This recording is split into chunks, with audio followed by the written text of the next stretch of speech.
In a dimly lit room, Luze sat on the bed, somewhat bewildered, his gaze fixed upon a faint red light flickering from what appeared to be a monitor. He had traversed through time. After half an hour of contemplation, Luze finally managed to piece together the fragmented memories lingering in his mind, grasping the current situation. He had not traveled to ancient times or a fantastical realm, but rather to the future 2,000 years hence. Humanity had mastered the art of curvature navigation, their presence sprawled across the galaxy, and even ventured beyond it, with exploration teams delving into the unknown. In their quest, they encountered countless extraterrestrial races, forging diplomatic alliances with the amicable and engaging in interstellar warfare with the belligerent. The diplomatic landscape bore a striking resemblance to that of Luze's time on Earth, albeit with a greater emphasis on violence and brutal honesty. After all, their adversaries were no longer fellow humans. Through conflicts with diverse civilizations, humanity discovered that, apart from technology, the mightiest civilizations possessed formidable strength, rendering the human form akin to that of an infant in comparison. To lag behind meant to suffer had it not been for their alliance with the relatively amicable elven race. Humanity might have faced annihilation in these wars. In the wake of profound realization, humanity finally understood the latent potential inherent in biological beings. The cosmos was suffused with an invisible essence, imperceptible to the touch, yet capable of being sensed through physical and mental means, a concept once referred to as dark energy in the era of Earth. The absorption of this essence to enhance one's being and facilitate the evolution of life became a paramount initiative for the Human Federation, enshrined within the educational framework. Thus, martial arts flourished. Every gifted youth aspired to become a martial artist, seeking greater strength, boundless freedom, and ultimately, eternal life. Luze's previous incarnation was among them. His demise stemmed from an overzealous ambition. With the impending college entrance examination, martial prowess had become a crucial criterion for admission to the most prestigious Federation universities. In a fervent bid to excel, he practiced relentlessly, leading to a catastrophic mishap during training that resulted in his untimely death.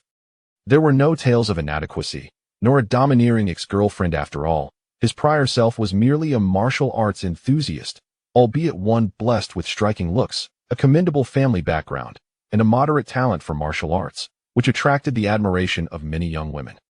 Regrettably, his devotion lay solely with martial arts. The notion of remaining single was not mere rhetoric. He had not offended any powerful figures, nor had he been ensnared in schemes. In this era, urban safety far surpassed that of ancient Earth. Who would bother to target a mere ordinary youth? There were no burdensome familial grievances urging him toward defiance. In essence, he was but a common soul among the masses, with harmonious parental relationships, a life free from want, and an adorable younger sister. Do go on. I shall ensure your parents and sister are well cared for. Cough. Not everyone can ascend to the heights of martial prowess. While his former self harbored extraordinary aspirations, alas, he lacked the corresponding remarkable talent. Reality often delivers harsh lessons. If effort alone sufficed, what need would there be for talent? Luze bore no dissatisfaction with his identity. He was handsome, enjoyed a fulfilling family life, and had a delightful sister, a life of contentment, was it not? Having met an untimely end and now granted a second chance at life, what more could he desire? As for whether he would become a formidable martial artist, fortune would favor him or doom him. Luze did not press for it. After all, he resided on Lanjiang Star, well within the confines of the Human Federation, where safety was assured. Even if he failed to become a powerful martial artist capable of traversing the stars, danger would be a distant concern. This was more than satisfactory. Luze expressed his contentment with the arrangement bestowed upon him by the deity of reincarnation. Upon his next demise, perhaps he might earn a 5-star rating. Truly commendable. Time for sleep. Having organized all the information, a wave of drowsiness washed over him, and Luze could not help but yawn. The abrupt transition left him in a state of bewilderment. After digesting his memories, fatigue began to settle in. He resolved to sleep now and ponder any matters upon waking. With that, Luze closed his eyes, and as his consciousness drifted, he quickly sank into darkness. When Luze opened his eyes again, the sky was a clear cerulean, devoid of clouds, and the gentle sunlight warmed his face, prompting him to squint in comfort. A soft breeze carried the scent of fresh grass mingled with a hint of earth into his nostrils, invigorating his spirit. Indeed, the crisp air was a balm for the soul, and a faint smile graced Luze's lips as he savored the moment. However, the smile soon faltered. Wait, something feels amiss? He lay on the ground, the sky vast and blue, but wait, wasn't he asleep in his bed? Luze sprang upright, bewildered, Scanning his surroundings, his mind flooded with questions. He found himself sprawled upon a verdant meadow, the lush grass glistening with morning dew, swaying like waves under the gentle breeze. The scenery was delightful, yet the pressing question remained. How had he arrived here? Lu Zhe felt disoriented. Could it be that after one traverse, he had swiftly undergone another? The deity of reincarnation surely had a tough job. Perhaps a 0-star rating was in order for such a twist. What began as a dreamlike existence of having a home and a sister had devolved into a survival scenario in the wild. Was it a distortion of humanity or a decline of morals? Thus, the question arose, should he consume grass for breakfast? Lu Zhe gazed at the tender blades of grass, bemused. Though his stomach was not yet hungry, one must always plan ahead, at least determining the menu for breakfast, lunch, and dinner. Wait. Suddenly, Lu Zhe's eyes sparkled with realization, a confident smile spreading across his face. Surely, this must be a dream. With a self-assured grin, he pinched his thigh forcefully. In an instant, his smile contorted. The intense pain caused his lips to twitch involuntarily, and he silently cursed his past self from 10 seconds prior. He had pinched too hard. Was there no one around to witness his bravado? How embarrassing to fail at such a display, though thankfully, it was only for the air to see.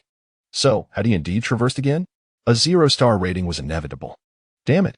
Lu Zhe exclaimed, unintentionally voicing his frustration, and as he bent down to grasp a handful of grass, he noticed something peculiar. What did he discover? A small white rabbit. However, this rabbit was rather unusual, for its size could hardly be deemed small. Who had ever seen a rabbit standing a meter tall? Not even a giant white rabbit could boast such proportions. Gazing at this colossal white rabbit, Lu Zhe mused, perhaps removing its head would render it consumable? No, how could he entertain such thoughts? The moment that cruel notion surfaced, Lu Zhe promptly dismissed it. The rabbit's head was undoubtedly delectable. It must remain intact. Chapter 2. Loot from monster slaying? Lu Zhe gazed at the colossal white rabbit grazing placidly, his mind already contemplating whether to braise or steam it. After a protracted internal debate, he settled on braising, only to discover a complete lack of seasoning and even difficulty in kindling a fire. An endless expanse of grassland offered no dry wood for friction-based ignition. Just then, the herbivorous behemoth seemed to sense something amiss. Its elongated ears perking up warily before it abruptly raised its head. Crimson orbs of eyes and a perpetually chewing mouth.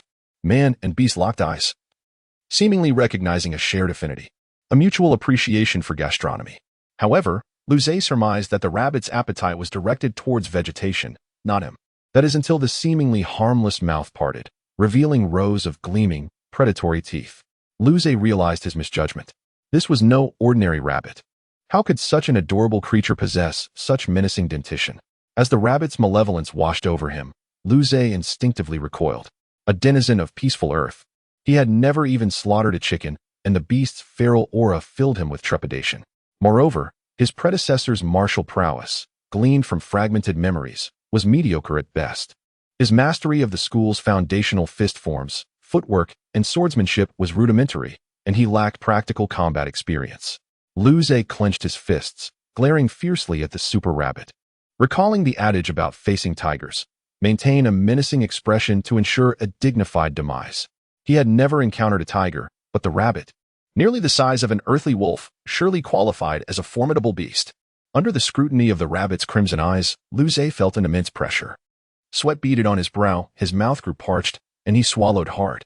Suddenly, the rabbit's powerful hind legs propelled it forward with a muffled thud, sending tufts of grass and dirt skyward. Its form blurred into a streak of white as it rapidly closed the distance, covering the yards in mere moments.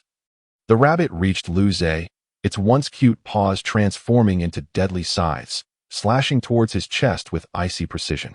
Lu Zhe bit down on his lower lip, maintaining focus amidst the oppressive aura. Instinctively, he pushed off with his right leg, twisting his waist to the left. Shrike. A subtle tearing sound echoed as the gleaming claws sliced through Lu Zhe's pajamas like paper, leaving a shallow gash on his chest. Blood welled from the clean wound, trickling down under the influence of gravity. Evading the initial assault, Lu Zhe scarcely had time to recover before the rabbit rebounded, launching another blindingly fast attack. Crap. The pain and frustration ignited a cold fury within Lu Zhe. Why should he be bullied by a mere rabbit? So what if it was oversized? So what if it had sharp teeth and claws? Enough. Despite the rabbit's menacing aura, Lu Zhe's predecessor, though not a prodigy, had some martial training.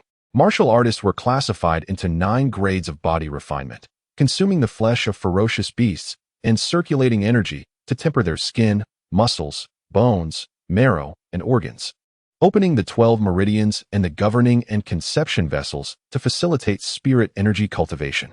Though not a genius, Luze was above average, and his family had never skimped on beast meat, making him a fourth-grade martial artist currently tempering his bones. Faced with the rabbit's relentless attacks, Luze, though initially tense, could barely evade. With composure, he might just be able to kill and eat it. As the rabbit lunged again, Luze fully regained his composure, his gaze hardening. He braced his legs, subtly shifting his body to once more dodge the assault. This time, however, as he evaded the rabbit's claws, Luze's right fist shot out, propelled by a twist of his waist, striking the rabbit's flank. Bang! A dull thud reverberated as the rabbit was sent flying, arcing through the air before landing several yards away. Luze smirked coldly. Humph, a rabbit is still a rabbit, no matter how big. Weak, pathetic, and helpless. What the hell? His boast died in his throat as his eyes widened. The downed rabbit nimbly righted itself, charging at him once more. Luze's punch had been unrestrained, capable of shattering stone, yet the rabbit seemed unfazed. Was it made of iron? Seeing the rabbit relentlessly pursuing him, Luze's lips twitched. A cold resolve settled in his heart. If one punch wouldn't kill it, he would throw 10, 100, 1,000 until he crushed its skull. With a powerful leap, Luze tore up a chunk of sod and lunged forward, meeting the rabbit head-on. Man and beast clashed repeatedly, exchanging blows in a clumsy dance. A novice martial artist against a super rabbit. After hundreds of exchanges, Luze's fist finally connected with the rabbit's forehead. With a sickening thwack, the rabbit collapsed. Its skull shattered from within, life extinguished. In the end, the fledgling martial artist had prevailed. Though covered in shallow cuts and bleeding profusely, he had avoided mortal wounds. His relentless blows had finally crushed the rabbit. Luze, hands on his knees, panted heavily, staring at the rabbit's lifeless form. That damned rabbit was too tough, he thought. It took hundreds of punches to kill it. Suddenly, the rabbit's corpse turned to ash, leaving behind 2 cherry-sized, pale red orbs. The orbs radiated a soft glow, standing out amidst the ashes. Luze's eyes flickered as he gazed at the orbs. Could it be, he wondered, that this world drops loot after slaying monsters? He approached and picked up the orbs. They were weightless, yet radiated a comforting warmth in his palm. Chapter 3.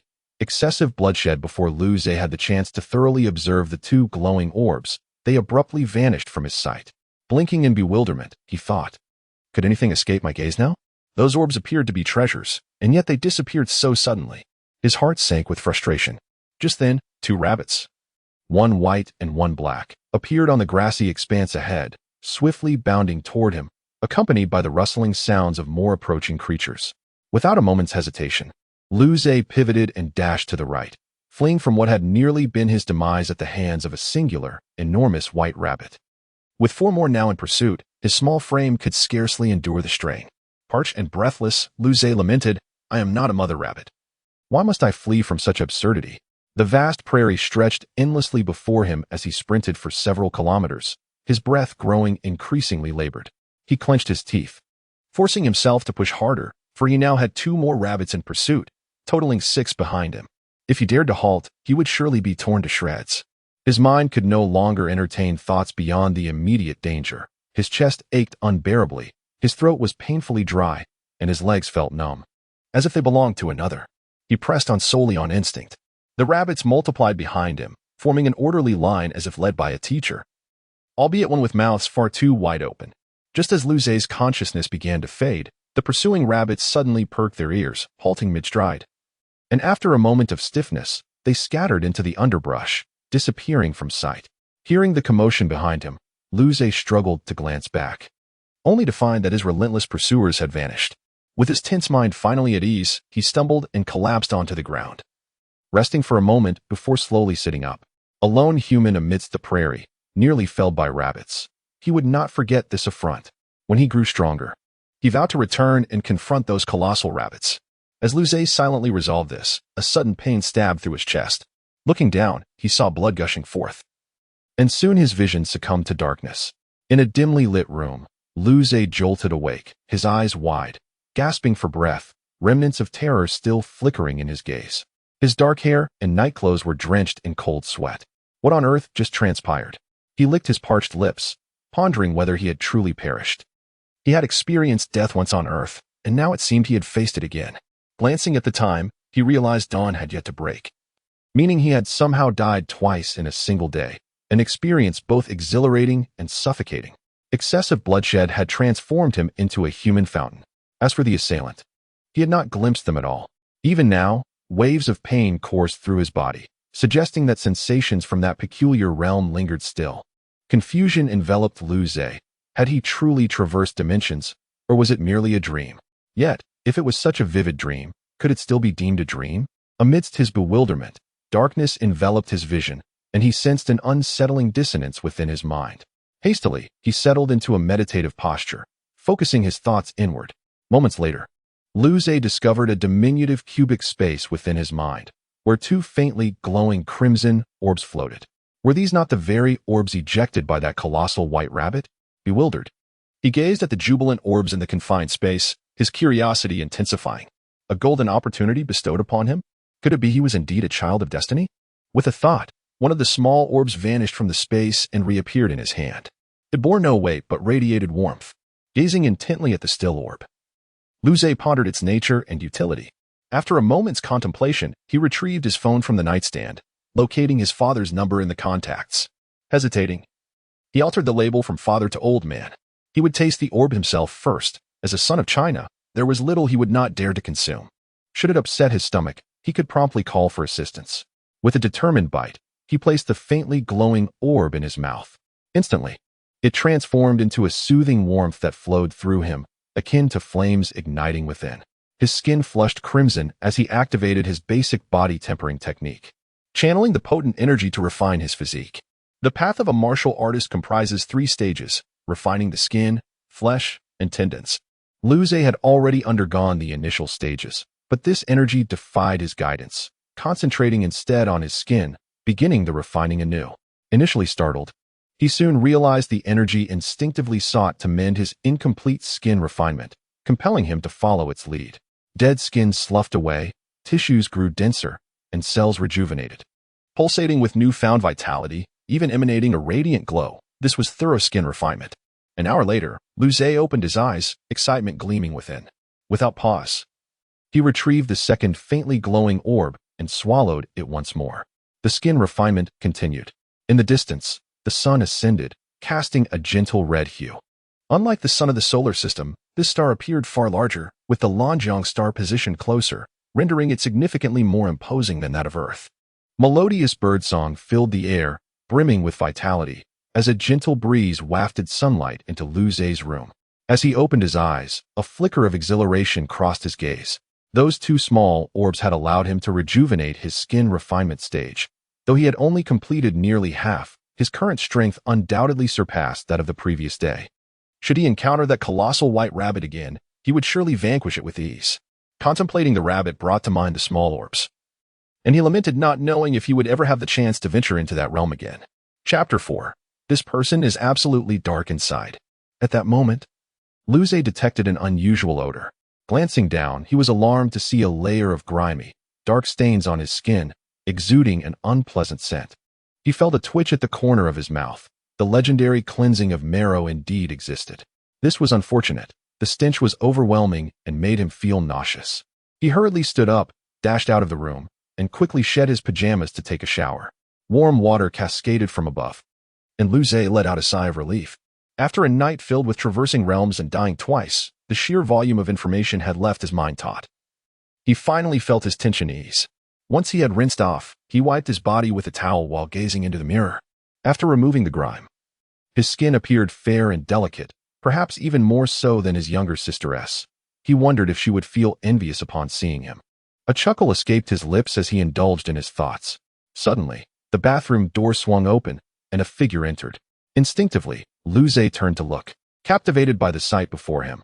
Long black hair cascading down to her waist, a porcelain complexion, exquisite features, almond-shaped eyes, cherry lips, a tall stature, a slender waist, curvaceous hips, and long legs. She resembled a character from a fantastical anime of the Earth era. It was his sister, Luli. At that moment, Luli's eyes were still somewhat dazed from sleep, her hair tousled with a few stray strands standing up. However, upon spotting Lu Zhe in the bathroom, she abruptly halted. Clearly, Luli had not anticipated her brother's presence, especially as he was admiring himself in the mirror. Her eyes widened in shock as she took in his bare form. After a brief moment, she regained her composure, her previously pale face flushing a rosy hue. She swiftly turned and bolted out of the bathroom, slamming the door behind her. Luli, wait. Let us have a duel, he called after her. He too was taken aback by her unexpected entrance. Having been preoccupied with washing off the dirt from his body, he had forgotten to lock the door, leading to this embarrassing encounter. Nevertheless, he was not overly concerned. After all, she was merely his sister. Although Luli was stunning, he had no delusions regarding his feelings toward a blood relative.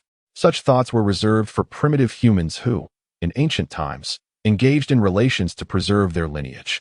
Thus, he merely observed. According to his memories, they had often bathed together as children, so there was no reason for alarm. However, he couldn't help but feel the pressure of his sister's exceptional talent. Despite being a year younger, she had already attained the 7th rank of a martial artist, beginning to temper her internal organs. The motivation behind Lu Zhe's relentless training stemmed partly from the fact that his sister was so gifted, placing a significant burden on him as the elder brother. How could you? I showed you everything, and now you're the one who gets to hit me? He lamented. Even though he had grown somewhat stronger, he still found himself lacking compared to Lu Li's prowess. Outside, Lu Li felt a surge of frustration, her chest rising and falling sharply. Yet, her expression quickly shifted to one of confusion. She knew her brother well enough to understand his serious disposition. How could he utter such infuriating words? Most perplexing was his refusal of her challenge to duel, a notion that seemed utterly illogical. Despite Lu Zhe's self-awareness and his inclination to avoid trouble, he relished the idea of sparring with his sister. Although he never managed to win, he found joy in the experience, and Luli had always been patient in indulging his request whenever she could. Lu Zhe, you've changed. You actually turned down my challenge. Have you been possessed by a brain-eating bug? Luli exclaimed, her voice tinged with indignation. Words spoken without intention can carry weight. Lu Zhe thought, as cold sweat trickled down his back. Though he had been possessed, the truth was even more absurd. The original Lu Zhe had perished, and the current Lu Zhe was a different individual altogether. He awkwardly rubbed his nose and smiled. You don't understand. I've achieved a breakthrough in my mindset. The highest virtue is like water. Who knows, I might surpass you soon. Luli paused, her expression shifting into a dangerous smile as she replied. Are you suggesting that I will be defeated by you? Not convinced. Just watch. I'll tell you, 30 years in the East, 30 years in the West. Do not underestimate the youth, Lu Zhe declared proudly. This phrase ranked fourth among the 100 lines he had always wanted to say during his youth, and he finally had the chance to express it. By the way, the third was this child is terrifying. Regardless, a duel today was out of the question. Even if he had to leap from here and be devoured by a colossal beast of the cosmos, he would not acquiesce to today's challenge. To do so would mean accepting defeat. Feeling rather pleased, Lu Zhe dried himself off, tossed his towel aside, and threw his pajamas into the washing machine, a fully automatic laundry robot capable of sorting, stain removal, and cleaning. It was a luxury worth having. At that moment, Lu Zhe's expression stiffened. He realized a grave issue. He had forgotten to bring a change of clothes. In his haste to cleanse the grime from his body, he had rushed into the bathroom without locking the door, let alone remembering to grab fresh garments. Now, he found himself unable to exit. He glanced at Luli, who was waiting at the door, and forced a sheepish smile. Luli, could you do me a favor? Upon hearing her brother's words, Luli prepared to retort, but the slightly subdued tone of his request caught her off guard. Her gaze flickered momentarily before she broke into a sweet and innocent smile, softly asking, Brother, what do you need my help with? Upon hearing Luli's gentle voice, Lu Zhe's eyes brightened with gratitude. Indeed, his sister was kind and thoughtful. He quickly replied, I forgot to grab my change of clothes. Could you go to my room and bring me a set? Without hesitation, she dashed to Lu Zhe's room and retrieved a set of clothes. However, when it came to undergarments, she hesitated, feeling a sense of modesty. Returning to the bathroom door, Luli smiled and announced, Brother, I've brought the clothes. Lu Zhe's eyes sparkled as he opened the door slightly, extending his hand. Luli, please give them to me. Thank you. You're the best. Just as Lu Zhe was feeling touched, Luli's gentle voice chimed again. Brother, if you want the clothes, you must promise me one thing first, okay? Lu Zhe. A sense of foreboding washed over him. Yet he steeled himself and asked, Luli, what is it? Of course. Luli's smile grew increasingly warm. Promise to duel with me. Upon hearing this, Lu Zhe's mouth twitched. Chapter 5. She's absolutely a devil. Upon hearing this, Lu Zhe's expression shifted, but Lu Li only smiled without urging him, creating a somewhat heavy atmosphere. All right, I agree. Yes. That's right. Today he is a dog. Woof woof. A single dog is still a dog, isn't it? For Lu Zhe, whose age as a bachelor equaled his birth age, it didn't matter anymore. Everything was already meaningless. Lu Li, standing outside the door, revealed a triumphant smile. Here, brother, your clothes. At that moment, Lu Li's gentle voice had transformed into the whispers of a demon in Lu Zhe's ears. She's absolutely a devil. I'll put on underwear. Otherwise, I'll feel a chill and a lack of security. When Lu Zhe finished changing, Lu Li had already completed her ablutions. Her perpetually upturned cowlick had been tamed, and her hazy eyes now shone brightly. The only constant was the subtle curve of her lips, carrying a gentle smile. However, seeing this smile, Lu Zhe felt a chill creep into his heart. There was no warmth left in this world. Lu Zhe, let's go downstairs, Lu Li said with a smile before turning and descending the stairs. Lu Zhe could only sigh and follow. The Lu family was well off. Lu Zhe's father, Lu Wan, was the founder of a clothing company, quite renowned on Lanjiang Star. Lu Zhe's mother, Fu Shuya, was the company's chief designer. The company was built from the ground up by the two of them. In such a family, money was not a concern. Therefore, Lu Zhe and Lu Li could continuously use beast meat to temper their bodies. Their home was a small villa, complete with a large courtyard. Within the courtyard was a martial arts practice area of over 300 square meters, specifically prepared for Lu Zhe and Lu Li to train. Even a company owner like Lu Wan couldn't compare in status to a high-level martial artist. Thus, they hoped their children could become powerful, sparing them from the frustrations of the business world. The two descended the stairs and arrived at the practice area. Lu Li, noticing Lu Zhe's now fair and delicate skin, her gaze flickered. Lu Zhe, the extent of your skin refinement has deepened. Turning white overnight was an obvious change that couldn't escape the notice of Lu Li, who spent every day with him. Lu Zhe nodded, smiling as he said, "Didn't I say I had an epiphany this morning? What's so strange about getting stronger? Maybe I'll surpass you soon." Lu Zhe's words elicited a gentle smile from Lu Li. "Is that so? I'll be looking forward to it, brother. Do your best." As she spoke, Lu Li's muscular, long legs engaged, and her body darted towards Lu Zhe. A fragrant breeze wafted past as her slender, fair hands transformed into dancing butterflies. Aiming for Lu Zhe's chest, Lu Zhe's gaze sharpened. So fast. Although Lu Li wasn't using her full strength, her 7th grade prowess was undeniable. Moreover, she was inherently talented, granting her an added combat boost. Lu Zhe realized he couldn't dodge it. He decisively tensed his entire body, a shimmer of light flashing across his pale skin. He crossed his arms in front of his chest, defending with all his might. The butterflies fluttered past, gently landing on his crossed arms. The seemingly weightless palm contained power like a collapsing mountain, erupting from that fair hand and slamming into his chest through Lu Zhe's arms. Lu Zhe's chest tightened, and he stumbled backward, retreating 14 steps before regaining his footing. Despite being knocked back, a smile appeared on Lu Zhe's face. He had defended it. The deep refinement had greatly enhanced his defense. If it were yesterday, that palm would have likely knocked Lu Zhe flat on his face. Now, however, he only felt a slight numbness in his arms and a tightness in his chest, seeing that her palm only pushed Lu Zhe back a dozen steps. The smile on Lu Li's face turned to astonishment. Her mouth slightly agape, she blinked, staring intently at Lu Zhe before finally saying, "Yesterday. You definitely couldn't have blocked that move." Lu Zhe shook his slightly numb arms and grinned. "Didn't expect that, did you?" Hearing this, Lu Li revealed a gentle smile. "In that case, I won't hold back today." As she spoke, she charged forward once more. Because Lu Zhe had only learned basic martial techniques, Lu Li was using basic footwork and palm techniques. However, Lu Li's mastery of these techniques was clearly superior to Lu Zhe's, her movements fluid and effortless, with few pauses. Watching Lu Li rush over with imposing momentum, Lu Zhe's lips twitched. Was she testing his endurance, planning to beat him without restraint? As expected, this sister was a scheming devil. However, observing Lu Li's basic footwork, Lu Zhe no longer had the mind to think about anything else. He knew his weaknesses were numerous, his cultivation and martial skills both being of poor quality. Now was the time to focus on training. He watched Lu Li's footwork while continuously dodging her attacks, progressing from being utterly dominated to occasionally dodging 1 or 2 moves. Gradually, he could evade more and more attacks. Out of 10 palms, Lu Zhe could barely dodge 2 or 3. This rate of improvement left both Lu Li and Lu Zhe somewhat stunned. After all, Lu Li was 3 grades higher than Lu Zhe. Lu Li, Could this guy be an undiscovered martial arts prodigy? No way, he used to be so dull. Lu Zhe, ha ha ha. I really am a genius. The two sparred for over half an hour, during which Lu Zhe was struck hundreds of times, his entire body aching. He could barely stand. His lips twitched. Luli, I protest. I strongly condemn this. You're just jealous that my talent is better than yours.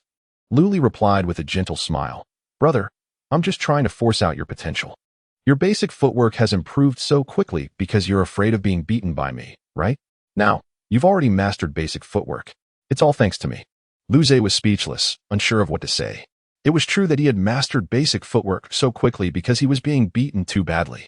Although what she said was correct, something about it felt off. He felt a chill looking at Lu Li's gentle smile. Here, Lu Li said, tossing a bottle of light blue liquid over. Drink this quickly. Don't want to leave any hidden injuries. Lu Zhe caught the bottle, took a swig, and smacked his lips. It was sweet and sour, with a hint of strawberry milk. Quite delicious. Chapter 6, Surprise or Not. Subsequently, the two commenced their daily training. And by the time they finished, it was already 7:30. In the living room, Luwen sat on the sofa, engrossed in the news displayed on the virtual screen, while Fu Shia busied herself in the kitchen. Despite their demanding work schedules, both cherished the time spent with their children, recognizing its profound benefits for their growth. Whenever she had the opportunity, Fu Shia would personally prepare breakfast. Lu Zhe felt a twinge of confusion but approached his father, observing the face of his predecessor, handsome yet matured, exuding an air of authority, likely a vestige of his leadership role.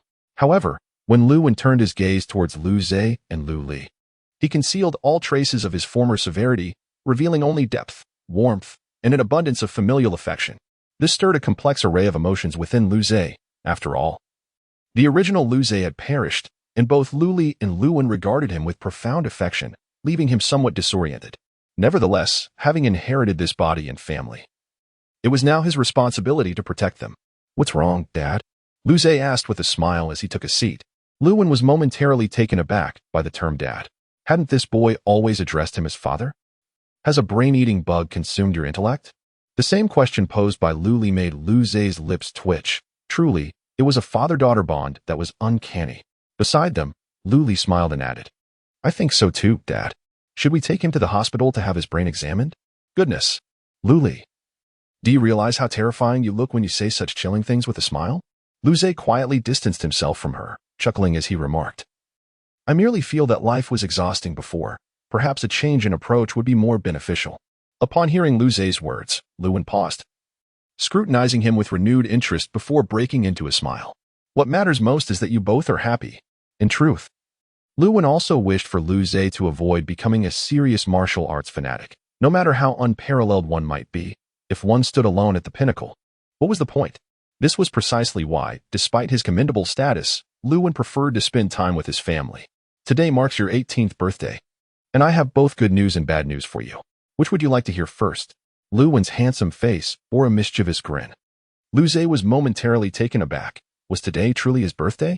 With so many events occupying his mind over the past few days, he had completely forgotten. However, his father's playful antics left him somewhat speechless. Let us hear the bad news first. Ahem, Zhe. It was a dark and stormy night when your mother and I were. Stop. Enough with the couple's banter, Dad. Can we get to the point? It's not easy being your son. Lu Zhe wore an expression of exasperation, having reached his limit with Luwen's frequent displays of affection. Hadn't he noticed that Lu Li had already clenched her fist in silent rebellion against this tyranny? She too was a single dog in this scenario. Honestly, kids today just don't understand romance, Luwen sighed, shaking his head. So to get to the point, you are not our biological child. Lu Zhe? Lu Li. Then the good news is that there's a wealthy uncle waiting for me to inherit a billion-dollar fortune, or perhaps a private planet. Don't worry, Dad. I will definitely ensure we all enjoy it together, Lu Zhe quipped with a smile. Goodness, you're joking on your birthday? Is my father a clown? Luwen stared at Lu Zhe, bewildered. Did you already know you weren't our biological child, and that a wealthy uncle has approached you? Lu Zhe was taken aback, observing the perplexed expression on Luwen's face, his own smile fading. Their eyes locked, and Lu Zhe's mouth twitched slightly. Dad, are you serious? Luwen nodded. More genuine than a rare treasure. Lu Zhe's emotions were a tumultuous mix. Having just traversed into this world and encountered a complete family with wonderful parents and an adorable sister, only to have his father declare that he was not his biological son. The jarring revelation struck him hard. Although he had just arrived, the amalgamation of memories felt like he had lived the original's life. Such a sudden twist left his heart racing. Was this some melodramatic soap opera? Fortunately, the former Lu Zhe had moved on. Otherwise, experiencing such a revelation would be cruel. The atmosphere turned somewhat somber, with Lu Li casting a worried glance at Lu Zhe, her gentle smile now replaced by concern. Lu Zhe inhaled deeply, forcing an awkward smile. So, what is the good news? At this point, calling him dad seemed slightly inappropriate. Ultimately, he refrained from uttering it aloud. Lu Wen's eyes sparkled as he continued. The good news is, look at our dear Lu Li, beautiful. Isn't she? Tempting, too. Even if you pursue Lu Li, I won't break your legs. What do you think? Surprised? Unexpected? Do you feel like you've struck gold? Lu Zhe. Lu Li.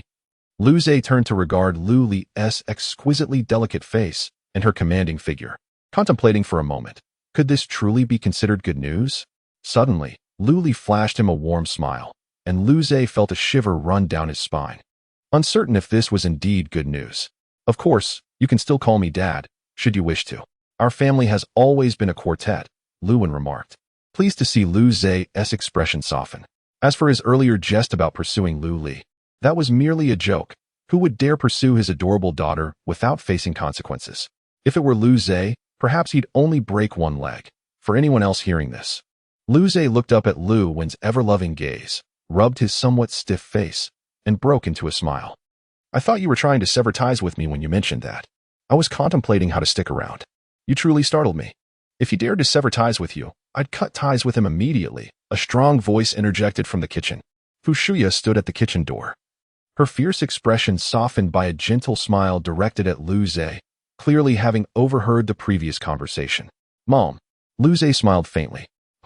Fu Shuya raised an eyebrow, her gaze turning dangerously toward Lu Zhe. Lu Zhe hesitated, then began to sing praises. Ah, my young and beautiful mother.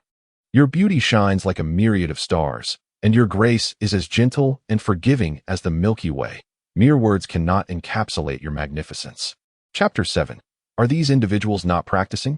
Disgusting. I look down upon you. Lu Li curled her lips and quietly remarked, expressing her disdain for Lu Zhe's exaggerated praise of their mother.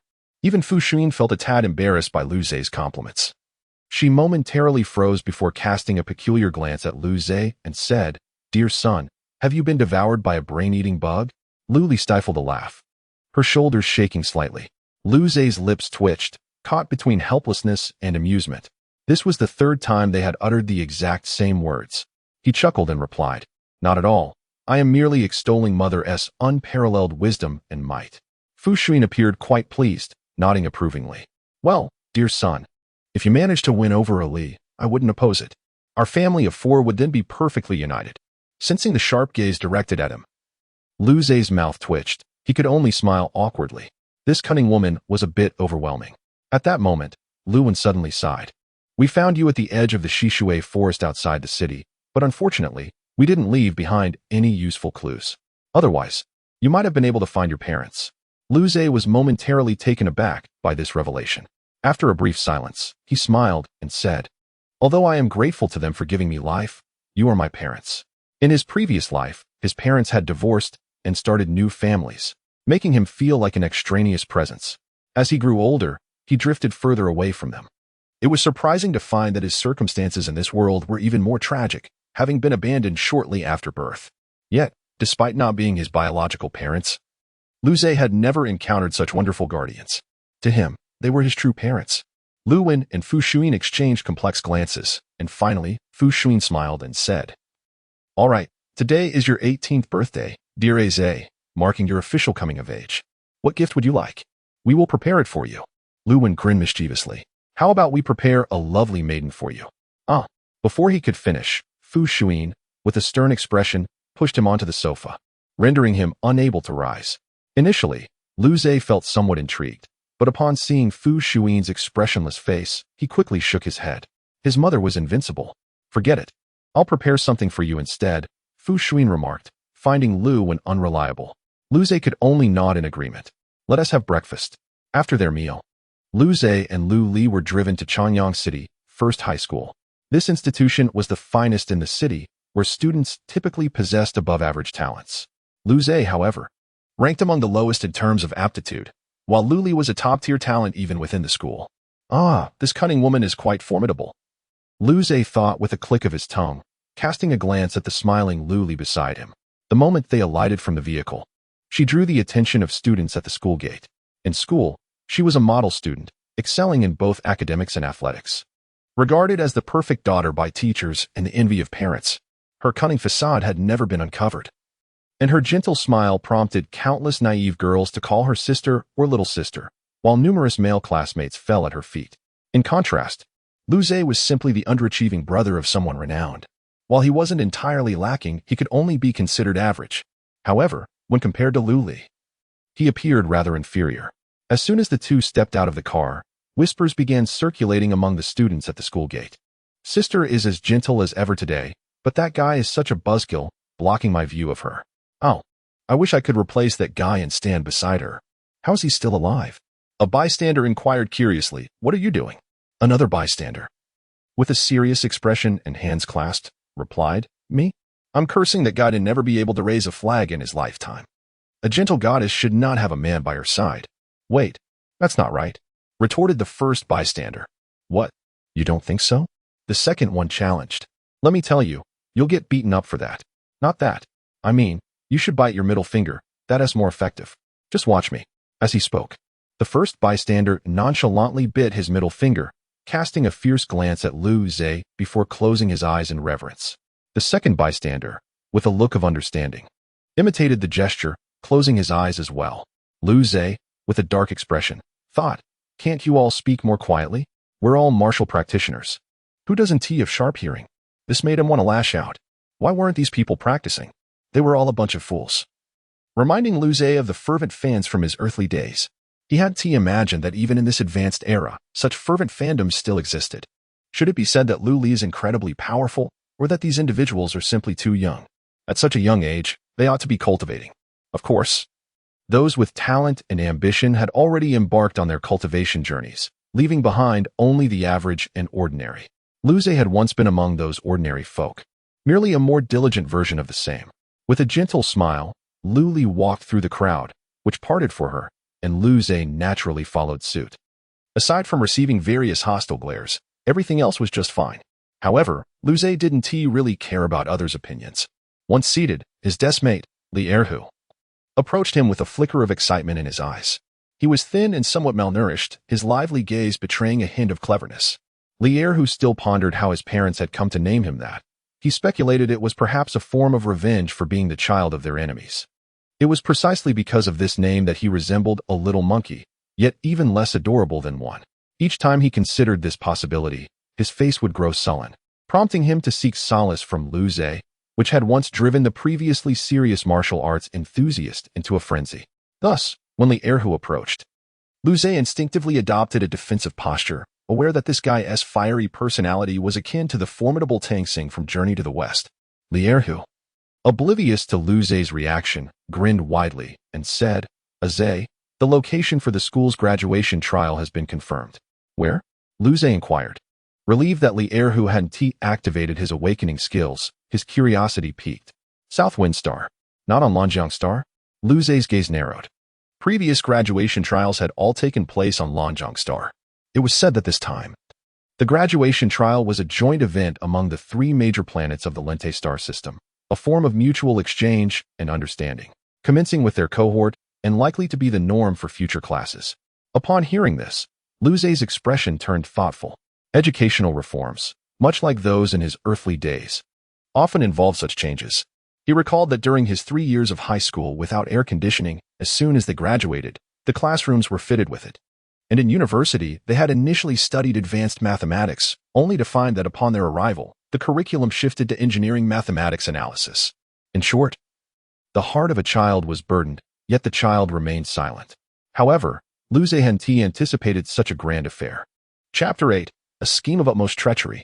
Lanjiangxing, situated within the expansive Terran stellar system, a constellation surpassing the solar system in magnitude, revolves around its sun, Terran, accompanied by 33 celestial bodies, 4 of which harbor life.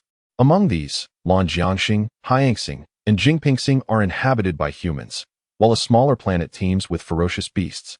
Aptly named Nanfengxing. Nanfengxing lacks vast oceans, instead featuring an array of brackish and freshwater lakes scattered across its terrestrial expanse.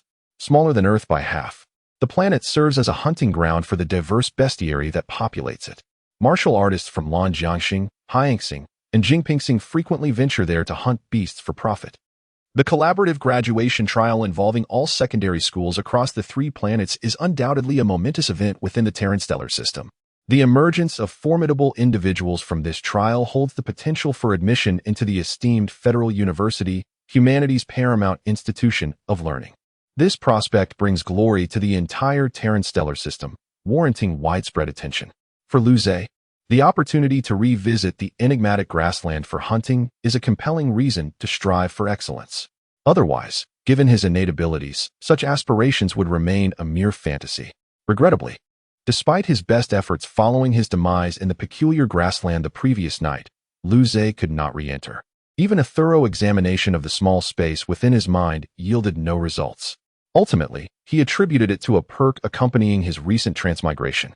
Classes commenced promptly. In this era, the curriculum of high school mirrors the liberal arts and sciences of Earth's past. Devotion to martial arts diminishes the emphasis on academic subjects. As a martial arts enthusiast, his predecessor naturally gravitated towards the martial arts curriculum. The morning was dedicated to academic pursuits, while the afternoon focused on martial arts training. On the expansive training grounds, martial arts students in their 3rd year were engrossed in their practice, with the graduation trial looming in a month. These aspiring martial artists were eager to compete. "Ace, shall we spar?"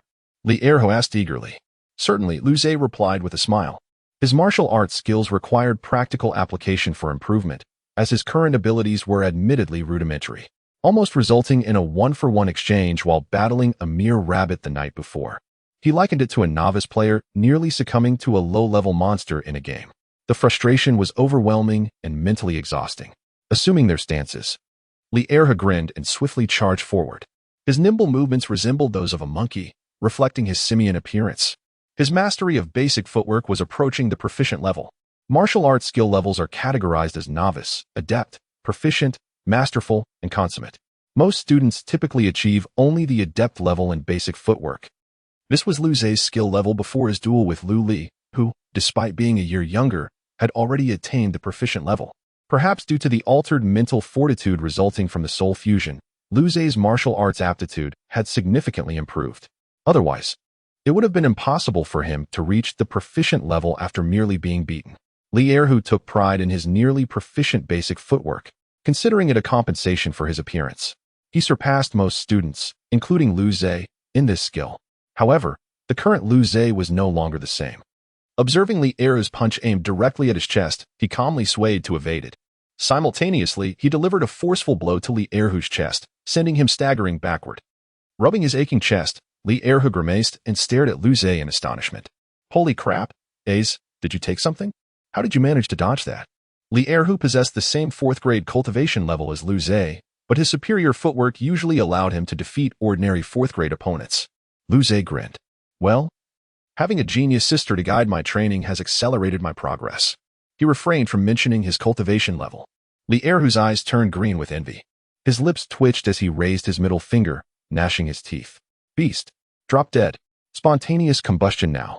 Lu Zhe chuckled and inquired, "Shall we continue?" Li Erho gritted his teeth. "Continue." Lu Zhe's eyes lit up. He had been relentlessly pummeled by Lu Li that morning, improving his footwork but neglecting his fist techniques due to a lack of opportunities to retaliate. This match with Li Erho would provide an ideal opportunity to practice his fist techniques. "How are you? Are you all right?" Lu Zhe asked. "I'm fine," Li Erho replied, looking incredulous. The rate of improvement was astounding. Is it even possible to increase proficiency this quickly? This is just bullying. He felt as though his confidence had been shattered. "Ace, you definitely took something, didn't you?" Lu Zhe patted Li Erho's shoulder consolingly, noticing his constipated expression. He was unsure of what to say.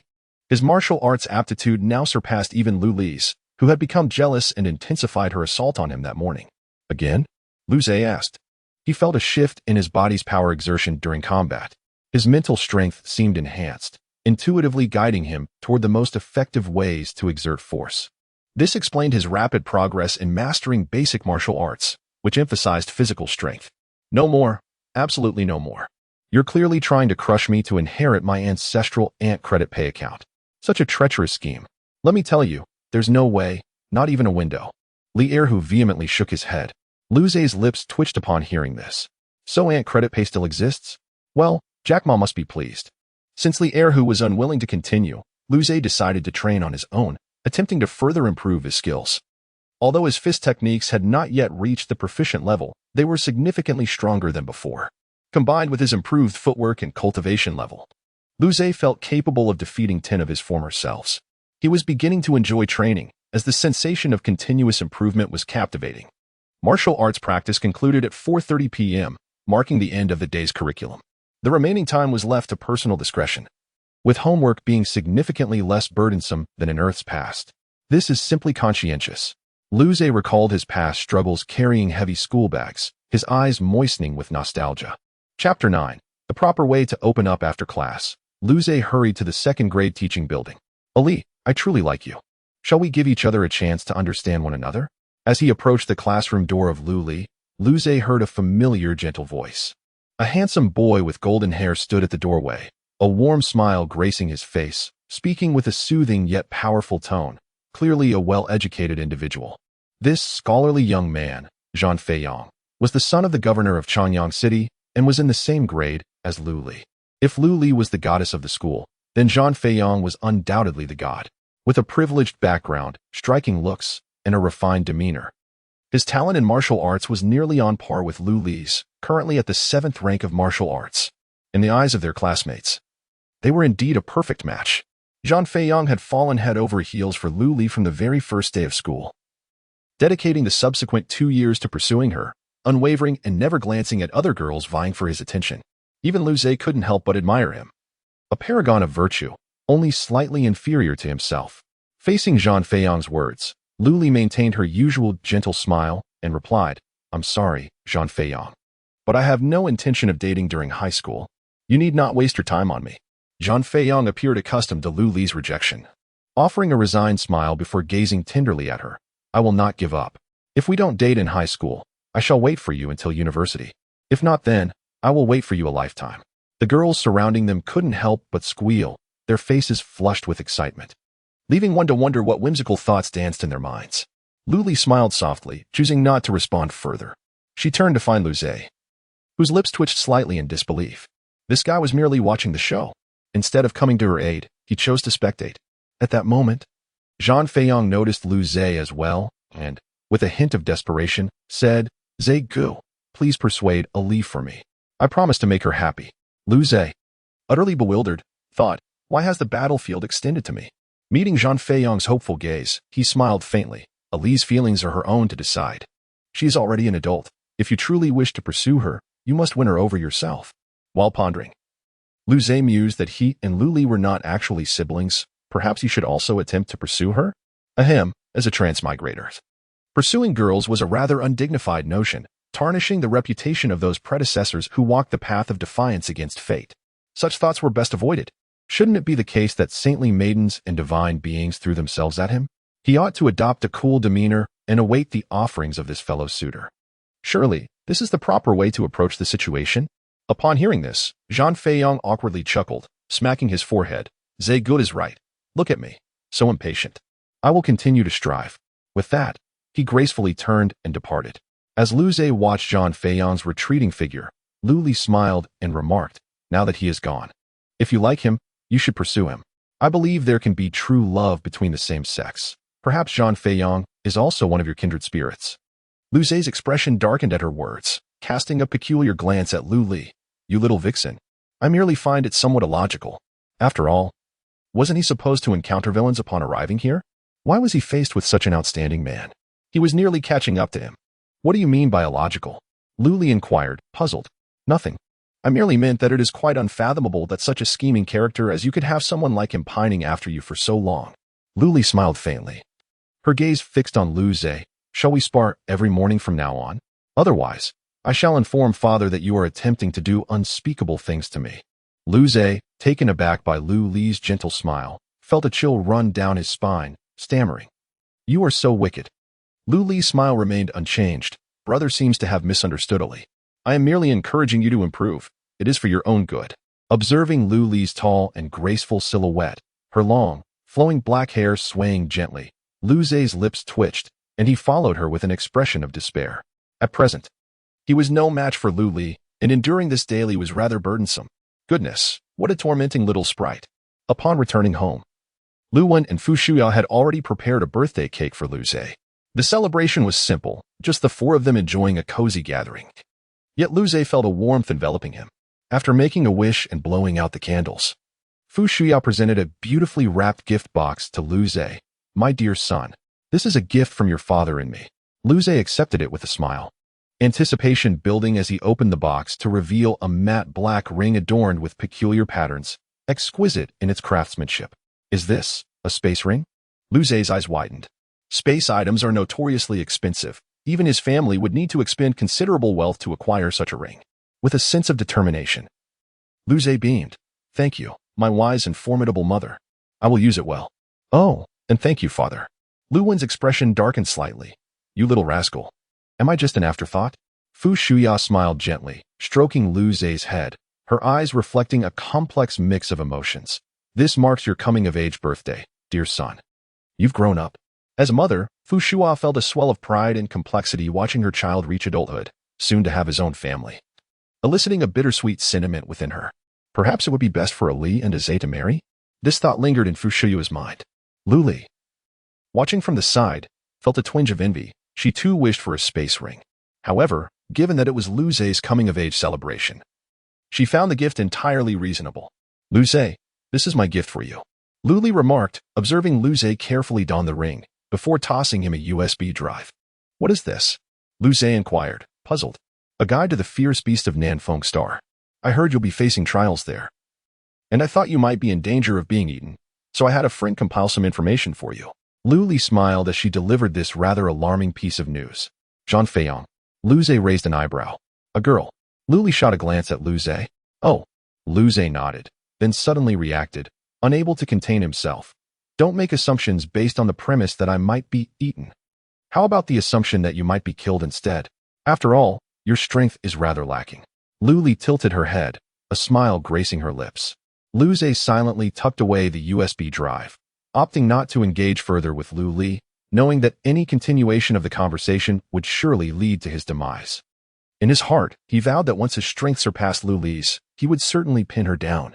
Chapter 10. The Cause of Death on One Side. Fu Xuan observed the interaction between the two and narrowed her eyes with a smile, commenting, You two share a wonderful bond. Witnessing their camaraderie reassured her. Lu Zhe focused on cutting the cake, bemused by his mother's peculiar misunderstanding of their relationship. As the graduation trials approached, both Lu Wen and Fu Xuan hoped for Lu Zhe's success. The graduation trials were crucial, impacting resource allocation a month before the college entrance examination, and potentially offering opportunities for direct admission. Thus, it was imperative to take them seriously. Back in his room, Lu Zhe sat cross-legged on the bed, absorbing the spiritual energy from the spiritual fruit, refining his physique. However, without the faint red orbs, his skin refinement had stagnated, leaving him to continue refining his bones. Soon, darkness enveloped the sky, and the chirping of insects disrupted the tranquil night. The room was pitch black as Lu Zhe closed his eyes, immersed in his cultivation. Suddenly, Lu Zhe felt a tremor in his mind, plunging his consciousness into darkness. When he regained awareness, the insect sounds had vanished, replaced by a gentle breeze carrying the scent of grass brushing against his face. Lu Zhe's heart raced as he opened his eyes. Upon seeing the familiar grassland, he nearly leaped with joy. Indeed, he could still enter this place. Since he could still access it, the small orbs awaited him. A grin spread across Lu Zhe's face, his eyes sparkling with anticipation as he searched the vicinity. Little bunnies, where are you? However, he remained vigilant. After all, unknown dangers lurked here, and he still had no idea how he had perished the previous night. Soon, he spotted a large gray rabbit grazing in the grass not far ahead. Compared to yesterday's enormous white rabbit, this one was slightly smaller, yet stood nearly 80 centimeters tall. As Lu Zhe approached within 30 meters, the gray rabbit perked up its ears and raised its head, its blood-red eyes locking onto Lu Zhe's.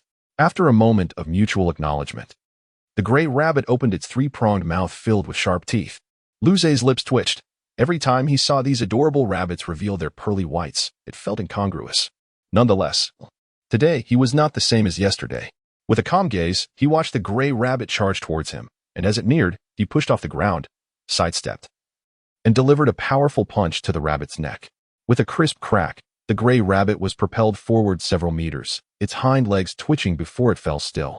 A single blow had dispatched it. A smirk crept onto Lu Zei's face. He had grown significantly stronger compared to yesterday. Soon, the rabbit's body would turn to ash, leaving behind a faint red orb. Lu Zei paused momentarily, recalling that he had encountered 2 rabbits yesterday, yet today he had only 1. He compared the gray rabbit to the white one, pondering whether stronger foes yielded more orbs. If that were the case, a few more kills would provide clarity.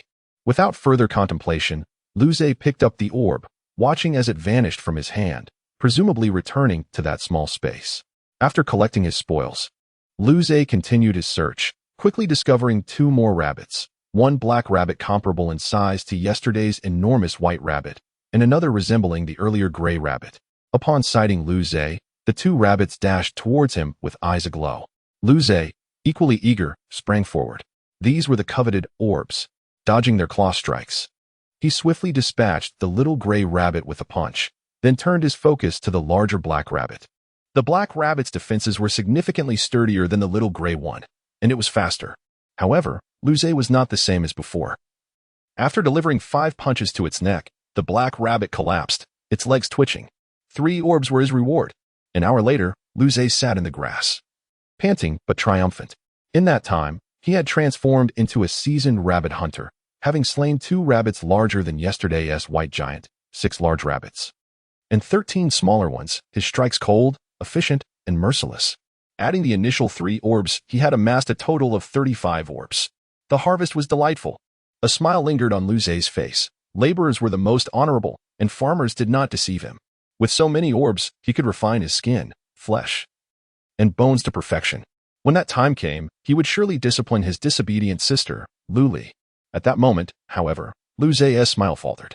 His eyes widened in disbelief as he spotted something in the grass 10 meters ahead, a patch standing about 1 meter 6 tall.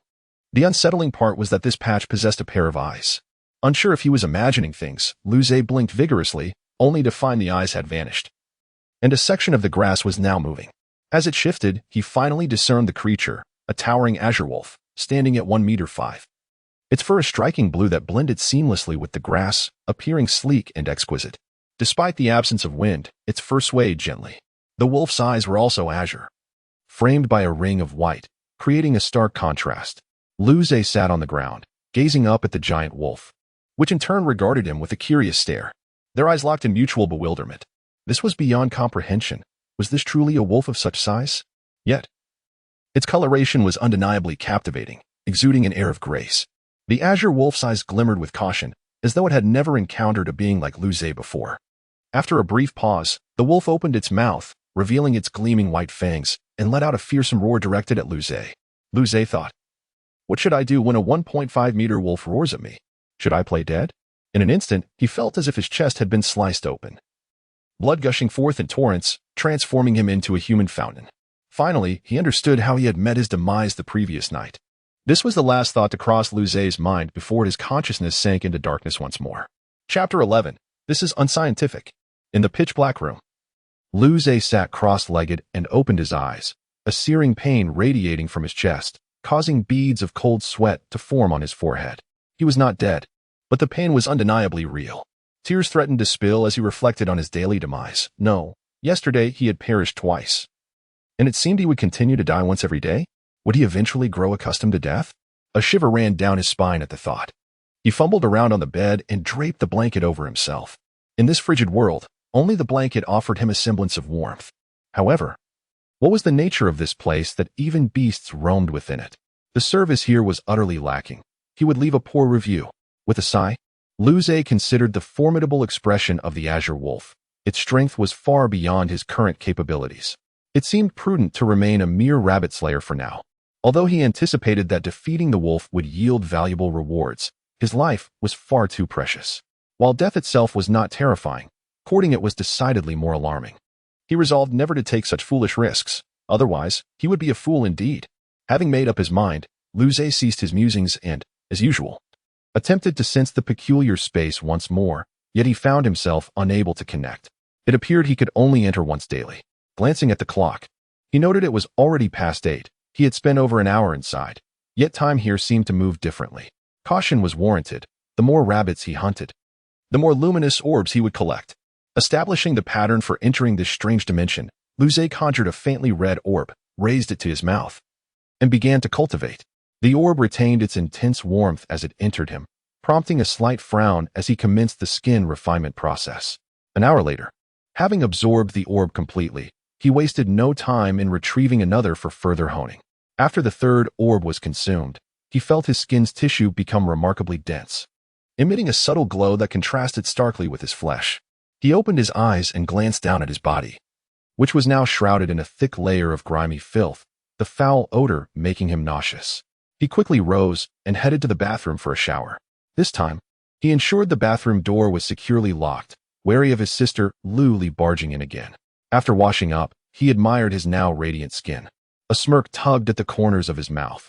With such skin, he would undoubtedly attract attention at school. Surely the girls would envy his complexion? Despair washed over him. Perhaps he should cover up more when attending classes? However, he quickly shook off such thoughts.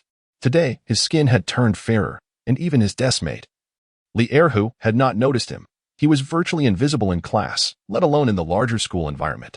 Overindulgence and self-consciousness was unwise. It was only just past 11, and the night still stretched ahead. The exhilarating sensation of continuous growth captivated Lu Zhe, and after absorbing the luminous orbs, he felt invigorated and utterly free of fatigue.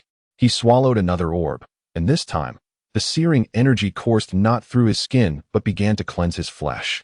A faint sting accompanied the warmth, prompting him to furrow his brow as he remained still, persisting in his physical refinement. One orb after another was consumed, and as dawn broke, the sky outside began to glow a rosy hue, while birds chirped cheerfully.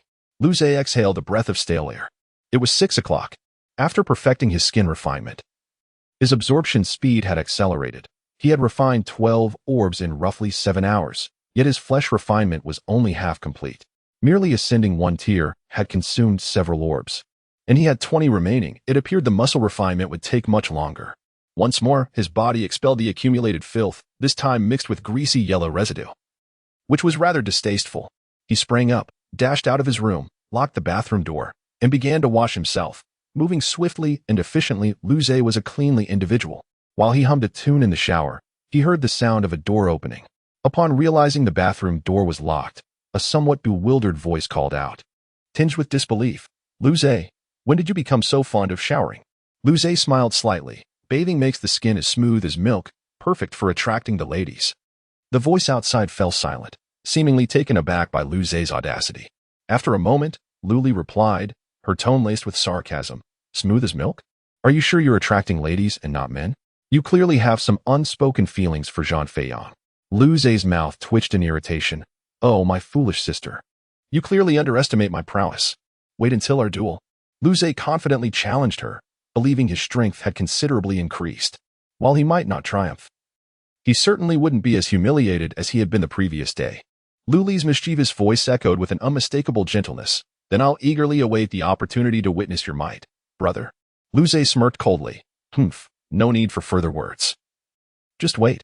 After hastily finishing his shower, Lu Zhe swiftly changed into his clothes and stepped outside, addressing Luli, who was still clad in her bare pajamas. "Hurry up and wash up. The training ground awaits. I'll be waiting for you." With that, he turned and strode away, exuding confidence and grace. Luli observed Lu Zhe's retreating figure, a smirk forming on her lips as she narrowed her eyes. Foolish Lu Zhe, has he grown too arrogant? It seems I must remind him to heed his sister's words. Arriving at the martial arts hall, Lu Zhe's expression turned serious as he began his warm-up, practicing the foundational boxing techniques and footwork. After more than an hour of combat last night, his skills had improved significantly, and he was nearing mastery of the basic boxing method. He hoped to reach mastery before his battle with Luli. Moments later, Luli arrived at the training hall, and Lu Zhe halted his warm-up. She wore a smile. "It seems my brother is quite confident today." Lu Zhe grinned. "With strength on my side, confidence comes naturally."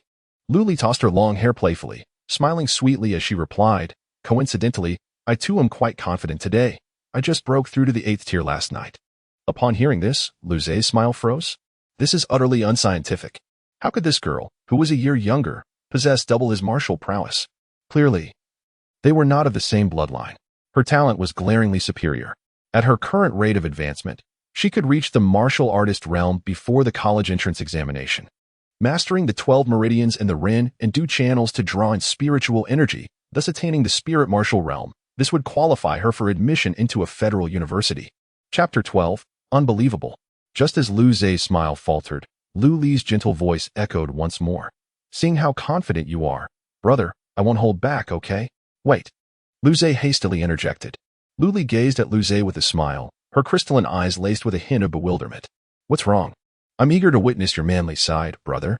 Lu Ze's lips twitched upon hearing this, rendering him speechless. He had originally intended to feign a stomachache, but Lu Li's words made it impossible to utter. He was compelled to puff out his chest. So what if it's the 8th rank? I'm not panicking.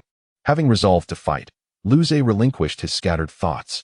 His gaze turned resolute, and the power within him surged. A faint white glow emanating from his skin as he entered a combat-ready state. Upon witnessing the faint white light enveloping Lu Ze, Lu Li's eyes widened in astonishment. You. She parted her rosy lips, pointing at Lu Ze, rendered almost speechless. What is it? Lu Ze inquired, a hint of perplexity in his voice. To emanate a white glow, one must have cultivated a minor realm to perfection. The gentle smile that had always adorned Lu Li's face vanished. What on earth? Don't you have any self-awareness?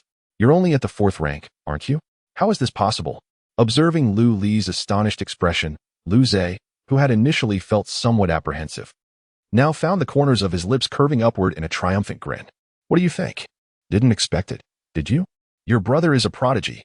Upon hearing this, Lu Li inhaled deeply, her chest heaving, and after a moment, she finally regained her composure, replacing her astonishment with a smile. I am rather surprised. Perhaps you truly are a prodigy, brother. However, as she spoke, a faint white light emanated from her own body, and she smiled faintly. My 6 viscera are also perfectly tempered, you know? Gazing at the white light emanating from Lu Li, the smile on Lu Ze's face gradually faded. MMP. I said MMP, did you hear me? Despair washed over Lu Ze. Not only had she broken through to the 8th rank, but she had also perfectly tempered her 6 viscera. Considering that Lu Li had achieved this entirely on her own, Lu Ze could only concede that she was the superior. Simultaneously, Lu Ze contemplated using the light cluster on Lu Li after his graduation trial. With her talent, she would undoubtedly become even stronger. However, at this moment, Lu Ze felt a sense of despair. He had initially believed that he was in a favorable position, only to realize that it was merely an illusion. A comeback was out of the question. His sister was still his sister.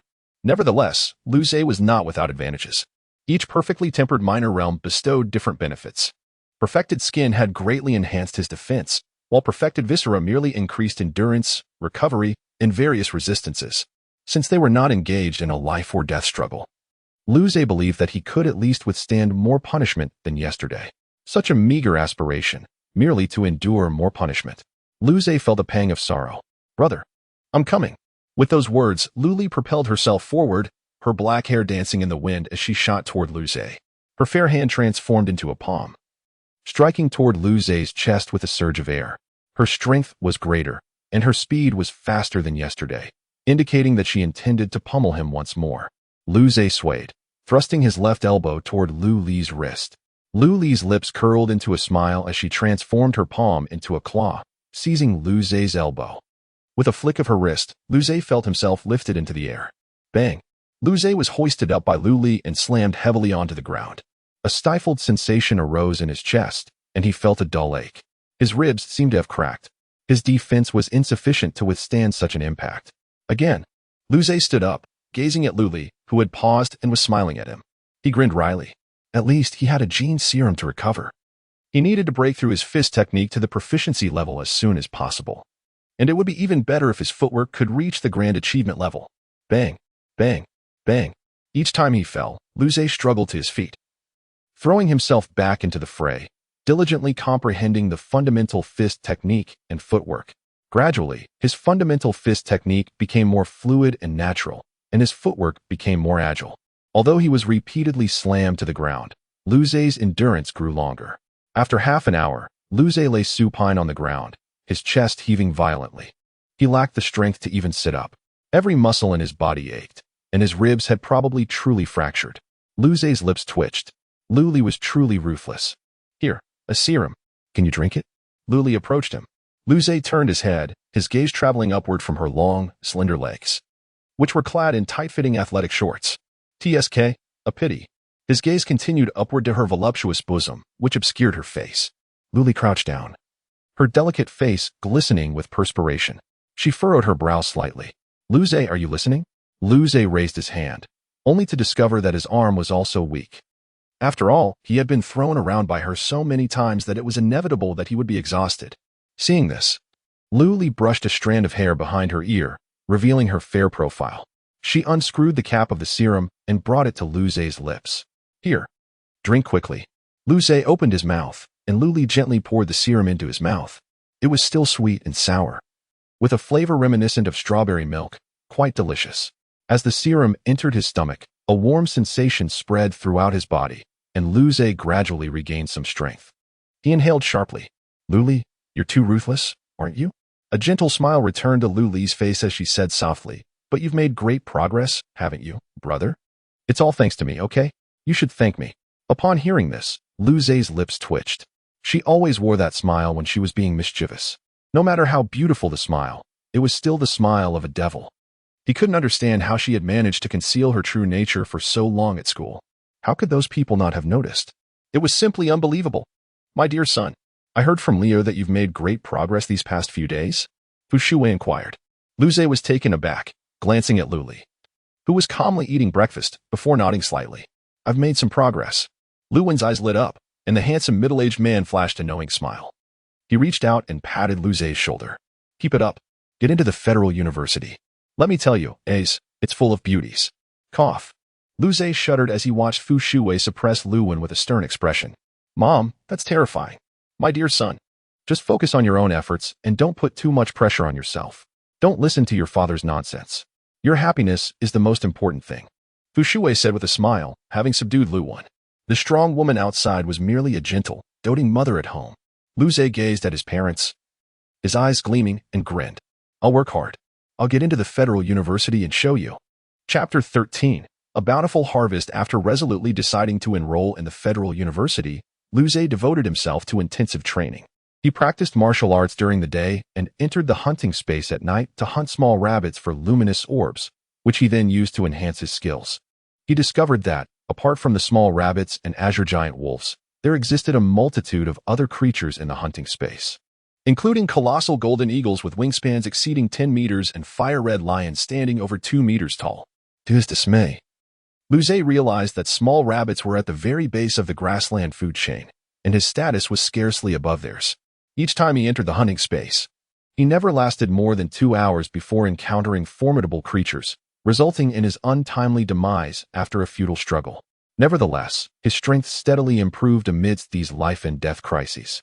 Within just 7 days, he had completely mastered the 4th rank of martial arts refinement. His flesh and blood became extraordinarily vibrant, radiating a luminous glow. His tendons transformed into a golden hue, exuding a subtle golden brilliance, and his bones turned smooth and lustrous, akin to exquisite jade.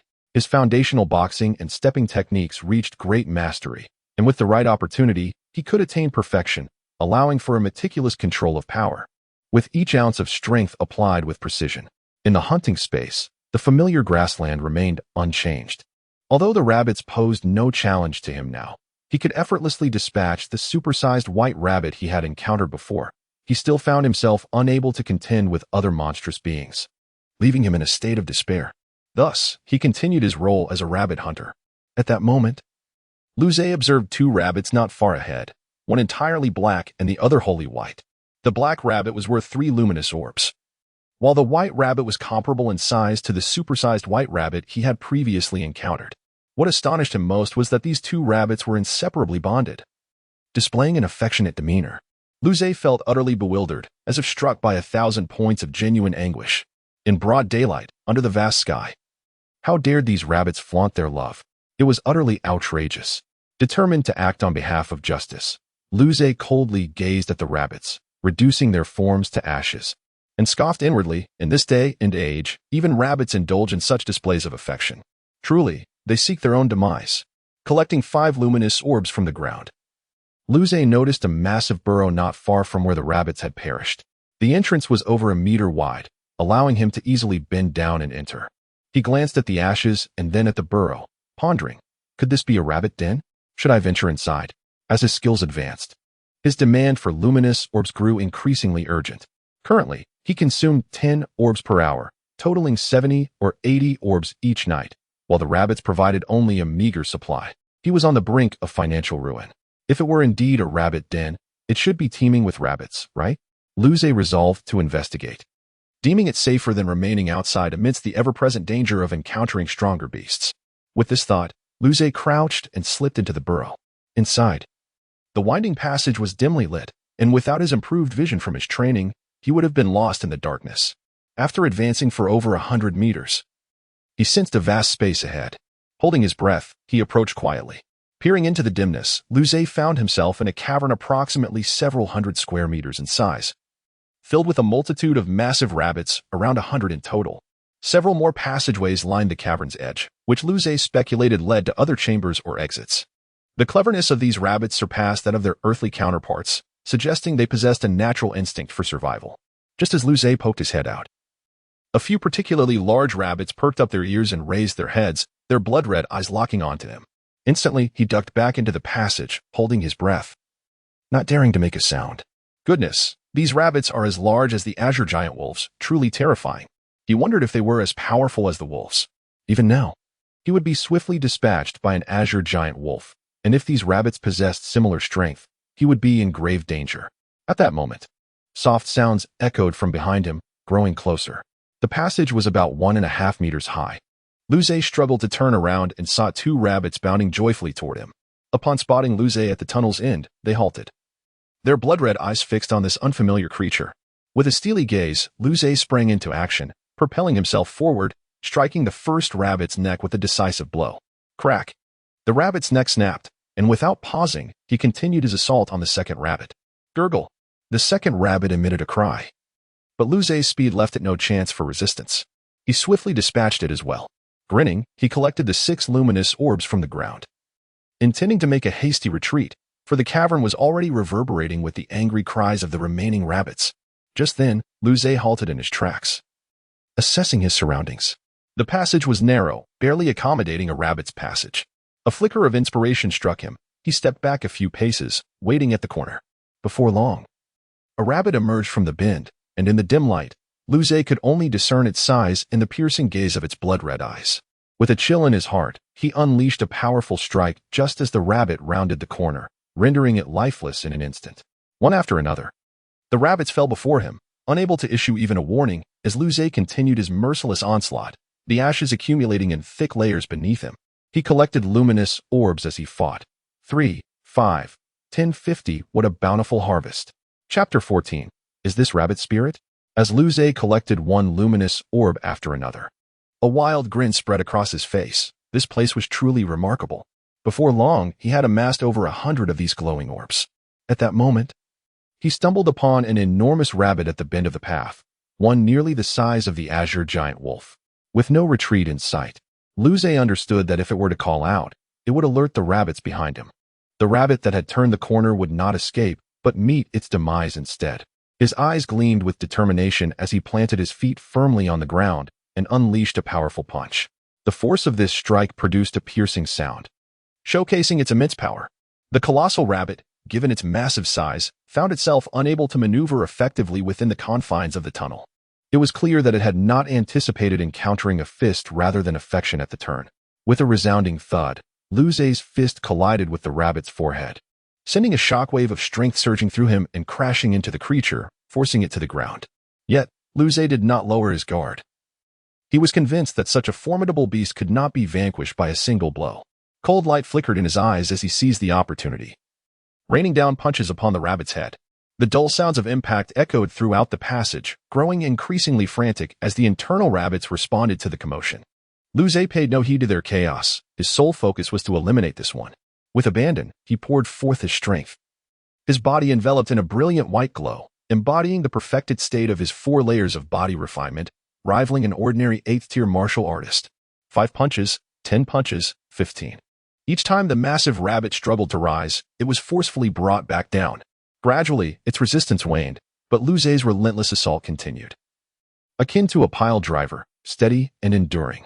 It was not until the giant rabbit lay motionless, its body beginning to turn to ash, that he finally ceased his onslaught. Looking down at the remnants of the rabbit, he noted 5 faintly red orbs and 1 small, purple orb the size of a pistachio. Although there were only 5 red orbs, their size was several times greater than those he had collected previously. The purple orb was a novel sight for Lu Zhe, radiating an air of mystery that piqued his curiosity about this space. Aside from the red, was there truly something purple as well? No wonder the rabbit had withstood his blows. The orbs indicated considerable strength. Nonetheless, Lu Zhe discerned that this rabbit was still inferior to the azure giant wolf. After collecting the orbs, he noticed that the previously frenzied cries of the rabbits in the tunnel had subsided, and none dared to emerge. Contemplating his next move, he decided to turn and investigate further. As he stepped onto the thick layer of ash, he was suddenly struck on the head by a massive rabbit paw. Had he not instinctively defended himself at the critical moment, that blow could have proven fatal. Quickly, he propelled himself away, retreating into the corner just in time to evade the rabbit's subsequent strike. Back at the bend, Lu Zhe stood bewildered. Had this rabbit become sentient? Was it using his own tactics against him? He touched his face, which was smeared with blood. The rabbit's claws were razor-sharp, despite his robust physique. Deep wounds marred his skin. As he retreated, the cave reverberated with the agitated cries of more rabbits. After a moment's contemplation, he furrowed his brow and turned to exit the cave. It seemed futile to linger here any longer, leaving appeared the wiser choice. As he stepped out, the rustling of grass caught his attention, and soon 2 more colossal rabbits, 1 white and 1 black, charged toward him. Lu Zhe faced them, momentarily taken aback. Glancing at the pair, his expression shifted dramatically. Surely, these rabbits did not intend to trap him within this cave, did they? How extraordinary! Were these rabbits truly capable of such cunning? Upon spotting Lu Zhe, the 2 rabbits let out a fierce howl, their powerful hind legs propelling them toward him like shadows. With steely resolve, Lu Zhe evaded their assault, transforming his fists into weapons as he aimed for their necks. If these were any other rabbits, they would have exploded from the impact. Yet these 2 managed to deflect his strikes, only to be pushed back a few meters. No sooner had they landed than they charged at him again. To his dismay, Lu Zhe noticed that 2 more of this formidable breed had emerged from the cave behind him. With 4 against 1, he felt the urge to draft a will. The 4 rabbits gradually surrounded Lu Zhe, who remained composed in the center. Having faced perilous situations frequently, he had grown accustomed to them. Although he did not truly fear death, the agony of dying and the inability to continue hunting were significant concerns. He would do everything in his power to survive. As the rabbits lunged simultaneously, Lu Zhe's eyes sharpened. He executed a swift maneuver, sidestepping to the left and evading 3 of their strikes. Though 1 rabbit's claws grazed his back, blood flowed freely, yet Lu Zhe remained unfazed as he swung his right fist, cleaving through the air with a thunderous crack, striking 1 white rabbit squarely in the neck. A faint sound of bone snapping echoed as the rabbit was hurled through the air, crashing heavily to the ground. Earlier, within the confines of the tunnel, he had been constrained by its low height. Now, he unleashed his full power without reservation. The white rabbit lay twitching, struggling to regain its footing. A smirk crept upon Lu Zhe's face. After laboriously creating an opening, it was foolish for the rabbit to attempt to rise. With a powerful thrust from his legs, he propelled himself forward, grass and dirt flying in his wake. Using the momentum, he surged past the 3 rabbits that had intended to pounce again, positioning himself before the fallen white rabbit. With a flurry of punches, he struck 3 times in rapid succession. The ground beneath the rabbit buckled, forming a shallow crater over 2 meters wide, while its neck succumbed to his blows, disintegrating into ash. At that moment, the remaining 3 rabbits lunged at him from behind. The gust of wind they generated was sharp, and even before their claws could make contact, Lu Zhe's skin tingled with pain. Chapter 15. The good days of Lu Li have come to an end. Sensing the imminent threat behind him, Lu Zhe found himself unable to evade. Drawing upon his vitality with all his might, he radiated a dazzling white light, fully activating the defensive capabilities of his perfected for minor realms of body refinement, bracing himself to endure the impending strike. Clang, clang, clang. The sharp sounds of metal clashing echoed as 3 overwhelming forces shattered his flesh and bones, crashing into him and propelling Lu Zhe away. Cough. A glimmer of cold light flashed in Luze's eyes as blood oozed from the corner of his mouth. The force of the 3 rabbits had breached his defenses, inflicting damage upon his internal organs, which had yet to undergo refinement. Before he could catch his breath, the sound of wind slicing through the air reached him from behind. He had no choice but to suppress his injuries and dart to the side, narrowly avoiding the next assault from the 3 rabbits. Phew! Luze steadied himself, gazing at the 3 colossal rabbits that had turned to glare at him with fierce intent, slowly regulating his breathing. They are quite formidable. The strength of these rabbits was comparable to that of an 8th-tier warrior. While he could handle them one-on-one with ease, facing them all at once posed a considerable challenge. Feeling a dull ache in his internal organs and sensing the depletion of his stamina, Luze glanced at the advancing rabbits, biting his lip. Out of the corner of his eye, he caught sight of the remains of a slain rabbit, now reduced to ashes, from which 5 faint red orbs and 1 tiny purple orb emerged. Gulp. The 3 rabbits lunged at him once more. With determination, Luze propelled himself toward the orbs, collecting the 5 larger and 1 smaller orb, then dashed away without a second thought. In the process, he defiantly raised his middle finger at the rabbits. You lot of dead rabbits, just wait for me. After all, he had amassed such a significant bounty. He only needed to find a place to tend to his wounds before hunting again. As the saying goes, while the Green Mountains remain, one need not worry about firewood. Although he would not perish, time outside had halted since entering this place, so it was prudent to remain for as long as possible. The 3 rabbits, taken aback by Luze's audacity in fleeing, perked their ears and angrily pursued him. Damn! As the giant rabbits relentlessly chased him, Luze cursed under his breath. Can't we just share a laugh and let it go? Surrender. There is no resolution between us. Please, cease your pursuit. As Luze raced across the grassy expanse, he felt a pang of concern. If the rabbits ceased their chase, he could find a place to hide. However, with such commotion, encountering a powerful predator would render escape impossible. Before he could finish his thoughts, a wave of intense heat washed over him from the left. Luze's heart sank as he turned to see a colossal fireball, approximately 2 meters in diameter, barreling towards him. Moments later, it engulfed him entirely. In the room, Luze opened his eyes, his mouth twitching in pain. The sensation of being reduced to ashes by extreme heat was both exhilarating and unbearable. It was a fireball from a red lion, a creature he had once witnessed from a distance, where it had incinerated a pack of towering black hounds with its fiery projectiles. Now, he had experienced that feeling firsthand. Quite fiery, he could hardly endure it. Soon, Luze regained his composure. He gazed at the multitude of light orbs in his mind's eye, a manic grin spreading across his face. This was a profitable venture. Among the clusters of faint red orbs, 2 particularly unique pale purple orbs caught his attention. With a flicker of resolve, he retrieved one and consumed it without hesitation.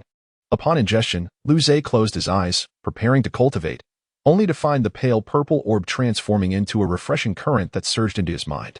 Astonishingly, he sensed a slight enhancement in his mental prowess, prompting him to open his eyes wide in shock.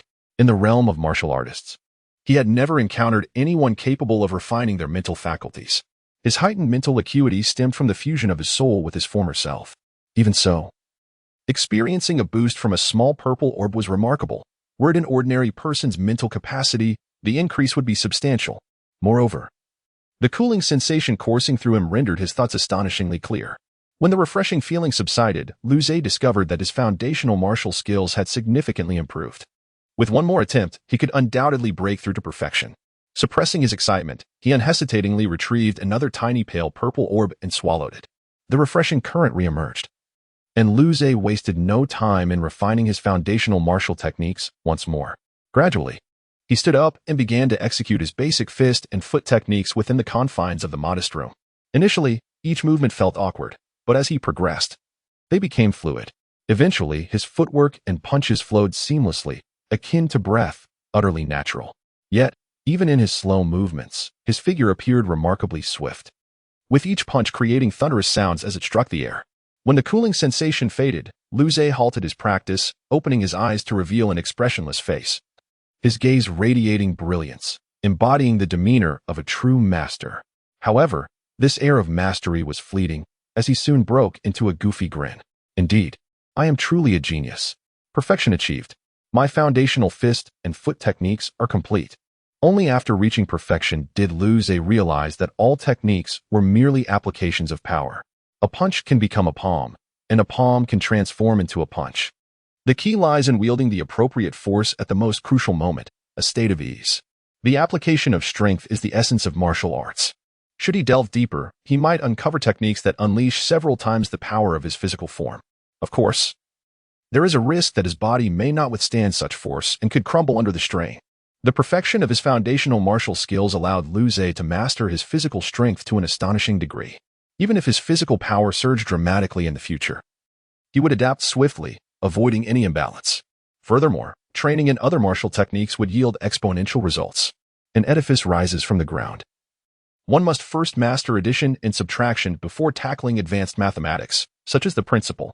Though Liu Ze currently stood at the fourth tier of martial artists, with all minor realms of body refinement perfected, combined with his fully realized basic foot and fist techniques, he felt confident in overcoming an average 8th-tier warrior and even contending with a 9th-tier warrior. With a gleam in his eye, Liu Ze mused. It seems Lu Li's good days are numbered. Each time she had bested him, he had lost face. Tomorrow, it would be his turn to retaliate. Yet, Liu Ze hesitated, feeling that striking his sister might not be appropriate. What to do? A slap on the rear? As this thought crossed his mind, Lu Li's gentle smile emerged in his memory, sending a chill through him. Perhaps not. That could be fatal. He would decide tomorrow.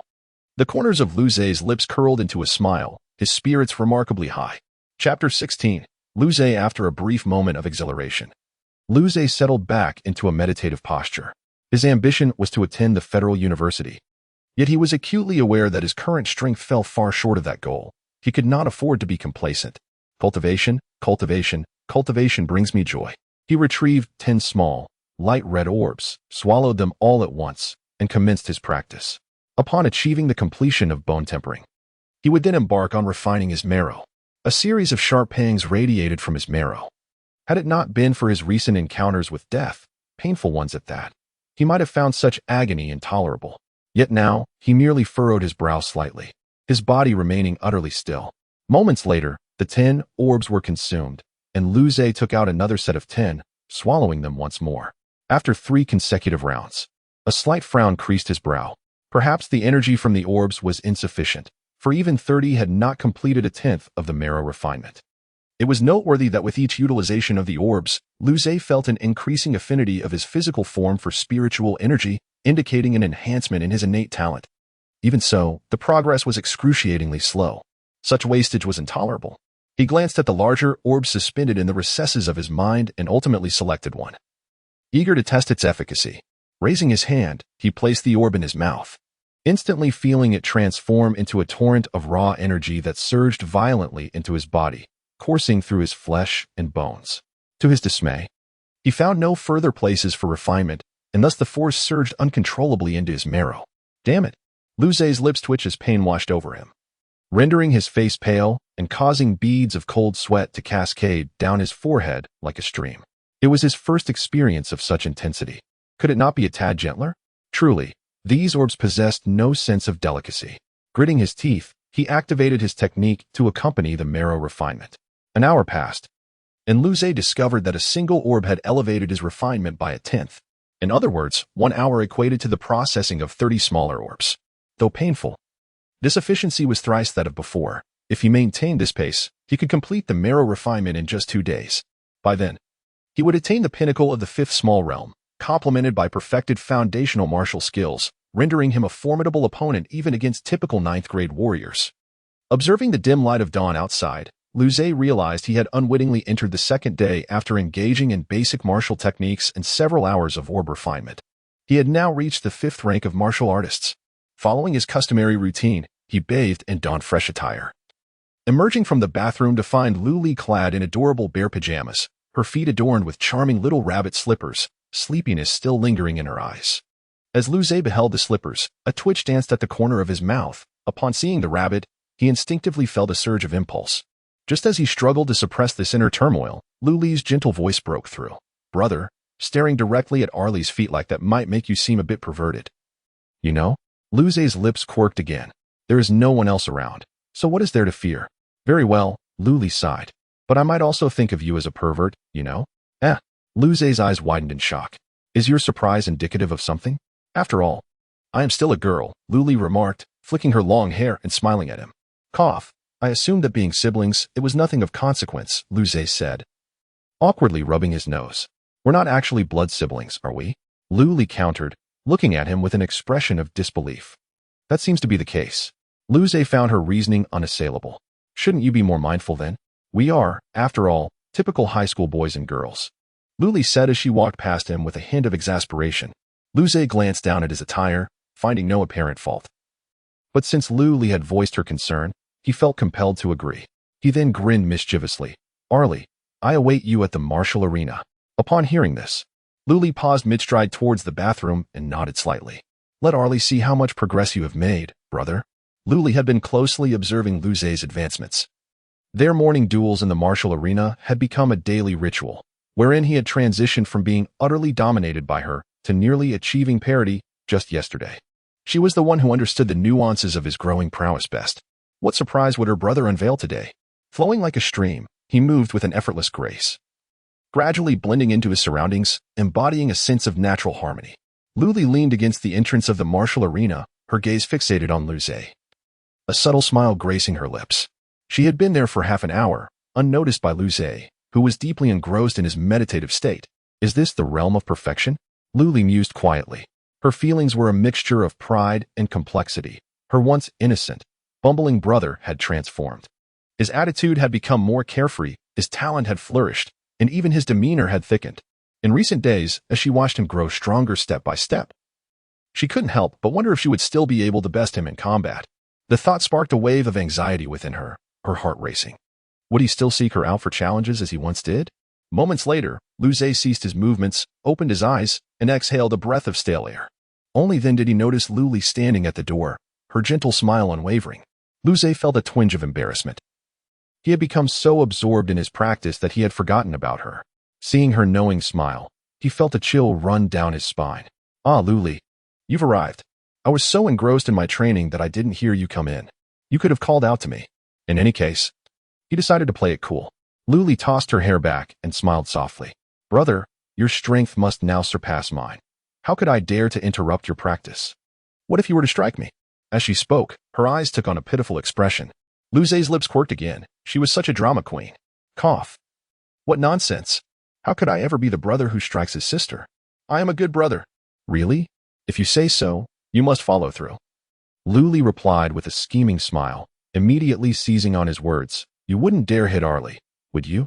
Lu Zhe exclaimed, damn it. How am I supposed to retaliate now? Chapter 17. Preliminary competition. Eventually, Lu Zhe assisted Lu Li in honing her fundamental footwork and palm techniques. Although there were subtle distinctions between basic palm techniques and fist techniques, upon reaching the pinnacle of mastery, all techniques converged into one, where the most crucial aspect was the application of power. After an hour, Lu Li lay prostrate on the ground, drenched in perspiration. Lu Zhe, with a mischievous grin, settled down beside her. Are you content now? Lu Li, casting a sidelong glance at the roguish smile on Lu Zhe's face, curled her lips and nonchalantly remarked, tolerable. Lu Zhe's eyes narrowed, and he responded with a faint smile. Although Lu Zhe had no intention of genuinely striking Lu Li, it was always beneficial to be stringent during practice. After an hour of martial arts training, Lu Li was utterly drained, panting incessantly on the ground. My naive sister. Lu Zhe jested, your brother is doing this for your own good. Observe, by compelling you rigorously, have you not achieved great accomplishment? Lu Li averted her gaze, remaining silent. The words resonated with familiarity, as she herself had uttered them to him just days prior, only to have them now turned against her. She felt a tinge of annoyance. All right, I'm going to shower first. Following breakfast, Lu Zhe and Lu Li proceeded to school, as usual. Lu Li, as always, basked in the adulation of her admirers, while Lu Zhe, in turn, was subjected to their scorn. Upon returning to the classroom and settling into his seat, Li Erhu approached him eagerly. A's, big news. What big news? Lu Zhe inquired, his curiosity piqued. Rumor has it that this year's graduation trials are linked to direct enrollment quotas. And even representatives from the Federal University are coming. Lu Zhe's pupils constricted. The Federal University is coming here to recruit directly enrolled students? Li Erhu scoffed. What are you thinking? In a place like ours, it's already exceptional to get into the Federal University through the National College Entrance Examination. Direct enrollment isn't that easy. It's just an opportunity. Apparently, a high-ranking official from the star system's education department has a friend who's acquainted with someone at the federal university. So they secured this chance. Ultimately, it depends on whether there are any geniuses who meet the requirements. Upon hearing this, Luzé's heart raced. He coveted a direct enrollment spot at the federal university. Lier, who, oblivious to Luzé's expression, continued to lament. People like us shouldn't even dream about it. I don't think anyone at our school has a chance. Maybe Renjan has a shot. Luzé, however, paid him no mind. There were still 3 weeks until the graduation trials, ample time. At that moment, their homeroom teacher, Li Liang, entered. He surveyed the restless students and smiled faintly. It seems that some well-informed students have already heard about the federal university's inspection. I can assure you that the news is indeed true. Li Liang's words stirred even greater commotion among the students. Damn, it's true. If only I hadn't been so indolent. I would have surely seized this direct enrollment quota. Whatever makes you happy. I think Renjan and Linhuan have a chance. As for the others, just forget about it. Renjan and Linhuan have a chance. You're thinking too much. For direct enrollment, you need to be at least at the spiritual martial realm. They might have a shot at the National College Entrance Examination, but direct enrollment is just wishful thinking. Not necessarily. If you have some extraordinary talent, you might get admitted through special consideration. Does being particularly handsome count? Get lost. Li Liang, observing the bickering students, smiled faintly and clapped his hands. All right. There's another piece of news. Because this year's graduation trials involve all the senior high school students in the entire star system. The education department is taking it very seriously and will be broadcasting it live. However, since there are too many participants, each school will internally select 20 students as preliminary contestants. The live broadcast will focus on these individuals. And the direct enrollment quotas for each school will also be chosen from among them. Li Liang's words once again ignited the students' excitement. If they couldn't become preliminary contestants, would they just be taking a stroll? Although there might be some fortuitous encounters on Nanfeng Star, they paled in comparison to the direct enrollment quotas. All right. The preliminary competition is scheduled for this afternoon in virtual reality. If you want to sign up, do so now. Of course, you need to have some strength, or else you'll be seen as lacking self-awareness, Li Liang joked. Upon hearing this, the students exchanged glances. The top 20 in the entire school, only 2 people in their class possessed such strength. As expected, no sooner had Li Liang finished speaking than a fair-skinned, black-haired youth stood up. Loudly. Teacher Li, I want to sign up. Pfft. The students couldn't help but burst into laughter. In private, everyone referred to Li Liang as Lao Li, but perhaps due to excessive excitement, the black-haired youth had inadvertently blurted out the nickname. Li Liang's lips twitched slightly as he pointed at the students below. Don't think I don't know what you call me behind my back. How can you call me Lao Li? I'm so young. Please call me handsomely, all right? Haha. Lao Li, you're so funny. The students couldn't help but laugh. All right, that's enough joking around. Su Yang, you're signing up, right? Li Liang confirmed with a faint smile. Su Yang nodded resolutely. Yes. As the top student in the class, he was on the verge of breaking through to the 9th grade. He could try out for the preliminary competition. But he hadn't considered the direct enrollment quota at the federal university. He was merely vying for direct enrollment quotas at other schools. Li Liang, upon hearing this, said nothing more and entered Su Yang's name into the optical computer. Teacher, I want to sign up too. A simple-minded, golden-haired giant standing over 2 meters tall stood up and shouted. Leo Healy, the second-ranked student in the class, also at the 8th grade of the martial warrior realm. Li Liang nodded, and Leo Healy's name was also entered into the optical computer. Anyone else? Teacher, I want to sign up too. A cute girl with a round face stood up. Ogata, you want to sign up too? Li Liang looked at the adorable girl, slightly surprised. Ogata Mayuko nodded. Teacher, I just broke through to the 8th grade yesterday. Li Liang smiled faintly upon hearing this. Not bad. You might be able to compete. If 3 students from your 10 classes become preliminary contestants, your Laoli will be very proud. Li Liang's words once again made everyone laugh, and they teased. Ogata, you can do it. Our Laoli's reputation depends on you. Ogata Mayuko blushed shyly upon hearing this. She was a very timid girl, but even so, she nodded and said firmly, I'll try my best. Anyone else? If not, I'll submit the list. At that moment, Luzé stood up. Teacher, I want to sign up too.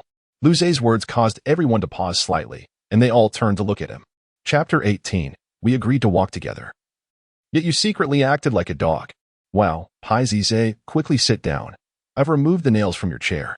To my surprise, Luzé actually made a joke. Haha. Well, that made me laugh. Lu Zhe, stop fooling around. Aren't you on par with us in terms of rank? Now is the time to rally for our class's warriors. Upon hearing Lu Zhe's intention to sign up, everyone couldn't help but chuckle. Of course, most thought Lu Zhe was merely jesting. On the stage, Li Liang was slightly taken aback, for he was well aware of Lu Zhe's capabilities. After all, his sister, Lu Li, was the school's top talent, especially after recently breaking through to the 8th rank of martial artists. It was possible she could reach the spiritual martial realm before graduation, a talent that her homeroom teacher often boasted about. In contrast, Lu Zhe was just an average student in the class, neither particularly outstanding nor terribly lacking. Though he worked hard, his innate abilities were limited. And Li Liang was skeptical of Lu Zhe's claims. Lu Zhe, are you truly going to sign up? Although he found it unlikely that Lu Zhe was serious, as a teacher, he felt compelled to ask. Lu Zhe nodded affirmatively. He felt helpless about his classmates' antics, given his previous strength. Li Liang was taken aback and furrowed his brow slightly. While anyone can technically register for the seed competition, are you certain your strength is sufficient?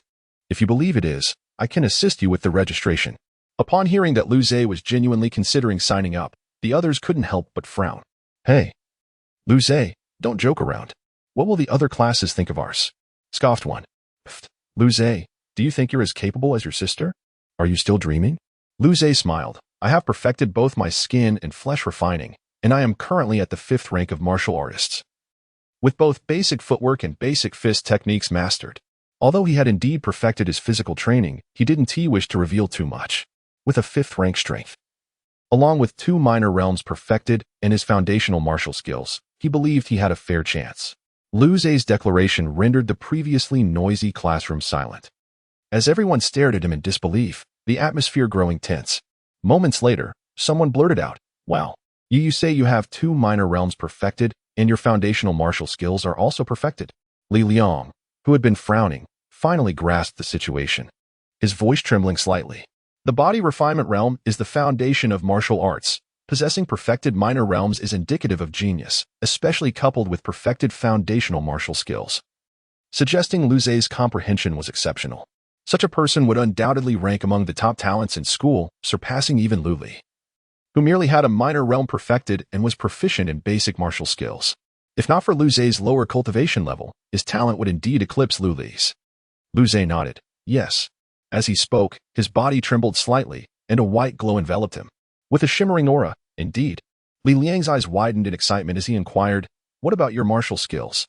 Lu Zhe nodded again. They are indeed perfected. Splendid. In that case, I shall register you. Li Liang smiled as he wrote Lu Zhe's name down. Although a 5th rank martial artist may seem modest, possessing 2 perfected minor realms and mastery over foundational martial arts could potentially grant him combat prowess surpassing Su Yang. Such a talent was not to be overlooked. Moreover, achieving perfection in either cultivation or martial skills was not something just anyone could accomplish. He would need to report this to the higher-ups during the seed competition. Is there anyone else? There are 4 of you capable of competing for the top 20, Li Liang remarked with a cheerful demeanor. The others exchanged glances, and ultimately, no one stood up. Li Liang nodded, smiling. Then we have confirmed Lu Zhe, Su Yang, Liu, and Yufeng as the 4 of you. Prepare yourselves well. The 4 nodded. And Li Liang exited the classroom with a beaming expression. Wow.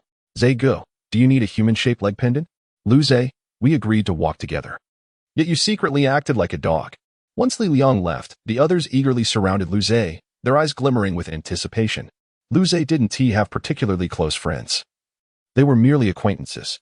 However, now that his strength was revealed, everyone sought to forge a closer bond with him. All right, don't crowd around Lu Zhe.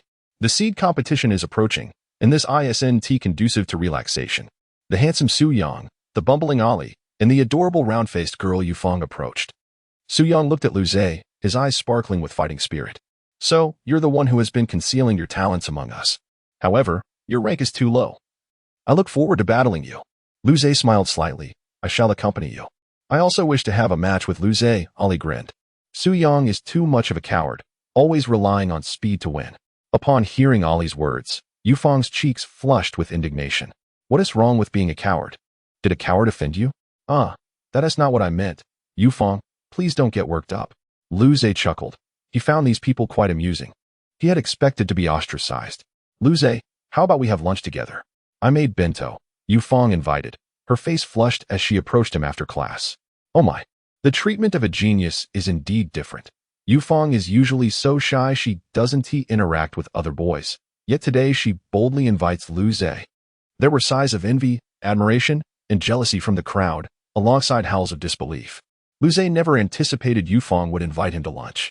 He looked up to see her blushing face, peeking at him shyly, and couldn't help but scratch his nose. I'm sorry, Yufeng, but I have to find Ali. I want to be able to join you. Oh, I see. Well then. Yufeng looked a bit disappointed, but still smiled and nodded. There is no love without reason. Yufeng, known for her kindness, had never invited a boy to lunch before, clearly recognizing Lu Zhe's exceptional talent. In the end, it was indeed a sorrowful tale. Girls are drawn to boys who excel, just as boys are attracted to beautiful girls. When there is little familiarity, this attraction becomes even more pronounced. However, Lu Zhe and Yufeng were not close, nor did he wish to grow closer. Indeed, Ali was far better. Chapter 19. This little creature is truly unique. In the afternoon, the competitors of the seed competition gathered in the virtual reality classroom. While other students watched the live broadcast in their classrooms, including martial arts classes from the first and second years, Lu Zhe gazed at the dark virtual reality access pod before him, marveling that it resembled the gaming pods often mentioned in online gaming novels. He had once pondered whether such technology would exist in the future, and now, to his astonishment, it had come to fruition. A childhood dream had been realized, evoking a sense of nostalgia. However, this virtual reality was more immersive than a mere gaming pod, as it integrated all bodily data, creating an experience nearly indistinguishable from reality. It was said that this technology originated from a highly advanced civilization, and the Federation invested significant resources to acquire it, specifically for training students and recruits. The rules of the seed competition were straightforward. Participants entered the virtual reality to face challenges, battling one opponent per level. Defeating an opponent allowed progression to the next level, with rankings based on the number of challenges completed. In the event of a tie, rankings were determined by the damage inflicted upon opponents. Upon entering the access pod, Lu Zhe found himself standing on a combat stage. Opposite him was a slender young man with black hair, his first virtual opponent, a martial artist of the 6th rank. The black-haired youth, upon noticing Lu Zhe's arrival, refrained from conversation and launched himself towards Lu Zhe with powerful leg thrusts. Lu Zhe calmly observed the youth's shifting fists, sidestepping effortlessly and delivering a punch that shattered the youth's skull, resulting in an immediate defeat. In the second round, Lu Zhe faced a formidable beast, a black-scaled leopard, a level 6 beast standing at 1.5 meters tall. Its blood-red eyes fixated coldly on Lu Zhe, and with a low growl, it lunged at him with lightning speed. Maintaining his composure, Lu Zhe evaded the attack and retaliated, delivering a powerful kick to the leopard's midsection.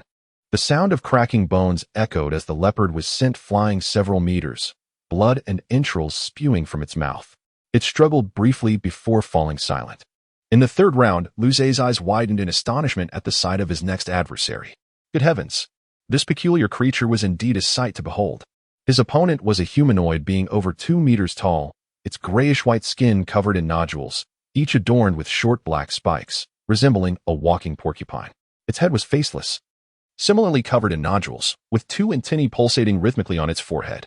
Anyone afflicted with trypophobia would surely recoil in horror at this sight.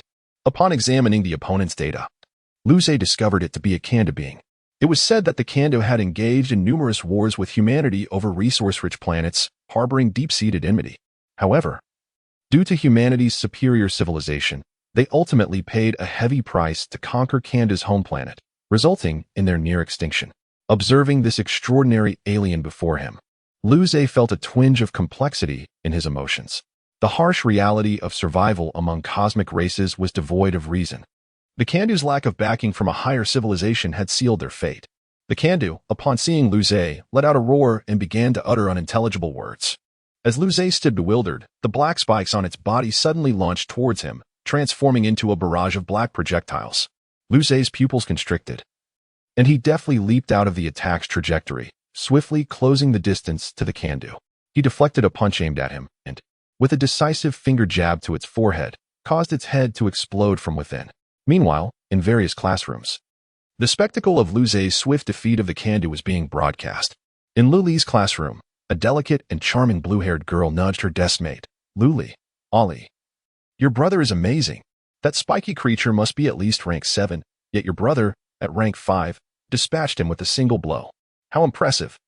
Luli smiled gently, her expression betraying a hint of tension as memories of the morning's events resurfaced.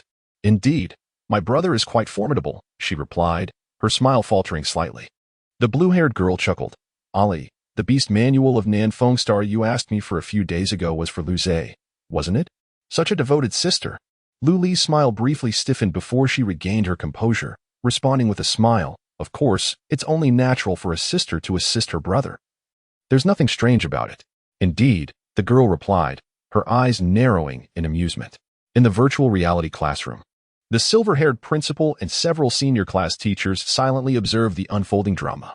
The principal nodded appreciatively, remarking, to exhibit such speed at rank 5. Along with the angle of deflecting the Kandu's punch and the precision of that finger jab, he's a remarkable talent. Li Liang chuckled, the principal's guidance is commendable. Don't flatter me. It's only now that you recognize such potential.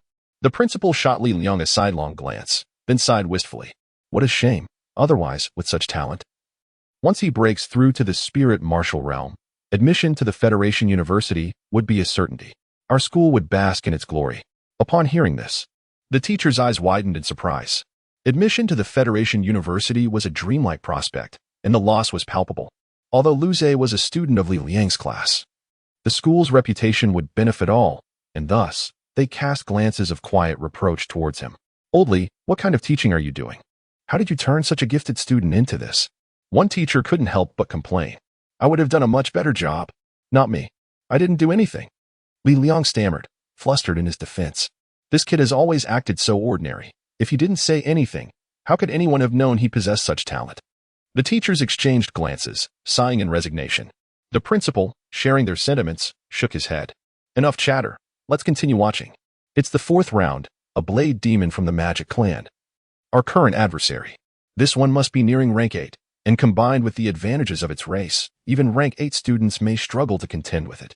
Let us see how this lad manages. Upon hearing this, the teachers fell silent, their attention fixated on the live broadcast. The production crew, recognizing the principal's interest, thoughtfully fixed Luze's screen in view, ensuring he remained the focal point of the broadcast. After all, it was only fitting that the principal be allowed to witness such talent. Chapter 20, Divine Powers at this moment, within the virtual realm. Luze gazed upon his adversary, a towering figure nearly 3 meters in height, its body clad in black, armor-like skin, and blood-red eyes glimmering with ferocity. The creature's arms bore the ominous bulges of retractable, black, bone-like blades. Luze possessed some knowledge of the blade demon race, frequently featured in the news as one of the most notorious extraterrestrial species. Currently, they were engaged in warfare against humanity. Rumored to be a branch of the higher demon races, although the higher demons had never acknowledged this claim. Nevertheless, they continued to provide sanctuary for these beings. Luze lifted his gaze to the imposing form of the blade demon, licked his lips, and with a glint of determination in his eyes, he propelled himself off the ground, transforming into a blur as he initiated the assault. With a swift motion, the blade demon launched its elongated, black, bone blades, which also morphed into a fleeting shadow, appearing before Luze, slicing through the air. With a smirk, Luze felt the surge of blood energy vibrate within him. His body enveloped in a radiant white light. He twisted his waist, clenched his fist, and struck. A thunderous collision ensued as Luze's luminous fist met the dark blade, generating a visible wave of translucent energy that radiated outward upon impact. With a powerful tremor in his arm, Luze forced the blade demon back several steps before advancing with a series of relentless punches. The blade demon, unable to stabilize itself after being repelled, let out a ferocious roar, swinging its bone blades in a desperate counterattack. The sound of their duel echoed through the arena, accompanied by the dispersing waves of energy. In mere moments, Luze unleashed a flurry of punches, each one more devastating than the last. With a sharp crack, the blade demon's bone blades began to splinter, prompting a panicked roar as it attempted to escape Luze's relentless onslaught, its body akin to a small vessel tossed upon tumultuous waves. With each successive strike, 5, 10, 20, culminating in a final anguished roar, Luze shattered the blade demon's once mighty weapons into fragments. Before the demon's cries could fade, Luze stepped forward and delivered a crushing blow to its chest, the immense force lifting the creature off its feet and sending it crashing down several meters away. In an instant, Lu Zhe's form reappeared beside the fallen demon, raising his right foot and bringing it down like a war axe upon the demon's chest. The arena beneath them fractured in a web-like pattern as the blade demon struggled momentarily before falling silent. Outside the virtual realm, Lu Zhe's classmates exchanged astonished glances. Is Lu Zhe truly that powerful? Is it not exaggerated? A 5th-tier martial artist shattering the weapons of a 7th-tier blade demon? One exclaimed. I must cling to Lu Zhe's coattails for dear life. In another classroom, the blue-haired girl, Alice, gazed at Lu Zhe with wide eyes and flushed cheeks as she grasped Lu Li's hand. Li, please introduce me to your brother. I feel I could transform from your close friend into your sister-in-law. Lu Li's eyes sparkled momentarily before she smiled gently. Let us wait until my brother finishes his college entrance exams, shall we? He must not be distracted right now.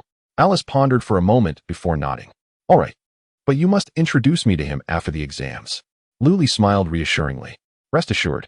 Alice nodded in satisfaction, grinning mischievously. I'll give you a leg massage, little sister-in-law. Lu Li sighed and shot Alice a playful glare. Let us focus on the match. Meanwhile, in the virtual classroom, the principal raised an eyebrow and chuckled. This lad is quite audacious. Yet, such vigor is to be expected from youth. The crowd exchanged incredulous looks, their expressions a mixture of astonishment and disbelief.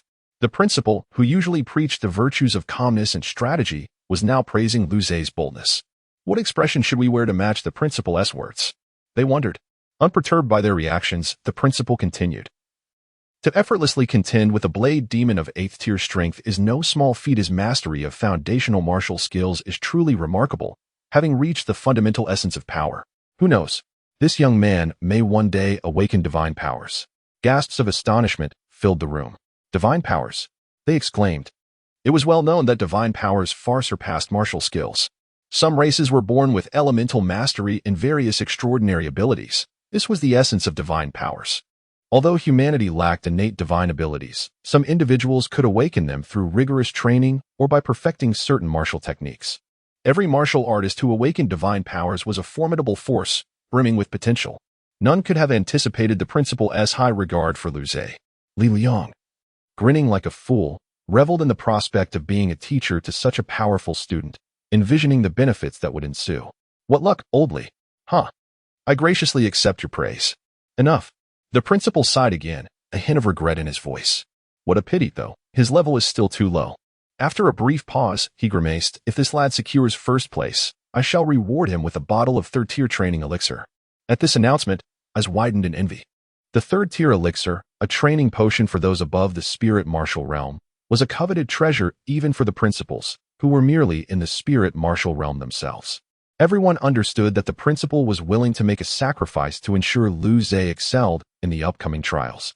After all, securing a student who could be recommended to the federal university would attract prodigies from the entire TrendStar system, and with Lu Zhe's exceptional talents, including those of his sister, Lu Li, the potential benefits were immense. Of course, all of this depended on Lu Zhe's own abilities. As a 5th-tier martial artist, defeating the school's strongest student, Renjan, a genius who had already reached the 9th tier, was no small feat without the requisite skill. He could not blame anyone else. The next challenge was upon them, and Lu Zhe's performance had captured the attention of many.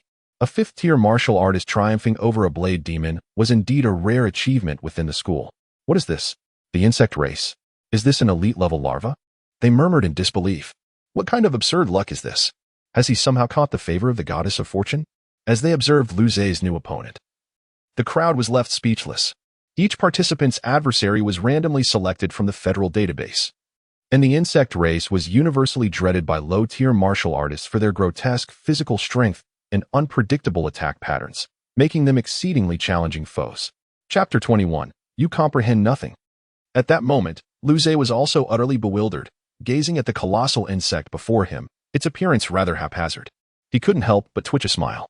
Encased in thick ebony armor, it possessed 6 stout, sharply pointed legs and a ferocious head adorned with a dozen slender, acutely tipped, and ceaselessly writhing, enigmatic tendrils.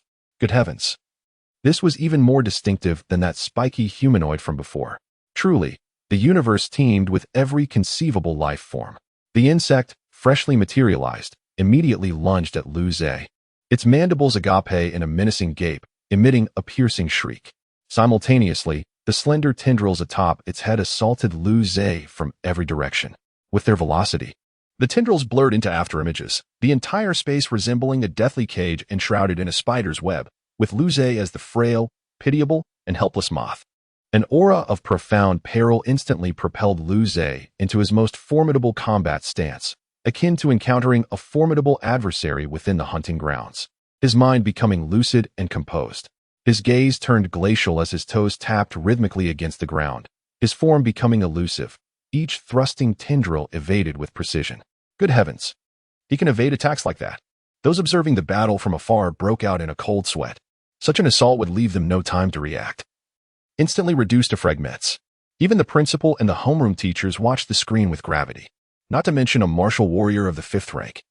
Even an 8th rank would struggle to evade such attacks with certainty. I believe, the principal began slowly, that young Lu Zhe might endure for another 5 minutes. Perhaps even wound the insect. Surely not, principal? A collective pause rippled through the onlookers. If you suggested enduring 5 minutes, we might believe it. But as it stands, approaching it is difficult, and even if he does, that insect armor isn't something Lu Zhe could breach in a short time, is it? The principal wore an enigmatic smile. I have faith in this child's strength. Within the arena, Lu Zhe's icy gaze flickered past the tendrils' assault, utterly unable to close the distance. The tendrils were too agile, contorting in the air like ravenous serpents, assuming L shapes, S shapes, M shapes, any posture imaginable. Each moment, several tendrils would impale towards him. Lu Zhe furrowed his brow. The insect had forced him into this predicament without even moving. It was rather formidable. If that's how it is, I shall give it my all. Lu Zhe's eyes gleamed as he augmented his strength, which had merely been 2 minor realms of completion. Clearly, such strength would not suffice against this insect. The white light enveloping his body intensified, his velocity skyrocketing as he instantly shattered the tendril's blockade, appearing directly before the insect. Die! Boom! A punch exploded forth, carrying a deafening sonic boom, striking directly towards the insect's head. Sensing the threat, the insect emitted a piercing shriek, its 2 sharp forelimbs, previously grounded, abruptly rising to cleave towards Lu Zhe's fist. Bang! Fist and forelimbs collided, the potent recoil sending Lu Zhe hurtling backward involuntarily, while the insect staggered back dozens of meters. Yet, even as the insect retreated, its tendrils continued to lash towards Lu Zhe. This fellow is cheating, isn't he? It was said that 2 fists could scarcely withstand 4 hands.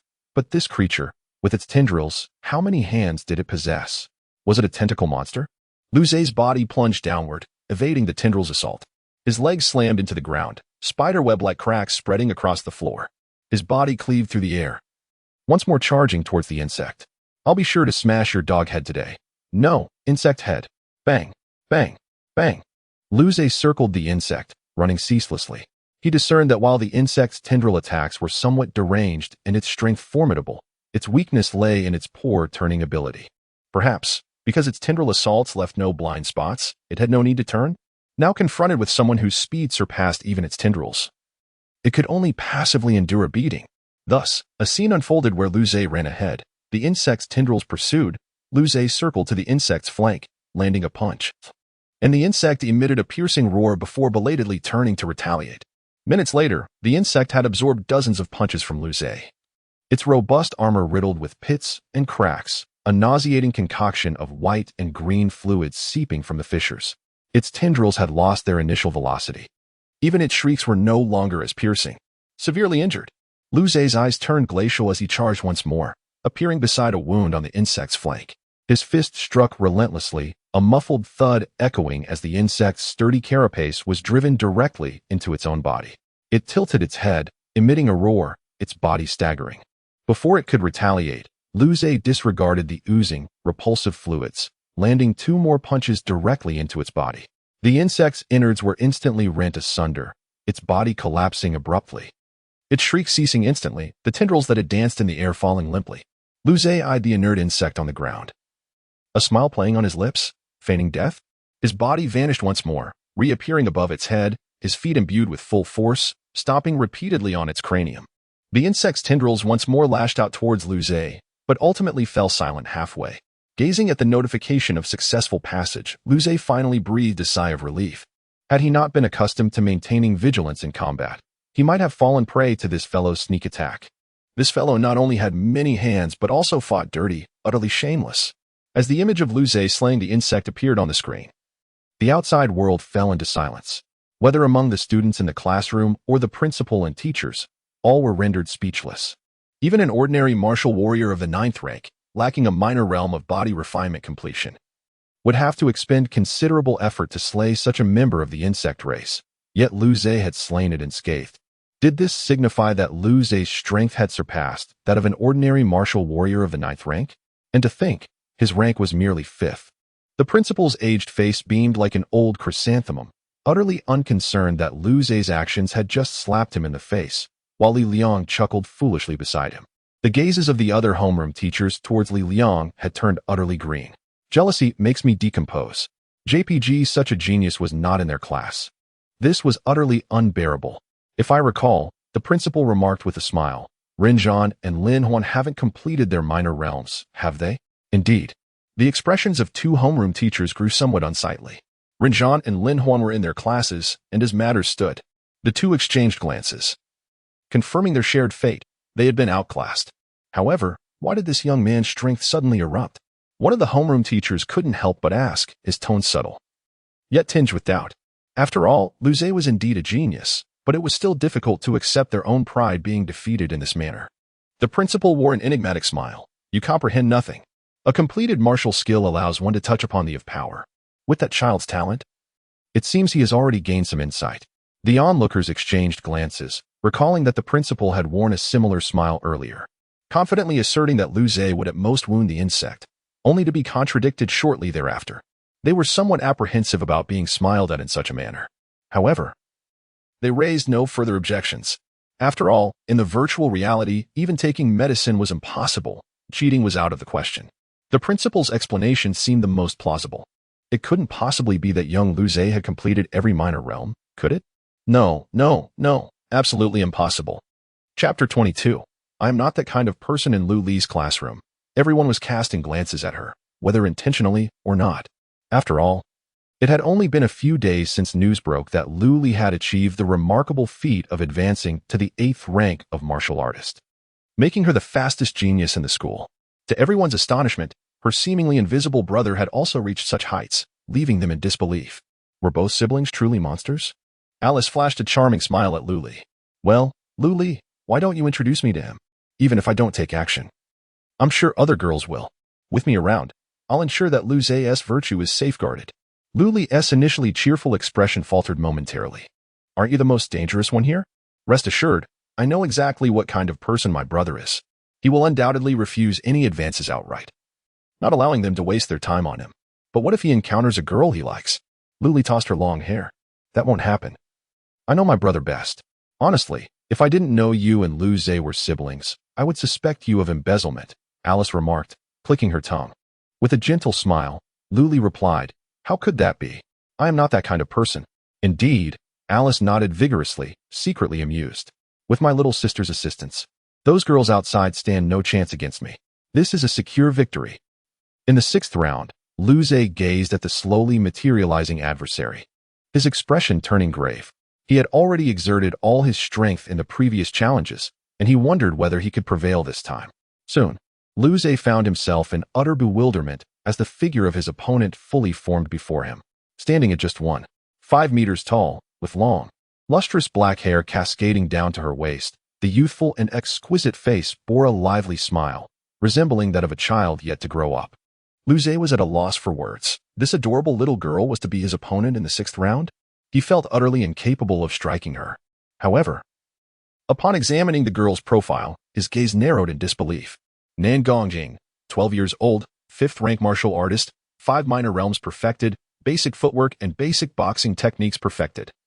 Ability, power explosion, evaluation, a prodigy of humanity. Lu Zhe stared incredulously at the charming little girl before him. At 12 years old, she had perfected all 5 minor realms and mastered all basic martial techniques, surpassing his own 18 years of age. Not to mention, what on earth was this extraordinary skill? It was evidently a highly advanced ability, leaving him wondering how he could possibly compete. Moreover, the name Nan Gongjing rang a bell. While Lu Zhe was still in a daze, participants who had failed to clear their rounds began to emerge from the virtual reality classroom. They stepped out of the access pods only to find the principal and several teachers staring wide-eyed at the live broadcast screen. The spectators assumed their performance had been so dismal that it had displeased the teachers, prompting them to shrink back in silence. Just then, Li Liang spoke, his voice trembling slightly. Nan Gong, is that her? Indeed, a prodigy of humanity, it must be her. The principal's expression grew complex. I never anticipated that her previous data would be stored in the database. I wonder if Lu Zhe will be discouraged by this. After all, the opponent's talent was extraordinary. Amidst trillions of people, being recognized as a prodigy of humanity was not something local geniuses could compare to. This was merely the strength of a 12-year-old. Yet it was already on par with an ordinary martial artist entering the spiritual martial realm. To awaken such a powerful ability at 12 years old, it was beyond even the capacity for envy. Is she already a young master? Someone among the teachers wore an oddly peculiar expression. Silence. That title must not be spoken. The principal's lips twitched as he hurriedly interrupted. Yes, yes. The crowd simultaneously lowered their heads, their mouths twitching, uncertain of how to respond. Meanwhile, the recently emerged students, overhearing the principal and teachers, were bewildered. It seemed their own performance was the cause of the commotion. Relieved, they turned their attention back to the virtual screen. Is that Lu Zhe?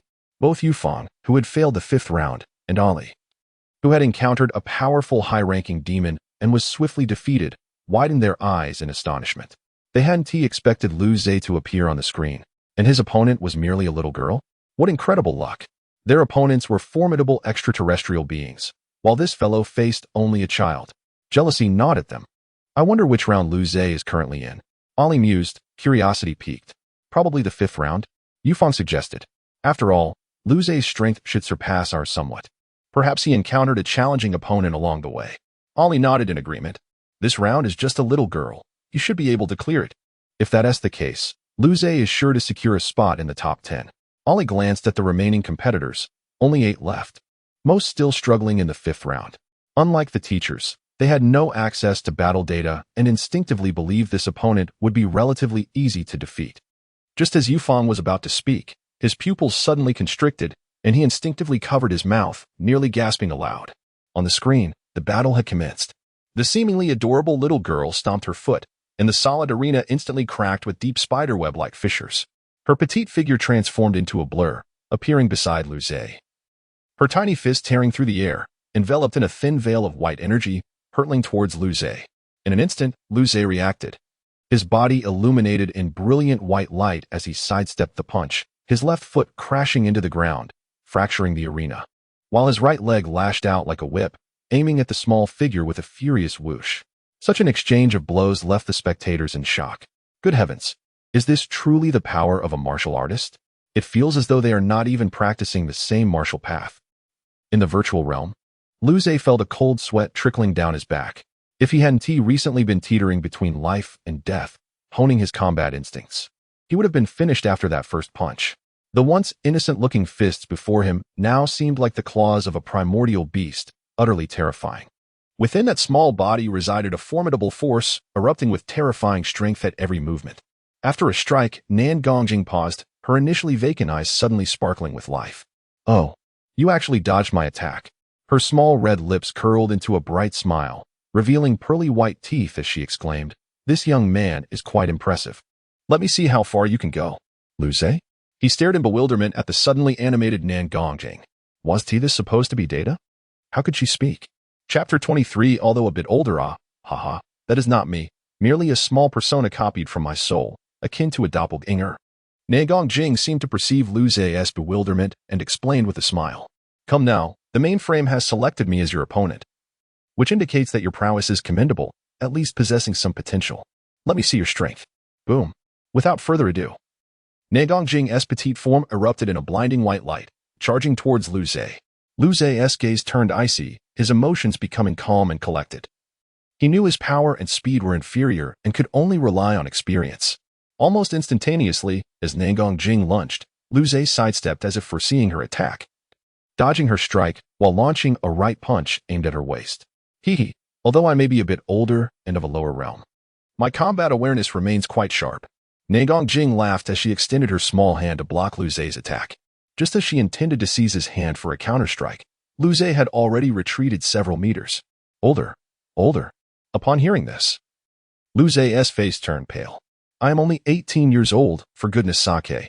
Like the sun at 8 or 9 in the morning, how could I be old? At this moment, I am merely 12 years old. Nangong Jing puffed out her flat chest, a look of pride on her face. You are 6 years older than me.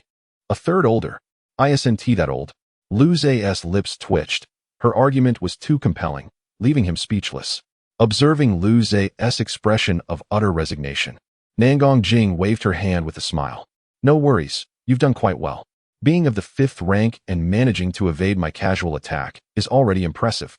Casual attack? Lu Zhe's pupils constricted. Even those watching the live stream couldn't help but twitch their lips. Such an attack could easily overwhelm an ordinary 9th rank. Yet she described it as casual? MMP. Only the homeroom teacher and a few others understood that Nangong Jing was not exaggerating. She hadn't even been serious. Would you like to witness my serious punch? With her left hand on her hip and her right hand giving a thumbs up to Lu Zhe, the adorable, youthful face of Nangong Jing radiated a bright smile. Lu Zhe could no longer suppress his exasperation at this little girl's brash demeanor. His expression turned grave as he nodded. Let me see it. He yearned to comprehend the extent of the disparity between himself and the exceptional beings of the human race.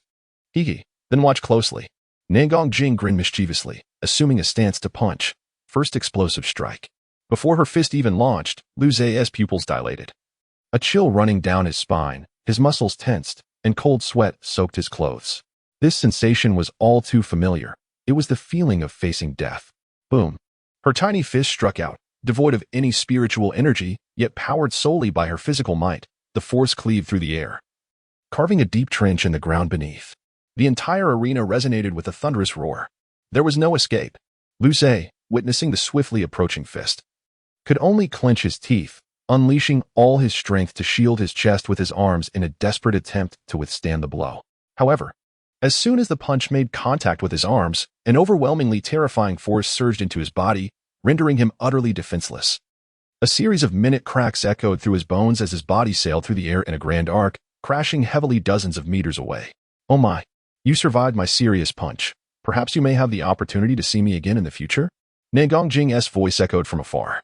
This round, I'll consider you passed. Nangong Jing approached Lu Zhe, crouching down to poke his face with her little finger. Surviving my serious punch without dying indicates you possess a notable martial artist's realm. Lu Zhe managed a wry smile, hoarsely replying, it is still somewhat lacking. Upon hearing this, Nangong Jing paused for a moment before chuckling. Indeed, it is somewhat lacking. With this level of strength, you cannot contribute much to our human race. Can you? Contribute to the human race? Lu Zhe was momentarily taken aback. He had never contemplated such lofty ideals. They seemed far beyond his reach. However, the universe is a chaotic place, and individuals like Nangong Jing are destined to become powerful, protecting the human race, no doubt. It was astonishing that a 12-year-old girl possessed such thoughts. He felt he had lost quite miserably. Well, it seems you are unable to continue fighting. 18 years old and having passed 6 trials, it's quite average, not too shabby. I shall take my leave. Soon, the mainframe will likely send you out. While Lu Zhe was lost in thought, Nangong Jing continued speaking, and her figure gradually faded from view. Nangong Jing. Lu Zhe felt an odd familiarity with that name, but could not recall why. However, the inflated sense of pride he had developed from his rapid advancement had been thoroughly deflated by that tiny fist, and perhaps he should be grateful to her. Next time, I hope to face her true self. Lu Zhe mused as he exited the virtual reality chamber. The classroom was enveloped in an eerie silence. All eyes fixated on Lu Zhe with peculiar expressions. Bewildered, Lu Zhe gazed at them, unsure of their intentions. Had they finally noticed the hidden charm concealed beneath his profound aura of melancholy? What if a girl approached him later to confess? He felt a twinge of anxiety. Congratulations. Lu Zhe. Yukike's Masaki, Ali, and Su Yang approached him. Yukike's adorable face flushed as she spoke to Lu Zhe. Congratulations? For what? Lu Zhe was somewhat confused. Congratulations on passing the 6th trial. If all goes well, you should be in first place. Yukike's pointed to the virtual scoreboard, where Lu Zhe indeed held the top position. The second-place contender had sustained only 30% damage from the 5th trial, revealing a significant gap. Thank you, Lu Zhe smiled. Well, that. Yukike's hesitated, seemingly wanting to say something. Lu Zhe raised an eyebrow, then smiled. Is there something on your mind? We are classmates, after all. I will assist if I can. Yukike's paused, then sighed with relief, revealing a smile. It's nothing. Just be sure to give your all in this graduation trial. Indeed. Lu Ze nodded in agreement. Suyang cast a strange glance at Lu Ze and Yukike's, then chuckled bitterly. I had originally considered you my rival, but it seems I underestimated you. Ali scratched his head, acknowledging, even in a strength competition, I cannot match Lu Ze. There is no point in competing. Soon, the four of them engaged in a discussion about their martial techniques, and Lu Ze generously shared his insights, which excited the three of them. Once they absorbed this knowledge, their own powers would surely see a significant boost. Before long, Ren Zhan and Lin Huan emerged, one after the other. Chapter 24. After all, I am always first. Damn. Ren Zhan is a handsome young man with chestnut hair, a smirk playing on his lips, exuding a hint of arrogance. Lin Huan, on the other hand, is a delicate girl with flowing golden hair, appearing quiet and exuding an air of elegance. As soon as they emerged from the interface chamber, Ren Zhan spotted Lin Huan climbing out as well. A smirk appeared on his face as he remarked, Lin Huan, once again, you have lost to me. I achieved 40 damage in the 6th level. Lin Huan glanced at him, then turned her attention to the leaderboard. A flicker of surprise crossing her eyes as she casually replied, so what? Haha, invincibility is such a lonely state. Ren Zhan chuckled, hands clasped behind his back. Gazing contemplatively at the ceiling, letting out a deep sigh filled with wistfulness. Some classmates who had been eavesdropping on their conversation couldn't contain their laughter upon hearing Ren Zhan's words. Confused, Ren Zhan turned to his classmates, who were stifling their giggles, and frowned. What are you laughing at? Zhan Gu, look. One of them pointed towards the leaderboard, his expression peculiar. Ren Zhan raised an eyebrow, turning to see what was so amusing. To his astonishment, he discovered that he was not in first place. That honor belonged to an enigmatic figure named Lu Ze, who had astonishingly cleared the 6th level. Ren Zhan was bewildered. This was utterly illogical. A character he barely remembered had somehow surpassed him. His expression darkened as he demanded, who is Lu Ze? One of his classmates pointed awkwardly at Lu Ze, who was joyfully discussing martial arts techniques with Su Yang. Aoli and Su Fong, that's the most handsome one. Lin Huan, intrigued, cast a curious glance at the sullen Ren Zhan, then at Lu Ze, who remained blissfully unaware of their conversation, still animatedly chatting. She felt a tinge of interest, wondering if this Lu Ze truly possessed strength. While Ren Zhan's gaze flickered, contemplating whether to investigate Lu Ze's capabilities, the principal observed the gathered students, noting that everyone had completed the challenge. He smiled and announced, all right. The results of the challenge are in.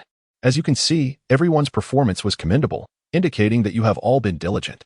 You are the pride of our school. He paused briefly before continuing. However, there are only 20 spots for seed candidates, so we will select the top 20. I would like to particularly commend Lu Ze, who, despite being at the 5th tier, managed to clear 6 levels, a testament to his hard work. I hope all of you can also strive to become even more exceptional through your efforts. Lu Ze felt somewhat speechless. The principal was indeed fulfilling his role, even taking the opportunity to inspire the students. Was this just inviting resentment towards him?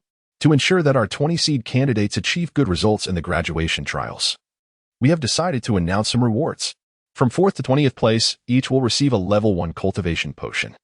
The 2nd and 3rd places will receive a level 2 cultivation potion, while the 1st place will receive a level 3 cultivation potion.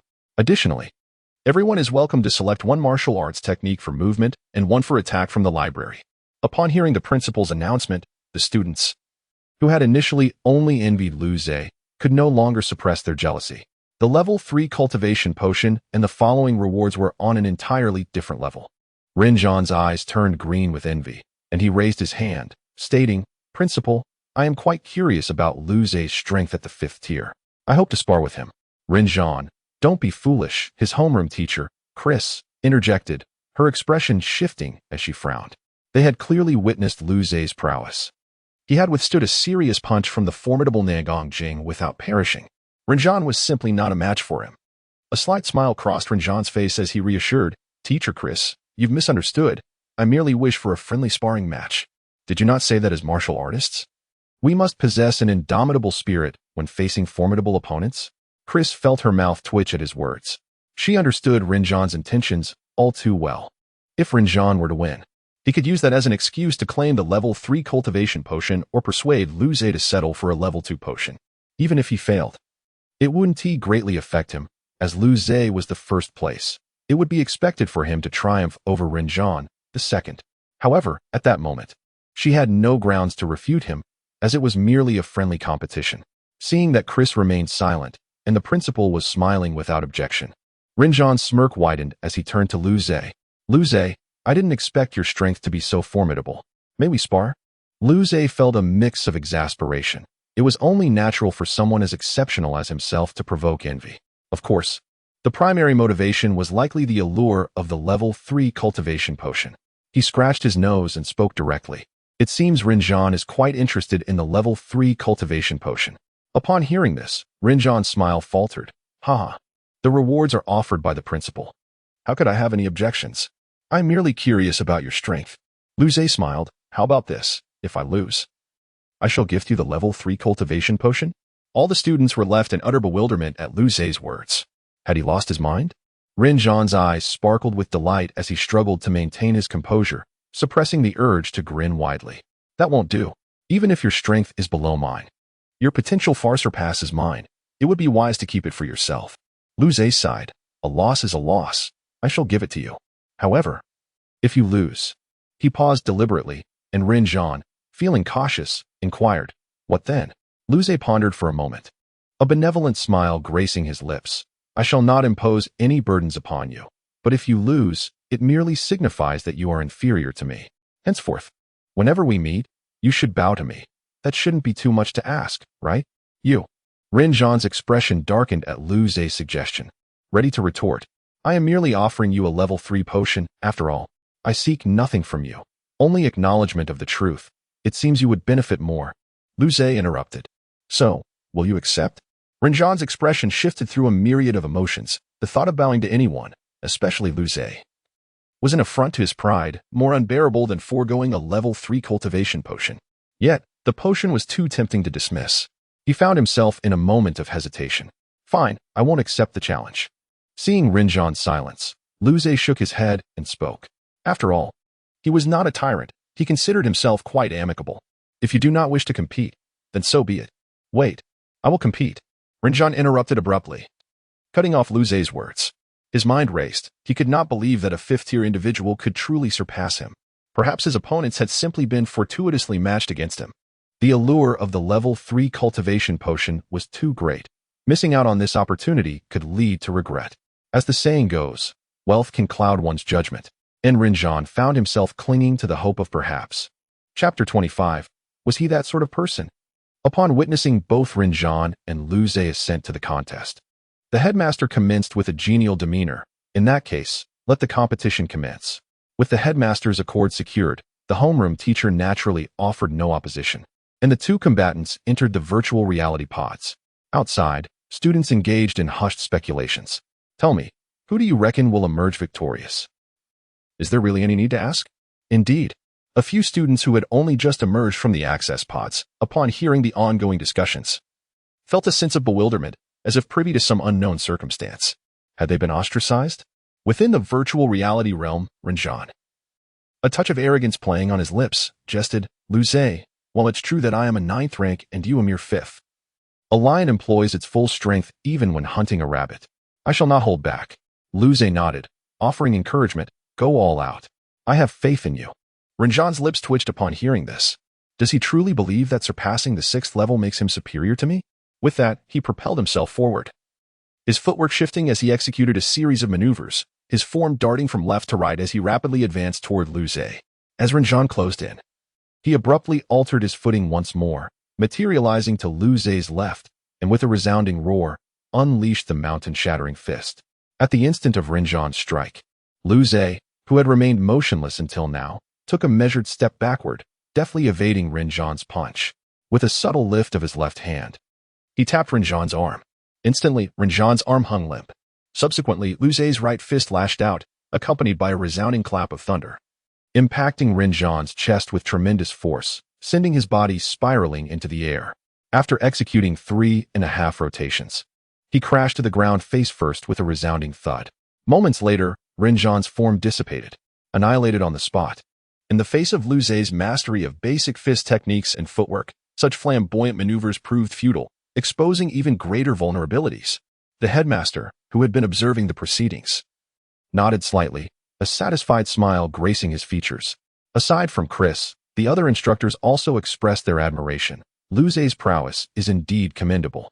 Let us hope he brings glory to our school in the graduation trials.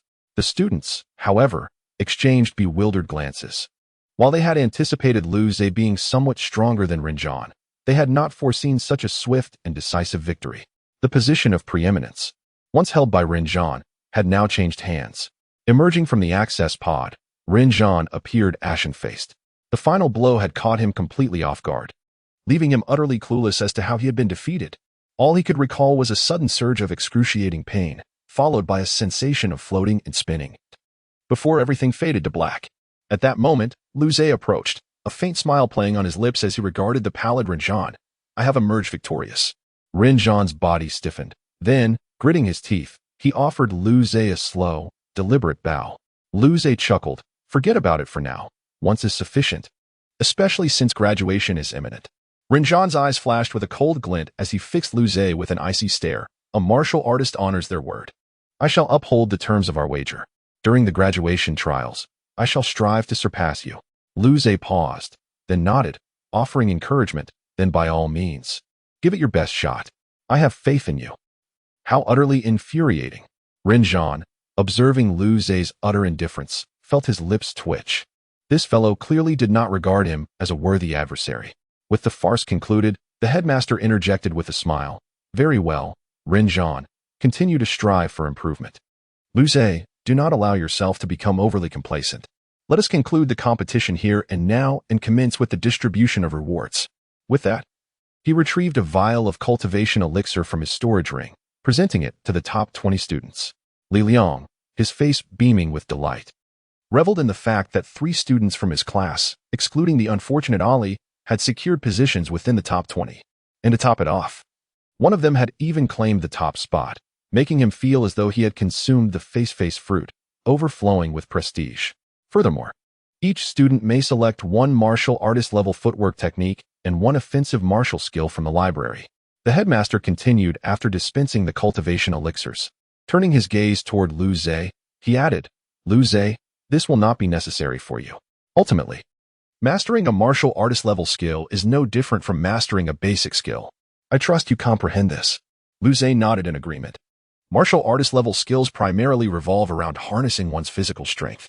While the starting points may differ, all paths ultimately converge, and upon reaching mastery, no discernible distinctions remain. However, should you manage to break through to the spirit martial realm before the graduation trials, I shall bestow upon you a spirit martial realm skill. Upon hearing the headmaster's words, Lu Zhe's pupils constricted.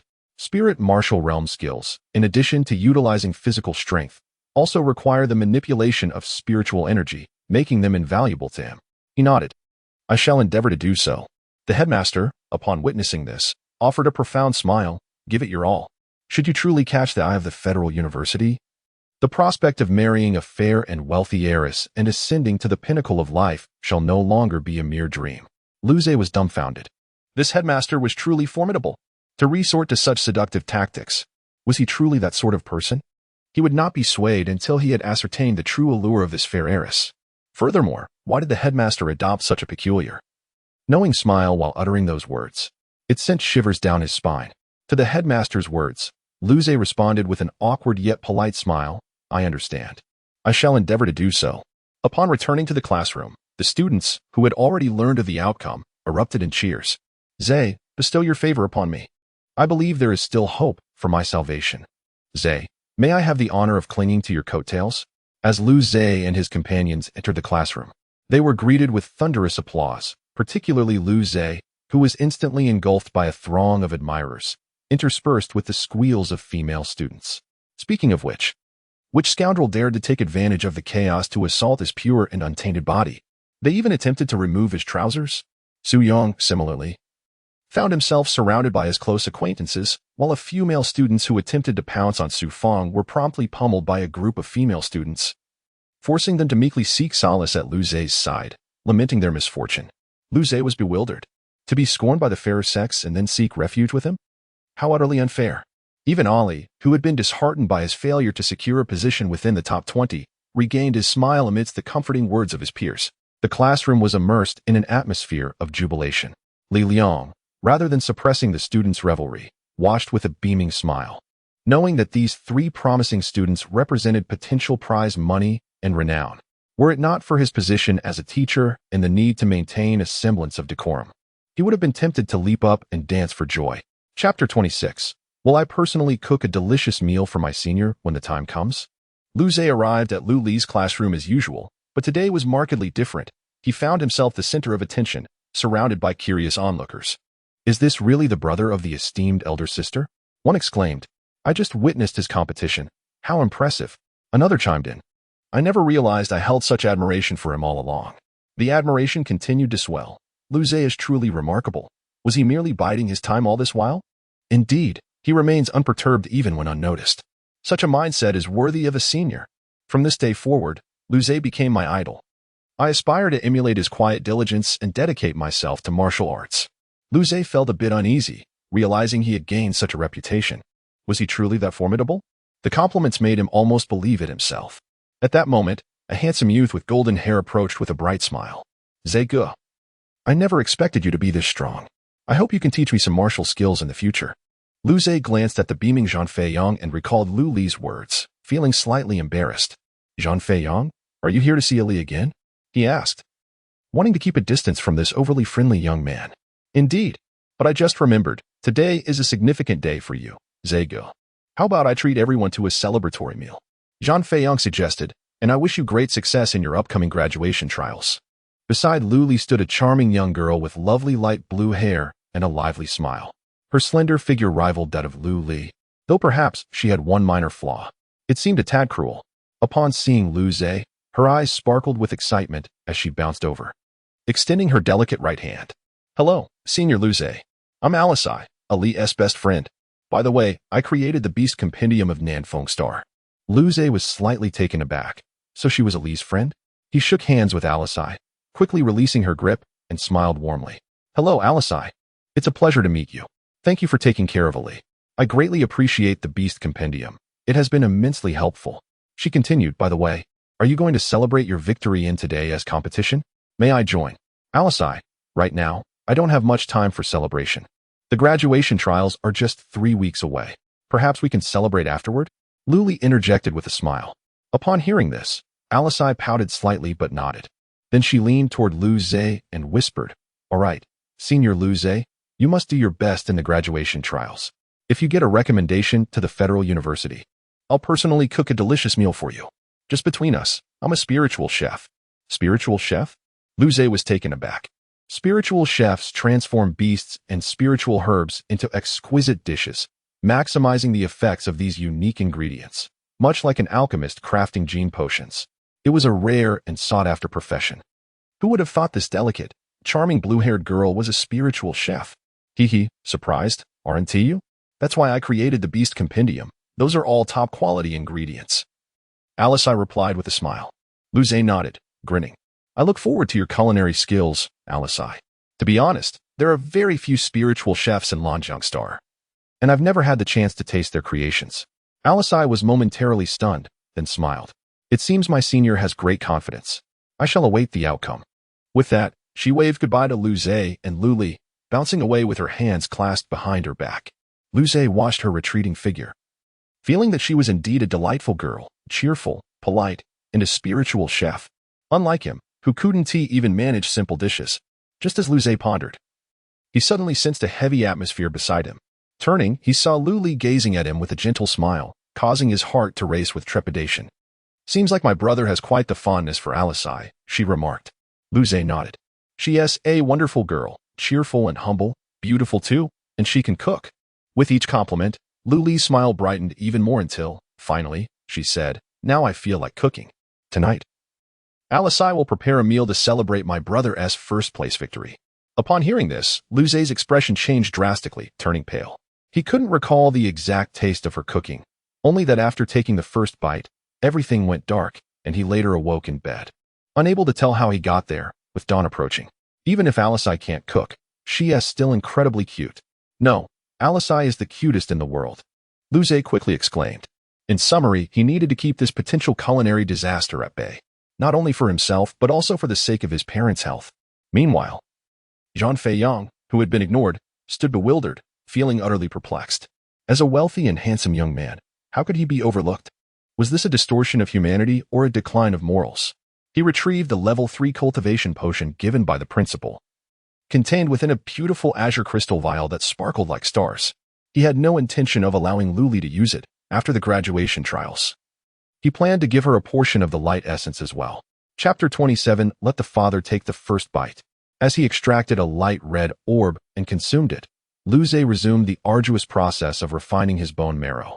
Agonizing pain surged through his bones, causing him to furrow his brow, yet his body remained utterly still. An hour later, the energy of the orb was depleted, and he had completed merely 1/10 of the refinement. Lu Zhe opened his eyes, a silvery glimmer passing through his gaze, and exhaled a breath of murky air. Finally, a twitch at the corner of his mouth and reddened eyes nearly brought him to tears. He had truly experienced the excruciating pain that penetrated to the marrow. However, to become stronger, such sacrifices were unavoidable. He sighed, wishing he could simply laze about like a salted fish and still grow in strength. Nonetheless, compared to the futility of effort without reward, he felt a sense of satisfaction with his current progress. Turning to observe the sky, he noted the sun setting in the distance, casting an orange hue across the heavens. It was already past 6 o'clock. Lu Zhe stood up, adhering to his routine, and took a shower before descending the stairs. As soon as he stepped down, Lu Wen's voice reached him. Looking up with surprise, Lu Wen exclaimed, "I heard from Ali that you secured first place in today's seed competition." Lu Zhe was momentarily taken aback, realizing that the fellow had already spoken to his father. He nodded slightly, grinning widely. "So what do you think? Isn't your son impressive? Surprised, aren't you?" Lu Wen chuckled, glancing towards the kitchen. Noticing the lack of activity, his handsome face bore a somewhat lewd smile as he beckoned to Lu Zhe. Lu Zhe turned toward the kitchen and approached. "What's up, Dad? I know quite a few friends, and a couple of them have daughters around your age. All stunningly beautiful. Would you like me to introduce you?" Lu Wen suggested with a smile. Lu Zhe's mouth twitched as he gazed at his father's lewd expression. He slowly but firmly replied, "If they are as beautiful as you say, then perhaps it's best to let that be." Though he couldn't fathom why his father was intent on introducing him to a girlfriend, he felt an underlying mystery in the proposition. Lu Wen's expression stiffened, and he clicked his tongue, about to speak when a noise from the kitchen interrupted. Fu Shuya emerged, carrying a dish. However, it was Lu Li, following behind, who made Lu Zhe's heart stop. He stared in horror at the sweet and sour pork in her delicate hands, filled with despair. "I'm going to die. I'm really going to die." At that moment, Lu Wen also wore a look of hopelessness. The normally non-cooking Ali had decided to cook for Lu Zhe to celebrate, and it was infuriating. The sentiment of a father tasting his daughter's home-cooked meal for the first time being for another man was something only those who had been fathers could understand. "No. I must introduce my son to a girlfriend. Dear son, dinner is ready. Ali has made your favorite sweet and sour pork. Make sure to savor it," Fu Shuya said with a smile. Lu Zhe and Lu Li shared a close bond, and she was the happiest among them, almost wishing they would register their marriage immediately. "Brother, this sweet and sour pork is made by Ali herself. Even Mom has tasted it yet," Lu Li said with a gentle smile, looking at Lu Zhe. Lu Zhe's face stiffened as he awkwardly stepped closer, forcing a laugh. Haha, how could I let my adorable sister cook for me?" Meanwhile, Lu Wen watched Lu Zhe coldly, his face full of envy. Staring at the vividly colored sweet and sour pork that looked incredibly appetizing, Lu Zhe's eyes turned red, his voice trembling. "Ali, this one be poisonous, right? Brother, if you don't trust Ali, she might get hurt, you know?" Lu Li said with a smile, seemingly nonchalant as she pulled out a gene potion from her pocket. "So, the preparation you spoke of was actually to prepare me with medicine? This person's heart must be dark. Today it was supposed to be a celebration for myself. Why should I suffer like this?" Lu Zhe bit his lip, contemplating whether to feign a stomach ache to escape this ordeal or to endure it. Believing that given his current strength, he might only end up with a mild case of diarrhea. As Lu Zhe pondered, Lu Wen cleared his throat. Speaking in a composed manner, "Zhe, do you think it's appropriate for your father to take the first bite? I greatly admire your filial piety." "Then it's settled, old man." Observing Lu Wen's composed demeanor while he continually gestured toward him, Lu Zhe's smile turned increasingly treacherous. Since it was his beloved sister's first cooking endeavor, the first bite should naturally be tasted by his father. "I trust Ali feels the same. My apologies." "Dear father, but you must savor your daughter's heartfelt dish. I will pray for you." Luli's smile faltered, and she slowly tucked the gene potion away. Attempting to explain, "Dad, this dish isn't good. You should eat what Mom made instead. I'll just take this away." At that moment, Luze felt he had narrowly escaped a calamity. Just then, Lewin blocked Luli's attempt to take the dish, shielding the plate of sweet and sour pork, and exclaimed, "Nonsense. How could my daughter, who is so talented, possibly cook poorly?" Lewin felt wronged. Had his daughter entered a rebellious phase? The dish, which appeared scrumptious, was about to be discarded rather than served to him, her father? Feeling heartbroken, he swiftly picked up chopsticks and grabbed a piece of the vibrant sweet and sour pork, shoving it into his mouth without hesitation. The moment it touched his palate, Lewin's legs weakened, nearly causing him to collapse. He braced himself against the table, his expression stiffening as he gritted his teeth, forcing himself to chew through the sweet and sour pork, finally swallowing it down. Fu Shuya looked on in confusion. "Old Lu, what's with that expression? Are you discontent with your daughter's cooking? Surely you're not about to ascend to the heavens." "Not at all. It's an exquisite delicacy. I'm simply overwhelmed by its deliciousness," Lewin explained, wiping the tears that had involuntarily escaped his eyes. In that moment, he realized how much his daughter truly cared for him. His thoughts were incredibly complex, had he not been of age. Despite not being cut out for martial arts, but still possessing a fifth-tier martial artist's strength, would he have collapsed? Truly, Lewin's daughter had an extraordinary prowess, even in her culinary creations. Despite the dish being so poorly made that it left him weak, he felt an overwhelming sense of gratitude. Simultaneously, he recalled Luze's earlier words. That cheeky boy had actually considered making him eat. It's better to share joy than to enjoy alone. Meanwhile, Luli, who was aware of the situation, felt her mouth twitch, unsure of what to say. Luze let out a sigh of relief. After all, they were ordinary ingredients, and even though they had passed through Luli's hands, the toxicity was likely limited to merely rendering one weak. At that moment, Luwan, gazing affectionately at the twitching Luze, said in a gentle tone, "Aze, this is a heartfelt gesture from Ali. You must not disappoint her and eat it all, understand?" He quickly signaled to Lewin, "Dad, this isn't how one should play. You already know the potency of this dish. Let your son off the hook." Lewin chuckled coldly, returning Luze's gaze with a knowing look. "Who was it that tricked me earlier? Today, we shall inflict mutual harm. What are you two winking at each other for? Come on, dear son. Since it's made by Ali, you must finish it. Don't let Ali's heartfelt intentions go to waste." Fu Shuya said, looking at Luze with warmth, pushing the sweet and sour pork toward him. She cast a teasing glance at the gentle smiling Luli, saying, "Ali, this child has yet to let me have a taste. It looks quite delectable, but since it was prepared for you, mother shall not steal any. Brother, do indulge." Luli revealed a devilish smile. "Aze, a true man must bravely confront the harsh realities of life," Lewin said through gritted teeth, leaving Fu Shuin perplexed. Luze. Ultimately, with tears in his eyes, Luze finished the entire plate of sweet and sour pork, only to spend over half an hour in the restroom, silently resolving never to consume Luli's culinary creations again. Chapter 28, An Inherent Nature at this juncture. Merely closing his eyes and delving into his consciousness would grant him entry into the hunting dimension.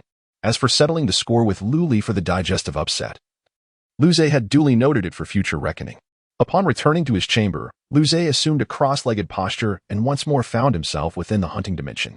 A humid, balmy breeze wafted past, carrying the subtle sense of earth and verdant grass, permeating Luze's senses. The sun, as ever, radiated a comforting warmth, its rays caressing his form. Distant, muted roars echoed through the air. Luze, a faint smile playing on his lips, promptly turned and strode in the opposite direction. Indeed, the day was propitious, particularly suited for unearthing rabbit warrens.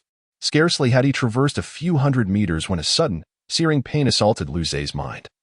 As though a sharpened stake were being driven into his skull and vigorously twisted, the excruciating agony compelled him to grit his teeth, his hands instinctively clutching his head, his body contorting into a fetal position upon the grassy expanse. His vision blurred under the intensity of the pain. What transpired? Was there a clandestine assailant seeking to harm him? Could it be that the rabbits, his perennial adversaries, had mastered some novel technique, perhaps a psychic assault? The rabbits were, naturally, the prime suspects in Luze's estimation. With a determined bite to his lip, he rose unsteadily, his brow furrowed in concentration. "Pain shall not conquer me," he declared, "but instead shall fortify my resolve." "Ah, That utterance, a relic from his callow youth, ranking 18th among his most cherished pronouncements. He sensed that the very enunciation of these words imbued him with an aura of unwavering resilience, a certain panache. He persevered through the cerebral torment, striving to maintain his lucidity. To succumb to unconsciousness now would mean expulsion from this realm, a premature departure Luze was loath to endure. He scanned his surroundings. For an unseen adversary was the most formidable. Even in death, he desired clarity. Yet, the surrounding vegetation remained unervingly still, devoid of any telltale sounds. Were it not for the persistent agony, Luze might have doubted the reality of the attack. He clenched his teeth, maintaining a vigilant watch. To be ambushed was unacceptable.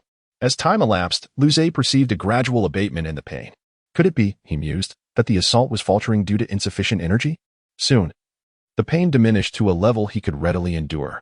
He heightened his senses to their zenith, ensuring that no rustle or stir would escape his notice. The atmosphere was charged with anticipation. Then, with renewed ferocity, the pain returned. This time, however, Luze's eyes gleamed with a cold resolve. Ignoring the torment, he charged toward a patch of tall grass not far behind him. Boom! A full-force sweeping kick pulverized the vegetation, and the pain in Luze's head vanished as suddenly as it had appeared. A rustling sound ensued, followed by the emergence of a flattened trail in the nearby grass. "I found you." Luze's gaze sharpened, and he surged forward. Moments later, his eyes widened in astonishment. What had he unearthed? A tiny mouse. Though its shoulder height reached a considerable 30 centimeters, in this bizarre realm where even rabbits stood a meter tall, it was undeniably diminutive. The peculiar rodent possessed fur of an uncanny, lustrous blue, and its large, round eyes were of a delicate lavender hue, brimming with lively intelligence. Upon being discovered, the mouse blinked at Luze and emitted an endearing squeak, radiating an almost irresistible charm. Luze surmised that even a heart as hardened as Luli's might be softened by this creature. Luze and the mouse engaged in a silent standoff. Then, without warning, Luze brought his foot down, crushing the creature's head into the soil, its body arching upwards. Thump! Squeak! A muffled sound marked the end. The mouse's diminutive limbs twitched, and a feeble cry escaped its throat before it succumbed, its body slowly relaxing. Luze wordlessly lifted his foot, watching as the creature dissolved into ash. I, the jungler, possessed no sentimentality. This mouse was a menace, capable of psychic assaults. Had Luze's mental fortitude not been more than twice that of an average person, the initial attack might have proven fatal. This implied that ordinary martial artists, even those at the lower echelons of the spirit martial realm, could be slain by this seemingly harmless creature. Fortunately, its abilities appeared to be limited to psychic attacks. Its physical form was weak. Had it capitalized on Luze's initial agony, Luze would have been expelled from the dimension prematurely. Should this creature have launched an assault during his engagements with the rabbits, the consequences would have been catastrophic. He would not allow such a ticking time bomb to remain. He conceded that the mouse possessed an undeniable cuteness, and were it possible to tame it, he might have considered doing so. However, lacking the means, he opted for decisive action. As the mouse completely disintegrated, the small orbs it left behind caused Luze's pupils to contract. 5 small, lavender orbs, each the size of a kumquat. Their value to him was immeasurable. These orbs, when consumed, temporarily enhanced his comprehension, allowing him to better discern his shortcomings. Moreover, they augmented his mental strength. Such items were invaluable. Luze chuckled, gathering the orbs. Even these few made the trip worthwhile. He merely hoped to avoid encountering such creatures in the future. While the orbs were desirable, he could ill afford to endure another psychic assault during combat. He glanced at the ashes on the ground, surmising that these creatures must be scarce. After all, he had been exploring this dimension for days and had never before encountered one. Having secured his prize, Luze gazed up at the cloudless sky. The weather was splendid, and his early gains had filled him with elation, mirroring the boundless azure above. Suddenly, his face drained of color, and he collapsed to the ground. The once pristine sky was now marred by an ominous shadow. A colossal beast, its body covered in black scales, reminiscent of the dragons of Earth's Western mythology, yet adorned with 3 pairs of wings and 3 sets of razor-sharp claws. Its immense form blotted out the sun. With a single flap of its wings, it traversed the vast distance from the horizon to the grasslands. Another beat of its wings, and it vanished, leaving behind only a tempestuous gale. Luze even witnessed colossal monsters in the distance, caught in the wake of the beast's passage, being tossed about helplessly, while only a few winged creatures managed to flee. Though Luze was relatively distant, the winds were still fierce. He dug his hands into the soil, grasping at the roots of the grass to avoid being swept away. Moments later, The storm subsided, and the sky cleared once more. Luze slowly rose, turning to face the direction in which the beast had departed. The landscape remained a grassland, and beyond that, Luze knew not what lay. He swallowed hard. How large was that creature? Kilometers? Tens of kilometers? Hundreds? Luze could not fathom its true size. Its passage eclipsed the sky, and the sheer force of its presence had nearly caused his heart to burst. And that was from a distance, and only for a fleeting moment. This dimension harbored such formidable beasts. Luze was astounded. He mused. What treasures would such a being yield upon its demise? Having regained his composure, Luze stroked his chin thoughtfully. Impudence may be inherent, he declared. But our guiding principle shall be, court not death. Chapter 29. Don't disregard your canine nature. Soon, Luze banished the behemoth from his thoughts. Lacking the strength to contend with such a creature, he resolved to focus on self-improvement. The gale spawned by the beast had flattened the surrounding grasses, and Luze swiftly located a rabbit warren. Disregarding any potential objections from its inhabitants, he ventured in. Navigating the labyrinthine tunnels, Luze stealthily approached the warren's heart. His gaze hardening, breath and heartbeat under tight control. Peering into the depths, his eyes widened. The scene within consisted of naught but a scattering of ashes and 6 gargantuan rabbits.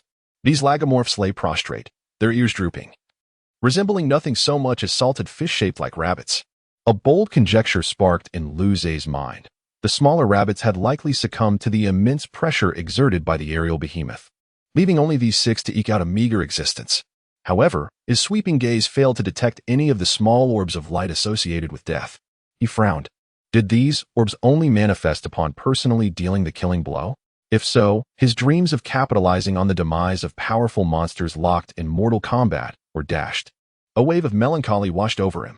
Protagonists in novels invariably stumbled upon such fortuitous events. He yearned for a similar stroke of luck. Shaking off these thoughts, Luze resolved to make the most of the situation. With only 6 innervated giant rabbits remaining, the rabbit slayer would show no mercy. He propelled himself forward, a muffled thud echoing as he became a projectile aimed at the nearest rabbit. The warren's interior was surprisingly spacious, allowing him to stand upright, right fist clenched. He unleashed a punch imbued with the sound of thunder, aimed at the rabbit's neck. A 4th-stage minor perfection realm, coupled with consummate basic martial arts, represented a significant leap in strength from the previous day. The rabbit, weakened by the behemoth's oppressive aura, could only twitch its hind legs before succumbing to its fate. The remaining rabbits, roused from their stupor, emitted feeble cries toward the unexpected assailant. Luze smirked. Indeed, he would henceforth regard this day as his lucky day. These rabbits possessed no fight left in them, transformed from carnivorous predators into mere herbivores. Thus, within the shadowy confines of the rabbit warren, a brutal and unconscionable act of bullying unfolded, an event that would silence men, bring tears to women, and send children scurrying into their mother's arms. The protagonist of this event, Luze, dispatched the remaining 5 cuddly, 1.5-meter-tall rabbits to the netherworld with a few swift blows. He felt no remorse. He even dared to smile. Each supersized rabbit yielded 5 faint red orbs and 1 faint purple orb, resulting in a total of 30 faint red orbs and 6 faint purple orbs. With such a bounty, what reason did Luze have to be unhappy? With these faint purple orbs, Luze estimated that his mental strength would increase by at least 30%. Coupled with the prospect of heightened comprehension, Luze's eyes gleamed. He recalled Nangong Jing's divine ability, Power Eruption. He sensed that there was still room for improvement beyond the realm of consummate basic martial skills.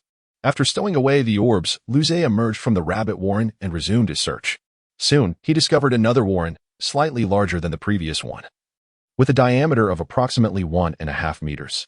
Luze paused before the entrance, contemplating his options before venturing inside.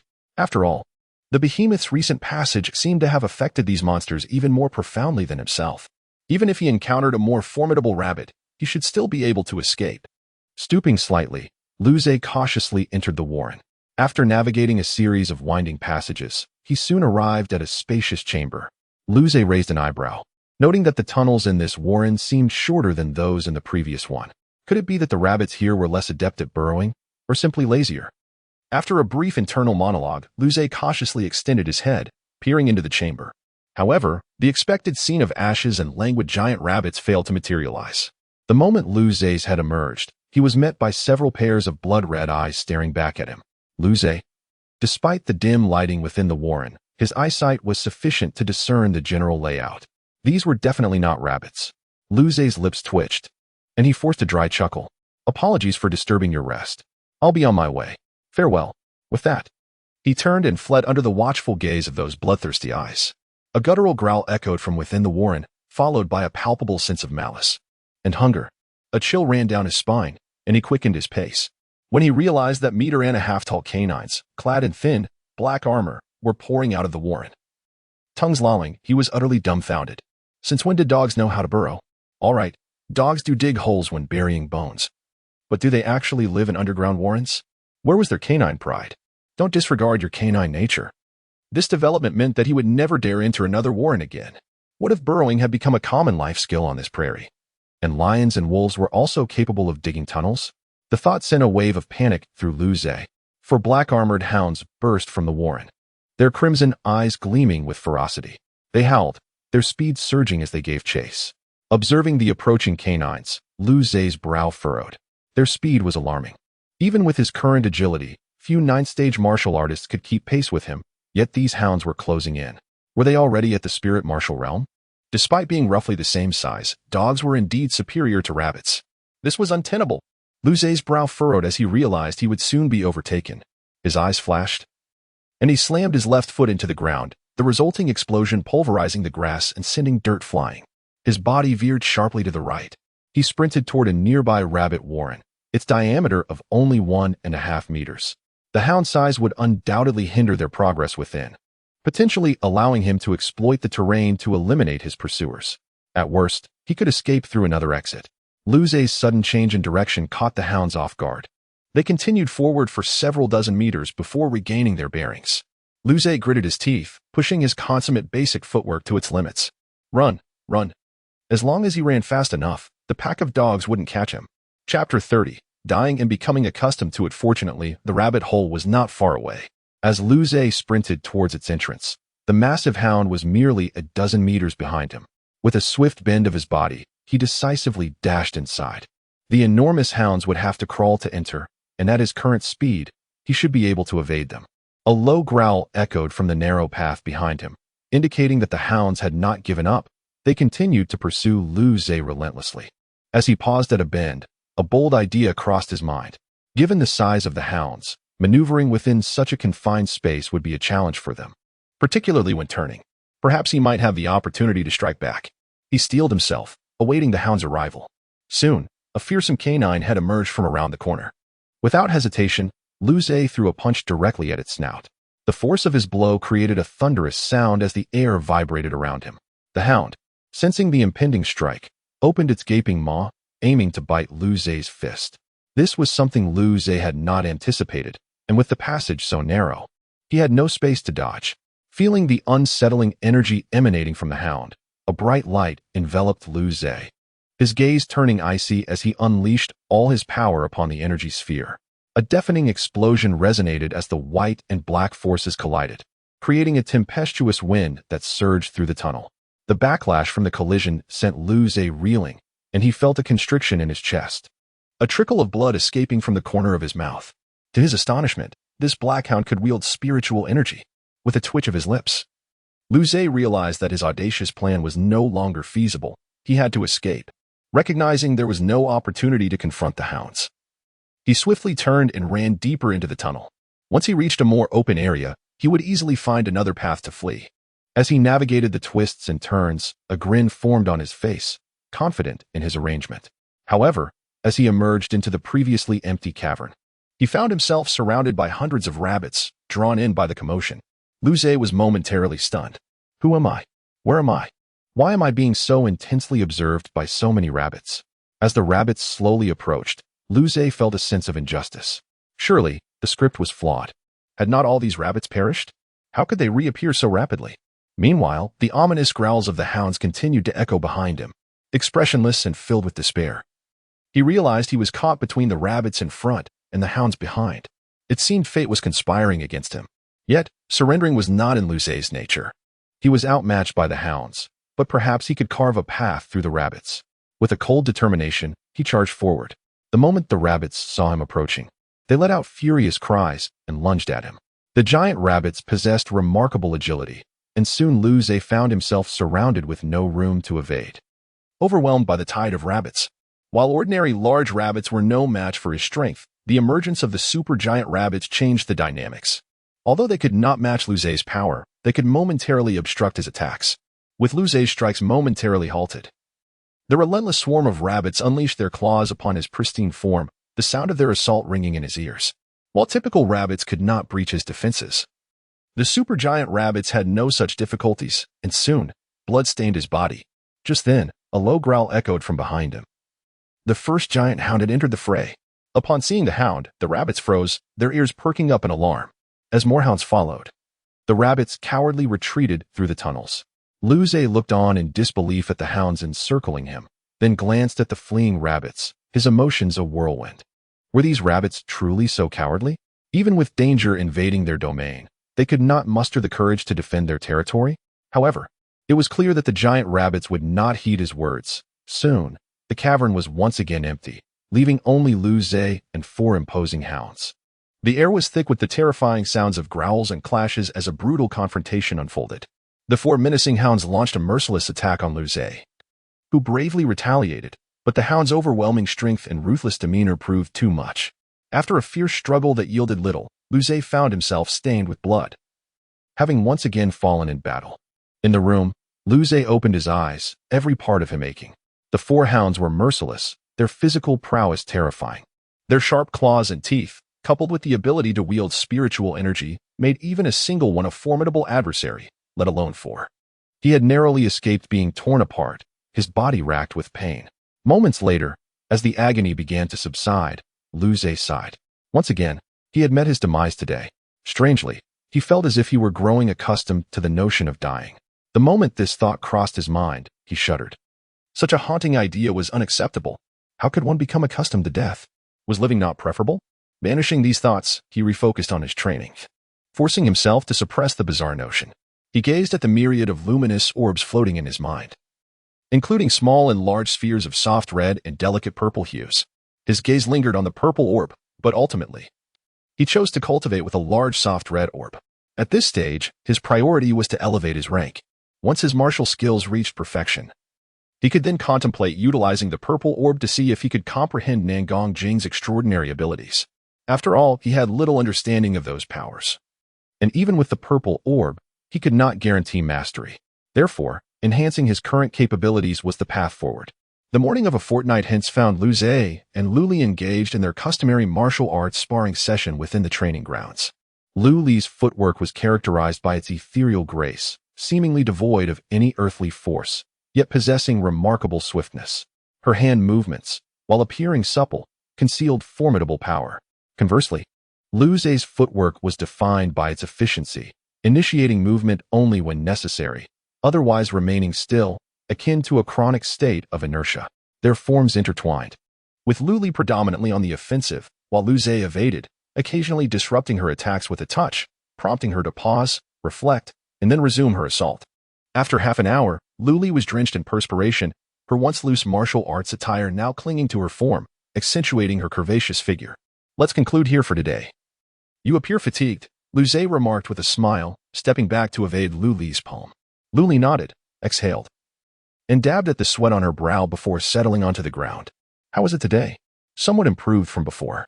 Your progress has been remarkable recently. Credit to your brother, wouldn't you agree? Lu Zhe jested, sitting beside her. Lu Li pursed her lips, reluctant to concede, yet acknowledging that her advancement was indeed attributable to him. Her mastery of fundamental footwork and palm techniques was nearly complete, just a step away from perfection. However, this final step represented a chasm requiring comprehension, opportunity, and mental fortitude, not always attainable even by prodigies. Subsequently, Lu Li brushed away the strands of hair clinging to her smooth forehead and smiled. How would you like me to repay you, brother? Lu Zhe, observing Lu Li's characteristic smile, recoiled and vehemently shook his head. Don't be absurd. Isn't it natural for a brother to assist a sister? Who knew what machinations lurked within her mind? Should she inform their father of his desire to see her in various guises, it would be most unfortunate.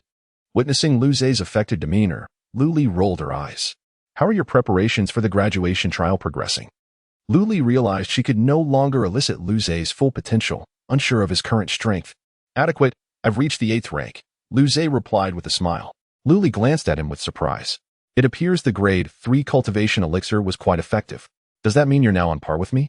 As for combat prowess. Her gaze flickered towards Lu Zhe. With your mastery of 4 minor realms, you should be a formidable opponent within the martial warrior realm, shouldn't you? Modesty, modesty. Lu Zhe chuckled. His mastery of the minor realms extended beyond 4.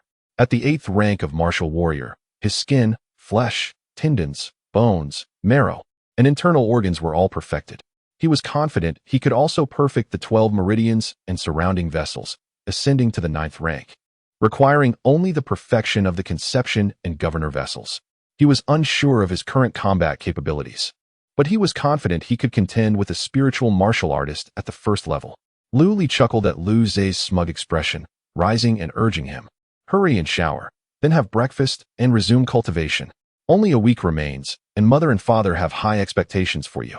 Lu Zhe grimaced and reluctantly rose. Yes, yes. Lu Li added, Oh, I'm going shopping with Alice today.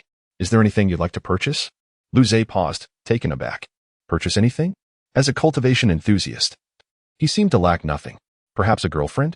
Alas, that was unattainable. Or rather, this era offered robot girlfriends, virtually indistinguishable from real ones, providing companionship without jealousy or temper tantrums, reportedly popular among men. Conversely, women could purchase robot boyfriends. This phenomenon had once led to a surge in unmarried individuals and severe aging, prompting the Federation to enact laws to mitigate it. However, robotic companions remained among the best-selling domestic commodities. Your expression is rather lewd, Lu Li remarked, her gaze icy, seemingly shocked by his peculiar expression. What lewdness are you talking about? Lu Zhe retorted, disgruntled. How can purchasing domestic commodities be considered lewd? Ultimately, Lu Zhe shook his head. Never mind.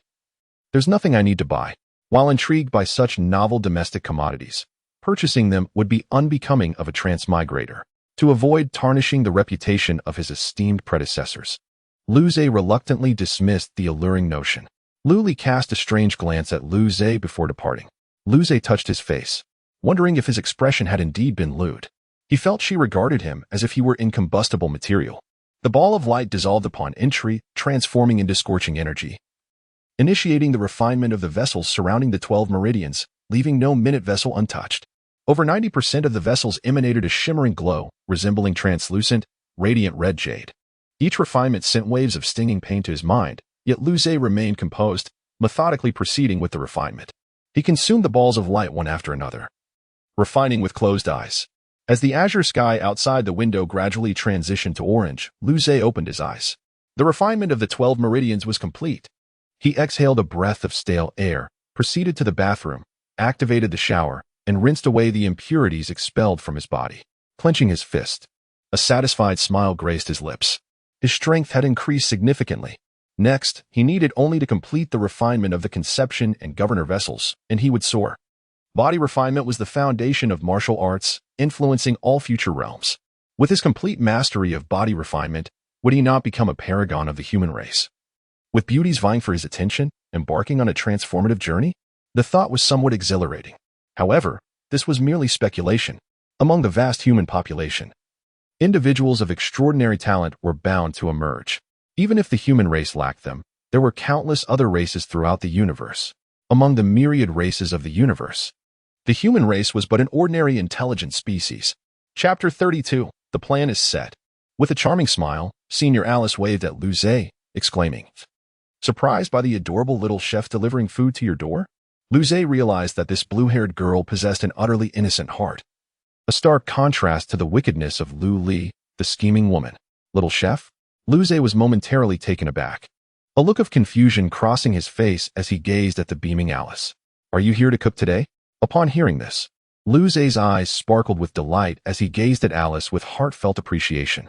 Having just endured the horror of Lu Li's cooking, he was resolute in his decision to order takeout if it were just the two of them at home. To his astonishment, Alice was willingly coming to cook for them, truly a commendable friend of Ali. As an older brother, he felt fortunate to bask in Ali's glory. Senior. You've worked so hard. However, since we only have ordinary fierce beast ingredients, we'll be limited to simple dishes today, Alice said with a hint of embarrassment. No. It's already wonderful. Luze exclaimed, giving Alice a thumbs up. Compared to the two of us who can't cook at all, you are our savior. Luli, overhearing this, merely rolled her eyes, knowing full well the dreadful nature of her culinary creations. Meanwhile, Alice placed her hands on her hips, tilting her head slightly with a confident smile. Just wait, Senior. I assure you, you will be satisfied. Noticing that Luli had no intention of entering the kitchen, Luze's tense body relaxed. That was a close call. He had almost activated his Emperor engine out of fear. Typically, martial artists possess impeccable skin, so neither Luli nor Alice had purchased cosmetics, opting instead for accessories and clothing. Luze cast a disinterested glance before turning his attention elsewhere. Ah, women. If it were him, he would have indulged in various technological gadgets, an array of light brains, and robots. Now, that would be true romance. Subsequently, Luze retrieved his light brain to peruse news regarding the graduation trials.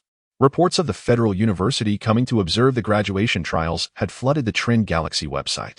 Moreover, with the Federal University attending, numerous other prestigious universities had also sent representatives to join the spectacle. Consequently, the Trend Galaxy was abuzz with attention towards this year's joint graduation trials, making headlines almost daily. However, after searching for quite some time, Luze found no specific information regarding the trials until an enticing aroma wafted through the air, prompting him to decisively close his light brain and direct his gaze towards the kitchen. It must be the spirit chef at work. Even with mere ordinary fierce beast meat and no precious spiritual herbs, the dishes emanated such an enticing fragrance. Inhaling the aroma, Luze felt as if his stomach was whispering its cravings to him. At that moment, both Luze and Luli sat obediently at the dining table, eagerly awaiting the arrival of the dishes. One by one, plates brimming with enticing and fragrant delicacies were brought forth by Alice, quickly filling the entire table. Once the kitchen was tidied, she joined them at the table. Alice propped her chin on her hands, gazing at Luze and Luli, whose eyes sparkled with hunger, almost drooling. All right, let us dig in. With the chef's permission. Luze eagerly picked up a piece of golden red sweet and sour pork and placed it in his mouth. Instantly, an indescribable explosion of flavor erupted. The sweet and tangy taste harmonizing exquisitely with the rich essence of the fierce beast meat, nearly bringing tears to his eyes. It was as if he had glimpsed paradise. Could it be that this dish was laced with some enchantment? Observing Luze's entranced expression, Luli couldn't help but scoff, wondering, is it really that delicious? Perhaps she had simply not put in enough effort. With a bit more thought, cooking was surely within her grasp. How could she be outdone by Alice? With this in mind, she picked up a piece of the unique red bamboo shoot from Jianglan Star and took a small bite. Immediately, her expression froze, revealing a face of defeat as she cast a begrudging glance at Alice, who was smiling at them. This flavor, Luli thought, would take a lifetime in the kitchen to achieve. Truly delightful. Seeing both of them satisfied, Alice beamed with joy. As the chef, nothing pleased her more than knowing others enjoyed her culinary creations. She too picked up her chopsticks to sample the dishes, but soon her brow furrowed slightly. With limited ingredients and her own skills still developing, she felt she hadn't produced anything extraordinary. Isn't this good?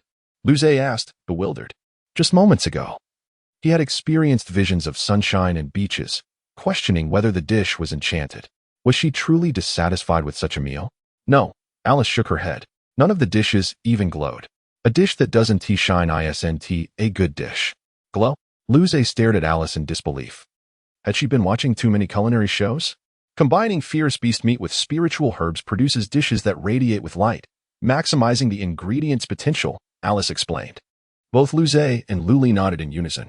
Although they didn't fully comprehend, it sounded impressive nonetheless. Luze was taken aback. Saliva began to pool in his mouth. Could it truly get even better than this? Not good. He sensed he might become addicted. Without hesitation, he nodded firmly, no problem. What ingredients do you need? I'll scour the southern windstar for you. For the sake of exquisite cuisine, he would conquer all obstacles. All right, then. Luze replied with a smile, exchanging contact information with Alice. Alice glanced down at Luze's contact details, a smile playing at the corners of her mouth. The plan is set. By the way, can I ask you about cultivation issues in the future, Senior? She inquired, looking up. Of course, Luze nodded. Given that Alice was preparing delectable meals for them, he would not be stingy with his guidance. Luli, listening to their conversation, was utterly bewildered. Such an operation existed? Chapter 33. Reckless thoughts. Luli gazed at the cheerful Alice with a complex expression, completely unprepared for this individual to exploit the allure of culinary delights. How terrifying. Being both Luze's sister and Alice's close friend, she found herself unable to prevent their connection, despite her displeasure, and could only watch helplessly as Alice and Luze exchanged contact information. Frustration bubbled within her. Luli's eyes flickered. It seemed necessary to find an opportunity to reveal to Alice that she and Luze were not actually siblings. Continuing down this path did not bode well. Meanwhile, Luze was consumed by visions of delectable dishes, nearly drooling in anticipation. Luze, you wash the dishes. Luli snapped through gritted teeth before turning and descending the stairs. Luze, perplexed, sensed that something was amiss with her mood. Why was she upset? He pondered for a long time yet could not discern the reason, ultimately resigning himself to inaction. On the verdant prairie, the sun hung high, casting a warm glow. Luze had never witnessed the night in this realm. Every entry had been during the morning. His longest stay had lasted 3 hours before an unexpectedly powerful beast overpowered him. He had attempted to resist. But it was not a lack of strength on his part. It was Godzilla, with a stoic expression. He delivered a powerful kick to a massive rabbit that lunged at him upon his arrival, sending it soaring into the sky. Luze's gaze sharpened.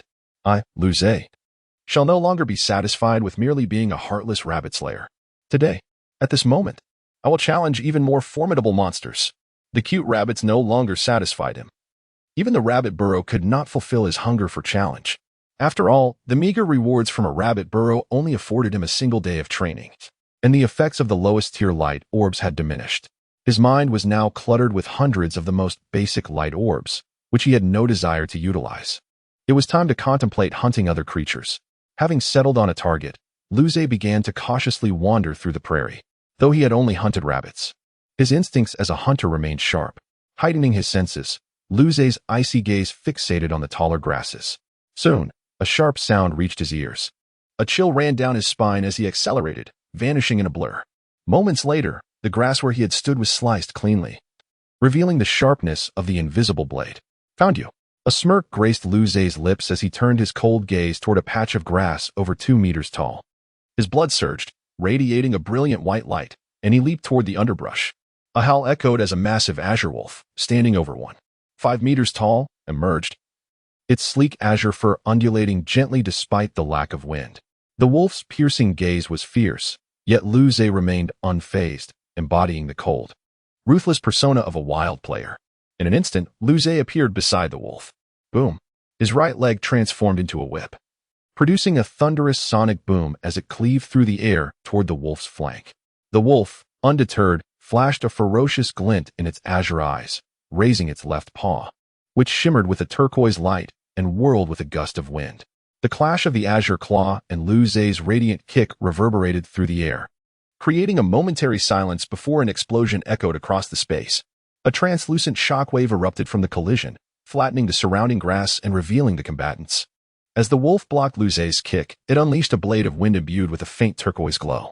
This attack was evidently more potent than the previous translucent wind blade. Having dodged the wind blade, Luze swayed, his afterimage still lingering as he materialized above the wolf. With cold determination, he clenched his fists and struck downward. Boom! The terrifying force of his transparent punch cleaved through the air, aimed at the wolf's head. Just as Luze anticipated success, the wolf glimmered with azure light and vanished, causing Luze's strike to crater the ground in 2 massive pits, scattering dirt and grass. As he descended, Luze regarded the wolf several dozen meters away, its gaze fierce. He licked his lips, acknowledging its strength. Despite not having a precise grasp of his own power, he sensed he could easily contend with creatures of the first or second tier of the spirit martial realm. Yet this wolf was surprisingly formidable. But this was the fervor of youth. A grin spread across Luze's face as he launched another attack. The wolf, enveloped in azure light and accompanied by a breeze, surged toward Luze with renewed speed. The 2 figures danced across the ground and through the air, their clashes producing violent torrents of energy that flattened the grass, sending some airborne. After countless exchanges, they momentarily separated.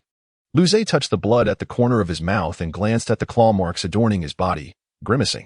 This creature was faster. If it were a contest of strength, he felt confident in his superiority, but the wolf's speed rendered it nearly impossible to land a hit, and he was forced to endure its relentless strikes. Though none were fatal, the cumulative effect left Luze feeling as though he might be overwhelmed by the wild beast. He observed the nearly unscathed wolf, and a reckless thought crossed his mind.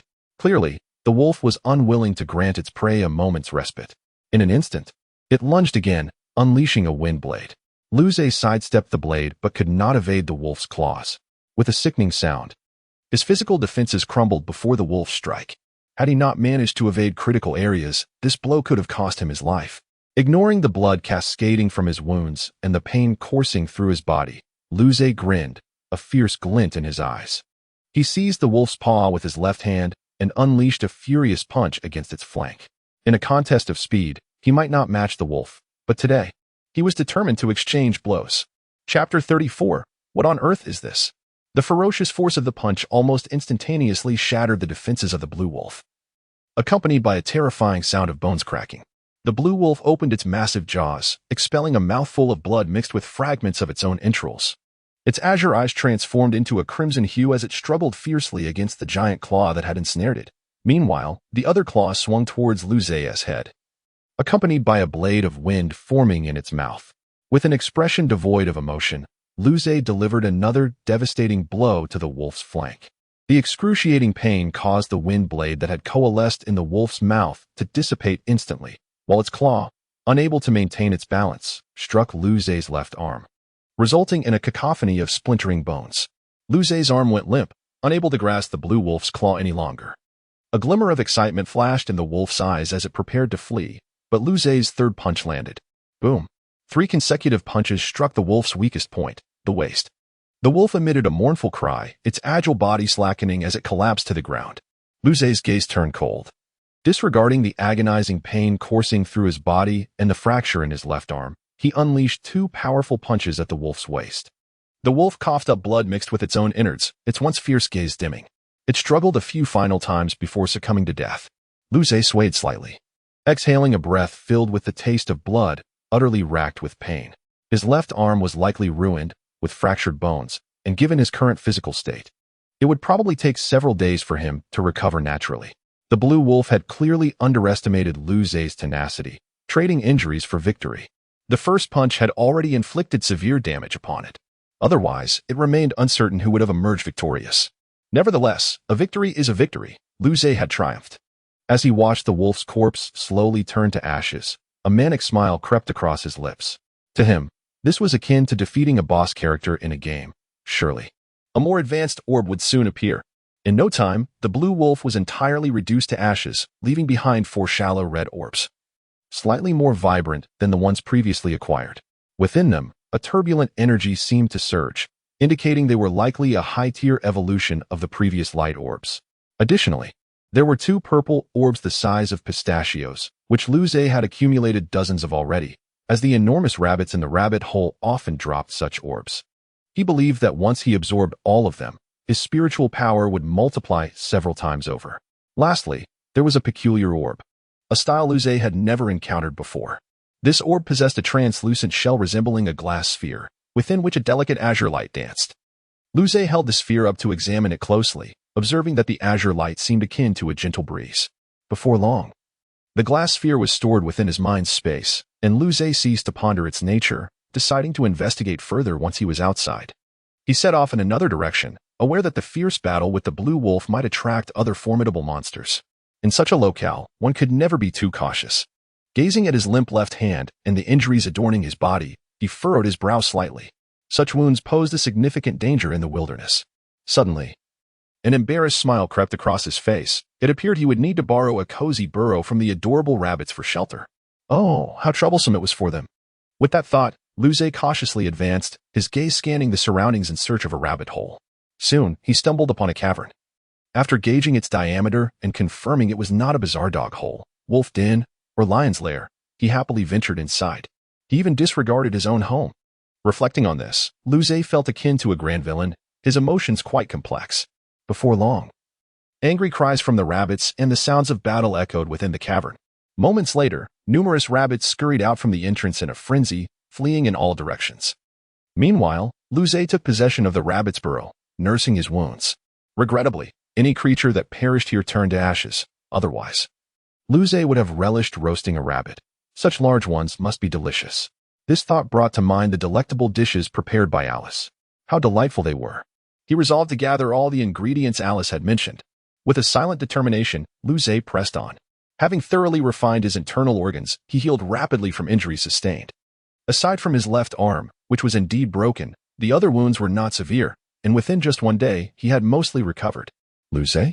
His mind was overflowing with questions. Was there a time limit for how long he could remain inside? He felt like crying, had he known this. He would never have foolishly waited in the rabbit hole for an entire day. He would have ventured out to continue seeking rabbit holes for mischief. This was his first time defeating a creature more formidable than a rabbit. Well, that mouse didn't count.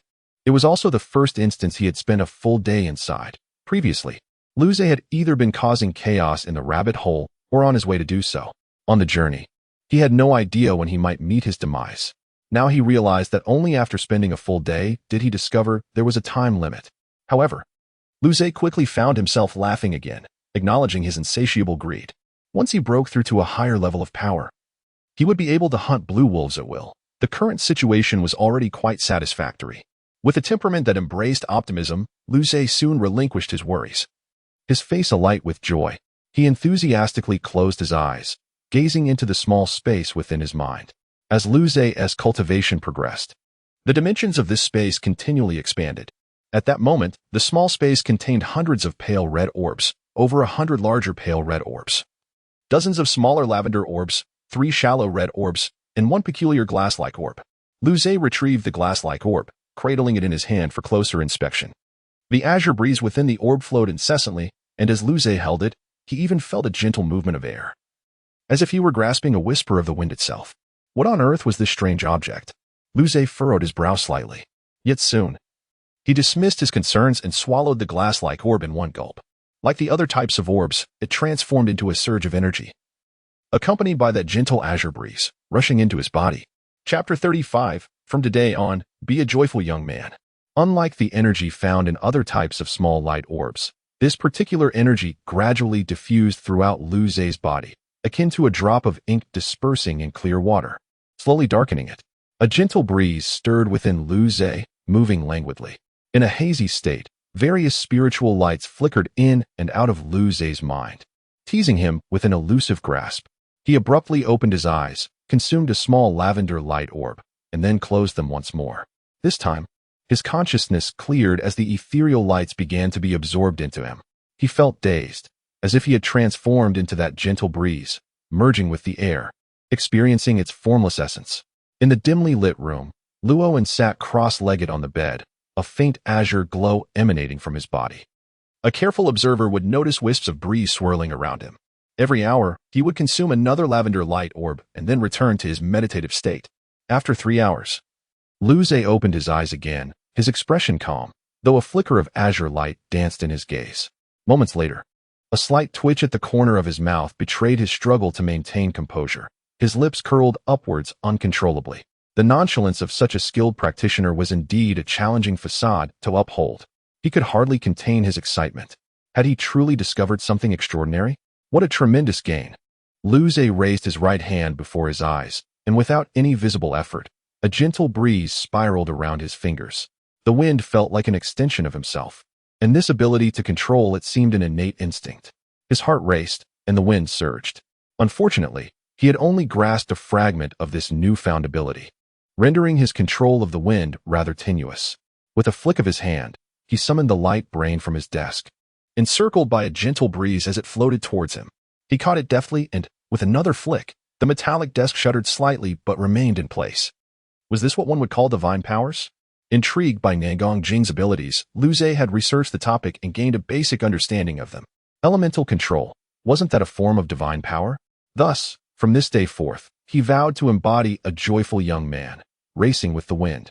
Like some carefree swordsman, happiness became his pursuit. With exhilaration, Luze played with his newfound wind control for half an hour before reluctantly ceasing, realizing it was time to cultivate further. He resolved to hunt more azure wolves the following day. With a few more encounters, his powers would undoubtedly strengthen. He would become even more joyous. Suppressing his excitement, Luze retrieved the light orb dropped by the azure wolf and consumed it. Compared to the light orbs from the giant rabbits, the energy contained in the azure wolf's orb was markedly more potent. As the orb entered his system, it transformed into a torrent of energy, surging through his flesh, bones, organs and meridians forcefully flooding into his rin and du meridians. His blood felt as though it were boiling from this influx of energy, causing his skin to flush crimson. Sweat streaming down like a gentle brook. The rin and du meridians, previously coarse, felt as if they were being refined, impurities gradually purged, becoming whiter and more resilient under the energy's influence. Lu Zhe grimaced, questioning why the body refinement process had to be so painfully intense. Perhaps the energy was overwhelmingly potent. He felt as though he were about to burst from it. As the refinement continued, time slipped away, and Lu Zhe's expression gradually settled into calm. It was not that the pain had diminished, but rather that he had grown accustomed to it. After an hour, Lu Zhe opened his eyes, furrowing his brow. The azure wolf orb had only been half refined. If he had utilized the giant rabbit's orb, who knew how many he would have needed? Glancing at the time, he noted it was just past 2 o'clock. The night was still young. He resumed his cultivation, consuming another azure wolf orb, one after another, steadily enhancing his strength. When the clock struck 6, Lu Zhe checked the small space in his mind and realized he had exhausted the azure wolf orbs, having only 4 in total. With a sense of incompleteness, he paused. Cultivation brought him joy. The inability to cultivate left him feeling restless. As the sky began to brighten, Lu Zhe rose as usual to wash away the grime from his body, then descended the stairs to the martial arts arena. His expression brimmed with excitement. Having just acquired the ability to control the wind, he was eager to test his newfound speed as a wind-chasing youth. Upon reaching the arena, a transparent breeze enveloped him. Swirling gently, he then propelled himself off the ground, vanishing from sight, only to reappear 100 meters away. Such was the swiftness of the wind. Moreover, he felt an inseparable bond with it. As he ran, even the air seemed to part for him, offering little resistance. This speed was at least 40% faster than before. Lu Zhe's lips stretched into a wide smile. I, Lu Zhe, the wind-chasing youth, am exceptionally quick. He darted around the martial arts arena, his form flickering in and out of existence, leaving traces of his joyful passage upon the ground, in the air, and against the walls. Just as he was reveling in his exuberance, Lu Li walked in. She paused, observing Lu Zhe's fleeting figure, momentarily taken aback. Then, a smile crept onto her lips, her eyes sparkling. This fellow has grown stronger again. Moments later, however, Lu Li realized Lu Zhe had yet to notice her entrance and couldn't help but reveal her signature smile. She spoke softly. Lu Zhe, are you showing off your speed to me? Startled, Lu Zhe abruptly halted, his body tensing. That voice was far too familiar. Its lazy tone and gentle pitch were enchanting, yet sent a chill down his spine. Every time she spoke in such a soft manner, it boded ill. He had learned his lesson from prior encounters. Turning to see Lu Li at the door, her radiant smile making her look even more captivating. He involuntarily twitched his lips and quickly composed himself, declaring, My dear sister Li, your brilliance and charm are etched in my heart. How could I ever overlook you? In any case, he decided to play along for the moment. Oh, is that so? Lu Li mused, her expression suggesting she found his words perplexing. Then, with a sly smile, she produced her phone from her pocket and pressed a button. Lu Zhe's voice, feigning a deep tone, echoed from the phone. My dear sister Li, your brilliance and charm are etched in my heart. How could I ever overlook you? Lu Zhe. Upon hearing his own voice, Lu Zhe's body stiffened in disbelief as he stared at Lu Li. She seemed to find it insufficient and replayed the message 3 more times. By then, goosebumps had covered Lu Zhe, and in despair, he cried out, Please stop. Do not record such cringeworthy phrases. Oh, how he wished to disappear. Chapter 36. A sparring match with your teacher? A smile played on Lu Li's lips as she watched Lu Zhe, who was nearly prostrate with mortification. Brother's recording will be kept safe, don't you worry. What do you think father's reaction would be if I were to submit this? Lu Zhe's mouth twitched upon hearing this. As he imagined his father's reaction, with his doting nature towards his daughter, wouldn't he be sent to the orthopedic hospital for Real? He thought, Lu Li, you are truly insidious. Lu Zhe spoke haltingly, while subtly preparing to snatch the phone. With his speed, he was sure he had a chance if he acted unexpectedly. He thought he could still salvage the situation. Lu Li watched Lu Zhe's despairing face with a deeper smile. After all, brother's strength is what it is. So I had no choice but to resort to this. Then, she lifted her chest slightly and raised her eyebrows at Lu Zhe. If you want to take it, I won't resist. Lu Zhe's mouth twitched. Even if they weren't biological siblings, and even if they were adults now. This was still too provocative. Whatever. I'll abandon all decorum. So what if I'm sent to the orthopedic hospital? I'll just have to finish my graduation trial first. No need to panic. I can still enjoy a few more days. Lu Li looked at Lu Zhe's hopeless appearance and said with a smile, "Brother, don't worry. Under normal circumstances, I won't submit your perverted declaration to father." Normal circumstances? Lu Zhe looked at Lu Li with the eyes of a class enemy. This girl's heart was completely black. What was she planning to do? Blackmail him? Huh. Who isn't a staunch and unyielding man? He said expressionlessly. Then what are the abnormal circumstances? Lu Li tapped her red lips with a jade finger, pondered for a moment, and then said with a smile, "I'm not sure yet.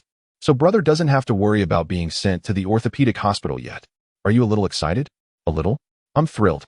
Lu Zhe tried hard not to let his tense face relax and scoffed. "Don't think you can make me forgive your evil deeds like this.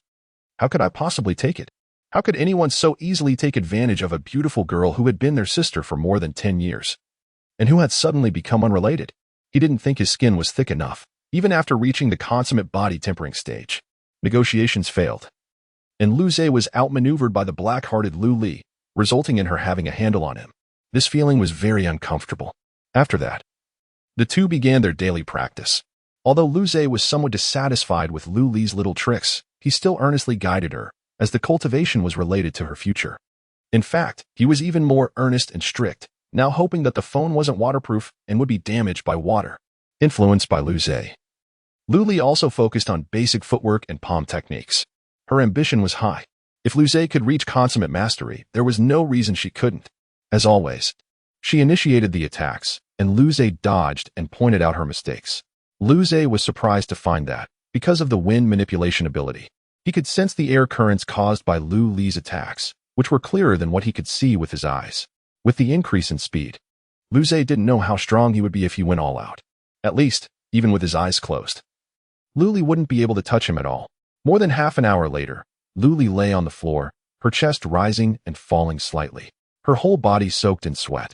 The sports vest and shorts clung tightly to her exquisite figure, carrying a hint of allure. She glanced at Lu Zhe. Brother really doesn't know how to cherish girls. Heh, can't Ollie be a little gentler and kinder? Lu Zhe retorted. I wonder if the phone is broken? Lu Zhe glanced at Lu Li's chest. The phone is waterproof, Lu Li said with a smile, feeling Lu Zhe's gaze. Lu Zhe indicated that he didn't want to talk and showed Lu Li the back of his head. Seeing that Lu Zhe had left, Lu Li carefully took out her phone and played the recording. My sister Ollie is so dazzling and lovely as her brother. I have already engraved her in my heart, so how could I turn a blind eye? In the empty martial arts arena, Lu Zhe's feigned serious voice played over and over again.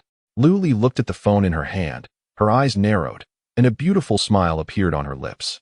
Mondays after the weekend always made people reluctant to go to school, which made Lu Zhe even more determined to get the recommendation. That way, he could have an extra month to play. Just thinking about it made him a little excited.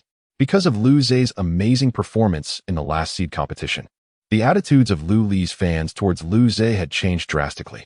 They were as nice as if he were their idol. Although Lu Zhe's face remained expressionless, he was secretly pleased. There were quite a few cute girls among them. TSK, so troublesome. Back in class, as usual, there were cultural lessons in the morning and martial arts lessons in the afternoon. During martial arts lessons, Su Yang, Su Feng, and Ao Li usually ganged up on Lu Zhe, while Li Liang gave pointers from the side. Li Liang was actually very embarrassed. He realized that he had nothing to teach Lu Zhe. In terms of martial arts, Lu Zhe had reached consummate mastery, while he had only reached greater mastery after decades of practice. In terms of talent, well, he wouldn't compare that. It was too disheartening. He originally thought that he could at least give some pointers on combat experience, but he tragically found that Lu Zhe's combat experience was still stronger than his. It seemed that he was only higher in level. How could he be a teacher like this? Today, Li Liang watched Lu Zhe defeat the three attackers with ease and frowned. Lu Zhe was too strong. The current training was meaningless. The three strongest students in the class posed no threat to Lu Zhe at all. Lu Zhe, how about a sparring match with your teacher? After pondering for a moment, Li Liang finally made this decision. Chapter 37. Li Liang, a genius falls at my hands. The words of Li Liang left Lu Zhe, Su Yang, Su Feng, and Ollie, who were taking a break, along with a group of onlookers, utterly astonished. A sparring session, not mere guidance. The gazes of the crowd upon Lu Zhe resembled those directed towards a celestial being. Goodness, it was the first time in my life I've heard of a student sparring with a martial arts teacher. Should I be kneeling in admiration? Despite our shared 12 years of compulsory education, Why is Lu Zhe so exceptionally gifted? Perhaps he has secretly attended supplementary classes? I suspect it's due to his looks. After all, he is undeniably more handsome than the rest of you. A female classmate fixated on Lu Zhe murmured. Nonsense. I'm quite handsome too, the male classmate retorted, indignation flaring at the perceived affront to his dignity. Most of the female classmates shot him disparaging glances, while a few seemed intrigued, casting him furtive looks. A couple appeared utterly bewildered. What special talent? What should we do? It seems they all know that asking now might lead to ridicule. Lu Zhe, however, remained unfazed by the playful banter of his classmates, for he was brimming with confidence regarding his special talent. He gazed intently at Li Liang. To be frank, Li Liang was an admirable teacher. Whether motivated by bonuses or genuine concern for his students, he was diligent and responsible. Moreover, the fact that a teacher would engage in sparring rather than merely instructing indicated a certain vulnerability for him. Yet here he was, boldly proposing it. 6th level of spiritual martial arts? So, old Li is quite formidable. Lu Zhe felt a wave of relief. He had worried that defeating Li Liang might cause the latter some embarrassment. Then I shall request your guidance, teacher, Lu Zhe said with a smile. Wow, he actually agreed. Everyone, come quickly. Old Li and Zhe Gu are about to clash. The crowd began to beckon other classmates who had not noticed the unfolding drama. Both Lu Zhe and Li Liang exchanged twitches at the corners of their mouths, thinking, what the hell, it's not a battle. They silently vowed to deal with that troublemaker later. Is it true? Zhe Gu is actually going to fight old Li? The crowd, drawn in by the excitement, began to close in. This was bound to be a spectacle. Some had even taken out their phones to record the event for their social media feeds. Meanwhile, Su Yang, Su Feng, and Ali exchanged glances and discreetly retreated, granting the two combatants ample space. The classmates formed a circle stretching hundreds of meters, with Lu Zhe and Li Liang standing face to face. Li Liang regarded Lu Zhe with warmth in his eyes. He was the most proud student he had taught in many years. Though he had only recently begun to flourish, Lu Zhe's demeanor was humble and his abilities formidable. I shall begin by testing you with my strength at the 1st level of spiritual martial arts, Li Liang announced with a smile. Uncertain of his own strength, Lu Zhe found the idea of starting at the 1st level reasonable. He nodded and replied, Then, I apologize for the trouble, teacher. Li Liang smiled in response. Assuming a stance, be cautious. In that instant, his previously gentle aura transformed into something ethereal. With a swift motion, he launched himself forward, appearing before Lu Zhe like a streak of light, his palm poised to strike lightly against Lu Zhe's chest, as gentle as a breeze. Lu Zhe grinned. The speed was almost laughable to him, yet he chose not to evade. Instead, he clenched his right fist, radiant light shimmering around him, and launched a fierce counterattack. The two forces collided with a resounding boom, sending shockwaves that blew back the surrounding classmates, with only Su Yang and a few others managing to withstand the force. The confidence on Li Liang's face faltered as his palm, which had seemed invincible, shattered upon contact with Lu Zhe's fist. The tremendous force surged from Lu Zhe's strike, compelling Li Liang to instinctively muster all his strength in retaliation. However, Lu Zhe's expression shifted. He had not anticipated the 1st level of spiritual martial arts to be so weak. This realization struck him with alarm.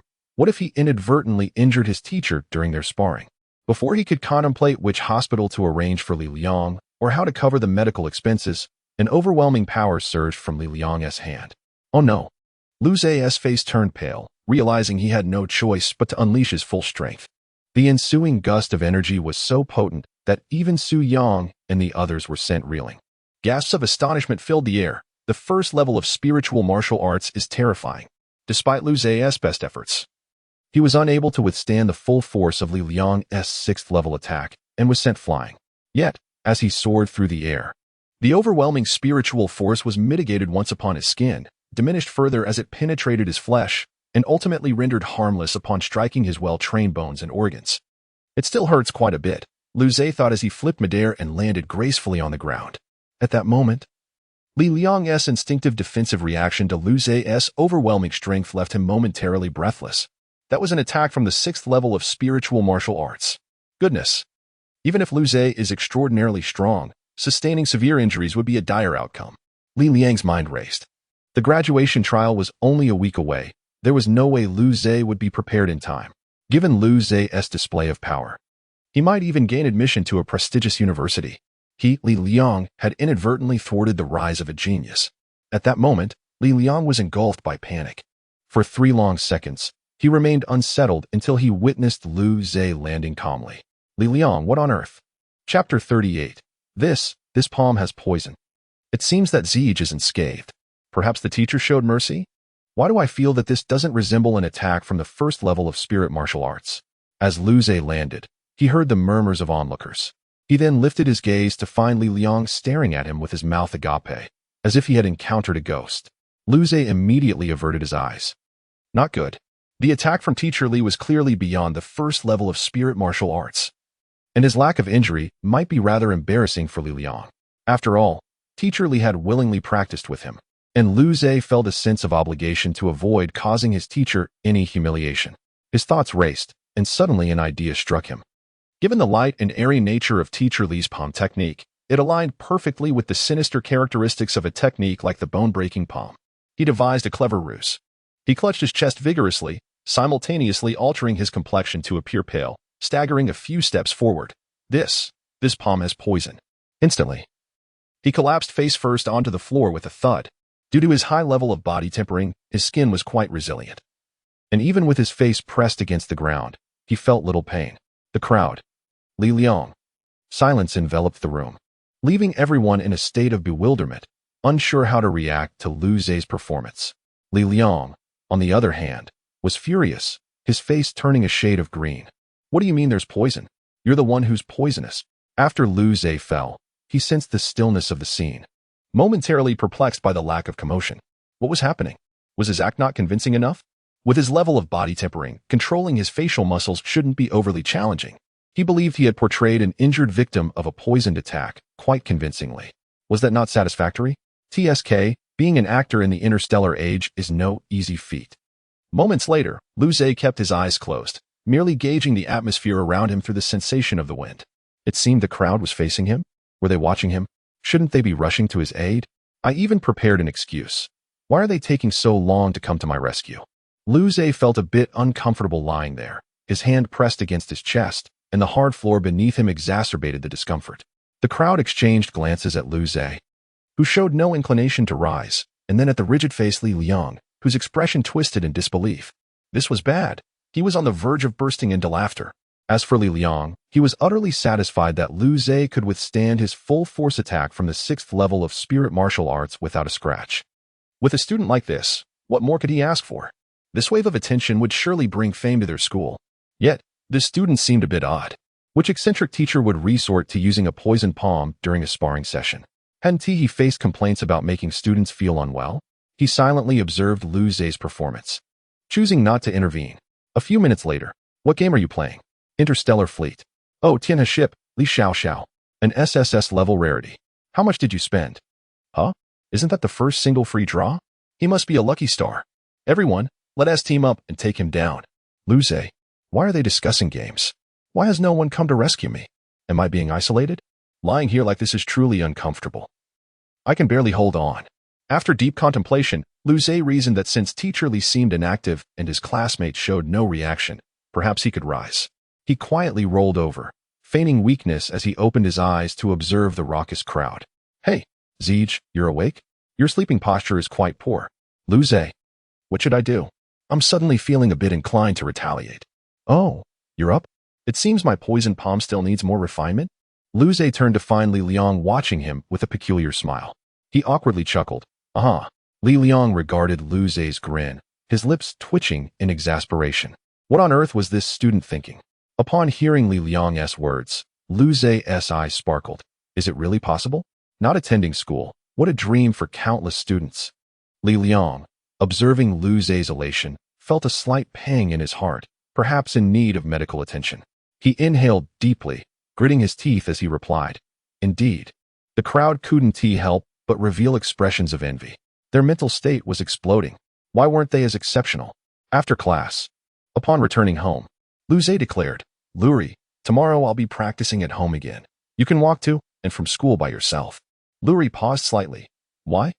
Lu Zhe wore a smug smile. The teacher says I'm too strong. It's just how exceptional I am. Luri pouted at this. I'm not a child anymore. Do you really think I can't manage school without you? Lu Zhe's lips twitched. TSK, this sister is quite bothersome. He merely intended to remind her. Yet she had so many thoughts. Though he thought this, he couldn't vocalize it, as she held a bit of leverage over him. He smiled and said, "How could that be? Alluri, you're incredibly intelligent. I'm just worried you might wait for me." "All right then, since you say so. I understand. Just give it your all this final week, okay?" Luze grinned widely. "Rest assured, I will strive to do my best." Back in his room. The hour was still early. Luze gazed at the various orbs of light in his mind's space, contemplating for a moment before extracting a pale purple orb to absorb. At his current level, the efficiency of absorbing the faint red orb was too low. It was more beneficial to enhance his mental power and, later in the evening, enter the hunting space to hunt azure wolves. As he consumed a pale purple orb, Luze's thoughts became clearer, and he began to consolidate all that he had learned, comprising martial techniques, combat experience, and the recently acquired wind control technique. On the night he perfected his foundational martial techniques and footwork, he sensed that if the techniques for utilizing physical strength were thoroughly developed, it could unleash power multiple times over. As long as his physical body was sufficiently strong, the enhancement in combat prowess could be terrifying. The explosive power of Nangong Jing's technique should share a similar essence. Thanks to the generous support from my beloved fans, your kindness is deeply appreciated. Chapter 39. Luze, the Culinary Hunter. Luze expanded his mental energy, focusing intently on the pulsation of every part of his body, every organ, and even each cell, gradually immersing himself in his physical form. Simultaneously, his mind raced with thoughts. The mastery of fundamental martial techniques allowing him to wield his power with remarkable precision, while the complete honing of his physique granted him exceptional control over his body. The fusion of these two elements promised the potential for greater strength. The energy surged through every cell within Luze, each tissue and cell resonating with its own unique frequency, which he meticulously controlled to achieve resonance. Gradually, beads of sweat began to appear on his forehead. His mental energy was dwindling.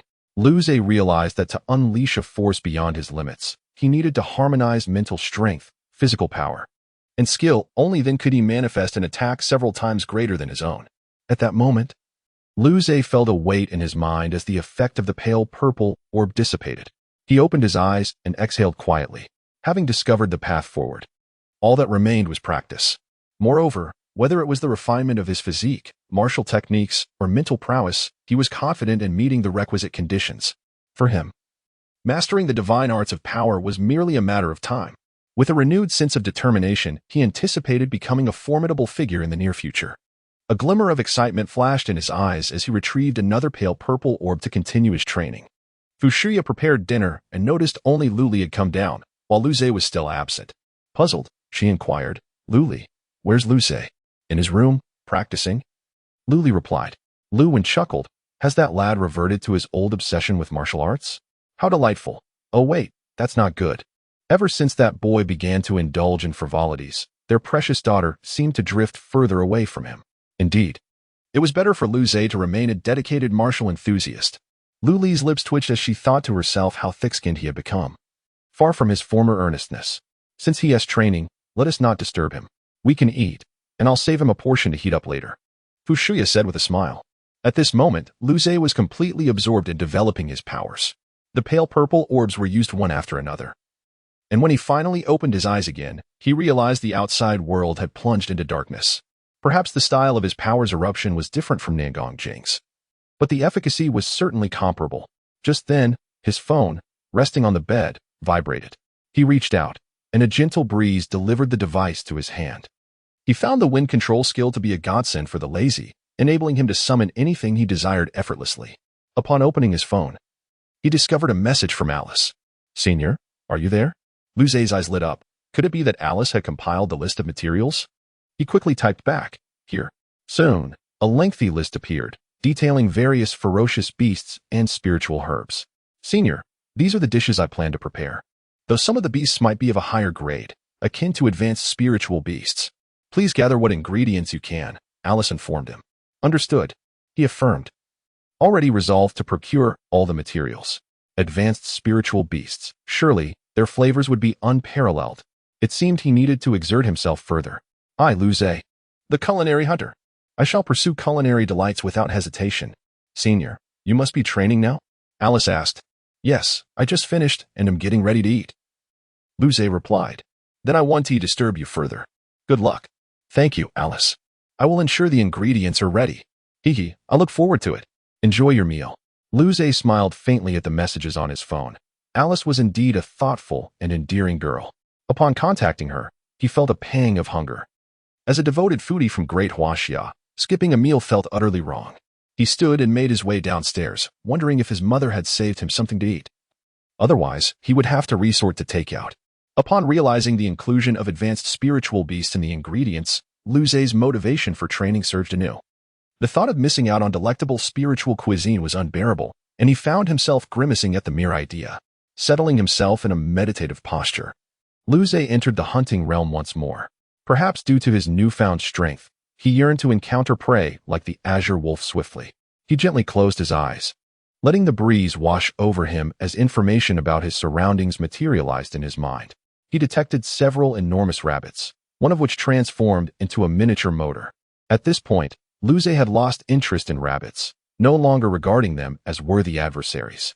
He decided to spare them, redirecting his gaze toward other potential quarry.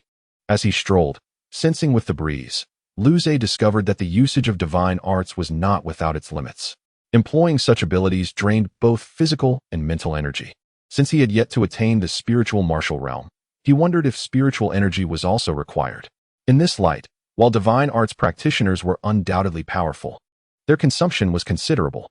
Fortunately, he had achieved mastery over 8 small realms, and his mental fortitude was robust, allowing for considerable endurance. Wandering aimlessly for half an hour, he stumbled upon a multitude of rabbits, a pack of massive black hounds, and even spotted 3 azure wolves congregating together. Luze had not yet inflated his confidence to believe he could take on 3 at once. It was wiser to proceed cautiously. After another 30 minutes, his eyes sparkled as he locked onto a solitary azure wolf lurking in a patch of grass 100 meters to his left. There it was, the lone azure wolf. The creature had evidently sensed his presence and emerged slowly from the underbrush. This azure wolf was taller than the one he had encountered the previous day. Typically, larger creatures of the same type possessed greater strength. Had it been yesterday, Luze suspected he would have been outmatched. However, the circumstances were now entirely different. His gaze turned steely, fixating intently on the azure wolf as he entered a battle-ready state.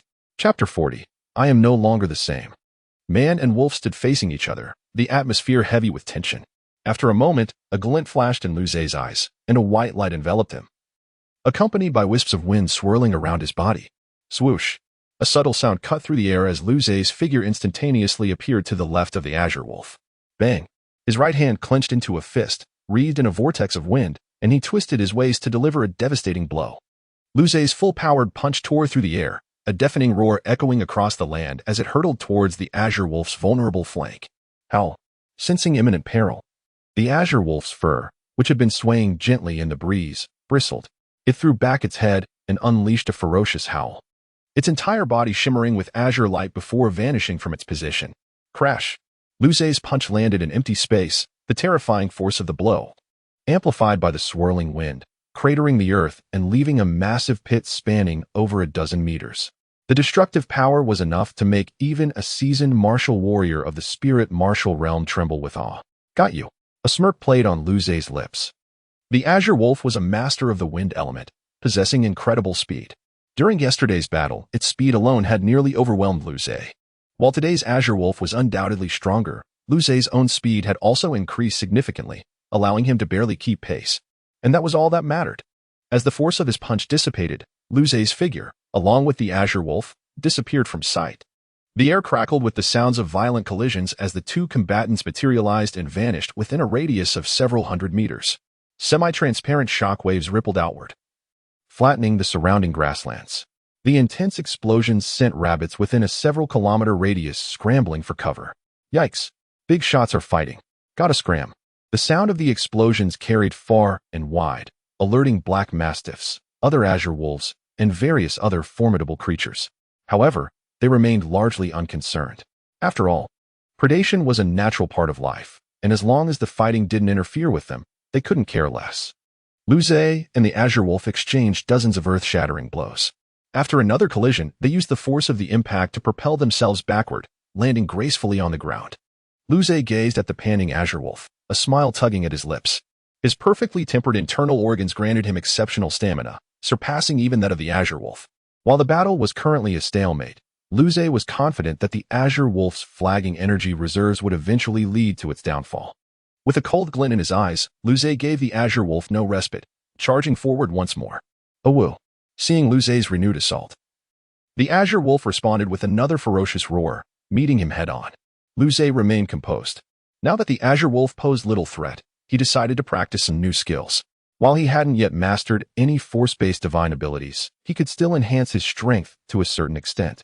He gradually enveloped his body with his mental power, and then, with the unity of spirit, body, and technique, a flash of white light blazed in Luze's eyes. He threw a punch.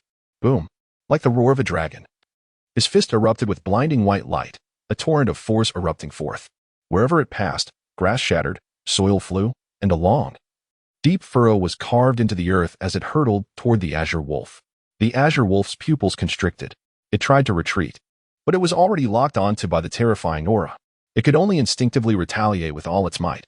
Its body glowed with an intense azure light as it opened its maw, drawing the surrounding air into its mouth.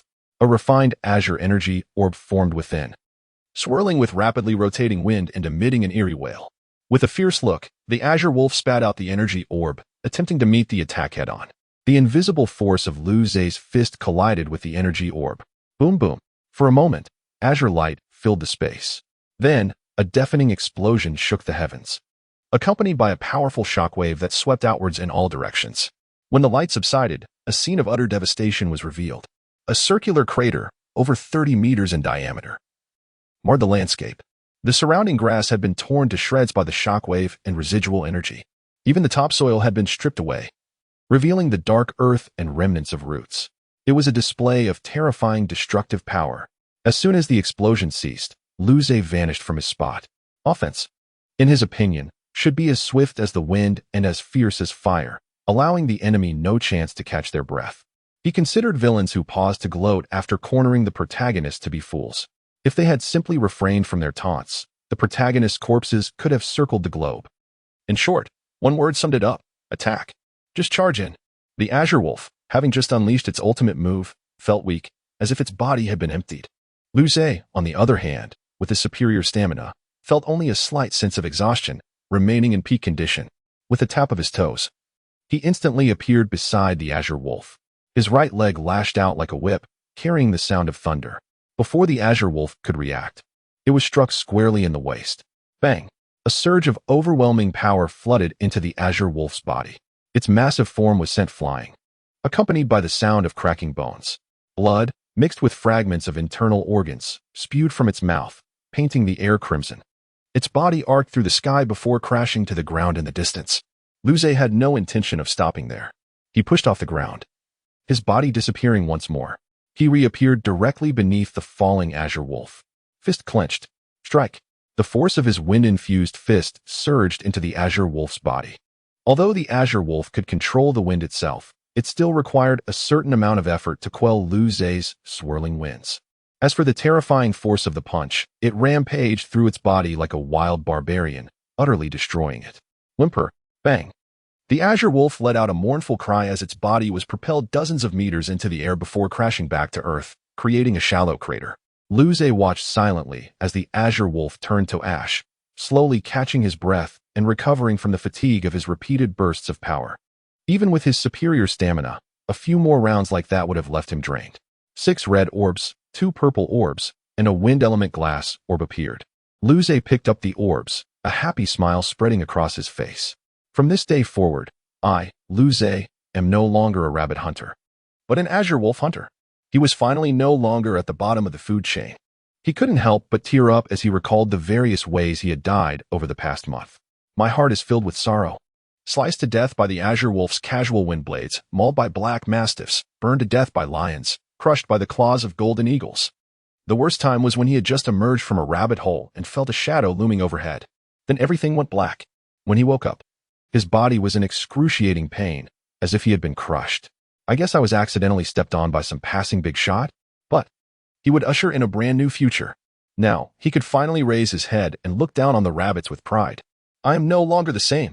Chapter 41. Was it not agreed that one could draw energy into the body after reaching the 9th rank? as Lu Zhe's heart brimmed with anticipation for the future. Ready to unlock the gateway to a new world, a terrifying wave of intense heat surged rapidly from behind him. The hair on the back of Lu Zhe's neck stood on end, and his body glimmered with a radiant light. In an instant, he sidestepped, attempting to evade the impending attack, only to be met with a horrific explosion. The shockwave and searing heat engulfed him in flames. "Ah, it burns." Lu Zhe could only let out a desperate scream before consciousness slipped into darkness. In a dim room, Lu Zhe opened his eyes, his once handsome face now contorted in anguish. The same formula, the same taste, the same pain. This grudge, he noted. It was that red lion, cursed to remain forever single. Moments later, as the pain subsided, Lu Zhe lay on his back upon the bed, resembling a salted fish. Just when he thought he had obtained the key to the new world, he discovered that the lock had been changed. How ruthless. Today, he felt as desolate as ever. After wallowing in his despair for a while, Lu Zhe suddenly sat up. He still needed to secure a guaranteed spot at the Federal University and gather culinary ingredients. He could not afford to remain so stagnant. Training, he resolved. Lu Zhe retrieved a wind-type glass orb and a faintly purple light orb, swallowing the glass orb first, followed by the purple one. He began his cultivation. 3 hours later, Lu Zhe opened his eyes, sensing a deeper comprehension of the wind element, and his abilities had become even more formidable. A satisfied smile crossed his face as he continued his training with the blue wolf light orb. Time was of the essence. Every second counted. The following morning, after training with Lu Li as usual, Lu Zhe waved cheerfully at her as she headed off to school. Indeed, excellence allowed one to forego the confines of school. With joy filling his heart, Lu Zhe established a rigorous training regimen. During the day, he would absorb the purple light orb to enhance his power techniques, and at night, he would hunt and refine his wind control and body fortification skills. With only 6 days remaining, he was determined to break through to the spirit martial realm. With his strength, he believed he could contend with high-level spirit martial practitioners. When the time came to venture to Southwind Star, he would feast upon the high-level spirit beast's ingredients. How delightful! However, he swiftly dismissed the thought before he began to salivate again. Training. Lu Zhe consumed a small purple light orb, delving into the comprehension of his power techniques. 3 days later, in the evening, within Lu Zhe's dimly lit room, he sat cross-legged on his bed, eyes closed. Suddenly, he opened them wide. How unfortunate. Lu Zhe felt that his luck had soured these past few days. In 3 days, he had only one final step left to refine his governing meridians, along with continuously comprehending his power techniques and wind control. He believed that facing 3 or fewer blue wolves should render him invincible. Yet today, while in the hunting space, after slaying his 16th blue wolf, he was confronted by a colossal blue wolf standing over 2 meters tall. Sensing the blood of other blue wolves on him, this beast pursued him with a ferocity that even a jilted lover would envy. As Lu Zhe began to gather wind elements for his control technique, they immediately betrayed him and joined the enemy's ranks without a hint of hesitation. He had never encountered such an audacious defector. Consequently, Lu Zhe could only rely on his nearly perfected physical body and his half-baked power techniques to mount a vigorous defense. Alas, he ultimately fell short, as the massive wolf's claw unleashed 4 tremendous wind blades that cleaved him into several pieces. This grudge, I shall remember. Lu Zhe silently jotted down another entry in his little notebook, vowing to seek retribution in the future. Fortunately, after hunting so many blue wolves, he still possessed ample light orbs.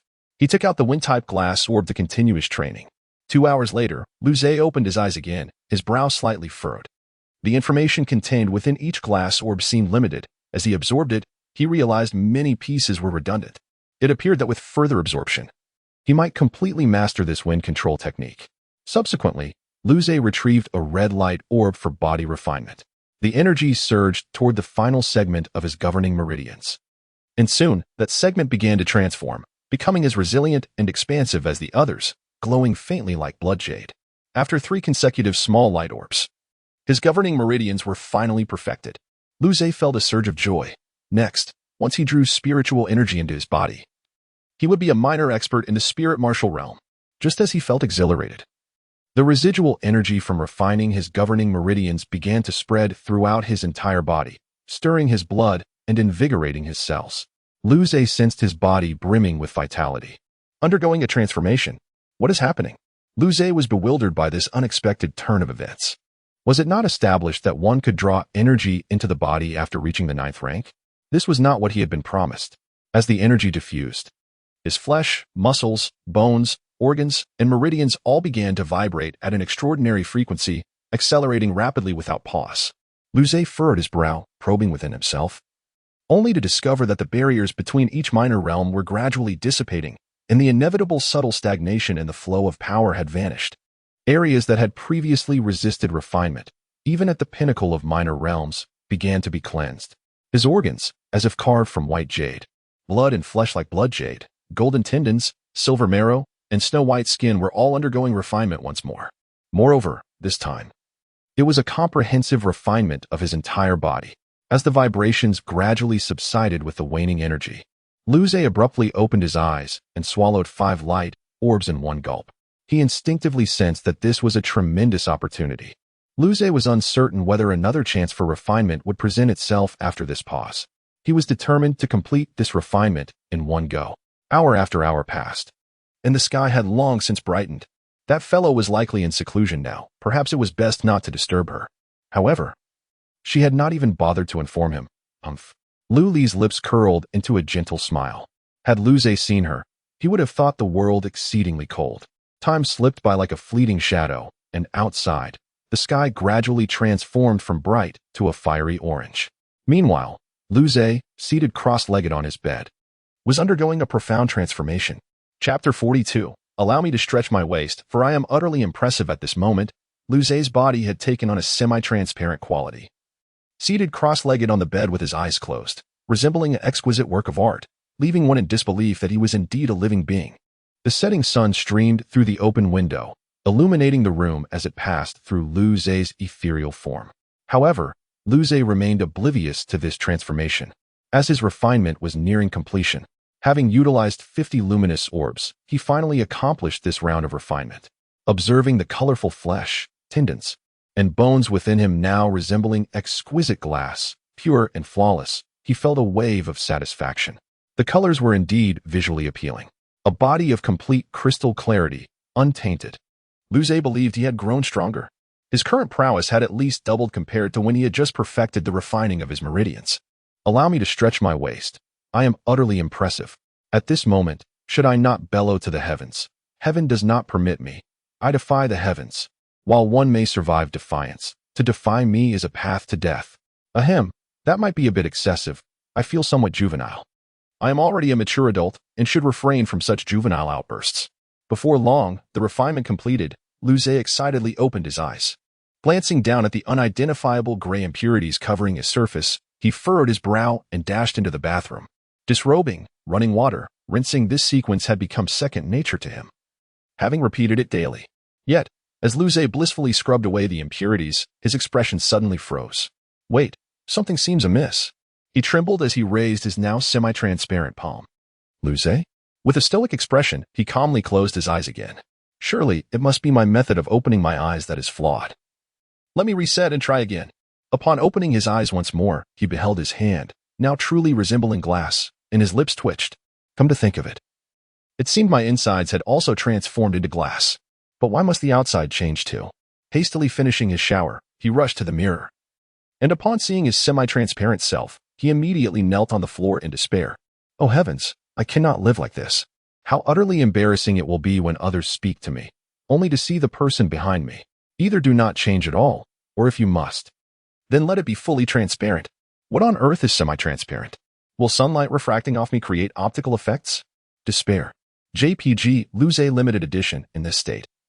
Venturing outside would surely bring laughter to Luli. That is absolutely intolerable. I cannot allow that black-hearted individual to revel in my misfortune. Just as Luze was calming himself and contemplating a transformation, a knock sounded at the door. His brother still cultivating?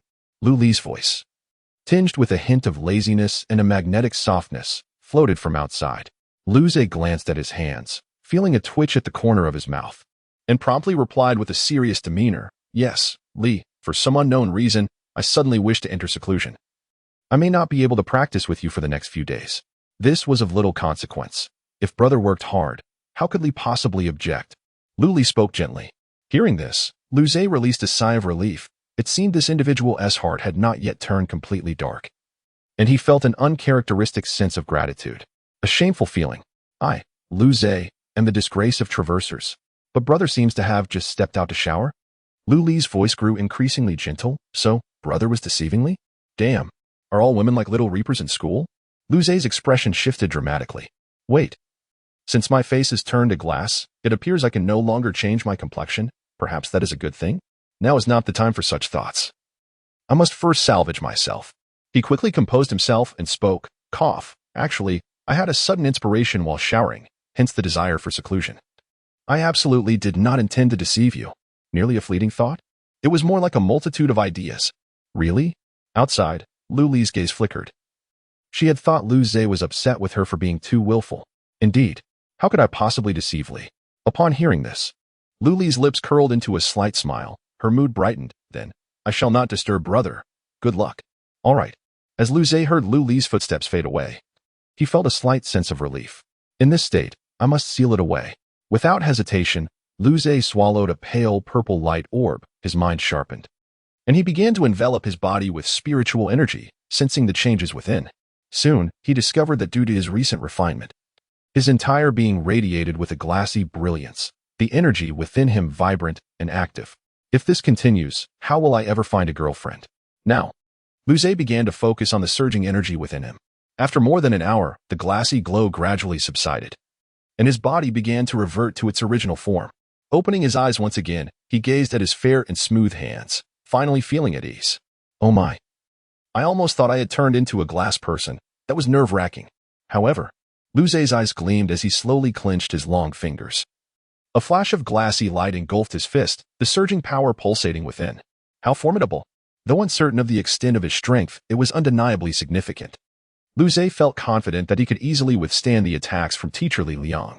This does not account for my wind manipulation abilities and the increasingly perfected strength techniques. This is concerning.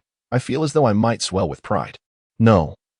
Today I must confront some formidable creatures in the hunting space to remind myself that I remain but a novice. Of course, this is not recklessness. This is merely honing my character. Lu Zhe would never admit that this was a reckless endeavor. Lu Zhe closed his eyes once more, entering the hunting space. The familiar grasslands and the scent of green grass welcomed him as he embarked on his journey to hunt once again. Choosing a random direction, Lu Zhe began to sense the surrounding information through the wind, seeking out his quarry. Before long, he discovered 4 familiar creatures, the massive hounds covered in black armor. Recalling the past, Lu Zhe remembered how he had been chased into a rabbit hole by these 4 black-armored hounds, enduring all manner of indignities. The thought still caused him some distress. Gazing at the 4 identical black-armored hounds, a mischievous smile crept across Lu Zhe's face. Now, I am the impressive one. This time, it is my turn to unleash some chaos. In a boundless grassland, a thunderous explosion reverberated. A figure, entirely suffused with a shimmering, vitreous radiance, stood amidst a colossal crater. Gazing upon the 4 charred, obsidian-armored canines that were gradually dissolving into ashes. With a single, devastating strike, the formidable beasts that had relentlessly pursued him weeks prior were vanquished. He examined his luminous hands, feeling an unprecedented surge of power coursing through him. This exhilarating sensation ignited an insatiable desire for continuous combat, and even the convergence of spirit. Physique and technique seemed to require less effort. At that moment, he could effortlessly unleash more than twice his inherent strength, although this would significantly deplete his stamina. The resultant surge in combat prowess would be extraordinary, coupled with his increasingly refined wind-based supernatural ability. After careful deliberation and sober analysis, Lu Zhe realized with a start, good heavens, I might actually be quite formidable. This is perilous. I must swiftly find a seasoned expert to deflate my burgeoning ego. Otherwise, I might even contemplate challenging a Xuanwu realm master, a being of liquefied spiritual energy. He glanced at the completely incinerated canines. Each had yielded 4 faint, vermilion orbs, akin to those from the azure wolves, and a pale violet orb, but none contained information about supernatural abilities. Clearly, the obsidian-armored canines were less potent than the azure wolves. He collected the orbs and resumed his pursuit of prey. His current targets were azure wolves exceeding 2 meters at the shoulder or flame lions. Only such adversaries could instill in him a sense of humility. After more than an hour, Lu Zhe had slain over a dozen obsidian-armored canines and ordinary azure wolves. Eventually, hundreds of meters away in a field of knee-high grass, he spotted another azure wolf exceeding 2 meters at the shoulder. The azure wolf was exceptionally vigilant. It had already been observing him with its frigid, cerulean eyes when he noticed it. They locked gazes, and without hesitation, they charged at each other. Lu Zhe's gaze hardened, his entire body surging with power as he transformed into a vitreous form. Bathed in the sun's rays, he shimmered brilliantly. His rudimentary wind manipulation was ineffective against such a massive azure wolf. Therefore, double power. His mental energy merged with his body, uniting spirit, physique, and technique. The initially radiant, vitreous glow became more subdued as Lu Zhe's speed increased dramatically. The distance of hundreds of meters seemed to vanish in an instant. The next moment, Lu Zhe's vitreous fist collided with the azure wolf's claw, which was wreathed in a terrifying vortex. The horrific vortex on the claw dissipated, and the collision of fist and claw generated sharp gusts of wind that swept outwards in all directions. The surrounding grass within hundreds of meters was shredded as if by blades, and even the earth was etched with shallow marks. Lu Zhe felt a fearsome force surge from the azure wolf's claw through his fist and into his body. This force possessed the characteristics of a vortex, rapidly rotating and exceedingly sharp. The immense force caused him to involuntarily stagger backwards, while the vortex-like power wreaked havoc within him. Cough. After retreating dozens of meters, Lu Zhe finally halted, coughing up a mouthful of vitreous blood. His body felt as if it were being lacerated by blades, and the pain made his translucent face even more transparent. Good heavens, my inflated ego has been instantly punctured. However, compared to being cleaved into several pieces by a single claw strike in the past, his improvement was undeniable. Aru, before Lu Zhe could recover from his injuries, the azure wolf howled and lunged at him again. Lu Zhe's lips twitched, and he turned to flee. I can't win. I'm getting out of here. Boom. Boom. Lu Zhe fled while parrying the azure wolf's attacks. After 2 more attacks, a trace of vitreous blood trickled from the corner of Lu Zhe's mouth. He felt a tinge of despair. I'm never provoking these powerful beings again. Why suffer like this for no reason? I can't win, and I can't escape. Just then, the azure wolf behind him suddenly howled at the sky, its entire body erupting with azure light. Lu Zhe's face stiffened. As a wielder of wind-based supernatural abilities, he could sense countless wind elements converging towards the azure wolf. Oh heavens! Above the azure wolf's body, thousands of pale azure wind blades, each about a meter long, slowly materialized. The terrifying, sharp effect of the wind blades caused the surrounding air to emit piercing, hissing sounds.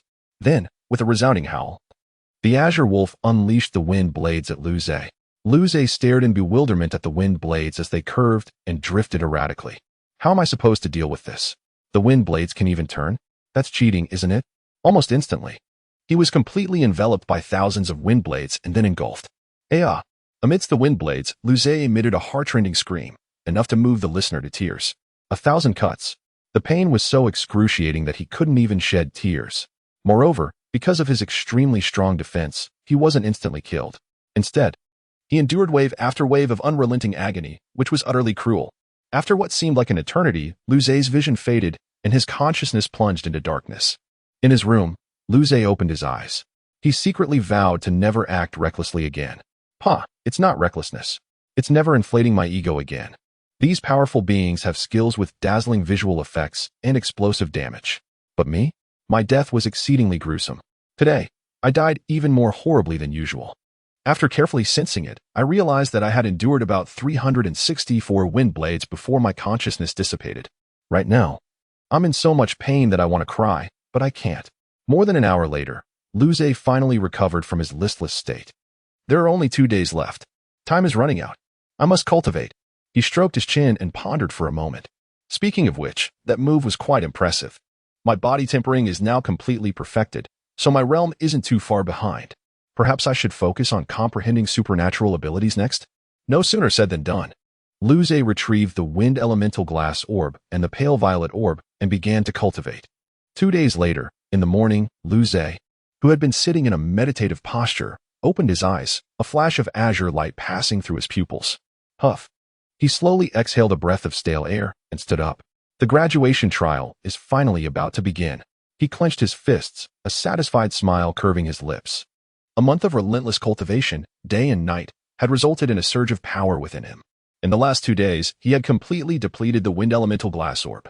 Now, his mastery of supernatural abilities was quite advanced. Although he couldn't yet compare to that massive azure wolf, the gap had narrowed considerably.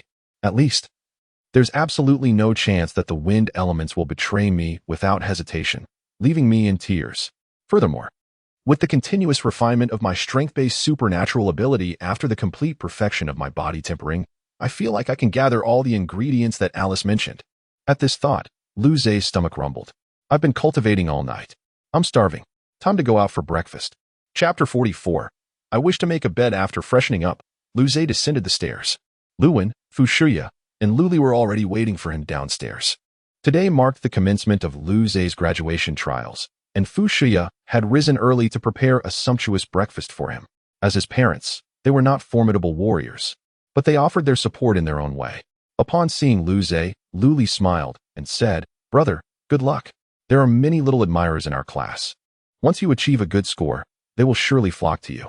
At this, a radiant blue-haired girl appeared in Lu Li's mind, causing an inexplicable pang in her stomach. Lu Zhe rolled his eyes at Lu Li in disbelief. "What nonsense are you spouting? Am I that kind of person? I am a serious individual." "Zhe, let me tell you, youth is meant for romance. Those charming junior girls offering their affection, and you would refuse? Are you even a man?"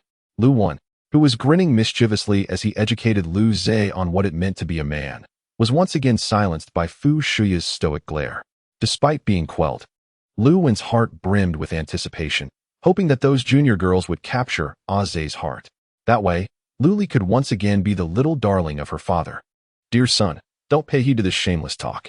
Just do your best in the trials. Don't force yourself too hard. Your safety is paramount," Fu Shuya said with affection, gently ruffling Lu Zhe's hair. "Please don't get hurt." In response to Fu Shuya's concerns, Lu Zhe smiled proudly. "Rest assured, mother, I shall not disgrace our family name." Seeing Lu Zhe's playful demeanor, Fu Shuya shot him an exasperated look. "You rascal. I hope you can take in some of my advice. By the way, during this week of trials, your father's company will be streaming your graduation trials live. Don't embarrass your old man." Lu Wan, struggling to rise from the table, chuckled nonchalantly. This was the first joint graduation trial, and the educational authorities of the TurnStar system had specially created a website for the event. The homepage featured live broadcasts of the top 10 seed competitors, and participants could search for their peers by name and student ID. It was easy to imagine how many would tune in for this graduation trial. The entire human population of the TurnStar system would be watching. Even Lu Wen wished for more people to know just how exceptional his child was. Lu Zhe nodded with a smile. "Don't worry, Dad. Now, let us eat, or we might be late." After breakfast, Lu Zhe and Luli took a car to school.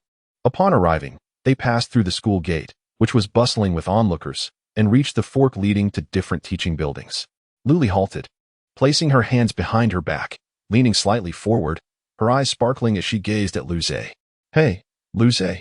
Lu Zhe regarded her warily, suspecting she was up to something. With a slight smile, Luli said, "I wish to make a bet with you." Lu Zhe paused, puzzled. "A bet? What kind?" "Let us wager on your ranking this time. If you secure first place, I will give you that." "Really?" Lu Zhe's heart raced as he looked at Luli, who was beaming with delight. He knew exactly what that referred to, the embarrassing recording from his past. That was his leverage, a lasting stain on his history. He could hardly believe she would offer it so easily. No way. He had to come in first. This was his only chance to erase that sordid chapter. He had no confidence in facing that exploration of embarrassment. Luli observed Lu Zhe's excitement, twirling her raven locks. "But remember, if your ranking falls below 10, I will have to inform father." "Lu Zhe, this absolutely must not happen." No. He wanted it desperately. The students who had been quietly observing exchanged bewildered glances. "Hey, do you think that the goddess refers to is? This could be interesting. If she tells Dad, he would probably break his legs." "No way. The goddess and Senior Lu Zhe are siblings." "Ridiculous. Senior Lu Zhe is my husband, and the goddess is my sister." "How could that be?" "As long as you're happy." Lu Zhe, having greatly improved his cultivation, his hearing had also enhanced significantly. This had previously delighted him, as he would no longer miss confessions from girls due to loud noises or passing vehicles. However, now it felt rather awkward. After all, they were not blood siblings. Truth be told, his feelings for Lu Li were quite complex. His memories had entirely fused with those of his predecessor, who had regarded her as his younger sister for 17 years. Although they were no longer blood-related, such a bond forged over years could not simply dissipate. Yet, he also viewed Lu Li as a beautiful girl. This duality made it difficult for him to reconcile his feelings. Was she a sister or a beauty? Besides, from being full siblings to having no blood ties, who knew how she perceived him now? Goodness, This is too complicated. I choose to abandon this train of thought. Ignoring the onlookers, Luze smiled at Luli. It seems that is mine now. Luli's eyes sparkled, and without saying a word, she waved goodbye to Luze and turned to leave. Upon entering the classroom, Luze immediately sensed a tense atmosphere. It was understandable, as students were vying for resources allocated by the Education Bureau, and seed competitors were competing for guaranteed spots. Even among friends, the blood of martial artists ran hot, and a spirit of competition lingered. As soon as Luze entered the classroom, he was greeted by familiar faces. I envy you, Zego. Teacher Li Liang said your strength surpasses the spirit martial level. You surely have a chance at being admitted to the federal university. I want to cling to your success. Get lost. Zego is here to fight for resources for the school. Are you here to drag him down? Are you a spy sent by the monkeys? Zhe, the rules for the graduation trials were announced yesterday, and since you weren't here, I noted them down for you, said his deskmate, Li Erhu. With a smile, Luze paused, then grinned. Thanks, Erha. Don't mention it. Taking the rules from Li Erhu, Luze perused them carefully.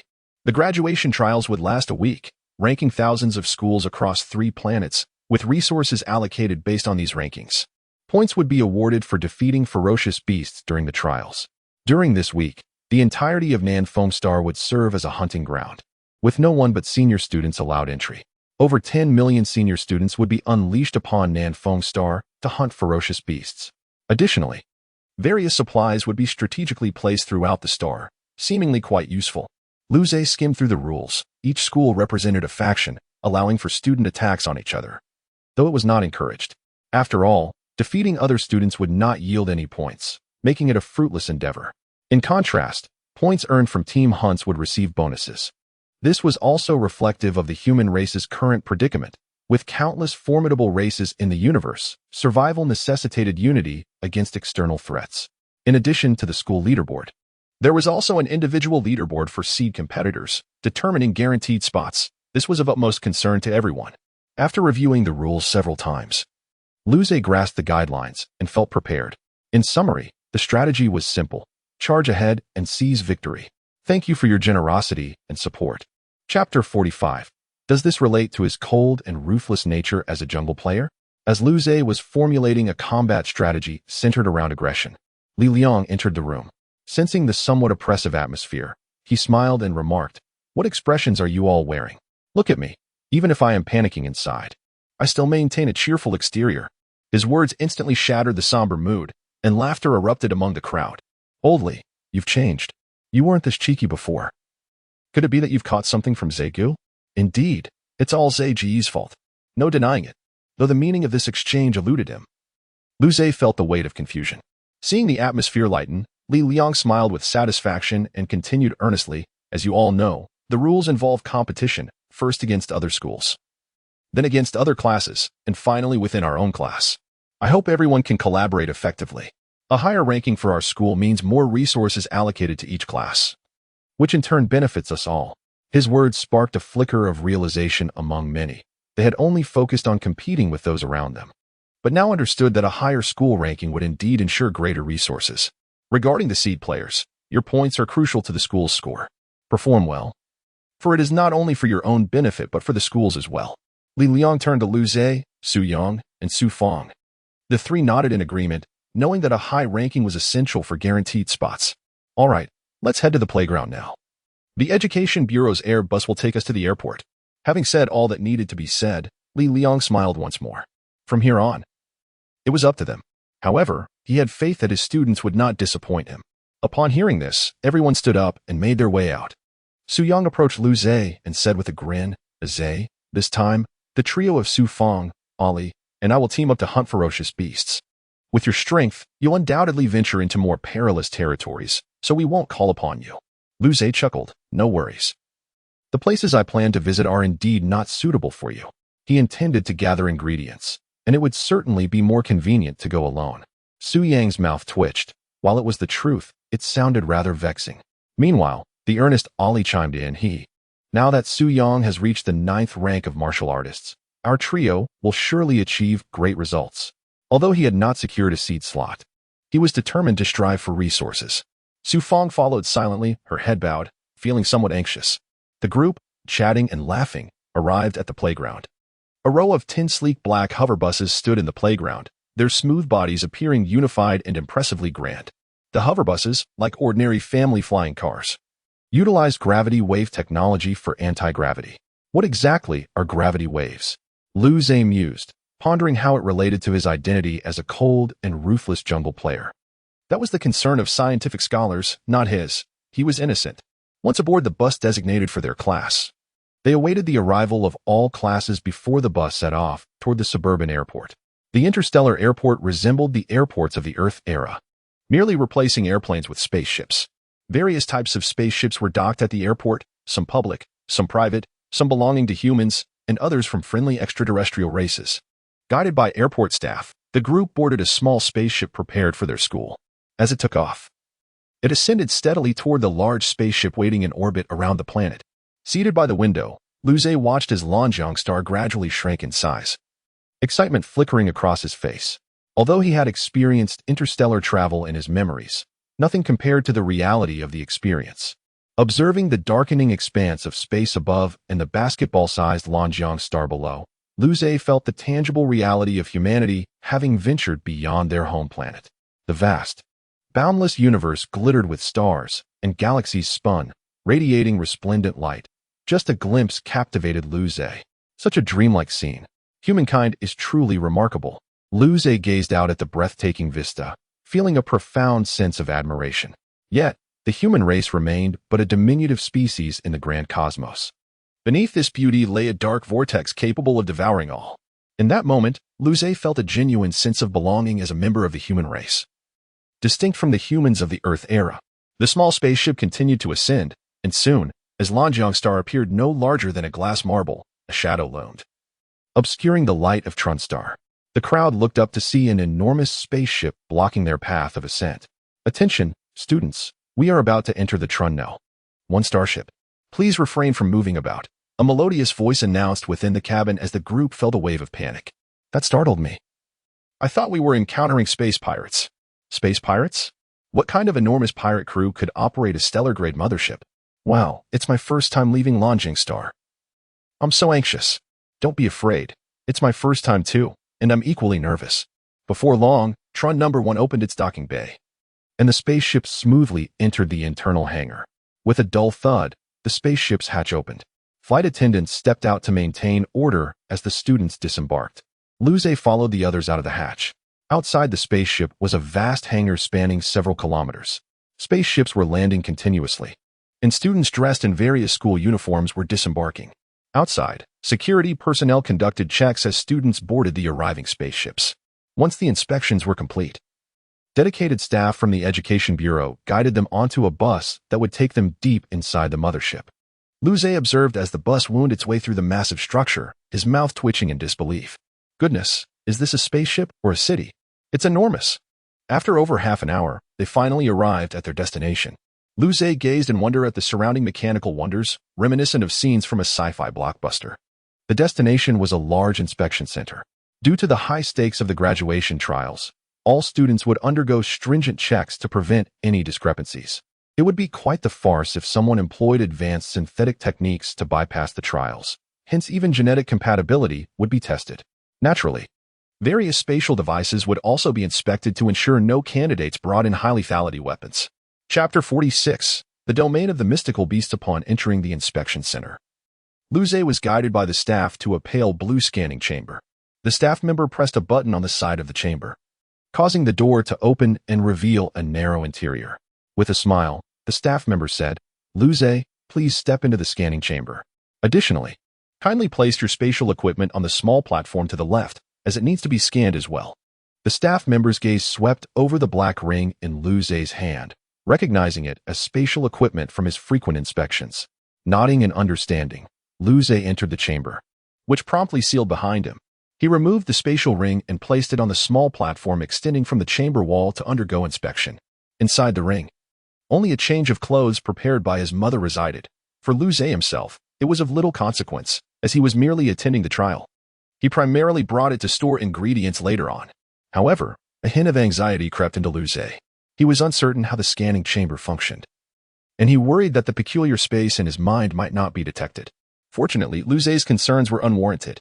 Just 10 seconds later, a beep signaled that everything was normal, and the chamber door opened. The staff member handed Lu Zhe a black wristband and explained, "Lu Zhe, the inspection is complete. Please wear this wristband. It contains the map of Nanfeng Star, marks your location, and records the points you earn from hunting ferocious beasts. As a seed candidate, it will also provide you with a live broadcast." Lu Zhe gazed at the sleek wristband, astonished by its capabilities. Was it truly that simple to stream outdoors? In the age of Earth, such a device would have been a sensation for internet celebrities. One could only wonder if it had a beauty filter. However, he quickly reminded himself that he was already quite handsome. Even without enhancements, he would surely captivate countless admirers. Unaware of Lu Zhe's inner musings, the staff member continued, "Moreover, should the wearer sustain fatal injuries, the wristband will emit a defensive barrier of spiritual energy capable of withstanding attacks from ordinary ninth-tier spiritual beasts, while automatically sending a distress signal to the rescue center, prompting aid to arrive." He paused before adding, "Of course, if the defensive barrier is activated, it signifies that your trial has concluded." Lu Zhe nodded in acknowledgement, understanding the implications, and donned the wristband under the staff member's watchful gaze. After confirming that the inspection was complete, he departed the center and made his way to the lounge where students were to rest after the examination. Upon entering the lounge, Lu Zhe noticed several students whispering while gazing out the window at the warped curvature of space outside. "I wonder how long it will take to reach Nanfeng Star? It should be evening by the time we arrive," one murmured. "Perhaps the Education Bureau wishes to test our adaptability, given that nighttime on Nanfeng Star can be perilous." Another speculated, "Adaptability? I plan to find a safe spot and wait until dawn. Survival to the end is what counts." At that moment, Suyang spotted Lu Zhe's arrival and waved him over. As Lu Zhe approached, Suyang eagerly pointed to a nearby screen. "Lu Zhe, look. This is the ranking list of students for this graduation trial. The top student is already at the 5th layer of the spirit martial realm." Lu Zhe glanced up to see a leaderboard displayed on one side of the lounge, listing the 10 highest-ranking students.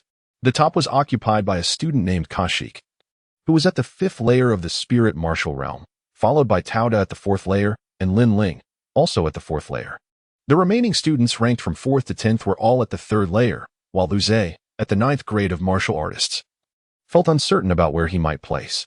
So, these individuals are truly formidable, he thought, surprised to hear that Rin Zhan and Lin Huan from their school had only recently broken through to the spirit martial realm, while these competitors had already reached the 4th and 5th layers. "Had I known, I would have leveled up a few more times before setting out," he mused. Feeling somewhat embarrassed to disclose his own rank, Lu Zhe, "Old Li mentioned your strength exceeds the 1st layer of the spirit martial realm. Do you believe you can compete with them?" Suyang inquired. Lu Zhe smiled. "I haven't fought them yet, so I cannot say. If any of them possess divine abilities or have perfected their body refinement at lower realms, then I truly cannot gauge my odds. However, we shall see when the time comes. Overthinking is futile." At that moment, a gentle announcement resonated throughout the lounge. One by one, spacecraft departed from the colossal starship Turin No. 1. "Look," someone exclaimed. The crowd observed 2 similarly sized starships emerging from the vicinity of the Turin No. 1. "Those vessels must belong to the students from Haiyan Star and Jingping Star," they concluded, gazing in awe at the 3 massive starships hovering in the cosmos. Such a sight was breathtaking for novice martial artists like them. As the ships continued their journey, they soon beheld a green planet adorned with several blue spots. This was their graduation trial destination, Nanfeng Star. "Attention, students. We have arrived at Nanfeng Star. Next, we will deploy you onto the planet. Which region would you like to be placed in?" A staff member entered the cabin and announced. Upon hearing this, all eyes turned to Lu Zhe. After all, he was the top student from their school, having effortlessly defeated a 9th-tier martial artist while still at the 5th grade. His current prowess was undoubtedly formidable. It was only fitting that he should go first. The staff member, intrigued by the attention on a student who had yet to reach the spirit martial realm, asked, "Which area do you wish to be deployed to?" Lu Zhe smiled slightly. "I wish to go to the floating light forest." "What?" The moment Lu Zhe's words left his lips, gasps of astonishment echoed from everyone, including the staff member. The floating light forest was the only region on the planet known to harbor mystical beasts, creatures comparable to those at the Xuanwu realm. For students of the Turin star system, it was a territory deemed off-limits. Yet, Lu Zhe chose this as his first destination, leaving everyone in disbelief. Chapter 47. A compromise. The staff member gradually composed himself, his gaze fixed intently on the smiling Lu Zhe. The corners of his mouth twitched slightly. This was the most reckless individual he had ever encountered. Was life not good enough? Was the world not worth living in? Why pursue such self-destructive behavior? He glanced down at Lu Zhe's profile, confirming that he was indeed a mere ninth-tier martial artist.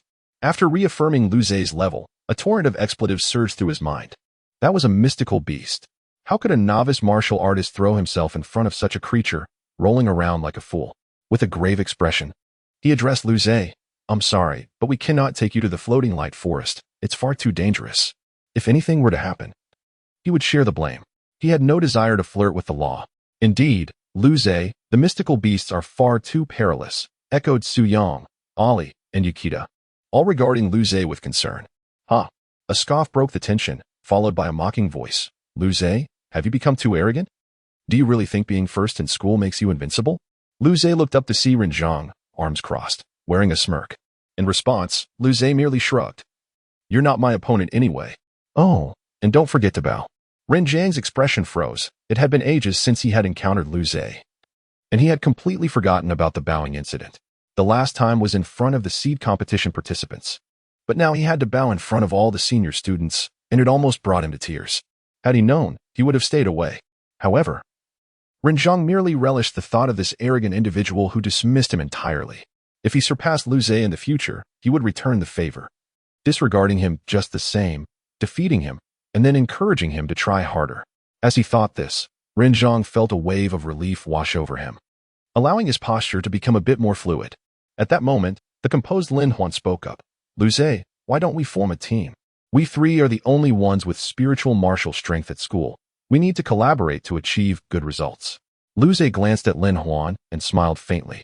You all can team up. I truly must go to the floating light forest. There is something of great importance I must attend to.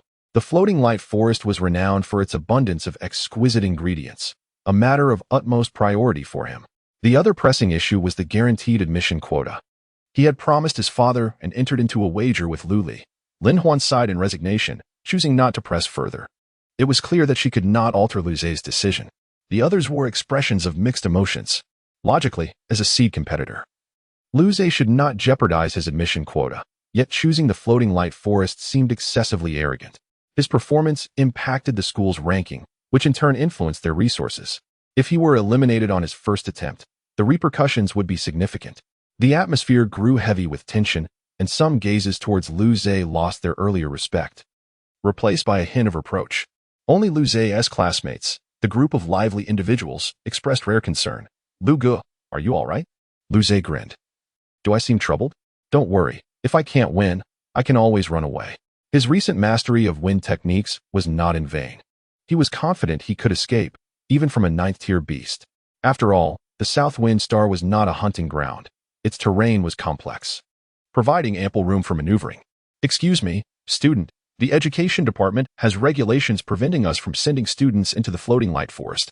It is far too dangerous for you. The staff member interjected. This individual truly had a screw loose.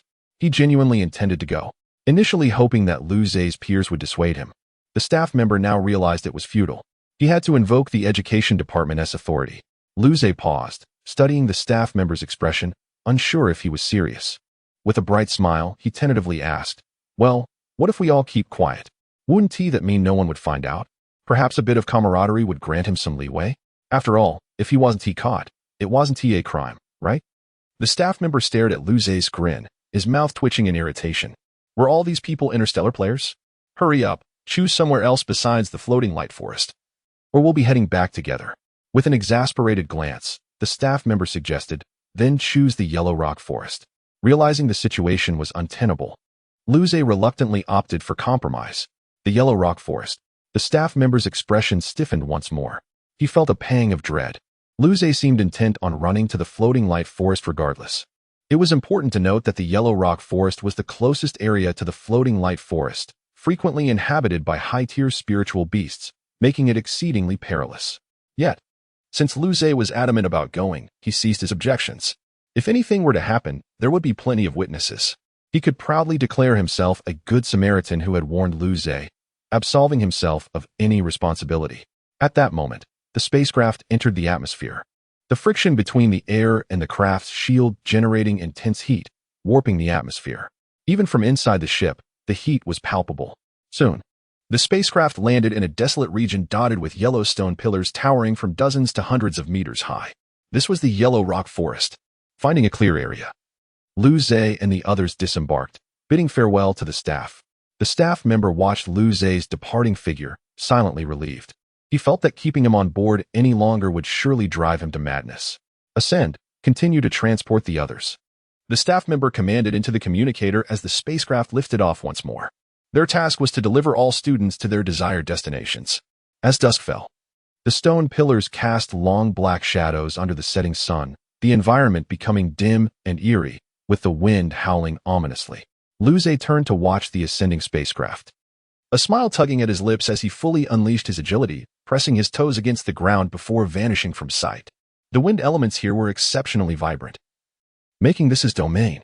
Alice had also mentioned a spiritual herb called yellow crystal vine, reputed for its delightful aroma. With that thought in mind, Lu Zhe began to attune himself to the wind currents surrounding him. Moments later, his gaze flickered, and he vanished again, reappearing hundreds of meters to his left. He had made a discovery. Chapter 48. What has this student done? In a spacious conference room of the education department, dozens of individuals were seated, with a white-haired elder and two middle-aged men occupying the frontmost positions. At this moment, all eyes were fixed on the enormous screen on one side of the room. The screen displayed a live broadcast of the graduation trial for the seed candidates, and it was evident that the trial had commenced. The middle-aged man at the forefront bore a menacing scar that traversed from the corner of his right eye to his left cheek. His gaze fierce as he surveyed the screen and began to speak. The elder smiled and nodded. This is an endeavor for our star system. We hope to select students with sufficient talent to provide fresh blood for humanity. I kindly ask everyone to pay close attention. On the other side, another middle-aged man, with a fair complexion and an elegant demeanor, smiled and replied, "You are too modest, Elder Lin. Nurturing talent is indeed our responsibility." The elder nodded in acknowledgement. Then let us watch the broadcast. On the screen, the scores of the seed candidates began to fluctuate, and soon the top 10 emerged. The first 3 positions were occupied by individuals who were also ranked on the level leaderboard, with only 2 others not belonging to that list. The elegant man gazed at the third-ranking individual and remarked with a smile, "Lin Ling, if I recall correctly, she is Elder Lin's great-granddaughter, is she not?" Elder Lin has indeed taught her well. Her prowess can be deemed as that of a genius. At 18 years old, possessing a martial artist rank of 4, he considered her to be somewhat of a genius, yet believed that gaining admission to their school might still pose a challenge. Elder Lin, unfazed by the underlying tone in the man's words, simply smiled. "Teacher Harry, let us continue watching." Elder Lin's confident demeanor piqued the interest of both Harry and the scarred-faced man. Just then, the scarred man expressed a hint of curiosity. Pointing to one of the live broadcasts, "This student is rather intriguing." Harry, curious, leaned in to observe. If even Li Kuang finds this student interesting, there must be something special about him. Not only he, but even Elder Lin turned his attention to the screen, as his great-granddaughter had not received such an evaluation from these 2 teachers, which sparked his curiosity. The broadcast featured a strikingly handsome young man with black hair, who was crouched before a massive yellow stone pillar, diligently excavating a brown root-like spirit herb from its base. He worked with a smile, seemingly lost in joyous thoughts.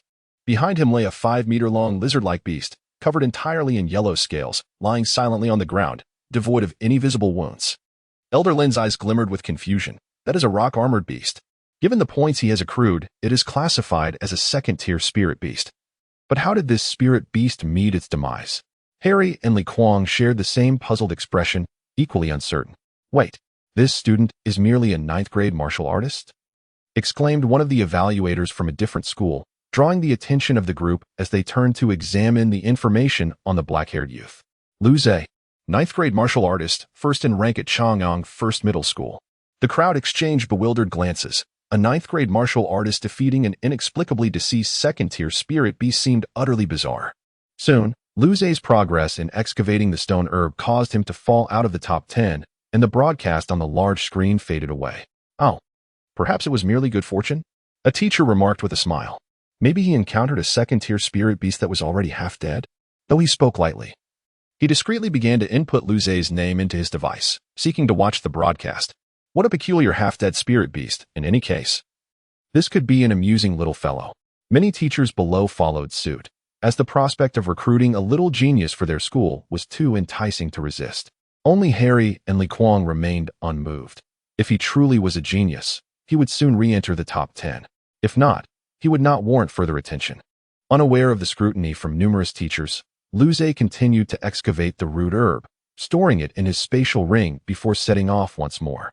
After traversing past 3 stone pillars, another 5-meter-long rock-armored beast lunged down from the rocks. The beast's scales matched the color of the yellow pillars so closely that it was nearly indistinguishable, making it likely for an unsuspecting individual to be ambushed. However, it had evidently misjudged its target. Lu Zhe deftly sidestepped the beast's attack with an air of calm, casually striking the creature's massive head with his hand. The force surged through, shattering its skull with ease, executed with effortless grace. Meanwhile, the teachers in the conference room, who had been secretly observing Lu Zhe, were left in utter disbelief. What has this student done? Why can I not comprehend? Wait, there is a problem.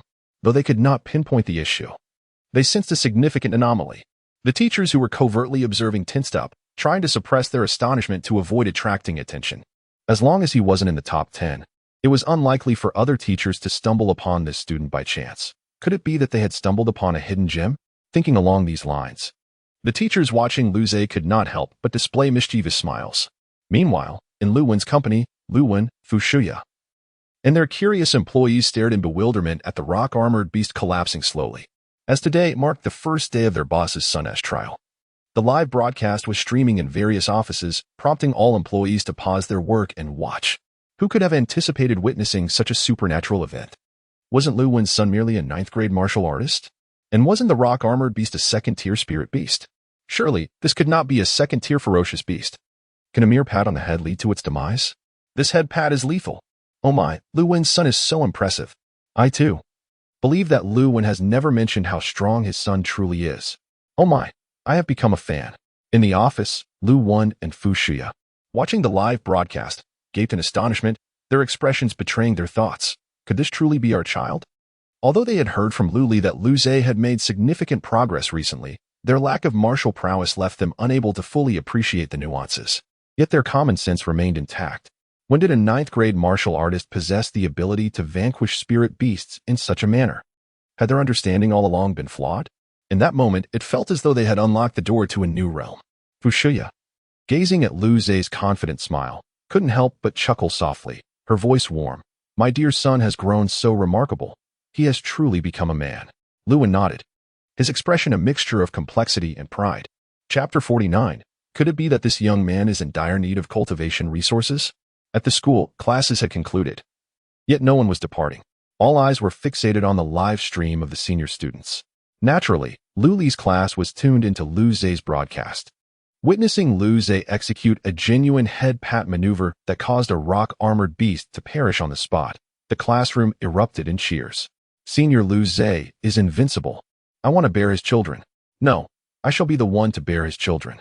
Lu Li gazed at Lu Zhe, who was intently harvesting spiritual herbs and gathering ingredients, with a bemused expression. Beside her, Alice, with her ice-blue eyes narrowed, broke into a cheerful smile, remarking, "The senior is so strong. It seems he can find plenty of quality ingredients." Hearing this, Lu Li's lips twitched slightly as she cast a sidelong glance at the jubilant blue-haired girl, feeling a pang of discomfort. So, in her eyes, strength was merely a means to gather ingredients?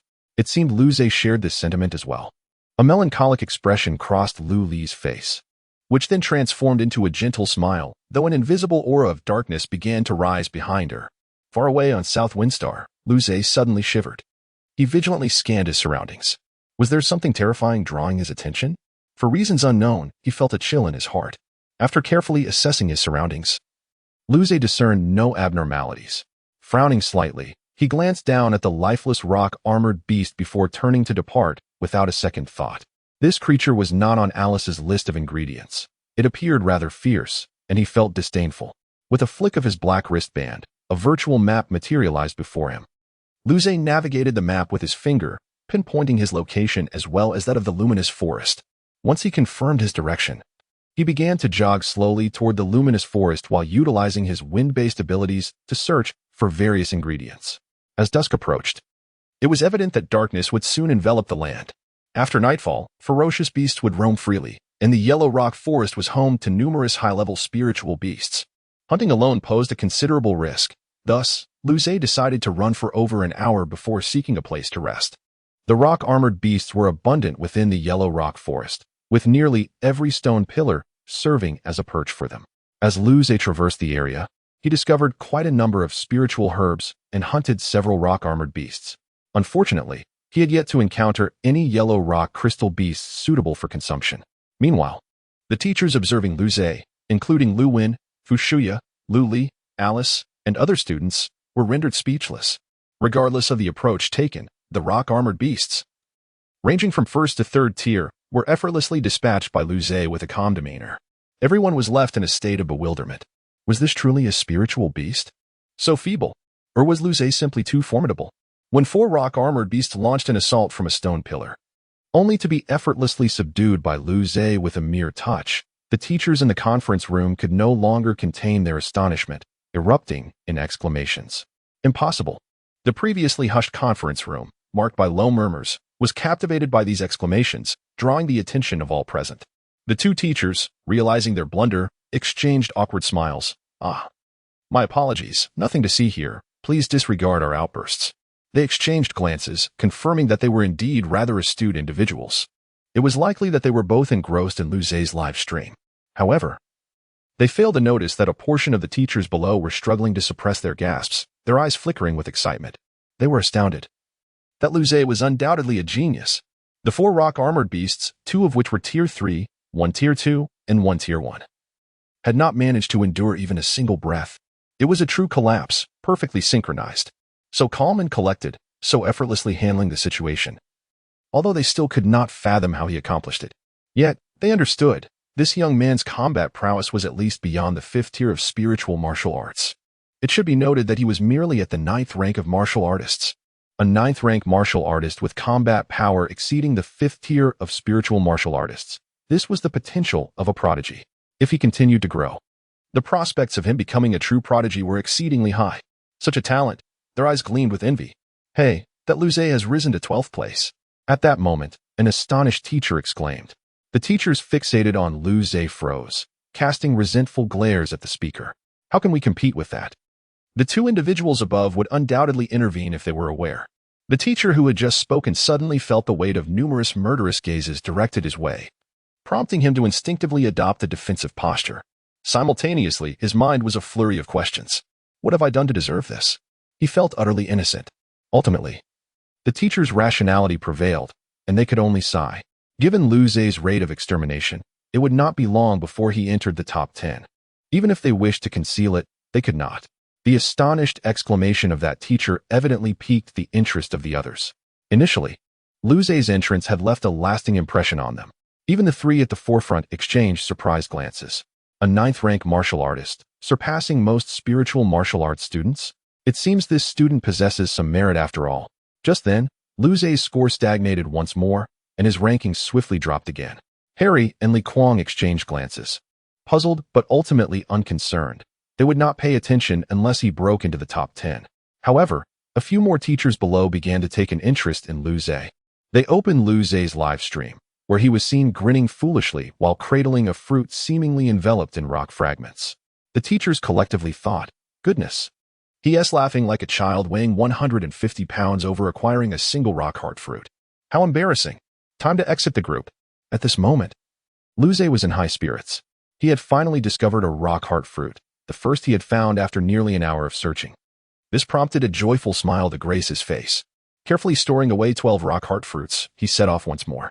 Meanwhile, the teachers who had been observing Luze exchanged glances filled with speculation. Could it be that this young man is severely lacking in cultivation resources?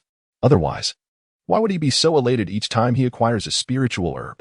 If their school were to promise him an abundance of cultivation resources, perhaps there was a chance? Typically, prodigies like him follow their own paths in cultivation, requiring only occasional guidance from renowned mentors and substantial cultivation resources. While they couldn't compete with the 2 individuals above in terms of mentorship, they could certainly consider offering cultivation resources. The teachers resolved to contact their school immediately after the trial concluded, seeking the maximum possible amount of cultivation resources. A school with a prodigy would significantly enhance its reputation, and students would use the prodigy as a role model, striving to emulate him, creating a positive feedback loop with remarkable outcomes. Chapter 50. Couldn't they just be a bit more composed like them? As time wore on, the sky in the hemisphere where Luce resided had completely darkened. The cloudless sky shimmered with silver starlight, casting a delicate glow over the Huang'an stone forest. In the distance, ferocious beasts, lurking by day and prowling by night, began to roar, heralding the onset of a perilous atmosphere. It was likely that many students would be eliminated on the very first night. Luce stroked his chin thoughtfully, casually selecting a stone pillar that caught his eye. With a mere press of his hand, a fleeting glimmer of translucent light danced across, and the area within a radius of about 1.5 meters instantly crumbled to dust. Before long, a comfortable cave was fashioned. Luce surveyed his newly created sanctuary with a nod of satisfaction. It appeared quite cozy. Observers around him were left speechless, gazing down at their own hands. Why was it that his hands seemed to possess such extraordinary capabilities? It seemed as though he had merely pressed down casually, and a gaping hole had appeared. Only a handful of instructors exchanged glances, their expressions shifting into contemplation. They seemed to recall having witnessed such a manifestation of power before. Moments later, one of them recognized it, eyes widening in disbelief as he stared at the live broadcast of Luce.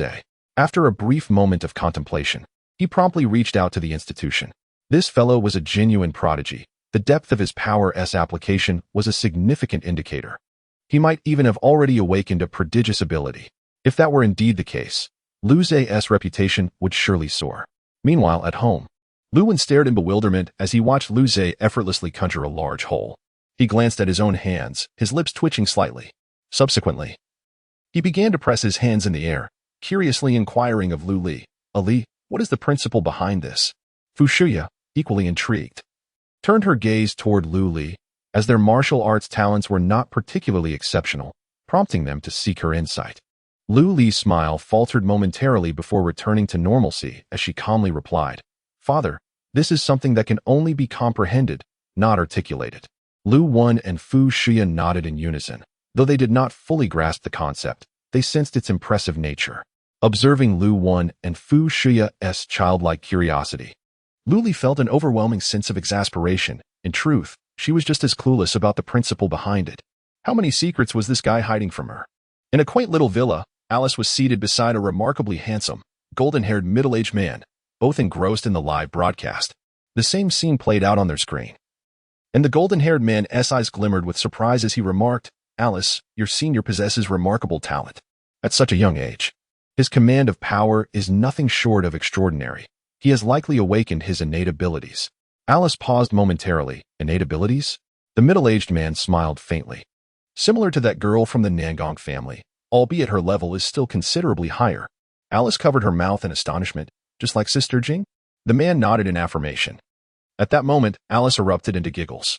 The middle-aged man, puzzled, inquired, "What is so amusing, my dear?" A glimmer of interest sparkled in his eyes. At this young man's current level, he will likely soon encounter the girl from the Nangong family. Alice nodded with a smile. "Your senior is impressive. His progress is swift." Alice's father regarded her with a gentle smile, though a hint of bitterness lurked beneath the surface. Meanwhile, Luce had settled into the cave, crossing his legs in meditation as his consciousness slipped into the hunting realm. After dispatching several blue wolves, he was unceremoniously expelled by a formidable presence. He furrowed his brow slightly, exhaling in relief once the pain subsided. Though he had slain the blue wolves, he dared not retrieve the small light orbs. After all, the live broadcast was ongoing. Despite the unity of humankind, the allure of wealth could tempt even the most steadfast hearts. He had no desire to take such risks. Leaning against the cave wall, Luce quietly admired the resplendent starry sky that adorned the darkness, pondering to himself, "If only the small light orbs could be utilized directly within my mind space." Suddenly, a spark of realization ignited within him. He had always extracted the light orbs for use, never having considered employing them within his mind space. If this were possible, he could practice without the need for secrecy. However, he quelled his eagerness to experiment immediately. After all, should anything peculiar occur, being broadcasted live would be quite undesirable. The roars of beasts grew increasingly fierce, intermixed with sounds of battle and anguished cries. The nights on Nanfeng Star were anything but tranquil. Luce gently closed his eyes, utilizing his wind-based abilities to sense the movements within a radius of several hundred meters while completely masking the aura at the cave's entrance. He then allowed himself to rest. When he awoke, the dawn light had already begun to break. Luze emerged from the cave, stretching lazily while surveying his surroundings. He noticed numerous signs of battle etched upon nearby stone pillars, terrifying claw marks interspersed with splattered blood. Paying little mind to these details, he lowered his gaze to the map, confirming his direction before setting off toward the floating light forest once more. As he traveled, Luze retrieved a rock heart fruit to consume as breakfast. Upon peeling away the rocky exterior, he discovered the fruit within to be delectably sweet and utterly delightful. Each rock heart fruit was the size of a watermelon, and after devouring two, he found himself still yearning for more. However, recalling that this was a precious resource, he stifled his appetite. Frustrated, he mused to himself, why are there so few fruits available? His brow furrowed in vexation, especially since he had yet to discover the delectable yellow crystal vine that Alice had mentioned. Before long, Luze had traversed the morning, having slain over 100 rock-armored beasts that had ambushed him. His points soared, positioning him rapidly within the top 10. The instructors who had been closely monitoring Luze remained on edge. While they understood that, given his prowess, it was only a matter of time before he broke into the top 10, they clung to a sliver of hope that he might be eliminated before achieving that rank. If he were to be claimed by the two frontrunners before they recognized his talent, it would indeed be a monumental achievement. At that moment, Luze, who had been moving at a leisurely pace, suddenly had a spark of excitement in his eyes. He slightly pressed his legs against the ground, vanishing in an instant, covering a kilometer in just a few breaths. My heavens! The instructor who had exclaimed yesterday could not contain himself again. What on earth is this speed? Since yesterday, Luze had been jogging at a leisurely pace, appearing only as a martial artist at the first or second level, even falling short of the combat prowess he had displayed. They had assumed speed was his weakness. Yet now, it was clear that his swiftness was astonishingly formidable. Such speed would be unattainable for even typical martial artists at the 7th or 8th level. Other onlookers, equally astonished, managed to restrain their emotions, though the same instructor who had previously shouted could not help but exclaim once more, "This fellow is truly a disruptive force. Why can't he just maintain a bit of composure like the rest of us?" Once again, the other instructors in the conference room cast puzzled glances at the shouting instructor. What happened? He awkwardly chuckled. Nothing. Look. That Luze from yesterday has reached the 10th place. History seemed to be repeating itself as the instructor who had previously exclaimed when Luze was ranked 12th gasped once more. Although he had tuned into Luze's live stream last night, he had swiftly turned it off upon seeing him so gleeful over a simple rock heart fruit. A core fruit, perhaps, fails to evoke even the slightest emotional stir within a genius. This individual appears to be quite ordinary. Yet, this person has surged into the top 10. Could it be that he has misjudged the situation? Chapter 51. The Blind Student. I seem to have discovered something extraordinary. After being reminded, the teachers in the conference room once again turned their gazes towards the live broadcast of Luze. What? The speed? Impossible. In the live stream, Luze's body seemed to transform into an afterimage, his feet barely touching the ground as he covered hundreds of meters in an instant. Is this truly a student at the 9th rank of martial arts? My mind is trembling. The foremost Lin Lao, Li Kuang, and Harry widened their eyes in astonishment, their gazes flickering. The speed exhibited is genuine, yet this individual cannot be an ordinary 9th rank martial artist. It is exceedingly rare for a 9th rank martial artist to achieve such results. Li Kuang and Harry exchanged glances, seemingly perceiving distinct information in each other's eyes. The schools they attended were the finest among the human race, and this student would likely not be overlooked. Confirming their shared understanding, sparks of excitement ignited in their eyes.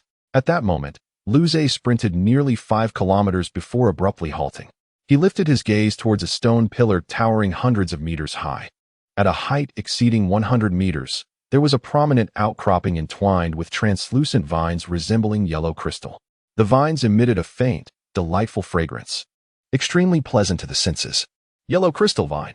At long last, I have found it after arduous searching. Luze propelled himself off the ground, his form rising effortlessly as though weightless, ascending toward the location of the yellow crystal vine.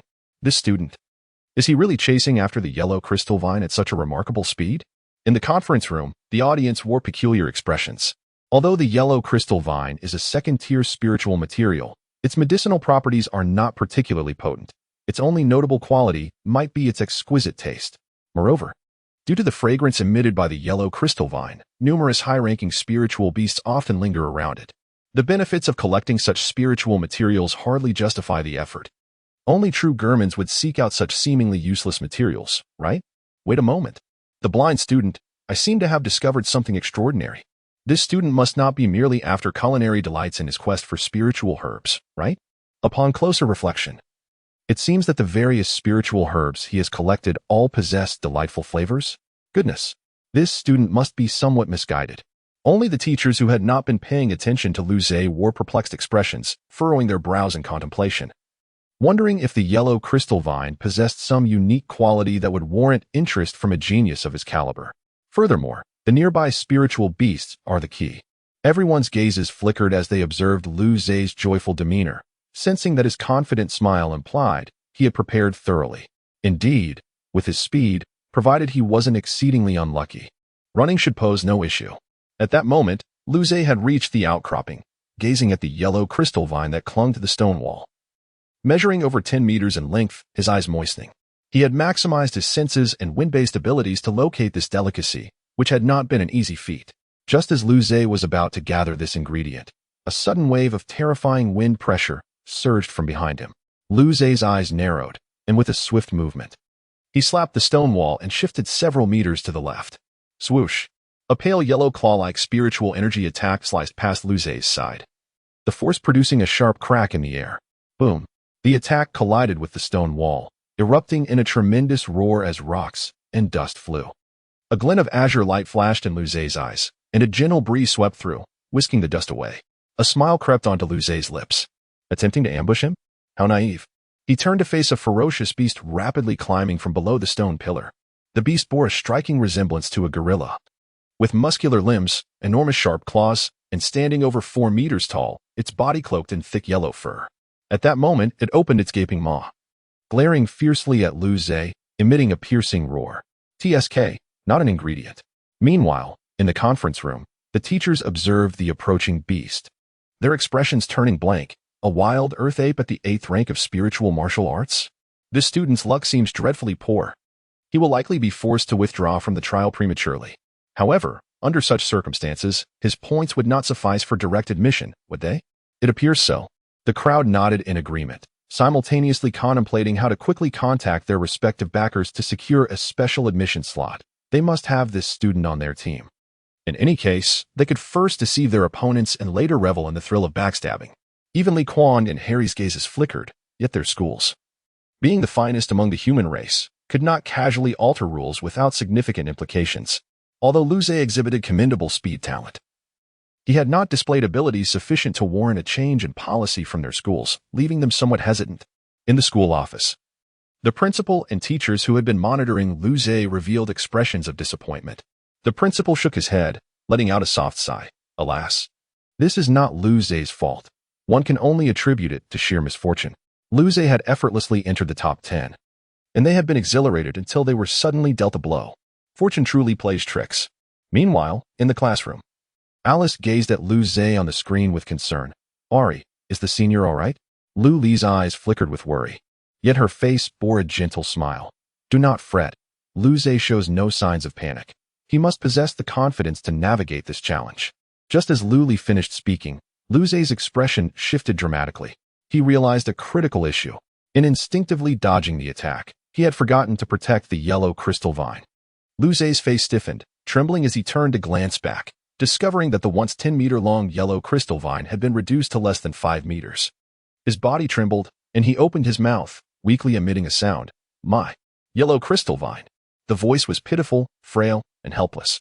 He slowly turned to roar at the approaching wild earth ape. I will crush you today. Ah, get away from me.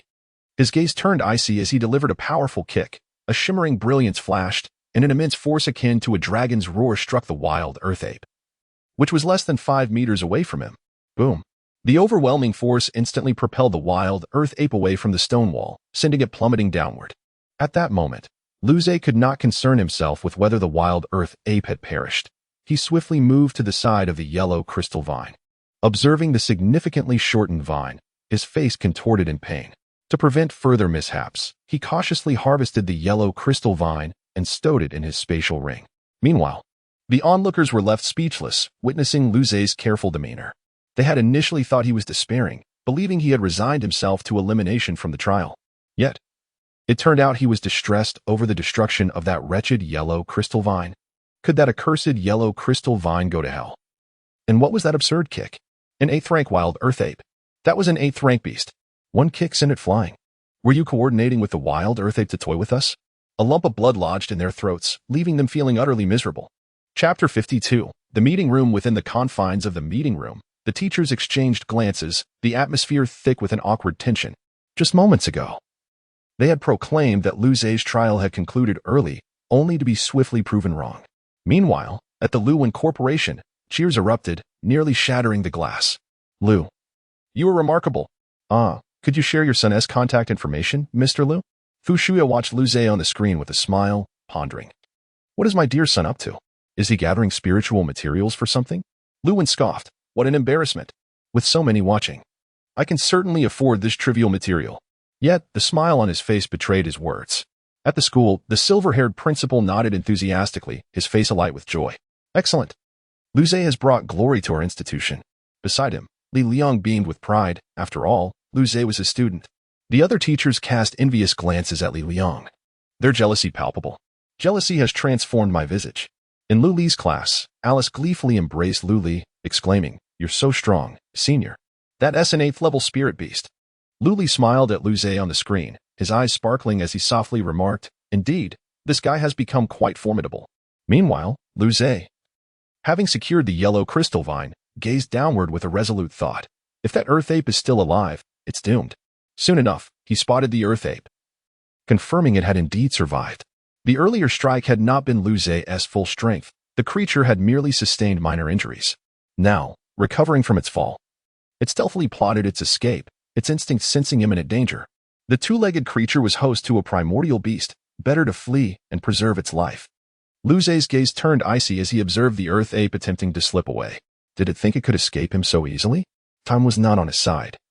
And he had numerous materials to find. This creature was wasting his precious moments. With a swift leap, Lu Zhe vanished from the cliff and reappeared directly before the earth ape. The towering beast, over 4 meters tall, quaked as it took a step back from Lu Zhe's comparatively diminutive height of 1 meter 80. It roared, baring its fearsome teeth, attempting to intimidate him. As Lu Zhe entered the top 10, the crowd watching grew larger, drawn by the peculiar nature of his broadcast. While others were engaged in combat or fleeing from beasts, he was busy gathering yellow crystal vines, facing an 8th level earth ape. Such a creature would typically send even the top contenders fleeing. Yet, here was Lu Zhe, causing the earth ape to tremble in fear merely by his presence. The live chat exploded with comments. Is the 8th level earth ape truly afraid? This is surreal. Is this person truly a 9th tier warrior? Surely he must be a spirit warrior or a grandmaster. For some reason, I find this amusing. The earth ape appears on the verge of tears, and I almost feel sympathy for it. Though I know cheating is impossible, I must say, dear student, your cheating has been uncovered by the masses. Confess, or face the consequences. Am I the only one who thinks this young man is quite handsome? No. You are not alone in that sentiment. This student has the potential of a true noble. Lu Zhe, undeterred by the threatening growls of the earth ape, took a step forward. In response, the cornered beast let out a fierce roar, launching an attack. Desperate creatures can bite back. Its sharp claws, enveloped in a faint yellow glow of spiritual energy, sliced through the air towards Lu Zhe. Even before the attack reached him, the gust it created ruffled Lu Zhe's hair. Maintaining a calm demeanor, he extended his right hand, a shimmering cerulean glow emanating from it, meeting the oncoming claws head-on. With a thunderous impact, the clash of claws against his slender hand resonated, sending a shockwave that scattered dust and debris throughout the chamber.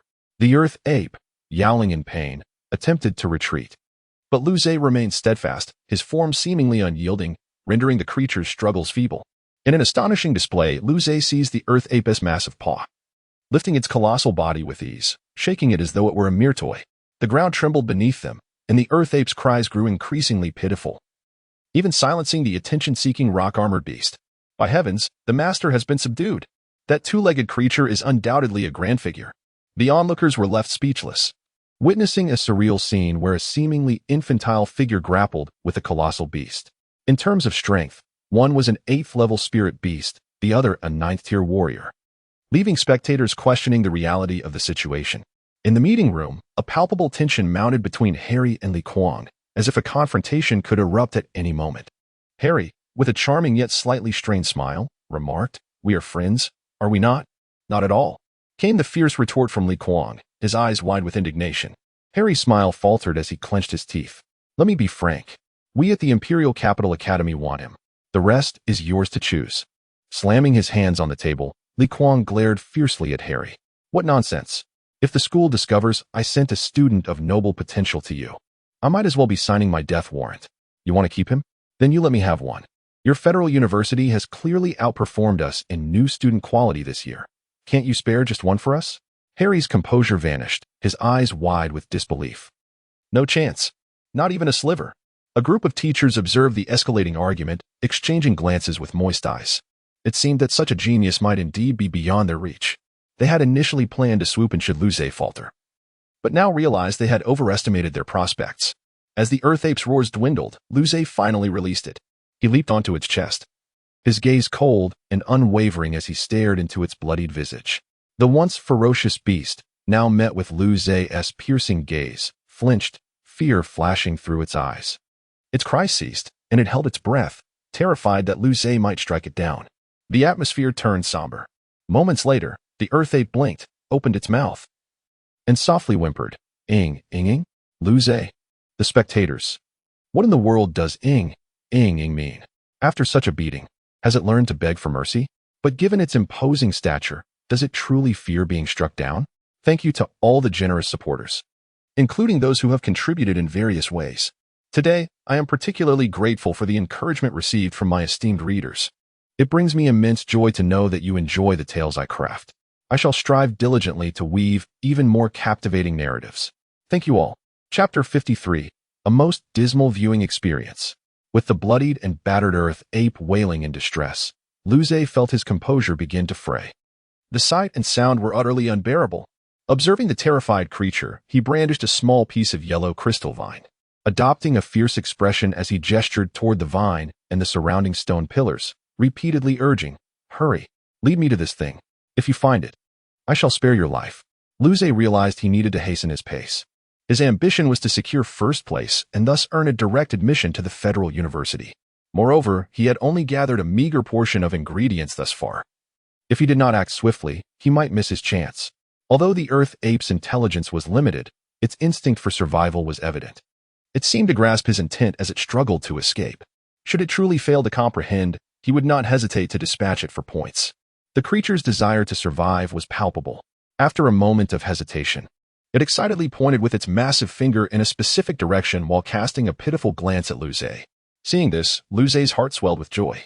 It appeared his plan might succeed. How clever of me to think of such a solution.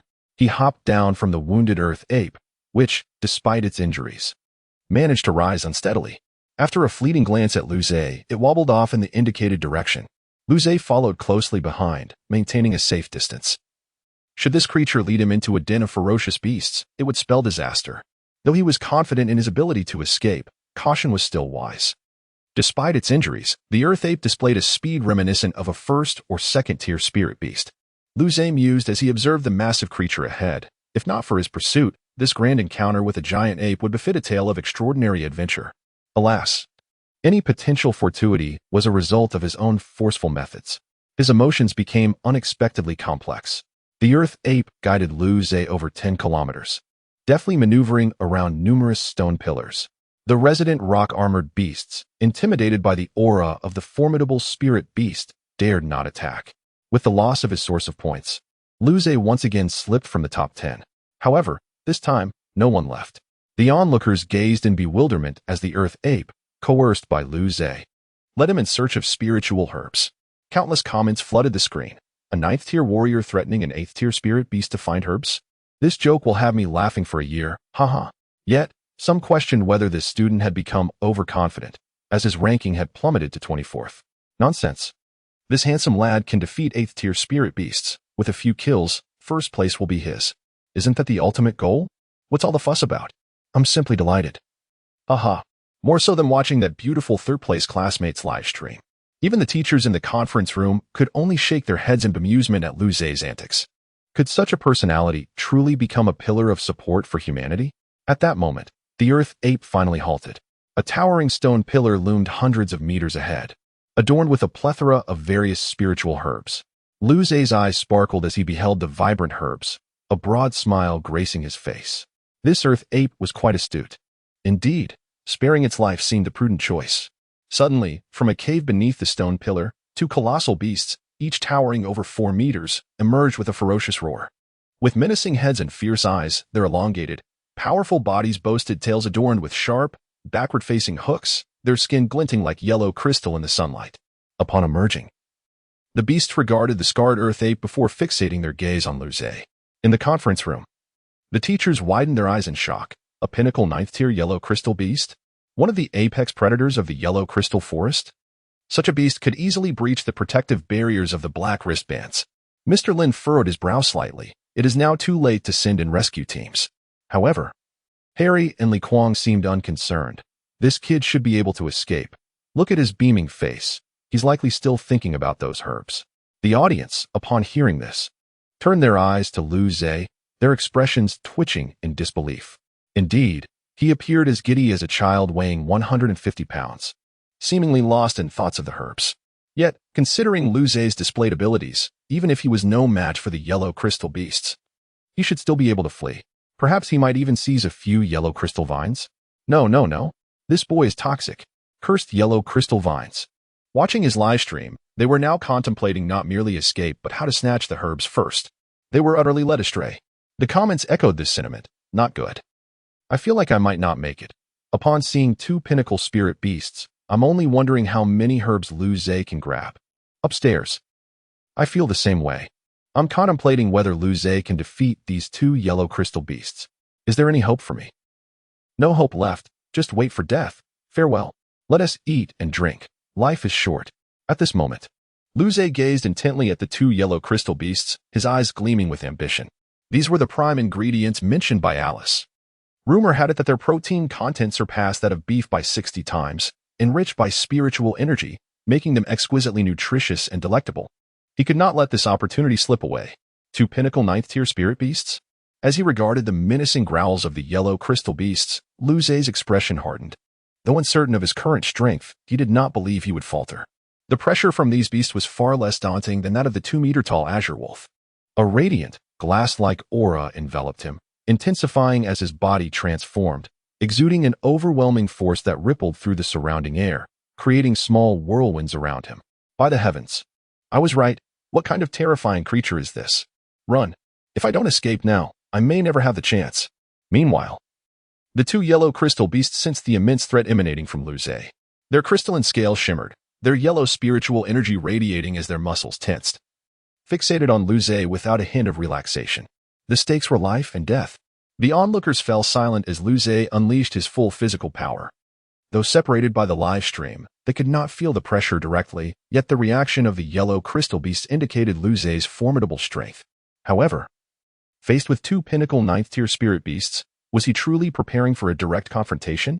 As this possibility dawned on them, the audience's eyes widened in astonishment. Moreover, another question loomed. Why was he becoming translucent? The sunlight reflecting off Lu Zhe was blinding, causing discomfort to their eyes. The viewing experience was abysmal. Chapter 54, The Arrogant CEO Style. So cool. In a classroom at the school, Alice watched as Lu Zhe transformed into a glassy hue on the luminous screen, her heart brimming with joy. It seemed her father was indeed correct. The senior had awakened his divine abilities, and it appeared to be of the martial body type. Lu Li gazed in awe at Lu Zhe, who shone brilliantly under the sunlight, her eyes sparkling. Has he truly become this formidable? It seems I can no longer compete with him. At this moment, Lu Zhe's gaze was icy as he observed the 2 vigilant Huangyan crystal beasts. He slightly bent his knees and forcefully propelled himself off the ground. Boom! A thunderous explosion erupted, leaving a 5-meter-wide deep crater where he had stood, with cracks resembling spider webs spreading to the edges. Lu Zhe's body transformed into a streak of light, clearing the air and instantly appearing beside the smaller Huangyan crystal beast. The glassy radiance surged as Lu Zhe's right fist struck towards the beast's side. He did not employ wind-type divine abilities. He relied solely on his physical strength. The white sound waves of his punch rippled through the air, generating a terrifying shockwave that sent dust soaring into the air. Roar. Sensing the imminent danger, the smaller Huangyan crystal beast let out a furious roar. Golden light enveloped its body as it twisted its waist and raised its claw, infused with formidable spiritual power, to strike at Lu Zhe's fist. Simultaneously, its sharp tail darted towards Lu Zhe's waist like a phantom. Not to be outdone, the larger Huangyan crystal beast, witnessing its companion under attack, bellowed in response. Its body transformed into a torrent of yellow light, swiftly appearing beside Lu Zhe, its massive claw aimed at his head. The yellow spiritual energy crackling in the air. Lu Zhe's eyes remained cold. He faced the dual assault of the two Huangyan crystal beasts with unwavering composure. He raised his left hand, the glassy brilliance swelling as his palm met the claw of the larger beast. Meanwhile, his right leg swept like a whip, countering the attack from the smaller beast's tail. Boom, boom. The two forces collided midair. A violent shockwave radiated in all directions, pressing the spiritual herbs against the stone walls. Some even uprooted and blown away. The ground beneath the combatants cracked under the tremendous force. The smaller Huangyan crystal beast howled in pain, the sound of bones cracking echoing as it clearly found itself at a disadvantage against Lu Zhe. The larger beast's claw strike was effortlessly deflected by Lu Zhe. Noticing the smaller beast retreating from the pain, Lu Zhe's eyes turned frosty. He vanished from sight and reappeared above the smaller beast. Death. Lu Zhe's right leg came crashing down upon the smaller beast's head. Boom. At that moment, the larger beast's massive claw intercepted Lu Zhe's foot, unleashing another deafening roar. The larger beast staggered back, its claw trembling, low growls escaping it, clearly in discomfort. However, this provided the smaller beast a moment to breathe, narrowly escaping a fatal blow. Both Huangyan crystal beasts retreated several hundred meters, warily eyeing Lu Zhe. They felt wronged, having been interrupted during their leisurely activities at home, only to be ambushed by a formidable foe brought by that incessantly chattering earth ape. In the conference room, the teachers fell silent. They had anticipated the beginning. Lu Zhe would indeed be fine. However, they did not foresee the subsequent events. This young man was genuinely intent on hunting down these two Huangyan crystal beasts. They were, after all, two pinnacle level 9 spirit beasts. To hold his ground against such formidable opponents was an extraordinary feat, one that many prominent figures had not achieved in their youth. At this moment, the barrage of comments exploded. Wow, wow, wow. Mom asked why I'm kneeling to watch the live stream. Lu Zhe is so handsome. Oh no, this doesn't seem good. To take on two opponents across a whole major realm, what a genius. Our Terran constellation is about to give birth to a prodigy. The previously vibrant atmosphere became awkwardly still. In Lu Wen's company, he and Fu Shiya's finally relaxed. Upon seeing the two pinnacle level 9 Huangyan crystal beasts, they had been deeply concerned for Lu Zhe's safety. Now, it was clear their child was exceptionally capable. At the school, cheers erupted from the principal, teachers, and students alike, as Lu Zhe's performance brought glory to the institution. In the Huangyan stone forest, Lu Zhe wasted no time in pursuing the Huangyan crystal beasts. As they retreated, he propelled himself forward once more. Within the towering stone pillars, the silhouettes of man and beasts flickered, each clash accompanied by thunderous explosions and turbulent air currents. Due to the incredible speed, lower-ranked martial artists in the crowd struggled to keep up with Lu Zhe and the two beasts. Yet they could still feel the intense energy of the battle from the shockwaves generated by each encounter. In mere minutes, hundreds of collisions occurred. Boom. Another violent clash was followed by a pained howl. Subsequently, one Huangyan crystal beast plummeted from a height of several dozen meters, crashing to the ground, creating a shallow crater. Its crystalline armor shattered, blood streaming forth, a scene of utter despair. It struggled to rise, but failed repeatedly. Moments later, bereft of its companion, the remaining Huangyan crystal beast found itself battered by Lu Zhe's relentless punches, ultimately succumbing to a single devastating blow, its lifeless body crashing to the ground in a cloud of dust. Witnessing its ally's demise, the remaining beast's eyes grew fierce as it roared defiantly. Yet, Lu Zhe remained unfazed and delivered a fatal punch. As a seasoned combatant, he was both cold and ruthless. The live stream captured Lu Zhe's icy demeanor as he struck down the Huangyan crystal beast, leaving the audience in stunned silence. In that moment, many admirers found their hearts racing at the sight of the formidable Lu Zhe. The scene of dominance lasted but a brief moment. Observing the massive corpses of the Huangyan crystal beasts, Lu Zhe's lips curled into a wild smile, his face alight with joy. Such grand beasts could be prepared in various styles, braised, steamed, grilled, and more. With a contented smile, he moved swiftly to the stone pillar where the beast's cave was located. Earlier, to avoid disturbing the spiritual herbs, Lu Zhe had led the two beasts away from the pillar to battle, thus preserving most of the herbs intact. Gazing at the array of ingredients, Lu Zhe's expression radiated happiness. It appeared that the ingredient-gathering quest in the Huangyan stone forest could come to a close. The onlookers, having been momentarily stunned by the fierce battle, began to chat once more. Did Luze just swallow? Nonsense. How could a godlike figure indulge in mortal desires? Exactly. I'm not listening. Just nonsense. Why do I feel that Luze is merely in search of ingredients? Upon uttering these words, the crowd instinctively placed their hands upon their chests. For reasons unknown, a sharp pain gripped their hearts. What has become of the domineering CEO persona? Could you not maintain your aloof demeanor a while longer? At the very least, put on a facade of grandeur and utter some lofty sentiments. What enmity do these cursed spiritual herbs hold against you that compels you to cling to them so fiercely? Where is your air of genius? The onlookers found themselves engulfed in a whirlwind of complex emotions. Chapter 55. This bastard is merely fortunate. While Luze diligently gathered spiritual herbs like a tireless little bee, the onlookers soon realized that his score had skyrocketed after he had vanquished 2 pinnacle-level 9th-grade spiritual beasts, propelling him to the first position, surpassing all his peers. It is worth noting that the previous first-place holder, Kasky, was merely at the 5th level of spiritual martial arts. Although a prodigy, defeating a 6th-grade beast was already an arduous task. When faced with a 7th-grade beast, he could only be driven into a panic. In contrast, the points awarded for slaying 9th-grade beasts are several times greater than those for 7th-grade beasts, so Luze had undoubtedly struck a lucrative fortune. No wonder he appeared so unconcerned earlier. He must have had complete confidence. Indeed, defeating pinnacle-level 9th-grade beasts without sustaining injuries while traversing the Huangyan Stone Forest would surely lead to a meteoric rise in points. Luze, the indomitable young man. As Luze ascended to the top of the leaderboard, the smile on the principal's face was positively radiant. This child, Luze, is truly a genius. Our school might just produce a student worthy of direct admission to a federal university. The teachers watching the live broadcast behind him also smiled in agreement. A student of this caliber would elevate the school's reputation, leading to an increase in enrollment and consequently, better examination results, a boon for everyone involved. However, upon spotting Li Liang, who wore a grin as wide as a crescent moon, their good spirits were dampened. Comparing oneself to others can be disheartening. Li Liang was simply lucky. Had Luze been their student, it would have been their faces beaming with joy. Meanwhile, in the conference room, Li Kuang and Harry had begun relaying the live broadcast to their academic institution, which was now evaluating the conditions necessary to secure this remarkable student. As long as Luze did not falter, he would undoubtedly become a formidable force for humanity. The greater the number of strong individuals, the more stable humanity would be. This was indeed a fortunate occurrence. A moment later, Luze finished gathering all the spiritual herbs, although not all of them were on the list provided by Alice. Perhaps they could still be of use?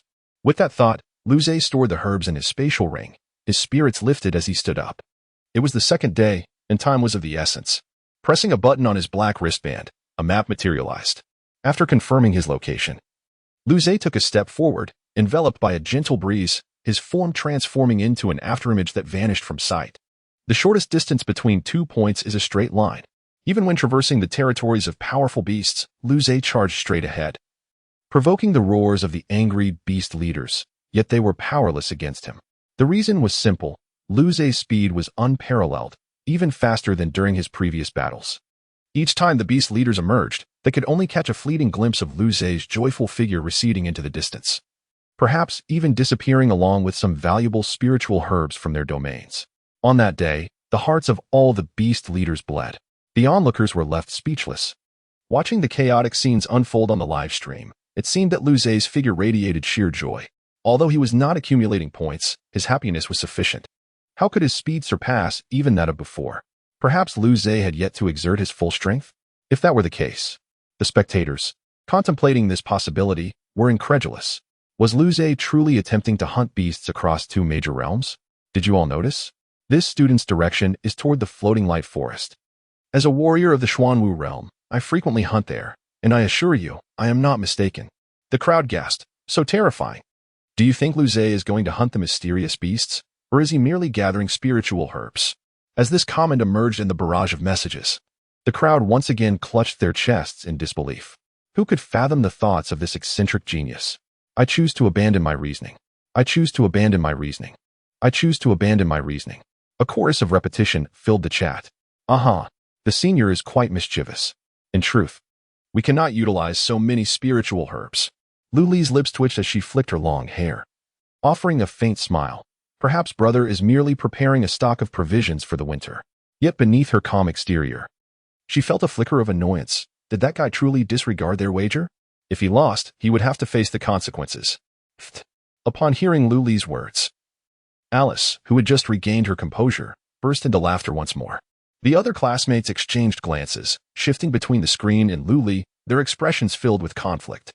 Unsure of what to say, as the sun gradually sank, the golden hue of the sunset cast long shadows from the stone pillars of the Huangyan stone forest, creating a world seemingly divided into light and shadow.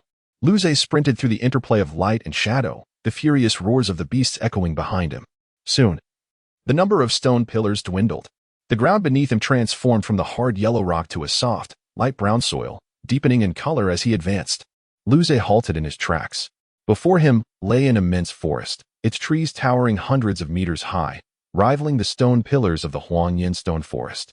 The dense canopies of leaves enveloped the sky above the forest, preventing the rays of the setting sun from penetrating the foliage.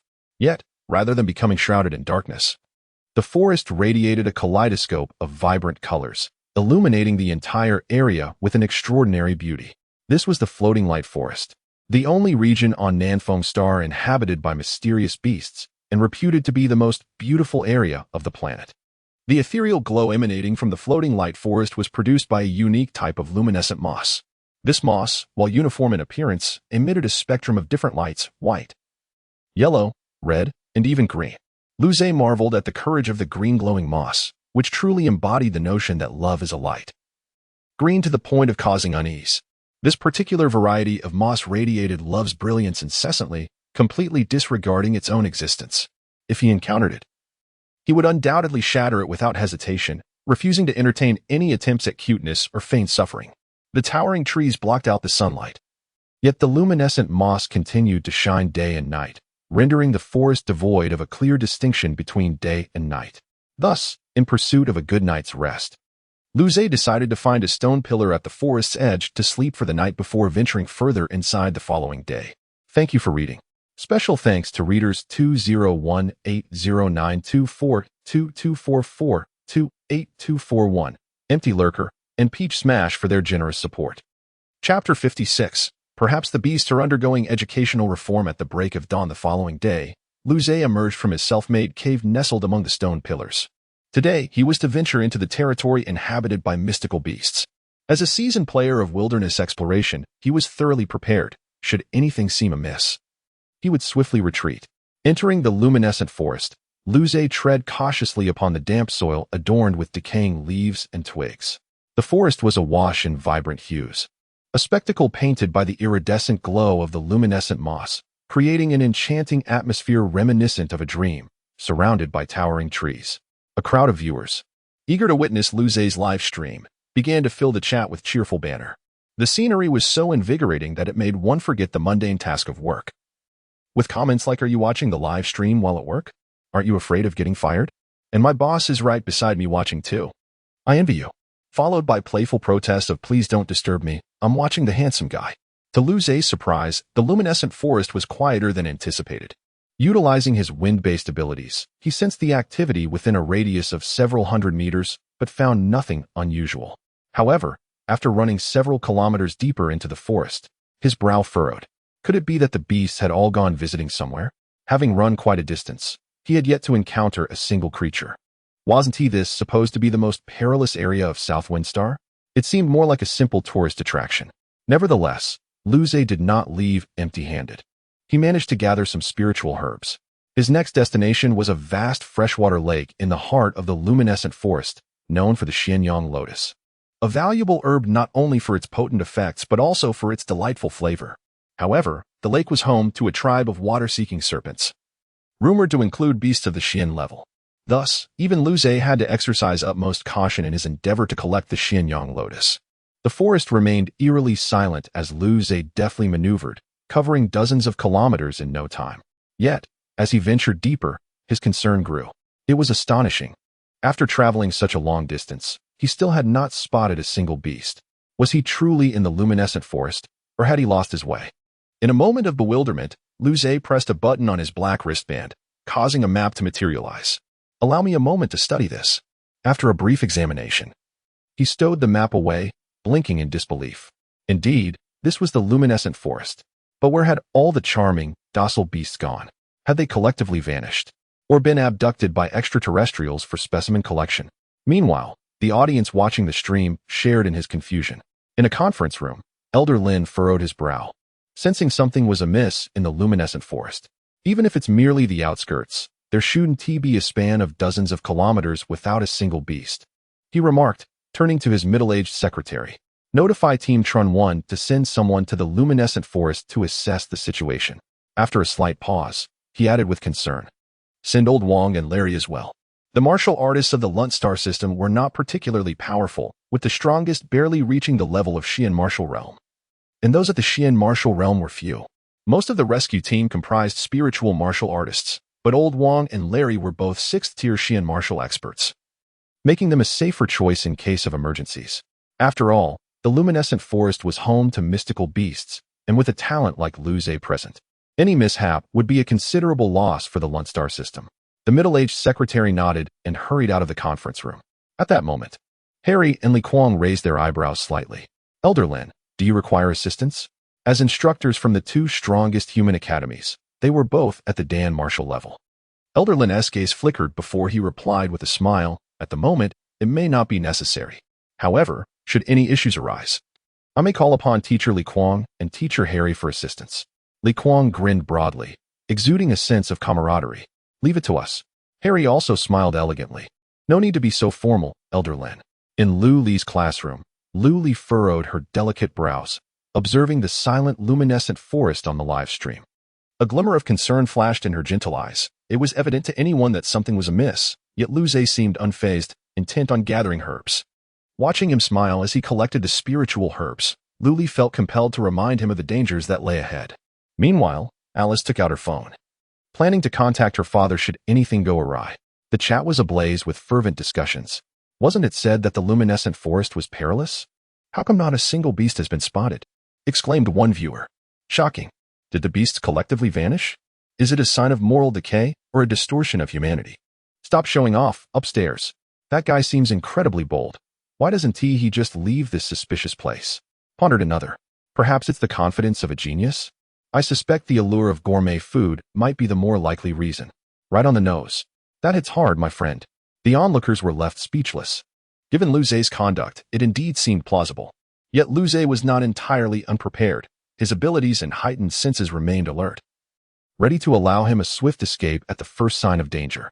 With enough speed, no mystical beast could catch him. Before long, Lu Zhe arrived at the inner region of the luminescent forest, where traces of beasts finally appeared. However, to his astonishment, he witnessed several groups of beasts from various species traveling together, each group comprising no fewer than 10 creatures. Lu Zhe? When did the beasts grow so amicable? Moreover, upon seeing Lu Zhe, the beasts displayed no intent to attack, merely emitting low growls as a warning to keep their distance. The viewers were left dumbfounded. What is going on? Isn't that the shadow leopard and the iron claw monkey? Aren't they natural enemies? Why are they traveling together? Perhaps the beasts are undergoing educational reform, mandated to coexist harmoniously and create a peaceful society. Educational reform, indeed. Please, dear brother, take a seat and stop showing off. The teachers in the conference room exchanged puzzled glances. The sight of beasts uniting was unprecedented for them, challenging their understanding of the natural order. However, since the beasts were still present, it indicated that the situation was not dire. Elder Lin felt a modicum of relief with Old Wong and the others. They should be able to manage. As Lu Zhe gazed at the growling beasts, his eyes darted around. Ultimately, he chose not to engage. Who could say whether the beasts genuinely intended to coexist peacefully? If he attacked, he might inadvertently attract other beasts, leading to chaos. Nonetheless, since they showed no aggression towards him, Lu Zhe decided to happily continue gathering herbs. After securing the spiritual herbs, he could always relocate for hunting, given his experience. No one would catch him in a hurry. Chapter 57. Oh no, Serpent Lord, please do not swim this way. Lu Zhe's live stream has always been distinct from others. While most broadcasts feature intense battles against ferocious beasts, Lu Zhe's stream showcases him diligently gathering herbs. Just a few hundred meters away, a group of over a dozen ferocious beasts ambles by. Lu Zhe looks up, makes eye contact with the beasts, and flashes them a smile. nodding in a gesture of camaraderie and goodwill. Onlookers are left in stunned silence, clutching their chests in unison, even from 3 different planets. Oh dear. This feels like a myocardial infarction. Is he here for the trial or merely to gather herbs? This group of beasts must surely be lacking in intelligence. How can they resist such a tender and delectable figure right before their eyes? Please, indulge yourselves. You will surely find it appetizing. As ferocious beasts, how can they be so amiable? He is, after all, harvesting from their territory. They should confront him. Meanwhile, in Lu Wen's company, the atmosphere is thick with silence.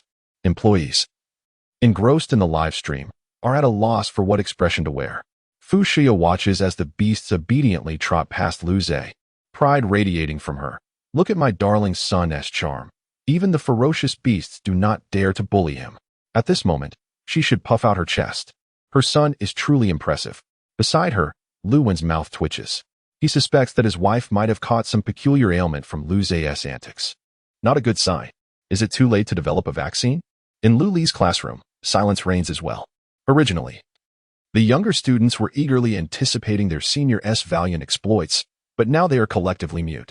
Senior, can we not play around and focus on slaying monsters? Lu Li sighs, pressing her forehead.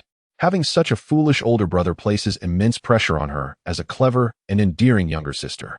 On the contrary, Eris gazes at the amiable beasts with sparkling eyes, cheerfully exclaiming, "These beasts are so adorable, and the scenery is beautiful.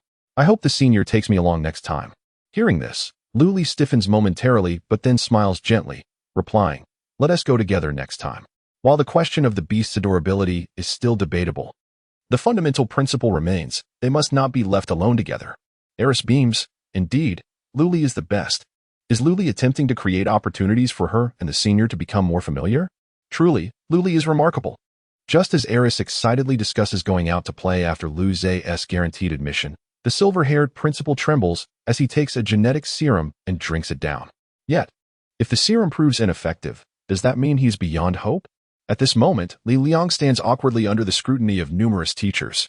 What is with the expressions on your faces, as if to say, Lu Zhe's mischief stems from your flawed teaching methods? Does the principal's miraculous genetic serum still exist? He feels he too could benefit from one. Meanwhile, in the conference room, the teachers exchange glances, falling into silence. Lu Zhe makes his way toward the heart of the floating light forest. Within this forest, various beasts possess delightful flavors.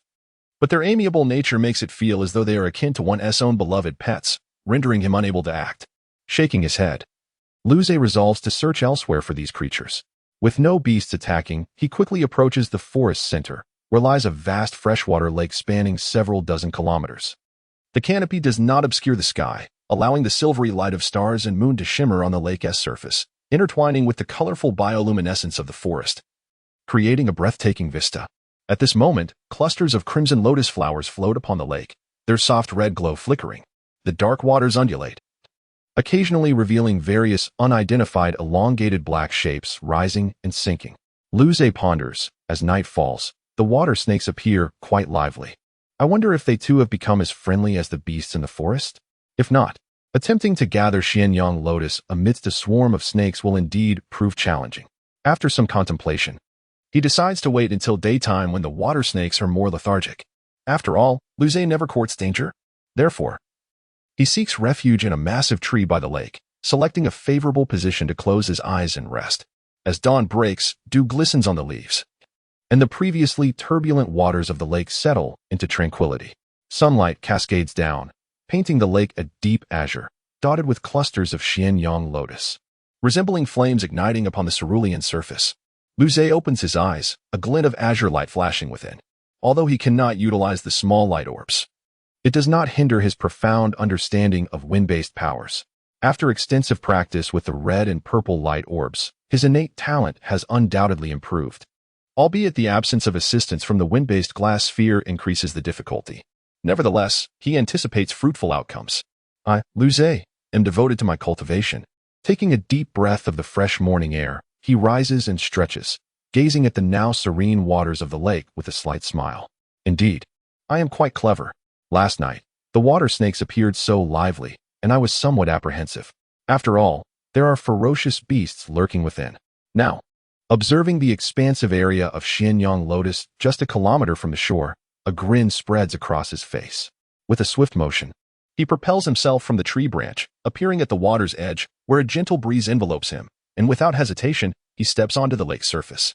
His shoes create delicate ripples upon contact with the water, and Luze stands effortlessly upon the lake. Meanwhile, the audience, having tuned in early to the live stream, is left bewildered. What is this sorcery? Such a feat of light-footedness should be beyond the capabilities of even those in the spirit martial realm. How can Luze, merely a martial artist, achieve this? Generally, after reaching the spirit martial realm, one utilizes spiritual energy for buoyancy. Yet standing upon the lake as if weightless is something many rough-handed practitioners of the earth martial realm could not fathom. After all, it requires an exquisite mastery of spiritual energy. Most astonishingly, Luze, as a martial artist unable to wield spiritual energy, has effortlessly accomplished this. This leaves those earth martial practitioners observing enviously. Luze beams with satisfaction. This is his first time walking on water, and to his surprise, it was a success on the first attempt. From this moment forth, the water's surface will bear the joyous imprints of his journey, as he glides gently across the water. Remaining vigilant for any lurking beast below, he proceeds toward the Xianyang lotus. The water snakes appear to indeed be in slumber upon reaching the lotus and gathering them. He remains undetected. With the Xianyang lotus secured, Luze smiles broadly and retreats. Hundreds of these lotuses are enough for Eris to create a feast. The rest he shall leave untouched. Time to slip away. Suddenly, Luze feels a surge of alarm. His senses heightened. He turns to the lake, where the previously azure waters are now tainted crimson. The surface churns violently, a terrifying spectacle unfolding. Moments later, the lake erupts as a colossal black serpent, over 100 meters in length, bursts forth from the depths, thrashing its way toward the shore, leaving Luze utterly bewildered. Oh no, Serpent Lord. Please do not swim this way. Thank you to those who always wish to harm me, and to the generous patrons, I extend my gratitude to the esteemed supporters. Chapter 58. Hold on, let me ponder. 100-meter behemoth serpent cleaved through the lake, creating twin wakes of frothy white water as it frantically swam towards the shore. Had this been all, perhaps Luze wouldn't have been so dumbfounded. However, the scales of this seeker serpent overlord were riddled with countless tiny fissures, alongside several gaping wounds from which blood flowed freely, mingling with the lake as it moved. This overlord was fleeing for its life. But why towards him? Luze promptly pivoted, a surge of shimmering, iridescent light coursing through him. The caress of the wind enveloped his form as he darted away from the seeker serpent. Good heavens, time to make a swift exit. What malevolent entity could possibly drive this Xian beast to abandon its lair in such a frenzied escape? Upon reaching the shore, the seeker serpent paid Luze no mind. Instead, it continued in a straight line into the forest. Strangely, the lake behind it gradually calmed, with no pursuer emerging. Could it be that only a single serpent escaped? The thought sent shivers down Luze's spine. Escape was paramount. Meanwhile, the onlookers erupted in a cacophony of astonishment. Heavens! Was that a Xian beast? What happened to it? The lake was awash with serpent blood. What new terror lurked within? Why didn't it give chase? Perhaps it was satiated? It appears Luze's influence is spreading. In the conference room, Elder Lin furrowed his brow, inquiring to his secretary, has old Wang determined the cause? Normally, such an event would be inconsequential, but these were extraordinary times, with millions of senior students on Southwind Star. Should anything transpire, he would bear significant responsibility. The secretary shook his head, replying softly, they are still investigating Floating Light Forest.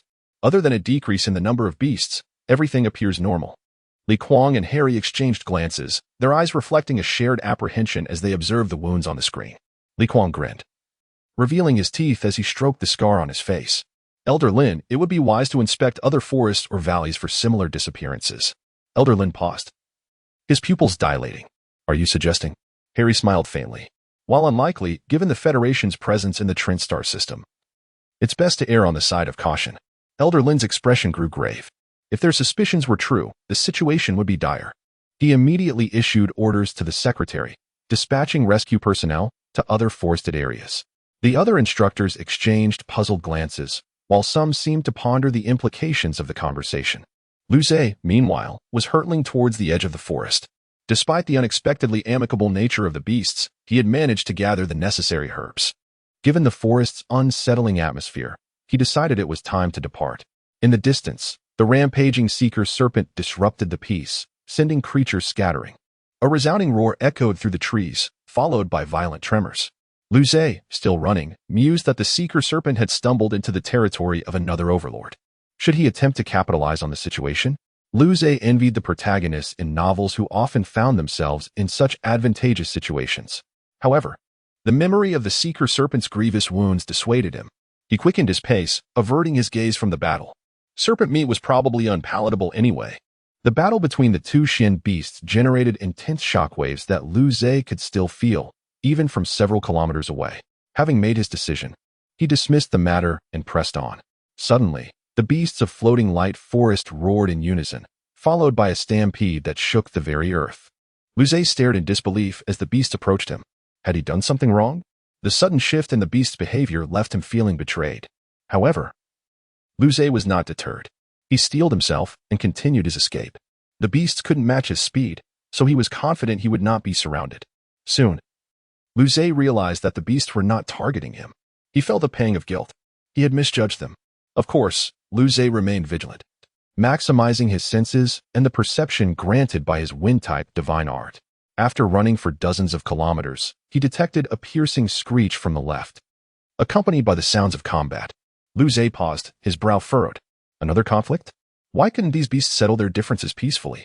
At that moment, Luze's black bracelet flickered, and an urgent voice boomed. All students, activate your spirit energy shields immediately. Await rescue ships. This trial has been temporarily suspended. The message repeated 3 times for emphasis. Luze stopped, his brow furrowed. He perched himself on a branch of a nearby tree, observing the beasts fleeing below. Hold on, let me ponder this. After careful consideration, Luze's eyes widened. Something significant was unfolding. Chapter 59. What is this new trend of psychological torment? At this moment, millions of students on Southwind Star who had not been eliminated received a message from their wristbands. In the midst of a vast grassland, a robust young man with brown hair, standing nearly 2.5 meters tall, wielded a black alloy spear that transformed into a streak of light, piercing the head of a ferocious beast towering over 3 meters. The beast let out a mournful cry before its massive body collapsed. With an expression of indifference, he withdrew the spear, shaking off the beast's blood from the tip, and silently gazed at his wristband. The trial was cancelled? What could have happened? Was it that serious? Without hesitation, he pressed a button on the wristband, enveloping himself in a soft blue light. Soon after, a map appeared, indicating the locations of nearby students. The wristband emitted another voice, urging the students to gather for the spaceship's arrival. On a desolate stretch of land, a plump boy with black hair activated a light blue shield around himself and silently began running towards the locations of other students displayed on the map. Behind him lay the corpses of dozens of rodent-like beasts, each over a meter tall. As he ran, he muttered to himself, "That group is truly formidable. What kind of demon is that top-ranked Luze? A 9th-grade martial artist. Oh well, I might as well find a decent school to join." Simultaneously, on the same barren land, a charming girl with lively eyes gracefully dodged the attacks of a giant bear covered in gray stone armor. Upon hearing the message from her wristband, a spark of light flickered in her eyes as she deftly sidestepped the bear's lunge, easily thrusting her alloy sword into a gap in its armor. The bear roared in agony, succumbing to its injuries. The girl paid no mind to the fallen beast. She blinked her bright eyes and pouted in displeasure. Why did they suddenly cancel the trial? I was just about to unleash my full strength. Across Southwind Star, students activated their defensive shields and moved closer according to the map's instructions, awaiting the spaceship's arrival. At this moment, Luze was also activating his shield when another voice came from his wristband. "Luze, please remain where you are and do not move. The spaceship will arrive at Floating Light Forest shortly." After a brief pause, the voice continued, seemingly anxious, "Please do not move to the right." Students gathering. All students could view their rankings and scores through their wristbands. Regarding Luze's sudden rise to the top, everyone expressed their astonishment, as they had never heard of him before. After all, he was merely a 9th-grade martial artist, not even ranking on the leaderboard. How exceptional must one be to earn more points while at the 9th grade than Karski, who was at the 5th level of spiritual martial arts? Curiosity swept through the crowd. Upon hearing that he had ventured into Floating Light Forest, all students were taken aback. What the heck? The first-place contender went to that cursed place? Is he seeking a thrill, dancing on the edge of death? Amid their shock, students also wondered why the staff had specifically warned him against running around. Meanwhile, Luze thought, Did they find him undesirable? Did they think he was the kind of person who defies authority? He was a model student who adhered to discipline. As these thoughts crossed his mind, Luze quietly turned his gaze to the right, the direction from which the harsh screeches and sounds of battle had been emanating. Initially, he had paid little attention. But surely everyone could understand?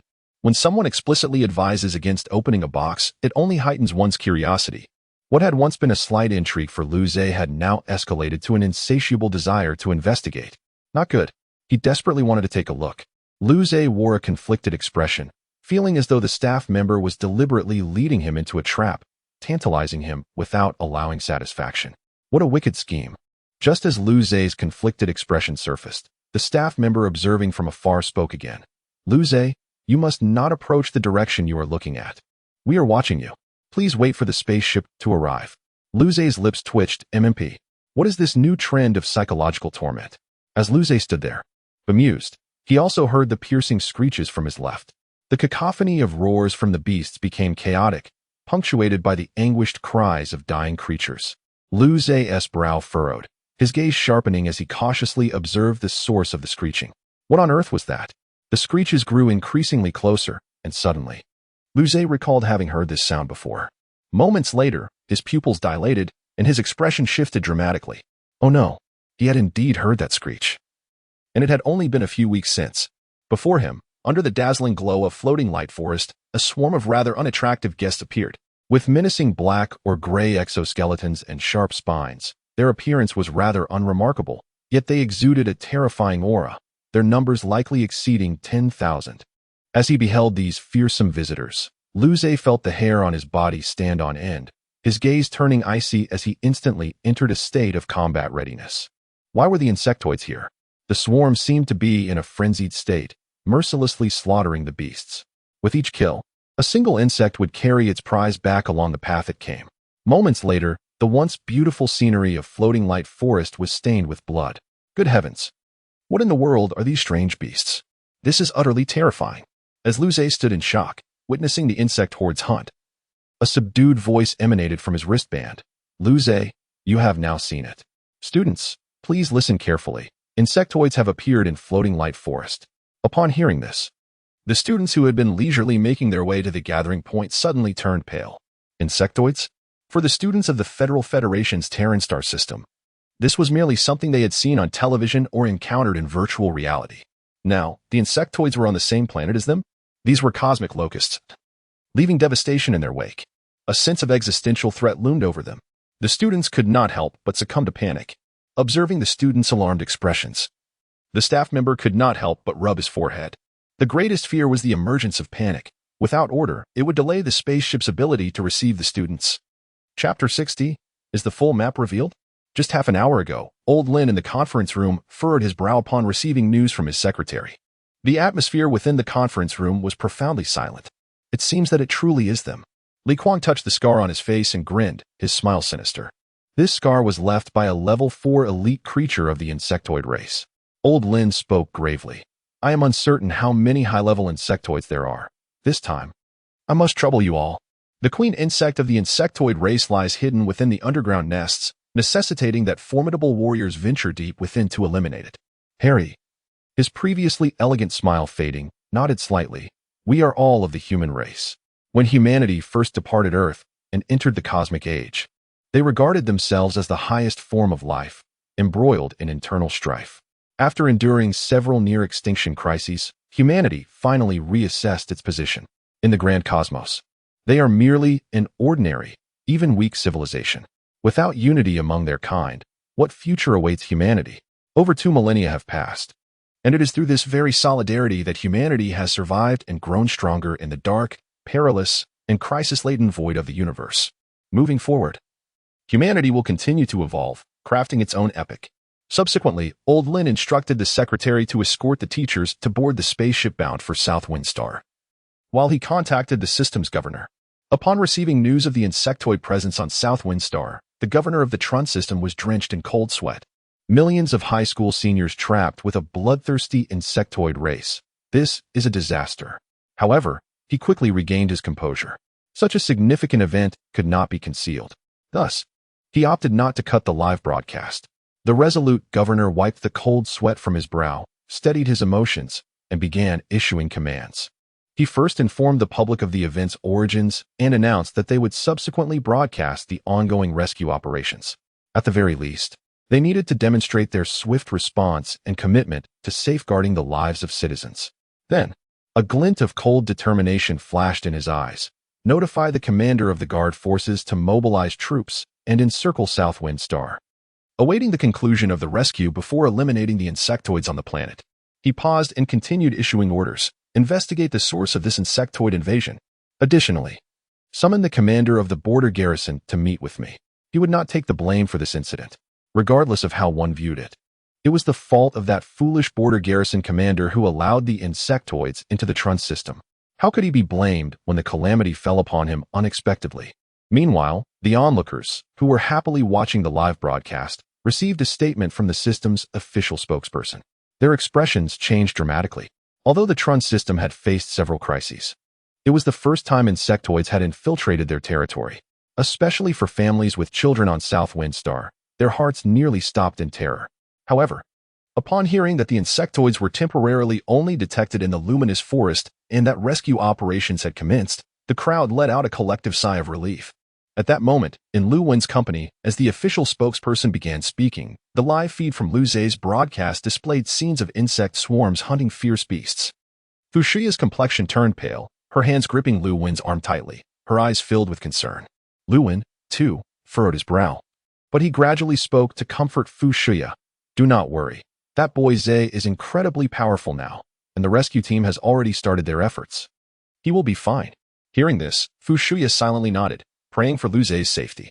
In Lu Li's class, the atmosphere was tense. With everyone fixated on the live feed displaying the insect swarms hunting scenes, the overwhelming tide of insects engulfing the fierce beasts evoking a sense of shock and helplessness. Lu Li's hands were tightly clenched, her earlier smile long gone. She bit her lip, filled with worry, her eyes locked on the screen, fearing that Lu Zhe might disappear from view at any moment. Beside her, Alice sent a message. Father, how long will it take you to reach South Windstar? Please help Senior. In a refined restaurant in NC City, a handsome, golden-haired middle-aged owner watched the large screen in the restaurant alongside his patrons. He glanced at his phone and sent a message. There is no time. He must rely on himself. However, there is no need for excessive concern. This boy is not using his full power. Alice's father gazed intently at Lu Zhe on the screen, his eyes glimmering. What a remarkable young man.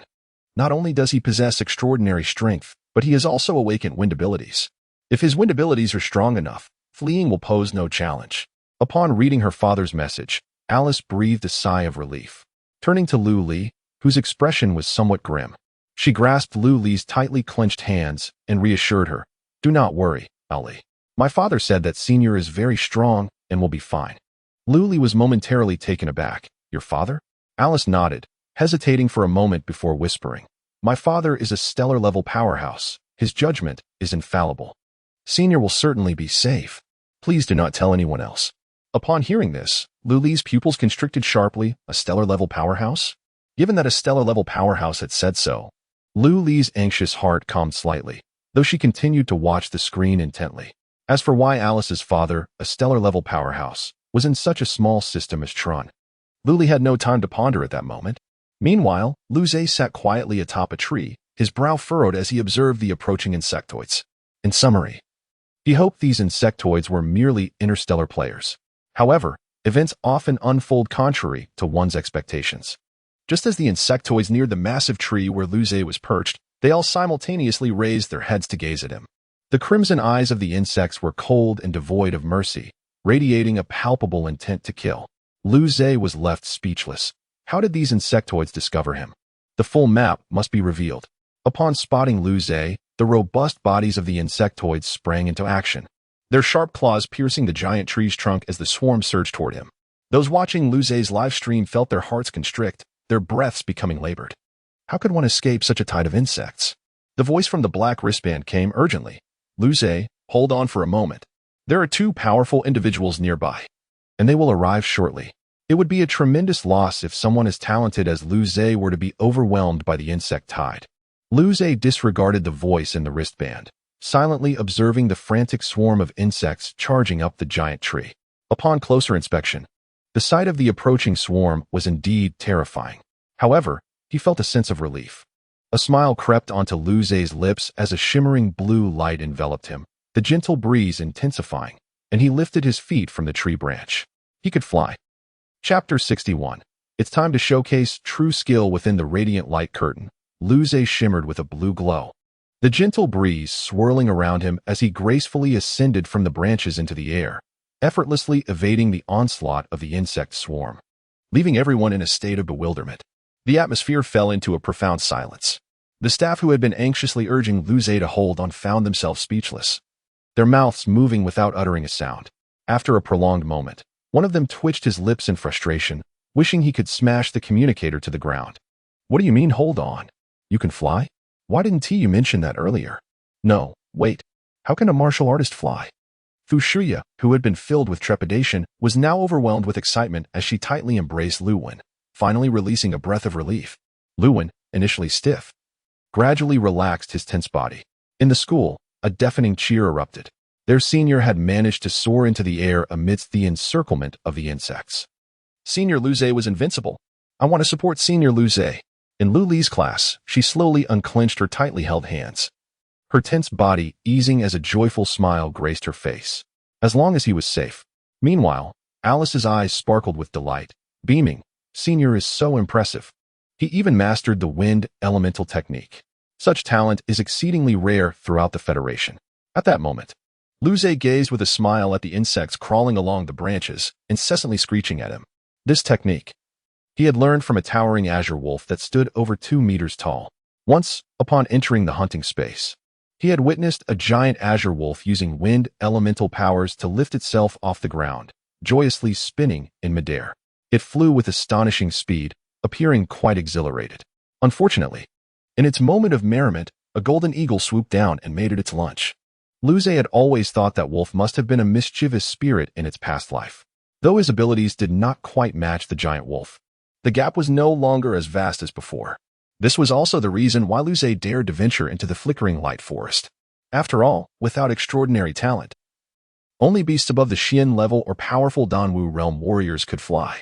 In other words, as long as he flew high enough, the Xian beasts would be unable to reach him.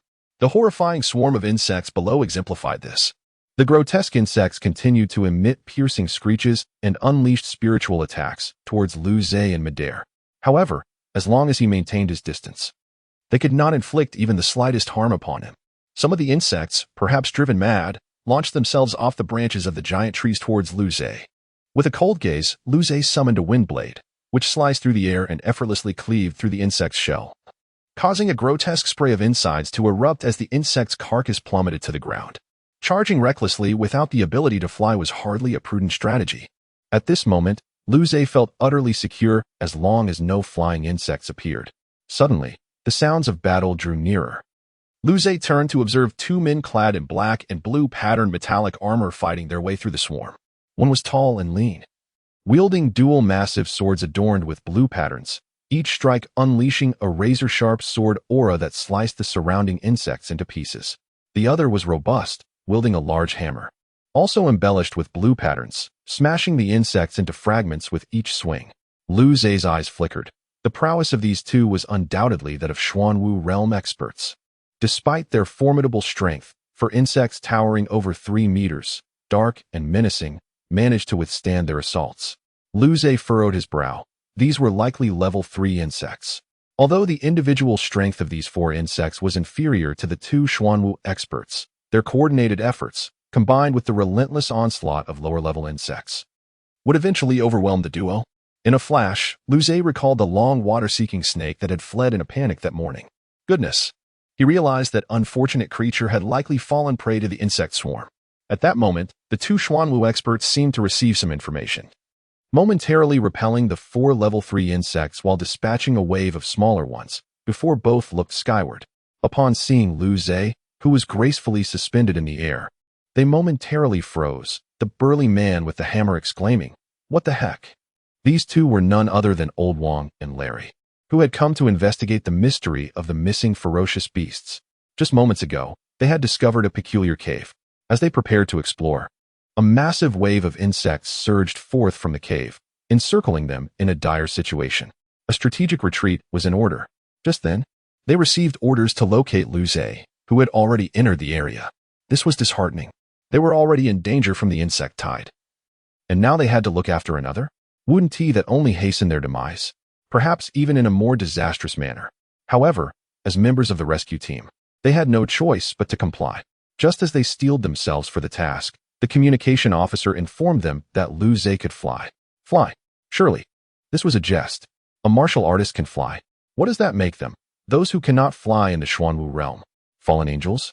Initially skeptical, their doubts vanished upon witnessing Lu Zhe hovering in the air, and they felt as though they were about to be overwhelmed by the rising tide.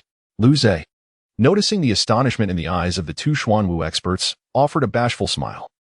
This was his first time showing off in front of Xuanwu realm experts, and he felt quite nervous. Just then, the four repelled level 3 insects launched another offensive. 3 resumed their coordinated assault on Larry and Old Wang. While one level 3 insect lifted its gaze to Lu Zhe and midair, its blood-red eyes icy and merciless. It let out a screech and unleashed a beam of black spiritual energy directed at him, with a flash of blue light in his eyes. Lu Zhe transformed into an afterimage, swiftly sidestepping several meters.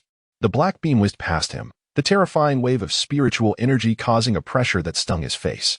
Was this considered a slap in the face? Lu Zhe's lips twitched as he cast a cold glare at the level 3 insect below. This little creature was quite fierce. It dared to attack upon first meeting. Did it think he was merely a pretty face?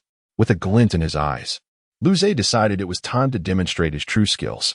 He would show them that he was not only handsome but also formidable. He raised his right hand. Azure brilliance, swirling as a slender wind spear, over a meter in length, slowly formed above his palm. The spear spun violently, emitting a piercing whir. With a cold gaze, Lu Zhe swung his right hand towards the insect swarm, declaring, "Taste my spear." The wind spear transformed into a streak of azure light, instantly appearing before the level 3 insect. The insect screeched in response, raising its forelimbs, which surged with black spiritual energy, striking against the wind spear. Boom! The wind spear shattered, dispersing into wind blades that shot outwards, slicing through the surrounding lower-level insects, instantly severing the level 1 insects into pieces, while leaving gaping wounds on the level 2 ones. Chapter 62. Do you two gentlemen wish to ascend? Observing the damage inflicted by the wind gun, Lu Zhe furrowed his brow slightly. The wind gun had not dealt any substantial harm to the level 3 insectoid. It merely left a few shallow white marks on its dark exoskeleton.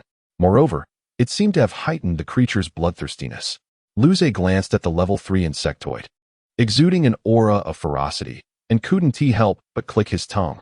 Indeed, the level 3 insectoid was comparable to a martial artist at the Xuanwu realm, proving to be quite formidable. Pondering whether he could match the insectoid in a direct confrontation, combining his full physical strength with power-based and wind-based techniques, Lu Zhe found himself lost in thought. Meanwhile, the audience watching the live stream fell silent in astonishment. Is this truly all of Lu Zhe's power? How terrifying. From this moment on, I shall be a devoted fan of Lu Zhe. Even Lao Wang and Larry, who had once again repelled the insect swarm, wore expressions of shock. As on-site witnesses, their experience was profound. The intensity of such an attack was nearing that of the Xuanwu realm. A 9th-grade martial artist unleashing an attack surpassing that of a 9th-level Lingwu? My word, their minds were reeling. Are today's youth all monsters? Exchanging glances, the two resolved to protect Lu Zhe at all costs. If a 9th-grade martial artist is this strong, what would happen when he reaches the Xuanwu realm? Or even the Danwu realm?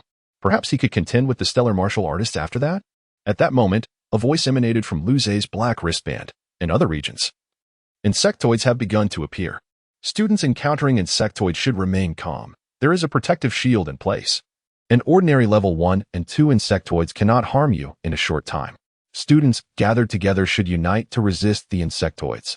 Lao Wang and Larry appeared to have received the same message, their eyes flickering with urgency. Originally, only the floating light forest on South Wind Star was inhabited by Xian beasts, and thus the rescue team comprised only the two of them, both Xuanwu realm experts. Now, they found themselves trapped here. If a level 3 insectoid were to attack the students, who would come to their aid? Lu Zhe's brow furrowed again as he surveyed the level 3 insectoid below, screaming at him, and then glanced at Larry and Lao Wang, who were struggling to move outward, surrounded by the swarm. Finally, Lu Zhe grinned at them. Gentlemen, Do you wish to ascend? Larry and Lao Wang. The onlookers. Everyone was bewildered. Ascend? To what heights? To stand shoulder to shoulder with the sun? Noticing their confusion, Lu Zhe realized his phrasing might have been unclear.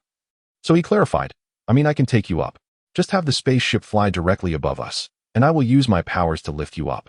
Larry and Lao Wang were momentarily stunned, then their expression shifted to delight. Lao Wang swung his massive hammer, repelling the level 3 insectoid that had been entangled with them. His voice booming, Lu Zhe, can your wind-based powers really take us up? Though he felt there was something amiss about the term ascend. He pushed it aside for the moment. Lu Zhe smiled. No problem, leave it to me. But first, you need to climb the tree, otherwise. If too many insectoids swarm us, I want to be able to lift you if you unleash your powers. The two nodded, no longer hesitating. They needed to escape the insectoid encirclement quickly, or many students might perish. Thus, they moved towards a nearby giant tree. While Lu Zhe assisted in clearing the path of level 1 and 2 insectoids with wind blades. Meanwhile, the spaceship designated to rescue them began to hover above their location. The towering trees of the floating light forest made it difficult for the ship to descend, but if it merely floated above, it would pose no challenge for Lu Zhe and the others to ascend. Before long, Larry and Lao Wang had reached a sturdy branch of the giant tree. Their energy surged, their dark blue patterned battle armor and colossal weapons shimmering with spiritual light. Boom! The colossal sword and hammer struck, instantly driving back the surrounding level 3 insectoids, 2 of which tumbled from the branches. Lu Zhe's eyes glinted with azure light as he spoke. Gentlemen, do not resist. If the Xuanwu realm experts resist, I cannot lift them. In an instant, a gentle breeze enveloped Larry and Lao Wang, transforming them into fleeting shadows as they soared upward. By the time the insect swarm regrouped, the three had already navigated through the thick canopy, reaching the skies above the floating light forest. The spaceship had long awaited them in the air.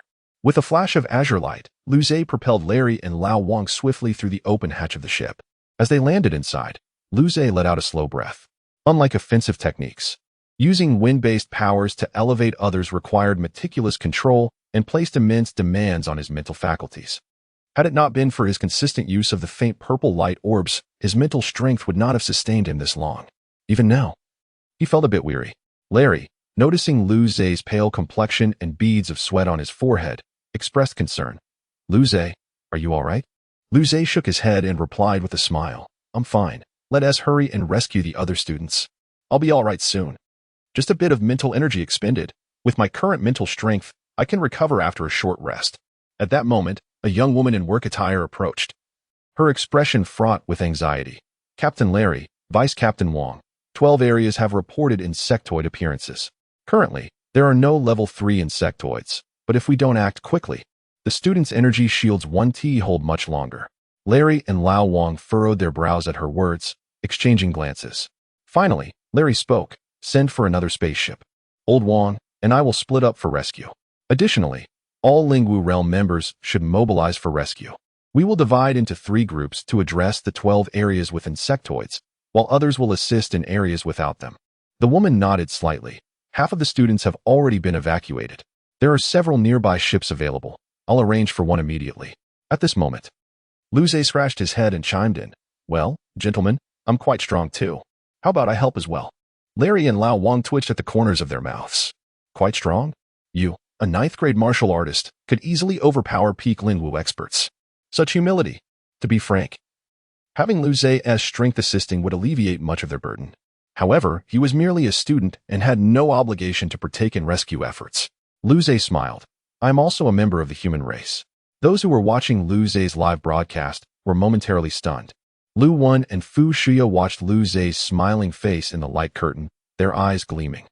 Fu Shia felt a mixture of pride and concern. My good son has really grown up. If possible, Fu Shia did not want Lu Zhe to help. After all, he would be facing the insect swarm. As a mother, her child's safety was always the most important thing. However, Lu Zhe's performance also made her proud. Her child had become a man worthy of her pride. Lu Wen smiled. Hey, as expected of my son, Lu Wen. When the time comes, don't let old Lu and the others be too envious of me. Ha ha ha. In Lu Li's class, Lu Li looked at Lu Zhe, who was clearly smiling mischievously but speaking seriously, her lips slightly pursed, feeling a little irritable. This guy, why does he have to show off at a time like this? Is he courting death? Alice, on the other side, propped her chin with her hands and said with a smile. I always feel that a senior like that is very attractive. Luli. My chest hurts. She silently reached out and pressed her ample bosom. In a refined restaurant, Alice's father laughed heartily. Ha ha ha. This kid is not bad. He is exceptionally talented and full of enthusiasm. Although he is a bit unreliable, he will surely become a pillar of our race in the future. If our race had more young men like him, why should we worry about not being strong? The guests in the restaurant who were watching the live broadcast twitched their mouths at Alice's father's melodramatic remarks. Did the boss think he was a high-ranking official in the Federation? Such an official statement was really embarrassing for the boss. However, looking at the smiling Luce, they still had to sigh. This is someone else's child. In the spaceship, Larry and Old Wong were also slightly stunned when they heard this, and then they smiled. Old Wong even patted Luce's shoulder hard. Haha, that's right. Luce, we are humans. I like you, kid. Luce trembled, widening his eyes and looking at Old Wong in disbelief. This uncle was actually a warm-hearted comrade. Ever since Luli had reminded him last time, he had been particularly sensitive to such chivalrous acts. His mouth twitched, and he took an awkward step back. Well, Uncle, I like girls. You should like someone else. The onlookers, who had been moved by Luce's words, silently clutched their chests. Was this guy out of his mind? He should maintain that lofty image. Damn it, it was that feeling of myocardial infarction again. As for Old Wong, the person involved, the friendly smile on his face gradually faded, and his body stiffened. He silently looked at Luce, who was looking at him nervously. And his heart ached. He really wanted to beat this kid to death. What should he do? The atmosphere was a bit awkward for a moment. At this time, Larry coughed awkwardly. Although he wanted to laugh, he forcibly restrained himself because the situation was urgent. He turned to the staff who were secretly watching Luce and ordered, "Then call 3 spaceships over. Larry, Old Wong, and Luce will each have one. This one will be used by the Spirit Martial Realm teammates." As he spoke, he turned and left to issue orders. After the staff left, Larry smiled and looked at Luce. Luce, we will assign some high-level Spirit Martial Realm experts to you, so you can be safer. Luce nodded. Okay. Actually, he didn't really need it. After all, he could fly. Facing the non-flying insect swarm, his rescue ability might be even stronger than the 2 uncles. However, complacency was not right. He still chose to accept the kindness of the 2 uncles so that they could feel at ease. The rescue team was very efficient. In just a few minutes, 3 idle spaceships were transferred over. Luce, 6 high-level Spirit Martial Realm experts, and dozens of low-level Spirit Martial Realm experts boarded one of the spaceships. After all, the appearance of the insect race was something that no one had expected, and the originally sufficient number of Spirit Martial Realm experts was a bit stretched. They were facing tens of thousands of terrifying insect swarms. Although there would be spaceships in the air providing fire suppression, the number of insects they faced would probably still be considerable. However, there was nothing they could do. If they didn't go, those students would be done for. On the spaceship, Luce looked at the rescue personnel who were respectfully following behind him, feeling a bit confused. They didn't seem to know him, did they? Why were these guys looking at him with such passionate eyes? Don't look at me like that. It was making him panic. Luce smiled awkwardly. Well, do you guys know me? The young man in black armor at the head opened his mouth, his eyes shining. Hello, Luce. My name is Fong Lang. Of course, we know you, Luce. We in the rescue team can also watch the live broadcast. Luce killed 2 peak Spirit Martial Realm Yellow Rock Crystal Beasts at the 9th rank of martial artist. That combat power, TSK. The others behind him nodded repeatedly. Before the insect race appeared, they were quite idle. Luce's strength was recognized by all of them. Strength brings dignity. It was that simple. Luce realized. So it's the live broadcast. Wait, how could they be watching his live broadcast? Luce thought that only people in the school and Lu Wen's company would be watching. He didn't know these people at all, did he? The young man said with a smile, because Luce's points increased very quickly. We started watching when you just entered the top 10. Someone behind him added, I think it's definitely not just us. There are so many comments when we watch the live broadcast that we can't even see the content sometimes. Luce's eyes lit up, and he felt a little delighted. Wow, was he so famous? What should he do if someone wanted his autograph? Should he practice his signature when he got back? Should he wear a mask when he went out? What if he caused a traffic jam? He wondered if he had any female fans. He was a little happy. No, he had to restrain himself. He couldn't laugh. At this time, someone said, Luce's live broadcast is very interesting. The style is completely different from other students. Yes, other students are participating in the trial. But Luce feels like he's here to collect spirit herbs. Luce's gradually rising smile froze. This was a blind spot. Because he was too immersed in collecting the spiritual materials on Alice's list, Luze had long forgotten about the live broadcast. Damn it, wouldn't my originally aloof, cool, and ruthless image be ruined? The smile on Luze's face gradually disappeared. Is it too late to put on a serious facade now?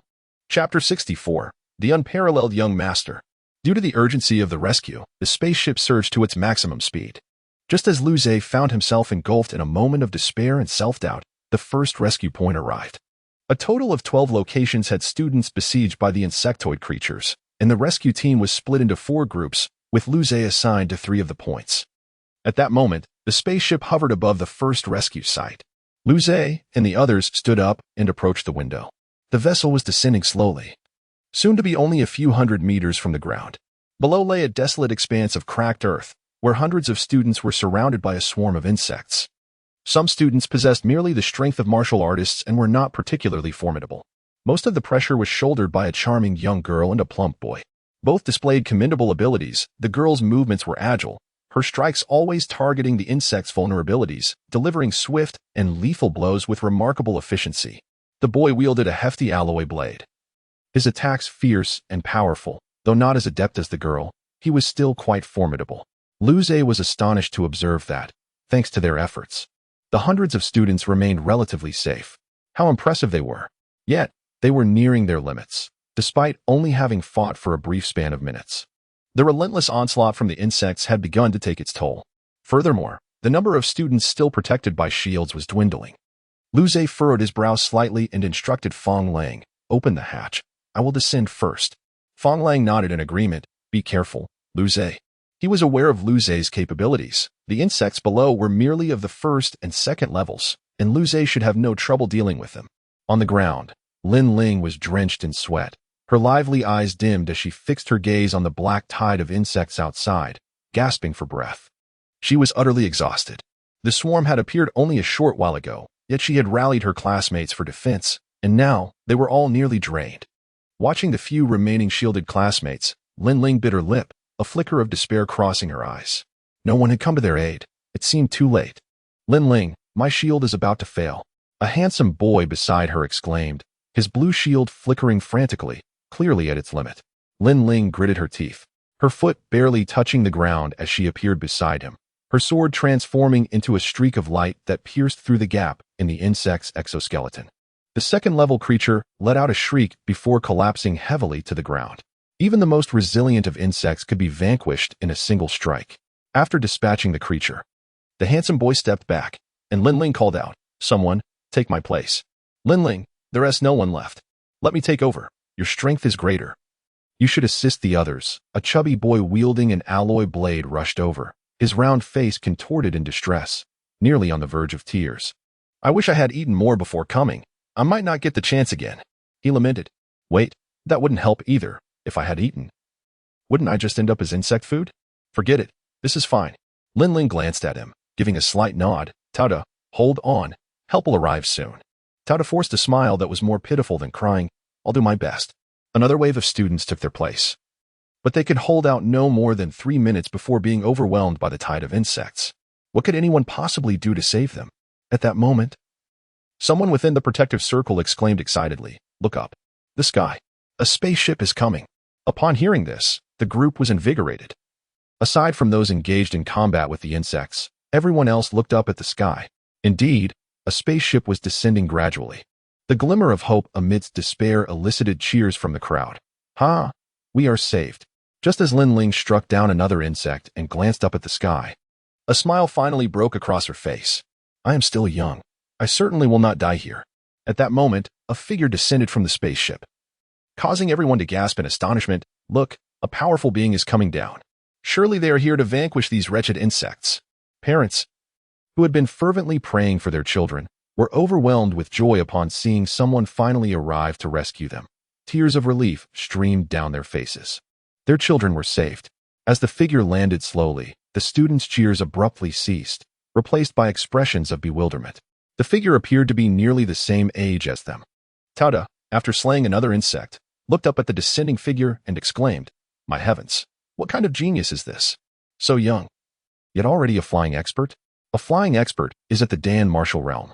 Due to her background, Lin Ling, who knew more than most, couldn't help but widen her eyes in astonishment. How could a Dan Martial realm expert this young be here? At that moment, Lu Zhe felt somewhat awkward, wondering why everyone was staring at him with such incredulity. He was here to save them, not to devour them. However, given the urgency of the situation, he chose to ignore their gazes and surveyed the surroundings. Though the students were exhausted, they had been well organized by this girl, with not even one seriously injured. Surrounding them, the insects' eyes glowed crimson, shrieking as they assaulted the defensive perimeter. The atmosphere was charged with a sense of impending doom. Lu Zhe's gaze turned icy, and he raised his hand slightly. A surge of azure light erupted from his being, and blades of wind materialized in the air 5, 10, 20, 100, until over 600 blades filled the sky. While it paled in comparison to the terrifying scene of thousands of wind blades unleashed by a colossal azure wolf, it would suffice for now. His voice was chilling. This is the territory of my people. Perish.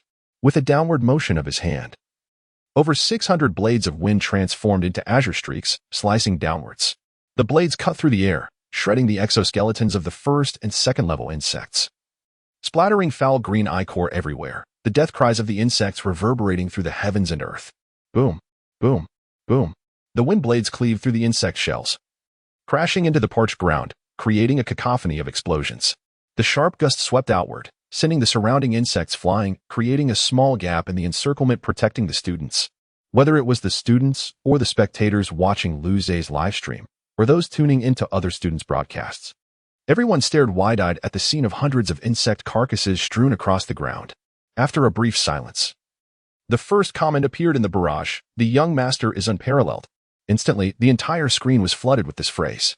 The strongest young generation of humanity, represented by the top 100 young masters, embodied the dignity of their kind and symbolized the future of humanity. Although Lu Zhe's strength was still developing, he was only 18.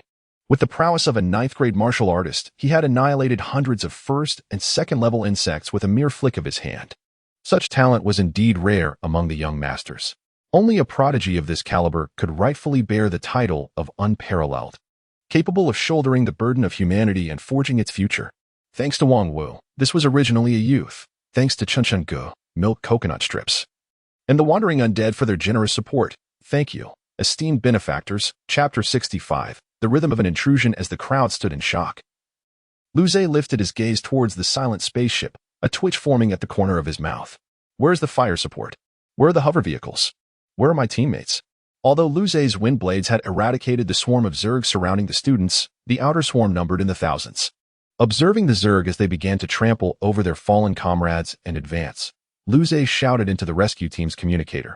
I have them surrounded. Where are you? Where are the people? Soon, various energy beams erupted from the spaceship, photon cannons, spiritual power cannons, and a myriad of others. The firepower was formidable. But in an effort to avoid harming the students, they could only target the outer circle. Moreover, since they had not anticipated the zerg's appearance on South Windstar, their ship was merely a transport vessel, not a warship. Therefore, although the firepower was impressive, it was not sustainable. At that moment, 3 large hover vehicles descended from the spaceship. As they neared the ground, a few rescue team members from the Spirit Martial realm leaped down, ready to assist the students in fending off the zerg. The hover vehicles landed gently, and a voice filled with spiritual energy commanded, "Students, maintain order and board the vehicles." With the defensive perimeter now secured by the rescue team, Lin Ling finally felt at ease and began to organize the students. They managed to hold out for this long largely due to her efforts, so everyone complied with her instructions. The rescue operation proceeded with remarkable order. Suspended in midair, Lu Zhe's gaze was cold as he observed the swarm of insects. When blades flew forth without restraint, each one claiming a zerg life, the bombardment from the spaceship created a barrier against the outer swarm, and the number of zerg within the cannon fires dwindled under the combined assault of Lu Zhe and the rescue team. The students boarded the hover vehicles in an orderly fashion. If things continued in this manner, the rescue operation would conclude successfully. The onlookers watching the live broadcast breathed a sigh of relief. There were their children among the students, and as long as they were safe, that was all that mattered. Lin Ling, get on the vehicle. As the last group of students boarded, Fong Lang smiled at Lin Ling, who had diligently maintained order. This young lady was indeed the great-granddaughter of Lin Lao, remaining composed even in dire situations and ensuring the students' survival. Lin Ling nodded slightly, her spirited eyes glancing at Lu Zhe suspended above. She felt a twinge of curiosity towards such a powerful youth. Noticing the direction of Linling's gaze, Fong Lang smiled and said, "This is Lu Zhe. You should be aware of him." Lu Zhe? The one ranked first? The one at the 9th rank of martial arts? Linling's eyes widened slightly in disbelief, unable to comprehend that this prodigy was merely at the 9th rank of martial arts. Despite her amiable demeanor, she harbored a great deal of pride. She had never regarded even those one level above her, like Kasky, as worthy competition. She believed that the top position should rightfully belong to her. Yet, here was this unexpected rival. However, given the urgency of the situation, Linling refrained from further comments and followed Fong Lang towards the hover vehicle. At that moment, a wide fissure erupted nearby, kicking up a cloud of dust. From the dust, a shadow emerged with a piercing shriek, soaring towards the spaceship. Lu Zhe, hovering in the air, observed the ascending shadow and felt a jolt of surprise. My goodness! They're a flying Zerg, with a menacing mandible and ebony exoskeleton, and 2 pairs of black wings unfurling behind it. This formidable creature exuded a fierce aura, likely a 3rd-tier Zerg. Lu Zhe regarded the rapidly approaching Zerg with a serious expression. This creature possessed a surprising level of intelligence, having chosen to ascend and approach the spaceship amidst the bombardment. If it managed to breach the ship, the consequences would be catastrophic. However, Lu Zhe was still present. With a slight tightening of his lips and a glint in his eyes, he thought, "Let me see just how powerful a 3rd-tier Zerg truly is." An outpouring of energy surged from his body, transforming him into a semi-transparent form suffused with a mesmerizing azure glow. Unlike the previous encounter with the 2 yellow rock crystal beasts, this time, Lu Zhe's body radiated a shimmering cyan brilliance. An upgrade extraordinarily powerful. Channeling his full strength and wind-based abilities, Lu Zhe's gaze turned icy, his body morphing into a streak of cyan light as he charged towards the flying 3rd-tier Zerg. Boom. His right fist coalesced with tremendous force, unleashing a punch that generated a thunderous roar, morphing into a pale cyan beam aimed directly at the Zerg's menacing head. The air warped in the wake of the beam, sending shockwaves in all directions. The 3rd-tier flying Zerg sensed the threat posed by Lu Zhe's attack and abruptly halted its ascent, letting out a shriek. A dark, spiritual light enveloped its form, coalescing into a black energy sphere within its fearsome mandible. The sphere shot forth, colliding with Lu Zhe's pale cyan beam. Boom! The clash of black and cyan reverberated through the sky, a deafening explosion that left the less experienced students' ears ringing. As the terrifying shockwave surged forth, the onlookers watched in astonishment at the flickering black and cyan lights above. How terrifying! Despite their similar sizes, why is he so immensely powerful? Linling gasped, her mouth slightly agape in shock. The sudden appearance of the Zerg had startled her. Had it targeted her, she imagined she would have been done for. Yet, here was Lu Zhe, at the 9th rank of martial arts, battling the Zerg to such an extent. This was not mere martial prowess. Were they truly practicing the same form of martial arts? In midair, the clash of the black energy sphere and the pale cyan fist subsided. Lu Zhe's cyan fist had completely dissipated, yet the black energy sphere remained, hurtling towards him. However, its size had diminished considerably, indicating it had expended some energy. Lu Zhe furrowed his brow slightly, a flicker of cyan light illuminating his form as he swiftly sidestepped, evading the trajectory of the black energy sphere. The sphere collided with the Zerg swarm hundreds of meters away, resulting in yet another terrifying explosion. As the black light faded, a massive crater formed at the explosion site, and the surrounding Zerg were torn to shreds by the overwhelming force. Some Zerg who had narrowly escaped the blast were left missing limbs. Lu Zhe turned his gaze, his pupils constricting in surprise. Was this creature truly that powerful? Shouldn't he be gasping in on its ferocity? At that moment, the Zerg hovered in the air, its wings flapping as its crimson eyes fixated on Lu Zhe, emitting continuous shrieks. It sensed danger emanating from Lu Zhe. Should it recklessly attempt to destroy the spaceship, it might meet its own demise. Thus, it resolved to eliminate the immediate threat first. Chapter 66, A Grim Chase in the Cerulean Expanse. A lone figure stood defiant against a monstrous insect. Below, the hovercrafts were poised, students aboard, yet hesitant to ascend. The starship's cannons roared, a futile attempt to stem the encroaching tide of insects. Once the barrage ceased, the outer swarms would surge anew, leaving no sanctuary. The audience, captivated by the live broadcast, held their breath, each inhalation a potential disruption to the distant conflict on Southwind Star. Lu Zhe, acutely aware of the dire situation, knew the hovercrafts were far less resilient than the starship. The insect's agility and destructive capability posed an imminent threat. His gaze, fixed on the insect, hardened with resolve. I'm about to unleash my full potential. The luminescence of his azure form contracted, intensifying its brilliance and density. First level of enhanced power. The insect, with its acute senses, perceived Lu Zhe's transformation. Its crimson eyes blazed, and a dark aura enveloped its form. Extreme danger. Lu Zhe, observing the insect's heightened vigilance, grinned. A hint of ferocity in his eyes. He vanished, materializing beside the insect 100 meters away. With a sinuous twist, emerald light cascaded down his leg, the wind coalescing into a razor-sharp scythe that cleaved the air. Get out of my way. His sole aim was to repel the insect, clearing the path for the hovercrafts to reach the starship. Violence was a last resort. Once the hovercrafts were secure, they could escape. Fusing physical prowess, enhanced strength, and wind manipulation, Lu Zhe reached his zenith. Even the formidable level 3 insect recoiled, its wings fluttering in retreat. Yet, augmented by the wind, Lu Zhe's attack was swift. The insect shrieked, its claws aglow with dark energy, lunging at Lu Zhe's leg. Boom. A cataclysmic explosion reverberated. Leg met claw, a clash witnessed with bated breath. The shockwave dispersed the air, forcing the insects directly beneath to grovel, momentarily paralyzed. Both combatants were hurled backward, propelled by the immense force. Lu Zhe's right leg twitched, and he grimaced. Damn, this insect's carapace is tough. He realized his full strength was comparable to a first or second level profound martial realm cultivator. The insect before him was stronger. However, he reckoned he could stall it. With a glint in his eye, he charged once more. Boom, boom, boom. Each collision saw Lu Zhe maneuvering the insect away from the starship. Fong Lang, seizing the moment, exclaimed, "Quick, let's not waste Lu Zhe's efforts." The crowd was dumbfounded. Despite the odd phrasing, the rescue team, shielded by their comrades' fire, boarded the hovercrafts. The seasoned pilot, ensuring everyone was aboard, initiated the ascent. The level 3 insect, ensnared by Lu Zhe, witnessed the hovercrafts entering the starship. Its crimson eyes flashed, and it emitted a series of piercing screeches. Boom. Another clash, and Lu Zhe broke away, retreating toward the starship. I can't win. Time to go.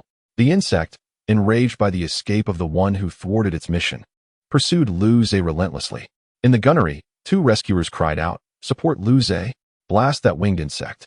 Cannons roared, beams of scorching energy lancing toward the pursuing insect.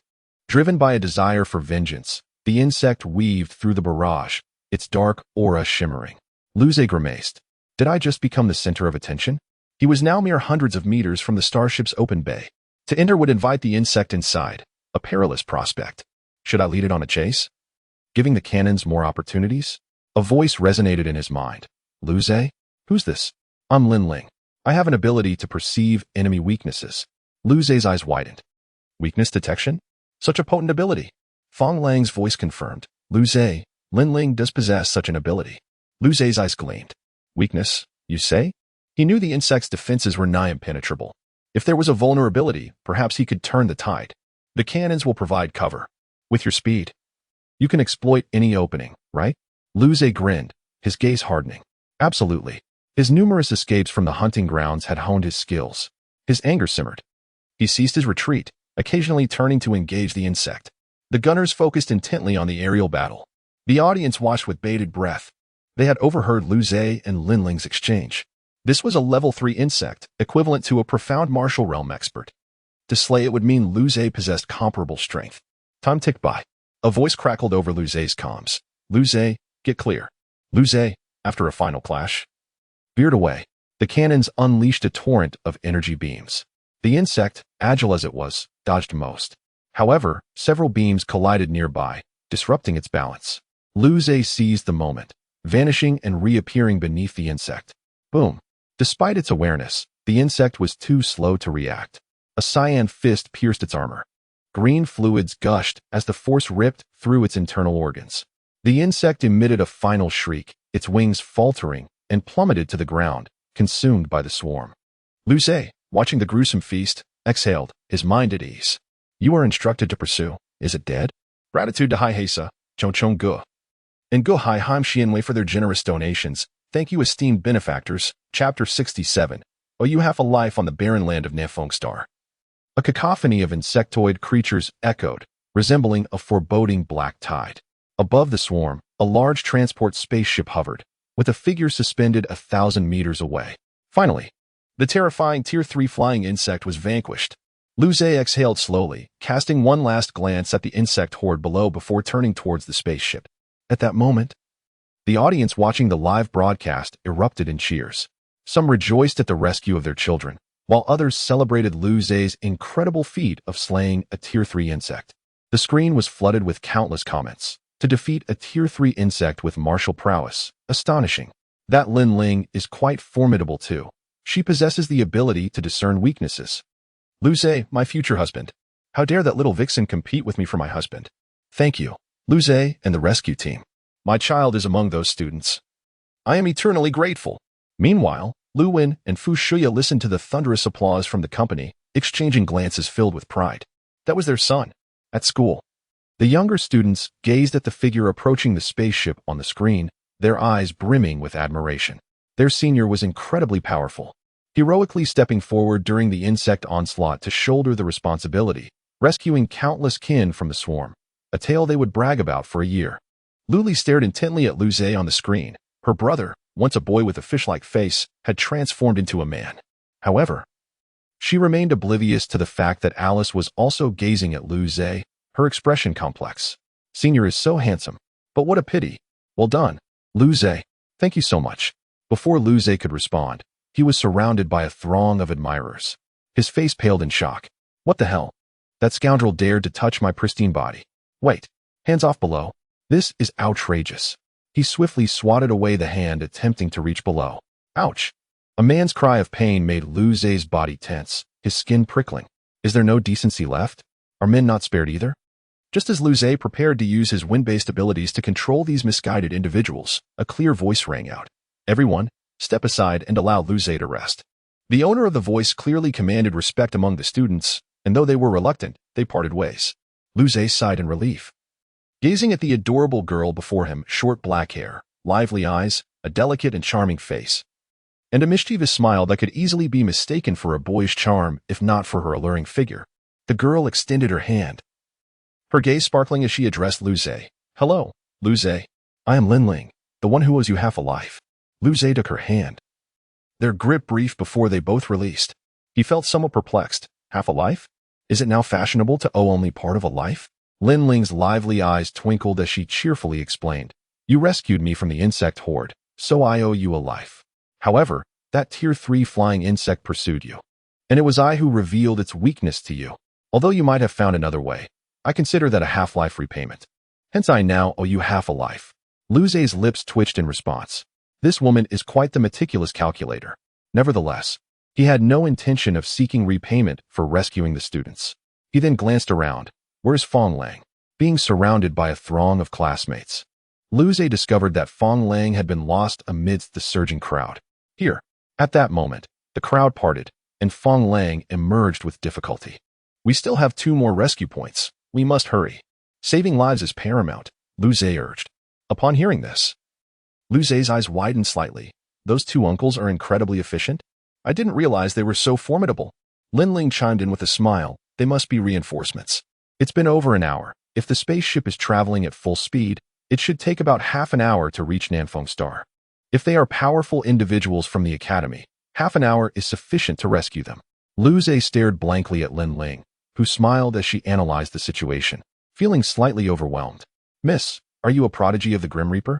You've outdone me in every way. Just a single Tier 3 insect had already drained him significantly. A few more, and he might be completely exhausted. Recalling the Tier 3 insect, Luze thought of Lin Ling's ability. The fact that she could discern the weaknesses of even a Tier 3 creature was quite formidable. He looked at Lin Ling and remarked, Your ability is impressive. Lin Ling blinked her sparkling eyes and replied with a smile, Unfortunately, its level of development is still too low, and it doesn't enhance my combat strength. It isn't particularly strong. Knowing the opponent's weakness doesn't help if their speed and power far exceed mine. Luze nodded in agreement. True strength lay in one's own capabilities. If Lin Ling could awaken speed or stealth-related abilities in the future, she would undoubtedly become a fearsome assassin. As the spaceship gradually ascended, leaving the atmosphere and entering the vacuum of space, Nanfeng Star grew smaller beneath them. At last, the group could finally relax. After a harrowing hour that felt like an eternity in hell, few would wish to experience it again.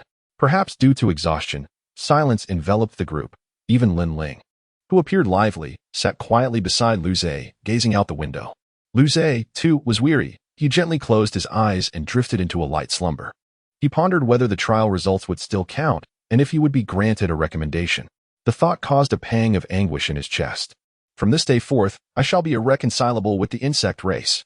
I could have enjoyed an additional month of vacation. Chapter 68. I had no idea I was this remarkable. The spaceship descended gradually onto the square, and as the hatch opened, the passengers disembarked in succession. Upon stepping off the vessel, they were greeted by the sight of a venerable old man with a mane of white hair, accompanied by a group of middle-aged individuals. Coordinating the arrival of students from several other spacecraft alongside rescue personnel. An air of somberness enveloped the students, some of whom bore grievous injuries, missing limbs, while others were left with nothing but tattered remnants of clothing. Although the loss of limbs was unfortunate, the technology of this era could facilitate regeneration. However, the deceased would never return. Not every student who fell victim to the insectoid attack had the fortune of encountering someone like Lin Ling to rally their resistance.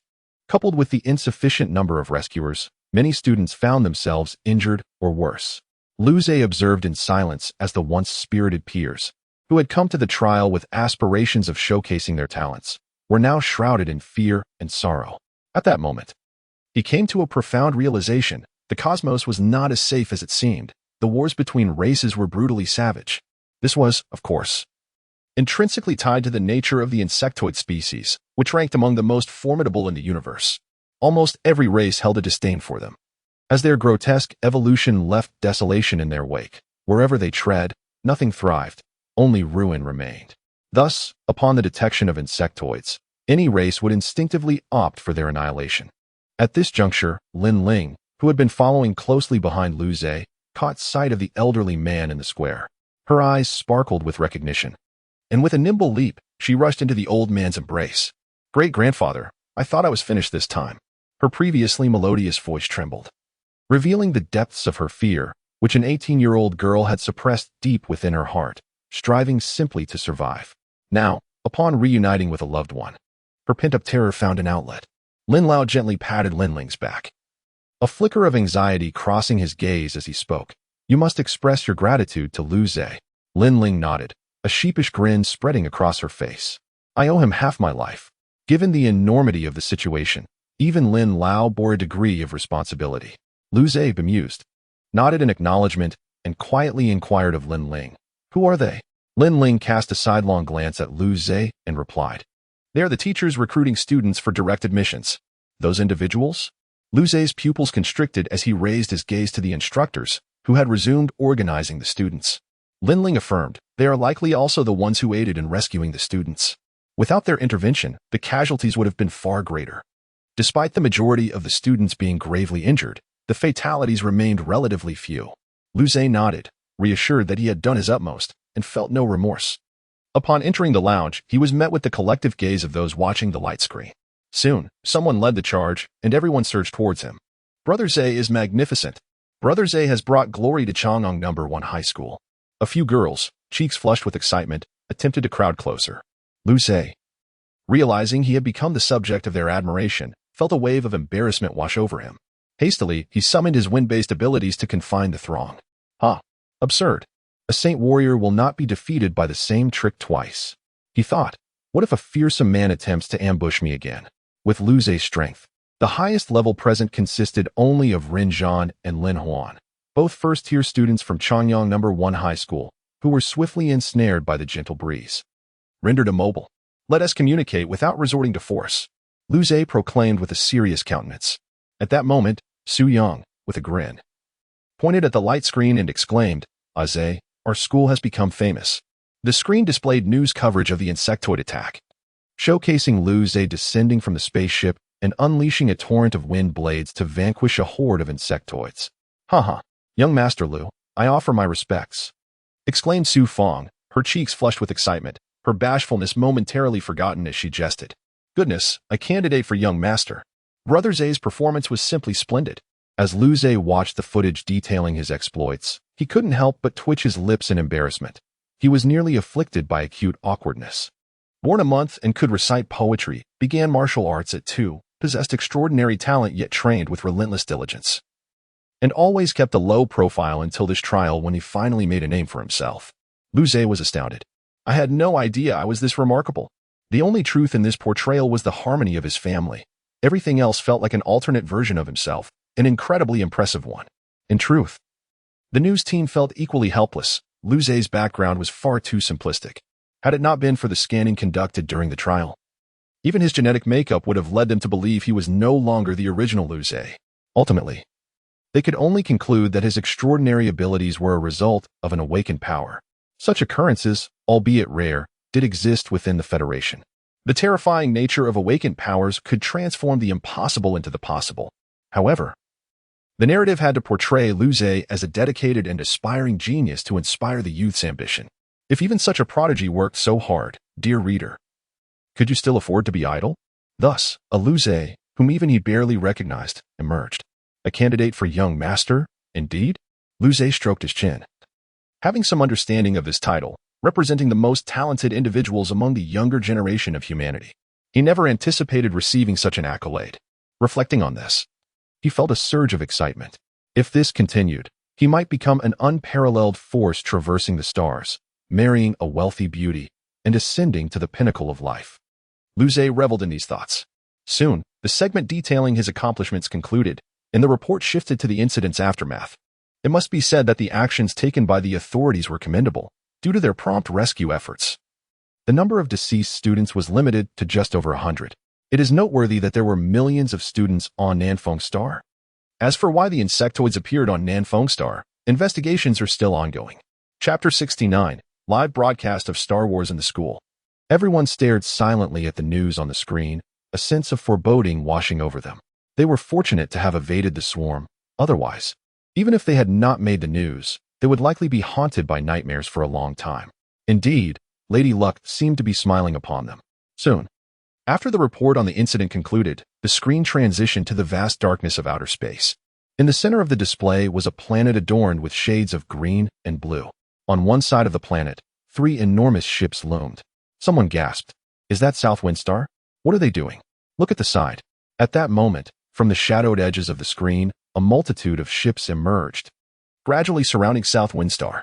The vessels were not particularly large compared to the colossal motherships, yet their numbers exceeded 1,000. Lu Zhe gazed in astonishment at the screen. Goodness! In interstellar battle, live.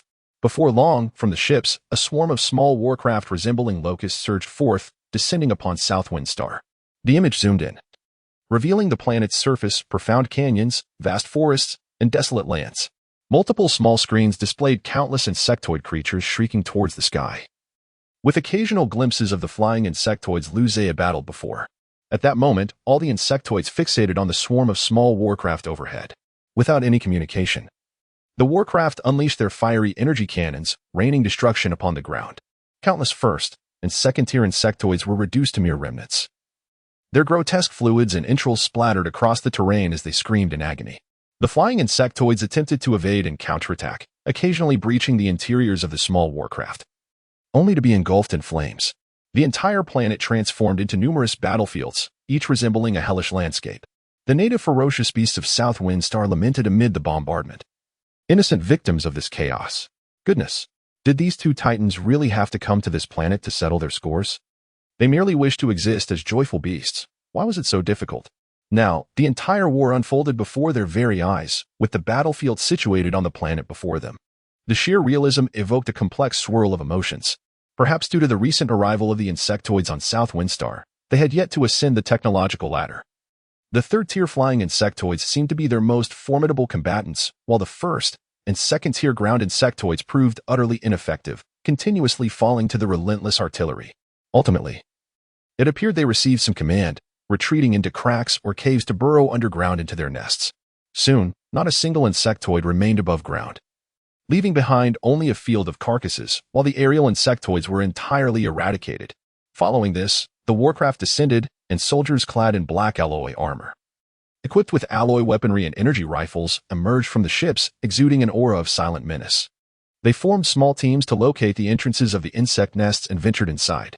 In the lounge, as the viewers beheld the gruesome sight of insect carcasses, many began to gag. The brutality of the battlefield was far too difficult for them to comprehend within their Federation-S realms. Even Lu Zhe could not suppress the twitching of his lips. The insectoids were truly repulsive. Upon peeling back their dark exoskeletons, one found not pristine white flesh, but rather a viscous, dark green slime and organs, utterly nauseating. In comparison, the insects back on Earth seemed quite endearing. Simply removing their heads rendered them edible and quite nutritious. The beautiful host, her expression grave, announced, "What you have just witnessed is the situation on South Wind Star. The emergence of the insectoids is unexpected, yet our Federation is not weak or easily intimidated. Our warriors will eradicate these hostile species invading our planets." The broadcast then shifted from the guards' ensuing battles and the insect nests to a speech from the governor. For the next few hours, everyone in the lounge felt increasingly drowsy. The commanding figure's speech had a strangely hypnotic effect, and after several hours, even Lu Zhe, with his considerable mental fortitude, found it challenging to remain alert. This was indeed a form of real damage. Just as Lu Zhe was about to close his eyes for a brief respite, the screen changed once more, revealing South Wind Star. At that moment, countless warriors clad in black alloy armor stood in formation on a vast plain, where a pitch-black cave, over 5 meters wide, loomed in the center. The rumbling intensified as soil began to cascade down the cave's walls, and soon, 4 figures emerged from within, draped in alloy armor. They seemed to be dragging something colossal behind them as they advanced step by step. Lu Zhe narrowed his gaze, recognizing 2 of them. One was a fierce-looking man with a scarred face, and the other was a suave gentleman with an elegant smile. Having spent considerable time in the hunting grounds, Lu Zhe's body instinctively tensed at the sight of such powerful beings. It was quite embarrassing, as this was not a reflection of his own courage, but rather an involuntary response. These 2 men were undoubtedly stronger than most of his instructors. The identities of the other 2 stern-faced men remained a mystery to him. Soon, the 4 emerged from the cave, revealing what they had been dragging. Upon seeing the insectoid creature they pulled from the cave, Lu Zhe's lips twitched. It was an oddly shaped specimen. The insect's head was grotesque. Appearing to have endured numerous strikes, its mandibles and eyes were completely shattered, while its upper body was covered in dark, reflective armor, cracked and oozing green slime. The creature possessed 4 pairs of powerful claws, all of which were now broken, and its lower abdomen lacked any exoskeleton, covered only by a thin membrane. With its innards nowhere to be seen, despite being gravely injured, the insectoid continued to writhe, emitting a chilling wail. The 4 men, expressionless, dragged the insectoid onto the plain. Finally, one of the stern-faced men raised his head to address the screen, his voice cold and resolute. "I am Major Milo, commander of the guard. The mother insect of the South Wind Star's insectoids has been captured." The screen displayed the mother insect, appearing even more grotesque than the average insectoid, crawling on the ground and shrieking due to its lost claws. Countless eyes, whether directly or via the broadcast, were fixated upon this creature. Each mother insect possessed a godlike reproductive organ, eliciting awe from all species. "Give me a mother insect, and I shall return a sea of insects." This was no mere saying. This particular mother insect was the root cause of the insect tide on South Wind Star. Chapter 70. A Gamble. Transforming a bicycle into a motorcycle, the commander of the guard, Milo, regarded the wailing mother bug with an impassive expression and slowly began to speak. "This recent onslaught of the insect swarm serves as a trial for our students. The peace and stability within the Federation are secured through the blood and valor of our frontier warriors. I hope you all remember this. Although our human race may not be formidable, our spines remain unbending. Remember, the cosmos is shrouded in chaos and darkness, but united as one. Our kin can illuminate the way. We, as humans, shall not be trifled with." As he spoke, he raised his long blade and brought it down. The bug's head fell. Its cries ceased, and the warriors erupted in a roar. In the lounge, the atmosphere was heavy with silence as they observed the victorious warriors and the slain mother bug. Yet a fervor surged within. Lu Zhe gazed silently at the holographic screen, his eyes flickering. He was suddenly reminded of the seed competition, where the petite Nangong Jing had cheerfully remarked on her inability to contribute to the human race due to her lack of strength. He couldn't help but chuckle. Perhaps it was a reflection of the times, but the people of this era seemed rather commendable. He found himself quite fond of it. Moments later, someone called out, "We, as humans, shall not be trifled with." They exchanged glances, and eventually, their lips twitched. Some sentiments are best left unspoken. Articulating them often feels awkward, doesn't it? For hours later, the door of the lounge swung open, and a staff member entered with a smile, announcing, "Seat students, please gather in the conference room. Lu Zhe, along with Su Yang and Yu Fang, stared in slight surprise before rising to follow the staff member out under the gaze of their peers. Outside the lounge, a bus awaited them, and upon boarding, they discovered several other students, likely from different schools, also seated inside. As they entered, the seed students looked up, their expressions momentarily stunned upon seeing Lu Zhe. They had all witnessed the recent news, and it was fair to say that only those who were still recovering from injuries did not recognize him. The news outlets had deemed Lu Zhe to possess the qualities of a prodigy, while these seed students were regarded as geniuses in their respective schools. They found themselves on an entirely different level compared to Lu Zhe. Now they stood before the living embodiment of that news. What should they do? Should they ask for an autograph? After all, if Lu Zhe became a prodigy, it would be worth something to sell later. Or perhaps they should just approach him to become familiar. As Lu Zhe boarded the bus, he noticed the glimmering eyes of the students fixed upon him, instinctively putting him on guard. After all, within just a few hours, he had narrowly avoided being taken advantage of twice, and more disturbingly, some men had attempted to do so. He had every reason to be wary. However, Lu Zhe felt reassured as the others merely smiled and nodded at him without crossing any boundaries. The bus traversed the interior of the starship, soon arriving before a massive metallic gate. A number of vehicles were already parked outside, and students began to disembark. Lu Zhe and his companions followed suit, entering through the gate into a vast conference hall. As soon as Lu Zhe stepped into the hall, he heard a cheerful voice call out, "Lu Zhe, over here." Following the sound, he saw Lin Ling waving at him with a bright smile. Su Yang and Yu Fang also spotted her. Su Yang's eyes sparkled as he nudged Lu Zhe's elbow, chuckling, "Zhe, look at that beautiful girl. You brought a fan along during the trial, huh?" Yu Fang, too, gazed at Lin Ling with intrigue. Lu Zhe rolled his eyes at Su Yang's comment. "That's Lin Ling. She's quite powerful. During the insect tide, she helped me slay a level 3 bug. How could she possibly be a fan?" Su Yang's eyes widened. Lin Ling was originally ranked 3rd on the leaderboard, and he hadn't expected her to be such an adorable girl. He awkwardly chuckled and fell silent as Lu Zhe and his companions took their seats beside Lin Ling. Her lively eyes sparkled with excitement. "Do you know why we've been called here?" Lu Zhe's curiosity was piqued. "What is it?" Lin Ling narrowed her eyes and smiled. "To select students for guaranteed admission." Lu Zhe paused, slightly taken aback. "Wasn't the trial cancelled?" Lin Ling laughed. "This time, it's based on performance during the insect tide." Su Yang and Yu Fang exchanged concerned glances. What about the seed students who weren't attacked by the swarm? After all, only a small fraction of students had been targeted. Most had been rescued before the swarm expanded. If they were to judge solely on performance amid the swarm, would they really seek out another wave of insects? They felt abandoned. Lin Ling reassured them. In a few days, a simulated battle scenario of the Nanfeng star insect swarm will be set up in virtual reality, allowing the other seed contestants to participate in a retest. Su Yang and Yu Fang breathed a sigh of relief. Su Yang then cast a sidelong glance at Lu Zhe, asking, "Will you participate, Zhe? If you do, I'll definitely cling to your coattails." Lin Ling propped her chin on her hand, her sparkling eyes fixed on Lu Zhe, grinning. "Given your performance during the insect tide, it seems those two will have to compete for you, my dear classmate. Your hopes might be dashed." Lu Zhe regarded Lin Ling with interest. "Those two?" Teacher Li Kuang from the Federation University and Teacher Harry from the Imperial Capital Academy. Lu Zhe's eyes lit up, and a broad grin spread across his face. "So, I'm quite sought after, am I? It appears I truly am a genius." Lu Zhe felt a surge of satisfaction. This meant he had fulfilled his promise to his mother and won the wager with Lu Li. Indeed, taking a gamble could transform a bicycle into a motorcycle.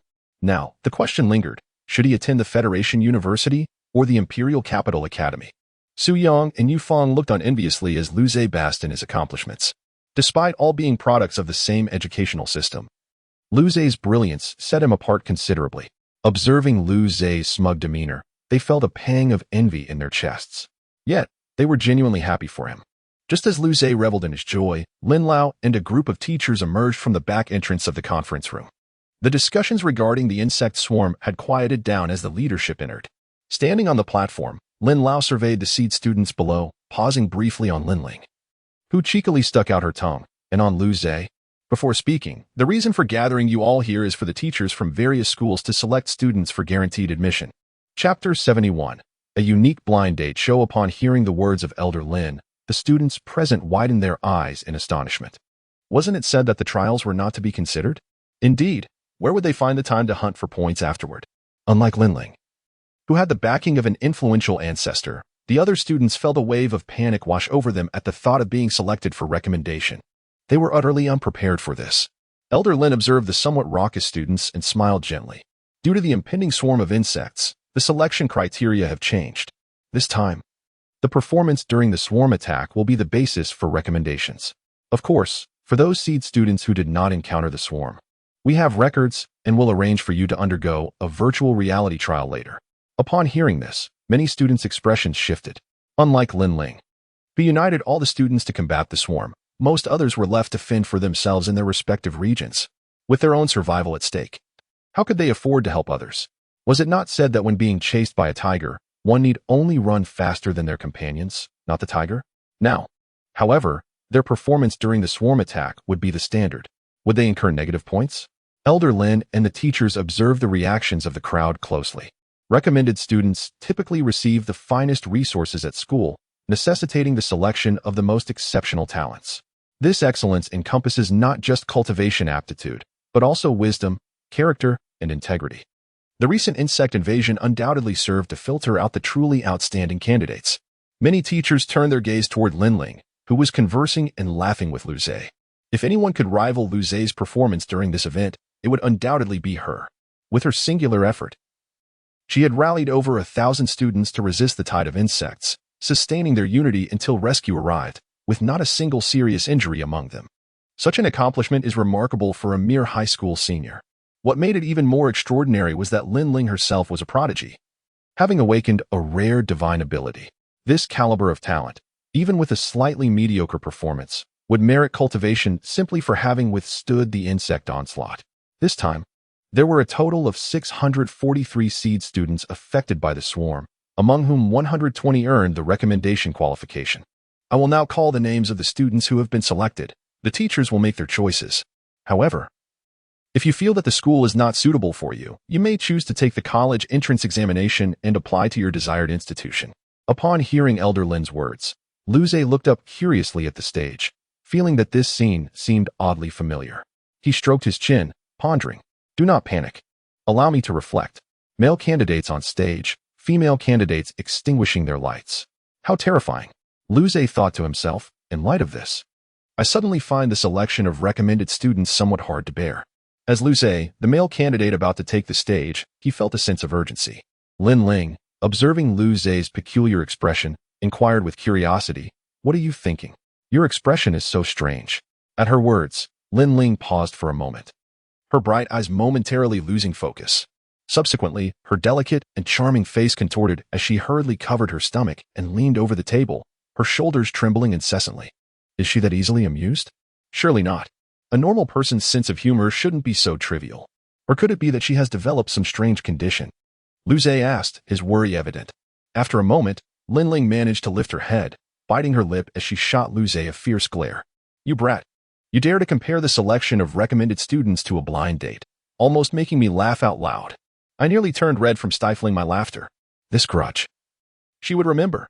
At that moment, Elder Lin began to announce the names of the recommended students. The 120th student, Demushan Na. A handsome young man stood up, slightly nervous as he walked to the stage. The holographic screen began to play a video of Demushan Na's performance during the insect tide.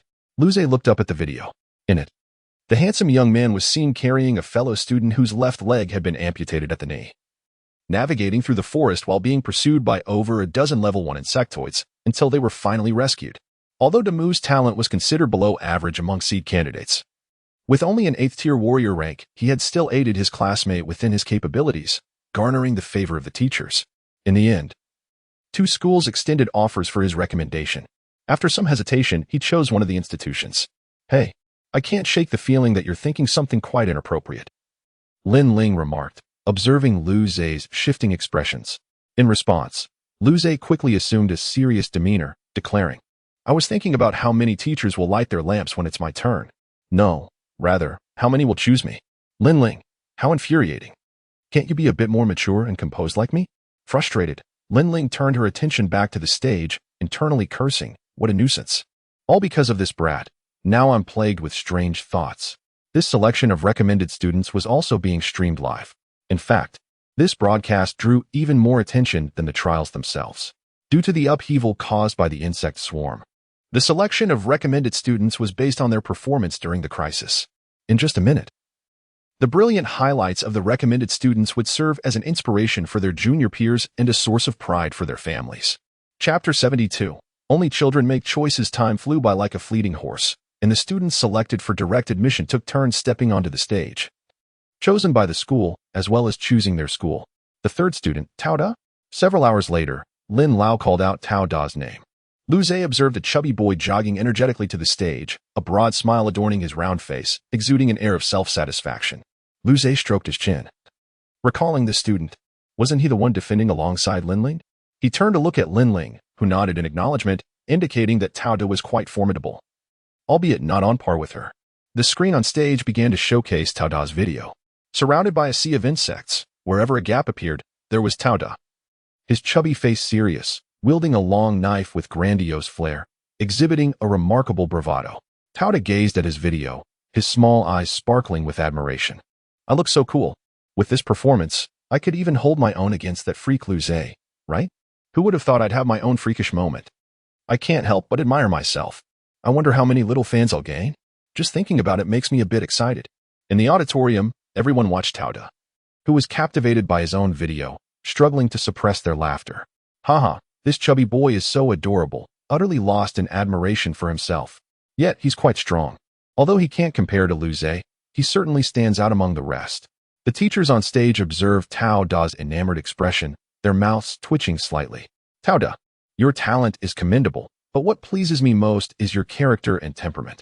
If you are willing, you may join us at the Imperial Capital Academy, remarked Harry with an elegant smile. Tao Da, we at South Qin University also welcome you, and we would directly place you in the martial arts elite class. I believe our resources may surpass those of the Imperial Capital Academy, chimed in a beautiful mature woman with a warm smile. Tao Da, you are equally welcome at Lanxiang Academy. Our conditions are just as appealing as South Qin University, said an ordinary-looking middle-aged man with a grin. We at Luoshui University also extend our welcome. For such a prodigy, the Imperial Capital Academy would not offer excessive resources. However, for schools slightly below the Imperial Capital Academy and the Federation's institutions, he was already an impressive student, worthy of entering elite classes. Tao Da blinked, surprised by his unexpected popularity. With so many schools vying for him, which one should he choose? The Imperial Capital Academy? While it was prestigious, he would merely be an ordinary student there, lacking advantageous resources. The other institutions, while slightly inferior, could potentially compensate for the disparity with superior resources. Plus, entering as an elite class student would surely attract a multitude of admirers. Wouldn't he then need no effort to row his boat? The only dilemma was which school to select. Just then, the beautiful female teacher from South Qin University observed Tao Da's fluctuating expression and narrowed her eyes slightly, a smile gracing her lips. Tao Da, our school boasts the most beautiful young ladies among all institutions. Upon hearing this, Tao Da's body stiffened. He straightened his posture and earnestly replied, What are you saying, teacher? You were the first to invite me. How could I disappoint your expectations? This has nothing to do with girls. The beautiful teacher smiled gently. Tao Da, you truly are a polite and well-mannered student. A flicker of light danced in her eyes. Plan successful. She had encountered too many young boys with such youthful fantasies. The teachers exchanged bewildered glances, while the surrounding students were equally perplexed. Harry, bewildered, now held the title of the most confused person in the room. Hadn't he been the first to extend an invitation? Observing Tao Da's serious demeanor, he began to question his own memory. The live audience was in an uproar, bombarding the chat with comments. Wait, is this even real? Are all women devils? Are all men perverts? Damn it, this chubby guy. We men are not like this. Oblivious to the attention he had drawn from his male peers, Tao Da continued to indulge in his youthful daydreams. Lu Zhe sat expressionless, feeling the disdainful gaze from Lin Ling on one side and exchanging glances with Su Yang, who was enduring the scorn from Yufeng on the other. A surge of killing intent bubbled within him. Should I find an opportunity to eliminate that chubby boy? Such thoughts should remain unvoiced. Why display them so blatantly? Damn, how naive. Lin Lao's mouth twitched as he stood at the forefront, casting a glance at the smiling Lin Ling, a hint of softness in his eyes. The second candidate, Lin Ling. Lin Ling rose, her long legs striding confidently as her short hair fluttered, making her way to the stage. The screen began to play her video, showcasing her from the initial gathering of students for defense to her subsequent slaying of the insect horde. In the midst of the insect swarm, Linling exuded grace and power, her short hair billowing, her agile eyes shimmering with brilliance, her sword striking with unrelenting force. A singular phrase flashed through everyone's minds: a woman of valor stands shoulder to shoulder with men. The live audience, previously unfamiliar with Linling, was instantly captivated. I think my sexual orientation might be changing. Me too. No, this isn't good. I'd better look at photos of Lu Zhe instead. Lu Zhe watched the broadcast, clicking his tongue. TSK, she is clearly a girl, yet she seems so formidable. As soon as the video concluded, Harry smiled and said, Linling, please join us at the Imperial Capital Academy. Elite class privileges await you. Li Kuang grinned widely. Linling, we at the Federation University welcome you. The principal is an old friend of Lin Lao. I'm sure he would hope for you to come to the Federation University. Li Kuang's visit was prompted by Lin Lao's invitation. However, he hadn't anticipated encountering two exceptional prodigies. Although Lu Zhe was impressive, Linling's strength, albeit slightly lacking, was remarkable, and her keen perception of weaknesses was extraordinary. With effort, her future was indeed promising. Hearing this, Harry's mouth twitched. He truly could not match that relationship. Furrowing his brow, he interjected, Li Kuang. If Linling is yours, then Lu Zhe must belong to the Imperial Capital Academy. Li Kuang paused, then burst into laughter, his scarred face taking on a somewhat grim demeanor as he boomed. Childish. Only children make choices. Adults, of course, take them all. Chapter 73. Unique core competence. Li Kuang's audacious remarks caused Harry's expression to falter, the smile on his face gradually fading. All of them. If it weren't for the live broadcast and the need to maintain his teacher's image, he would have relished the opportunity to punch Li Kuang squarely in the face. A torrent of words coalesced into a singular, unutterable expletive lodged in his throat. How infuriating. At that moment, Linling sensed the awkward atmosphere on stage. With her lively eyes glinting, a bold idea suddenly struck her. She looked at the pair of teachers, who were locked in an intense stare-off, and smiled. Teachers, I hope to attend the same school as Lu Zhe. So once he finishes selecting, I'll consider him a package bonus. To her, the two schools were relatively similar. After all, she owed that guy half her life. It would be more convenient to be at the same institution. Moreover, that very fellow had nearly made her burst into laughter in such a serious setting, so she was determined to settle that score right then and there. Consequently, her conflicted feelings about school selection would be generously bestowed upon Lu Zhe. Below, Lu Zhe was taken aback. Teachers and students?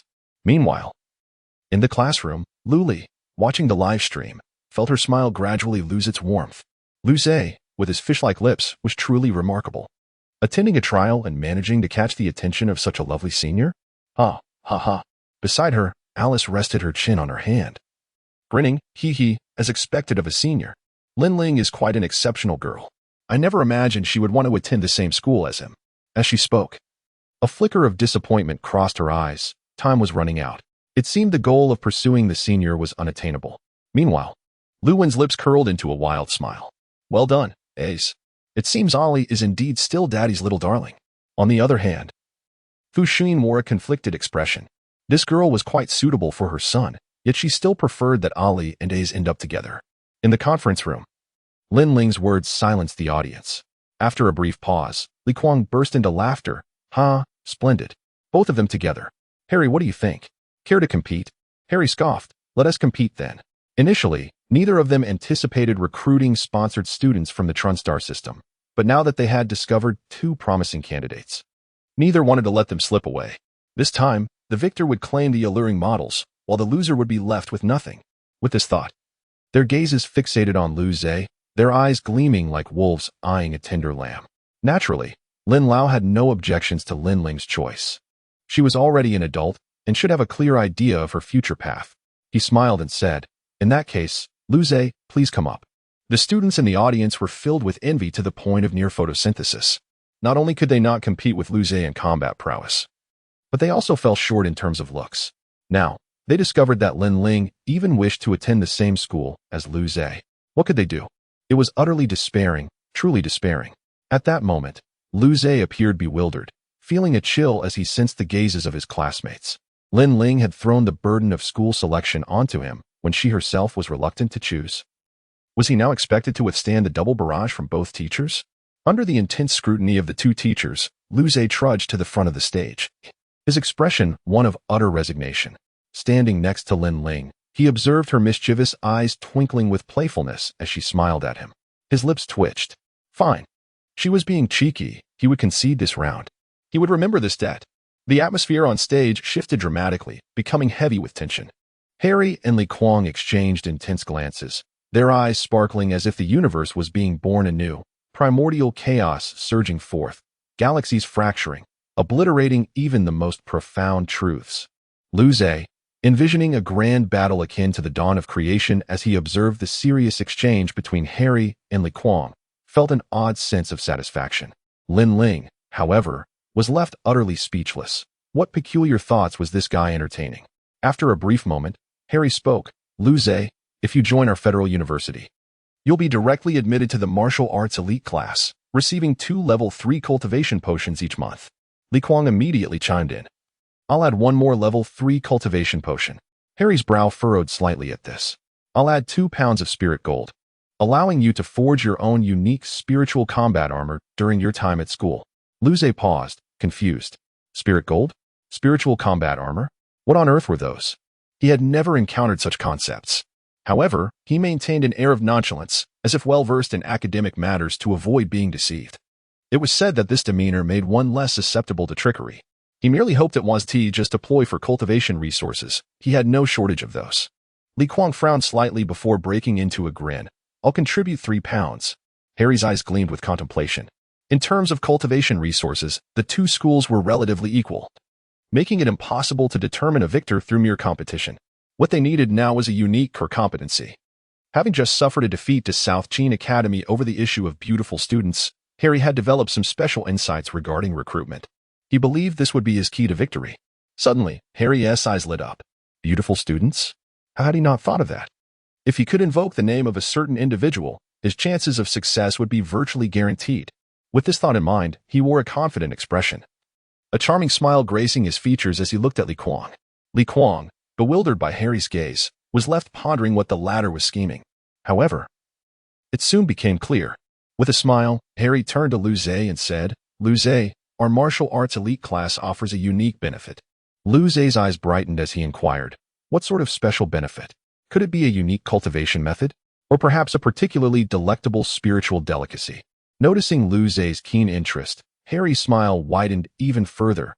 Luze, you must have heard of the title the charismatic young master, yes? Upon hearing this, Li Kuang's expression shifted. A sense of foreboding washed over him. That young master was not someone a typical young boy could easily handle. The audience's chatter grew louder, filled with curiosity.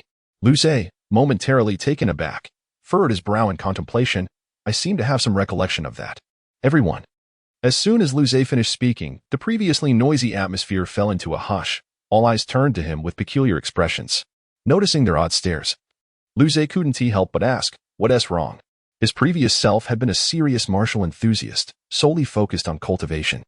Since his arrival in this world just a month prior, he had been preoccupied with preparing for trials, wholly engrossed in his training. His recollection of the so-called charismatic young master likely stemmed from the fact that this individual was quite famous, which he had inadvertently heard or seen somewhere. Chapter 74. The enchanting autumn moon, and the silk Lin Ling's eyes widened in shock as she looked at Luze. You actually don't know the illustrious young master Qiu Yuisha? Surely you must be living in some primitive forest. Luze shot her a speechless glance. I have been utterly engrossed in my training and have never paid attention to such matters. I am a diligent student, unlike you, who seems to revel in frivolity. At Luze's remark, everyone chose to feign ignorance. Just moments ago, someone had confidently mentioned the name of the young master, only to experience a pang of disbelief when Luze admitted he was unaware. Now, upon hearing Luze describe himself as a good student, the speaker found himself inexplicably willing to accept this revelation. He chuckled awkwardly, haha. It seems Luze truly is a hard-working student. A genius should indeed behave as such. He continued, no worries, let me enlighten you about the benefits.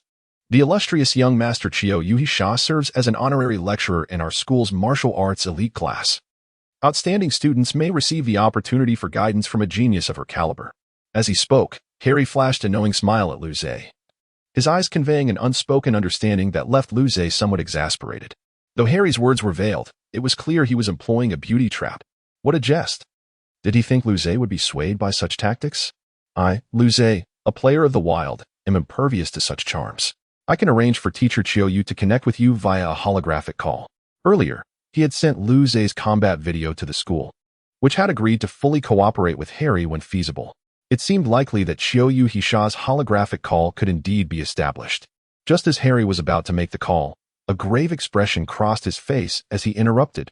Wait. Harry, this is against the rules, isn't it? Do you think the title of young master Qiuyu Hisha was bestowed lightly? Not just Lu Zhe. Even we cannot resist her enchanting powers. Hearing this, Lu Zhe furrowed his brow slightly. Young master Qiuyu Hisha, enchantment powers. He felt a flicker of recognition. Calm down. Let me ponder this for a moment. Moments later, his eyes lit up. The truth struck him. He recalled a few years ago, during the ongoing tensions between the human race and the Blade Demon clan, when Qiuyu Hisha had stealthily approached a border stronghold of the Blade Demon clan. That day, the events that transpired left both human and Blade Demon observers speechless.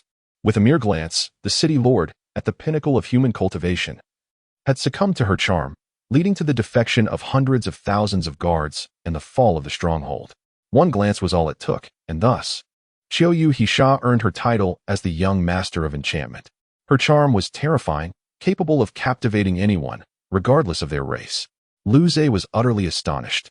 Was Harry truly going to let Qiuyu Hisha see him? He was but a child. Harry smiled elegantly. Li Kuang, you seem to jest. Do you think Qiuyu can exert her charm through a holographic projection as if she were a stellar-level powerhouse? Li Kuang opened his mouth, but ultimately closed it in resignation. Indeed, even Qiuyu Hisha, through a holographic projection, could only stir fleeting emotions, but she was still a stunning beauty. The opportunity for individual guidance from such a figure was something any man would desire. This was precisely why. Despite the presence of 4 young masters serving as honorary lecturers at the Imperial Academy, only Qiuyu Hisha's name was mentioned. Though he recognized it as a beauty trap, Li Kuang couldn't deny its effectiveness. Unfortunately, their own academy lacked variety in this regard. Every reputable university boasts honorary lecturers among its ranks. The difference lies merely in their numbers. Their academy had female young masters as well. But the thought of one made Li Kuang's mouth twitch. Oh no, not this feeling of impending despair again. However, he hesitated but ultimately dialed the holographic number of the young master. After all, this particular young master shared a contentious rivalry with Qiuyu Hisha, which might at least disrupt Harry's plans. At that moment, Harry's call was answered. A languid, melodious voice drifted through. Teacher Harry? This voice alone was enough to ensnare anyone's attention. Simultaneously, a holographic projection materialized, compelling everyone to instinctively gaze upwards.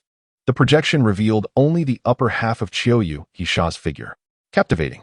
The image conjured words in everyone's minds. Delicate, pastel pink hair, elongated phoenix eyes, a single exquisite teardrop beauty mark at the corner of her left eye, and lips that curved in a subtle smile.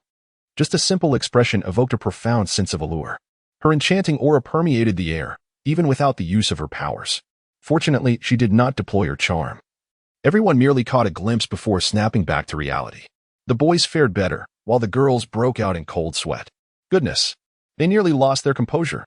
Harry, struggling to maintain his composed demeanor, chuckled dryly. I have discovered a student of exceptional talent who may one day become a young master.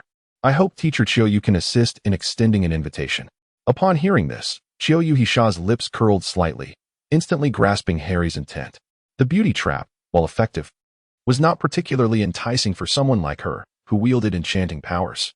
A student easily swayed by such charms was likely lacking in character, and while talented, had little future.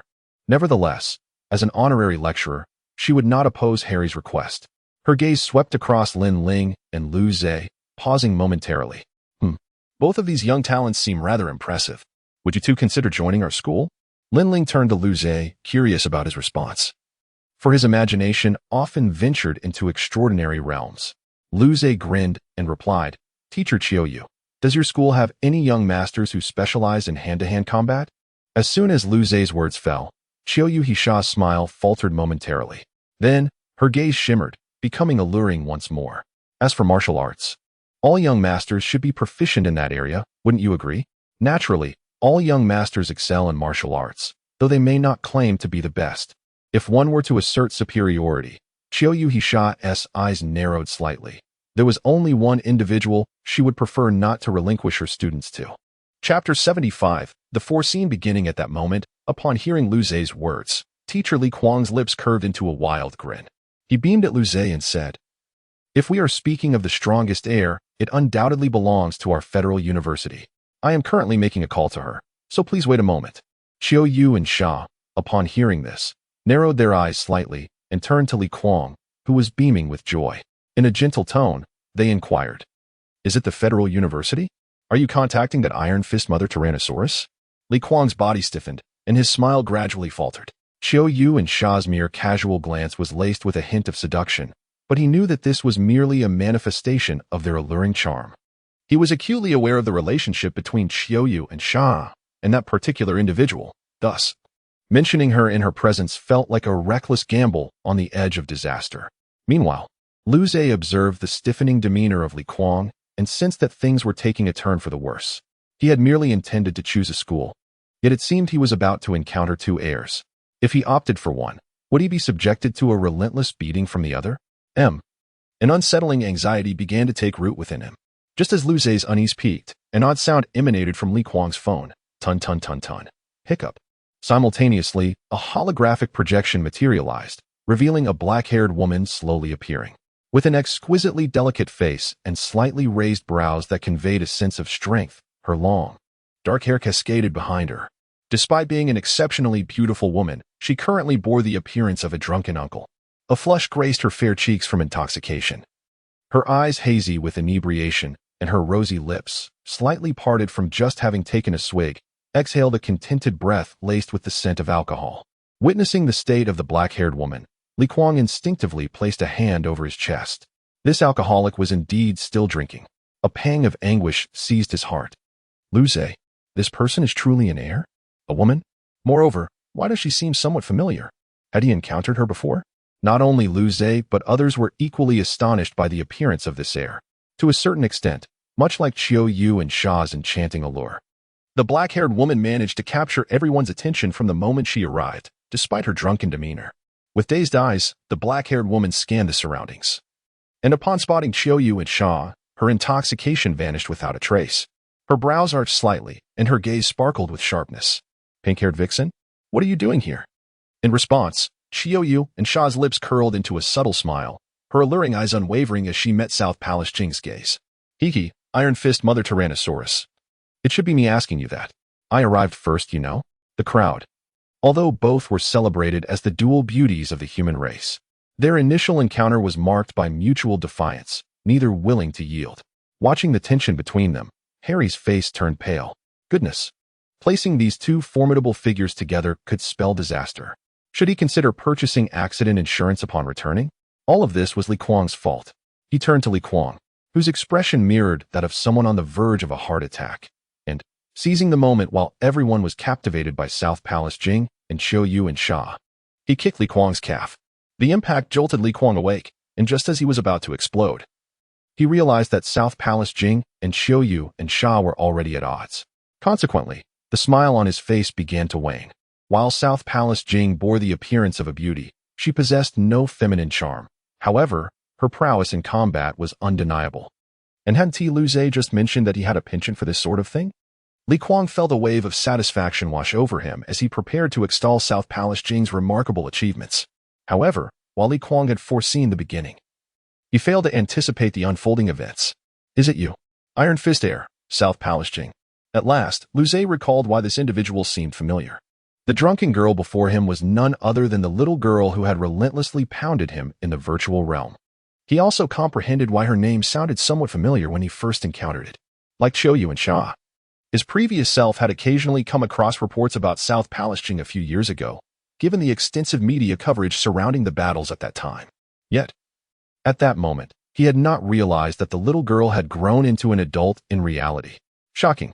The lively and adorable little girl had transformed into a drunken woman. Was this a distortion of humanity or a decline of morals? The change was indeed drastic. Overwhelmed by astonishment, he involuntarily exclaimed. As Li Kuang was about to introduce Lu Zhe to South Palace Jing, he heard Lu Zhe's exclamation, causing his smile to freeze into a mask of disbelief. Not just him, but everyone else wore expressions of shock as they gazed at Lu Zhe. Lin Ling, standing beside Lu Zhe, silently retreated a few steps, indicating her desire to distance herself from him. Meanwhile, South Palace Jing and Xiao Yu and Sha paused mid-argument. And then Xiao Yu and Sha turned to Lu Zhe, her face beaming with delight. Little brother, I have my eye on you. If you are pursued by the Iron Fist Mother Tyrannosaurus, feel free to seek me out. I am the Enchanting Heir, Xiao Yu and Sha. The title Enchanting Heir was emphasized with particular intonation. It had been ages since anyone dared to refer to South Palace Jing as the Iron Fist Heir, and for some inexplicable reason, this brought her a sense of joy. On the other hand, South Palace Jing regarded Lu Zhe with an impassive expression. Both she and the pink-haired vixen had been bestowed with the title of heir. While the pink-haired vixen could obliterate a city with a glance, South Palace Jing could do so with a single punch. Despite the apparent similarities, why was it that the pink-haired vixen received the illustrious title of Enchanting Heir, while she was branded with the peculiar moniker of Iron Fist Heir, which seemed to suggest a lack of intellect? Her 18-year-old heart wept in despair. The title of Iron Fist Heir was simply unacceptable. This troublesome lad had struck a nerve. Gratitude to my beloved patrons, the chubby one who loves meat. Starry Magician 223, the cute tiger fighting for Xiao Qiao. Book Friend 201-8100-5010-8-24981. A Pack of Golden Leaves. Chong Chong Go. Tong La Jie 1. And JKHNMK for their generous support. Thank you, esteemed benefactors. Chapter 76. Life seems meaningless. As the words slipped from Lu Zhe's lips, he sensed an unusual atmosphere enveloping the room. He blinked in confusion and turned to Lin Ling, exasperated. Why are you sitting so far away? Lin Ling's delicate face tightened, and she turned away in silence. Who was this person? She didn't know him at all. At that moment, the livestream screen erupted with a flurry of comments. He said it. Lu Zhe, dear brother, uttered the words he should never have spoken. It seemed that the last time someone had called him that, they had witnessed the infamous Nanguang Gongzi collapsing in weakness, reportedly tormented beyond measure. Offer incense.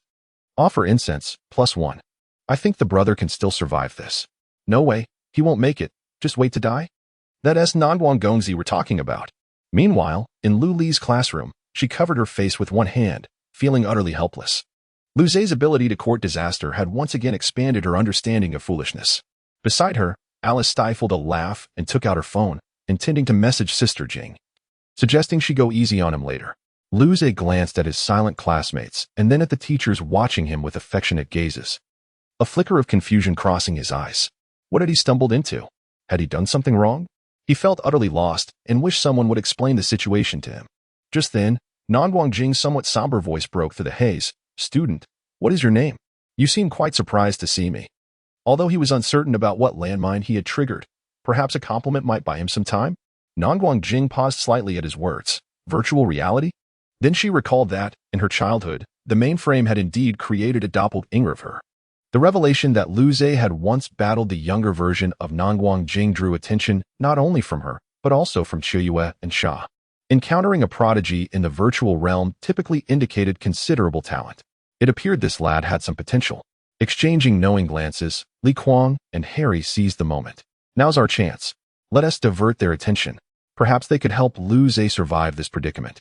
Li Kuang spoke up. Nanguang teacher, Qiuyue teacher. Why not take a look at Lu Zhe's battle videos? As he spoke, Lu Zhe's combat footage appeared on the screen, showcasing battles against the arid earth ape, the yellow rock crystal beast, and the insectoid tribe. Nanguang Jing and Qiuyue Sha watched with keen interest. Seeing Lu Zhe joyfully gathering spiritual herbs and collecting beast flesh elicited amused smiles from both. However, they understood that geniuses were inherently different, even they possessed unique traits. Those who adhered strictly to rules could never break the mold. Then, as they beheld Lu Zhe's exquisite body, their pupils constricted. Martial body divine powers? Upon witnessing Lu Zhe soar into the air using wind-based powers while carrying two Xuanwu realm combatants, their eyes sparkled with intrigue. Realizing he had a commendable mastery over wind techniques, when they noticed him battling a level 3 flying insect, the repressed radiance he exhibited made Qiuyue and Sha exchange glances of astonishment. The power techniques he exhibited were foundational, yet his mastery of the brilliant and the wind-based powers, coupled with his formidable combat instincts, branded him a genius. The two of them exchanged glances, feeling a mix of admiration and delight. Perhaps another prodigy would emerge among the noble class.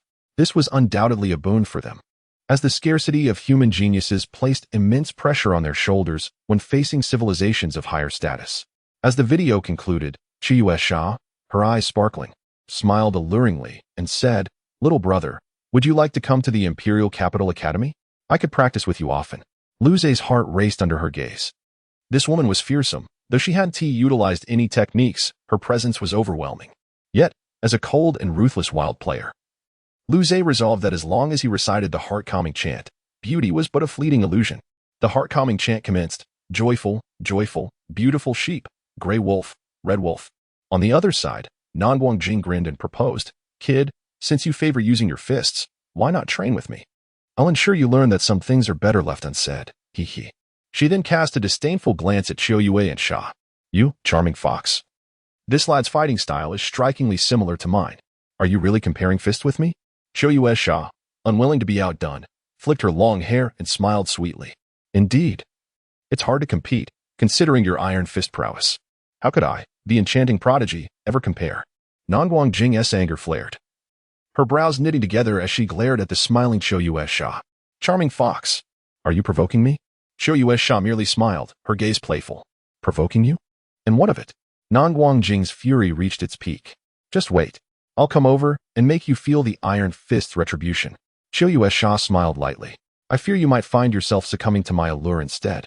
The transition from provocation to anger, and then to a duel, unfolded seamlessly, clearly indicating this was not their first encounter. Lu Ze, watching the holographic images fade, was utterly bewildered. "Wait, were you not inviting me? I have yet to decide whom to choose. Why are you two off to duel?" He was astounded. What kind of absurdity was this? Not only Lu Ze, but all others were equally speechless. This was the noble class? Their minds were reeling. Meanwhile, Harry and Li Kuang, who had summoned these two prodigies, exchanged glances, silently mourning for the school. There were bound to be significant losses. They were merely seeking talent, not intentionally pitting them against each other. Confirming their intent to prioritize the school, they quickly shifted their gaze away. Li Kuang grinned at Lu Ze. "Lu Ze, which will you choose? No matter your decision. You are a talent of our human race, and we shall support you." Harry, with a cultured smile, added, "Of course, the two of them might feel a tad slighted. You understand, right, Lu Ze?" He silently clutched his chest, turning to gaze incredulously at the beaming Li Kuang and Harry. This was madness. These two shameless individuals were conspiring against him. It seemed no matter how he chose, he would be pursued and beaten by one of the prodigies. Life seemed meaningless. Chapter 77. Discovering a living Lu Ze. Had it been before, he would undoubtedly have chosen the Federal University without hesitation. For Nan Guangjing had left a profound impression on him. The first time they met, at the tender age of 12, she had effortlessly rendered him powerless with a single punch. Although he had since surpassed that version of Nan Guangjing, the memory of her formidable strength lingered in his mind. Furthermore, her combat style bore a striking resemblance to his own. If he could engage in more practice sessions with her, his strength would likely see significant enhancement. Yet, a lingering concern plagued him. Even now, he was uncertain about how he had offended Nan Guangjing. If he were to attend the Federal University, would she seek retribution? Conversely, choosing the Imperial Capital Academy would likely yield less benefit than aligning himself with Nan Guangjing.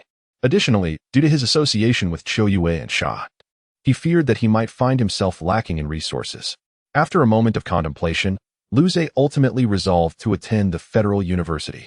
Qiu Yue and Sha had appeared quite amiable, suggesting they might be easy to approach. Perhaps they had not even considered him a significant threat, as he was merely a novice warrior in their eyes. Ultimately, enhancing his own abilities took precedence. As for the matter of Nan Guangjing, he would address it when the time came. Those who could not defeat him would inevitably become nourishment for his growth. This sentiment ranked as the 20th most fervent expression from his adolescent years. Given the crowd's presence, vocalizing it would be quite embarrassing. Thus, Lu Ze silently affirmed it within his heart. He raised his head, glancing at the expectant Li Kuang and Harry, and smiled. "Harry, I apologize, but I have chosen the Federal University." Upon hearing this, Harry's gaze narrowed.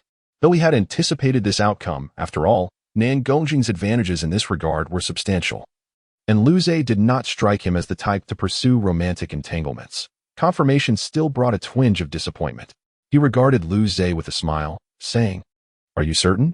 Teacher Nan Gong will have her way with you, you know? Bedridden injuries are not uncommon." Li Kuan immediately shot Harry a disapproving look. "Don't speak carelessly. Teacher Nan is well aware of her limits. How could she act so excessively?" This was hardly the moment to intimidate Lu Ze, Where was the conscience in that? Lu Zhe grinned. Thank you for the reminder, Harry. I am well aware. Seeing the resolute determination in Lu Zhe's smile, Harry realized that such a prodigious talent's resolve could not be swayed by mere words. With a resigned sigh, he replied, if that is your decision, I shall not press you further. Lin Ling, having seen Lu Zhe's choice, chimed in with a smile, in that case, I will also attend the Federal University. Li Kuang, sensing the outcome was settled, burst into laughter. Welcome, welcome.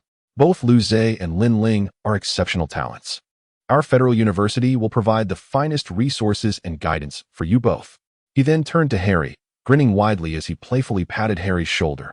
Ah, Harry, you must concede to me. His delight was palpable. Harry's expression tightened, his face almost turning pale. Was this a challenge? Did Li Kuang wish to provoke him? However, maintaining decorum, he composed himself and replied coolly, this is merely the result of teacher Nan's efforts. It has nothing to do with you. Moreover, we have our own share of talents at our school. Lu Zhe observed Harry's composed demeanor and couldn't help but admire him, truly. As expected of a teacher from the Imperial Capital Academy, your magnanimity is commendable. Internally, however, Harry was seething with envy. How infuriating. This triumph belonged to both Lu Zhe and Lin Ling. To see such fortune fall to Li Kuang was utterly vexing. As Lin Ling and Lu Zhe were from different schools, they parted ways. She waved cheerfully at Lu Zhe. See you at school. With that, she turned and departed with grace, her short hair flowing as she moved. Lu Zhe joined Su Yang and Yufeng on the bus. Upon returning to the lounge, everyone awaited them eagerly. The Federal University was indeed prestigious. Even they would benefit from increased training resources, especially with the college entrance examination just a month away. This was a rare opportunity for everyone to advance, all thanks to Lu Zhe. Lu Zhe silently allowed the commotion to ensue around him. As long as they did not disrupt his serene composure, he remained indifferent. Hours later, the starship Trun 1 arrived once more in the outer space of Longjin Star. At Changyang Air Station, the spaceship descended gracefully, and the hatch opened.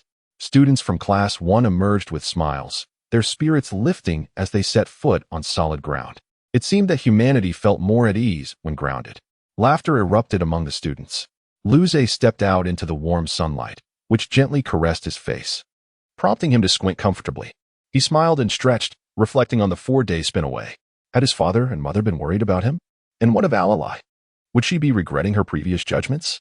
He chuckled to himself, recalling the embarrassing moments he wished to erase. Just then, he heard an unmistakable commotion. Look, there's Lu Zhe. A living Lu Zhe. Quick, catch him, don't let him escape. Are you all fools? Why shout so loudly? We need to surround him quietly. Lu Zhe. Confused, he looked down at the bustling square, only to feel his expression shift dramatically. A throng of reporters brandishing various interview tools surged toward him, their eager gazes sending a chill down his spine. Were they truly here to interview him? My goodness, how long would this take with so many people? Chapter 78. Wait, what is happening? As he spoke, a flash of azure light flickered in his eyes, and a gentle breeze wrapped around him, lifting him into the sky. He was escaping. Watching Lu Zhe soar into the heavens, Su Yang's face turned pale, and he opened his mouth to let out a desperate roar. Hey, take me with you. Clearly, the moment Lu Zhe fled, their fate would be sealed. Everyone looked up at the vanishing figure of Lu Zhe in disbelief. Had he truly abandoned them? Where was his conscience? Their bodies stiffened as they gazed at the reporters who now turned their eager attention towards them, their hearts filled with frustration. At that moment, Lu Zhe was flying at full speed, aware that if any reporters were determined enough to pursue him in a car, it could spell trouble. I truly am a clever little rascal, letting my companions bask in the glory of my departure. He imagined that they must be deeply moved by his selflessness. The thought of his good deed filled him with delight. He then took out his phone to activate the navigation, as this was his first time in this area, and he was unfamiliar with the route. After confirming his direction, Lu Zhe flew towards home. An hour later, Lu Zhe stealthily landed in his yard. He turned to glance at the familiar training ground where he practiced every morning with Lu Li, a smile gracing his lips. After venturing out, he realized that home was indeed the best place to be. I, Lu Zhe, am a true homebody. He took out his keys, unlocked the villa door, and entered, securing it behind him. He intended to surprise his father, mother, and Lu Li. Lu Zhe froze for a moment, astonished to see Lu Li. Ollie, why aren't you at school? Upon hearing this, Lu Zhe's mouth twitched. Had she completely deciphered his behavioral patterns? Was she a modern-day Zhuge Liang? Suddenly, he felt a pang of insecurity. As Lu Zhe's gaze flickered, lost in a whirlwind of thoughts, Lu Li naturally approached him. She gently pressed her head against his chest, gripping his shirt tightly. Lu Zhe was taken aback. Wait, what is happening? Calm down, first find the time machine. Wait, what? The faint, sweet scent of Lu Li enveloped him, causing his body to tense up. Was this really Lu Li? The one who always smiled, yet harbored a dark side? Lu Zhe found it hard to believe. However, his expression swiftly changed. After a moment of silence, he awkwardly reached out to pat Lu Li's back gently, speaking softly. I'm sorry. Lu Li's trembling form stiffened slightly, and her gentle yet quivering voice responded, Why are you apologizing, brother? You haven't done anything wrong. Lu Zhe's tense body gradually relaxed, and he continued to softly pat her back with his left hand, while his right hand brushed through her flowing black hair. I must have worried you, right? I'm sorry. I'm sure father and mother were worried too, so I apologize.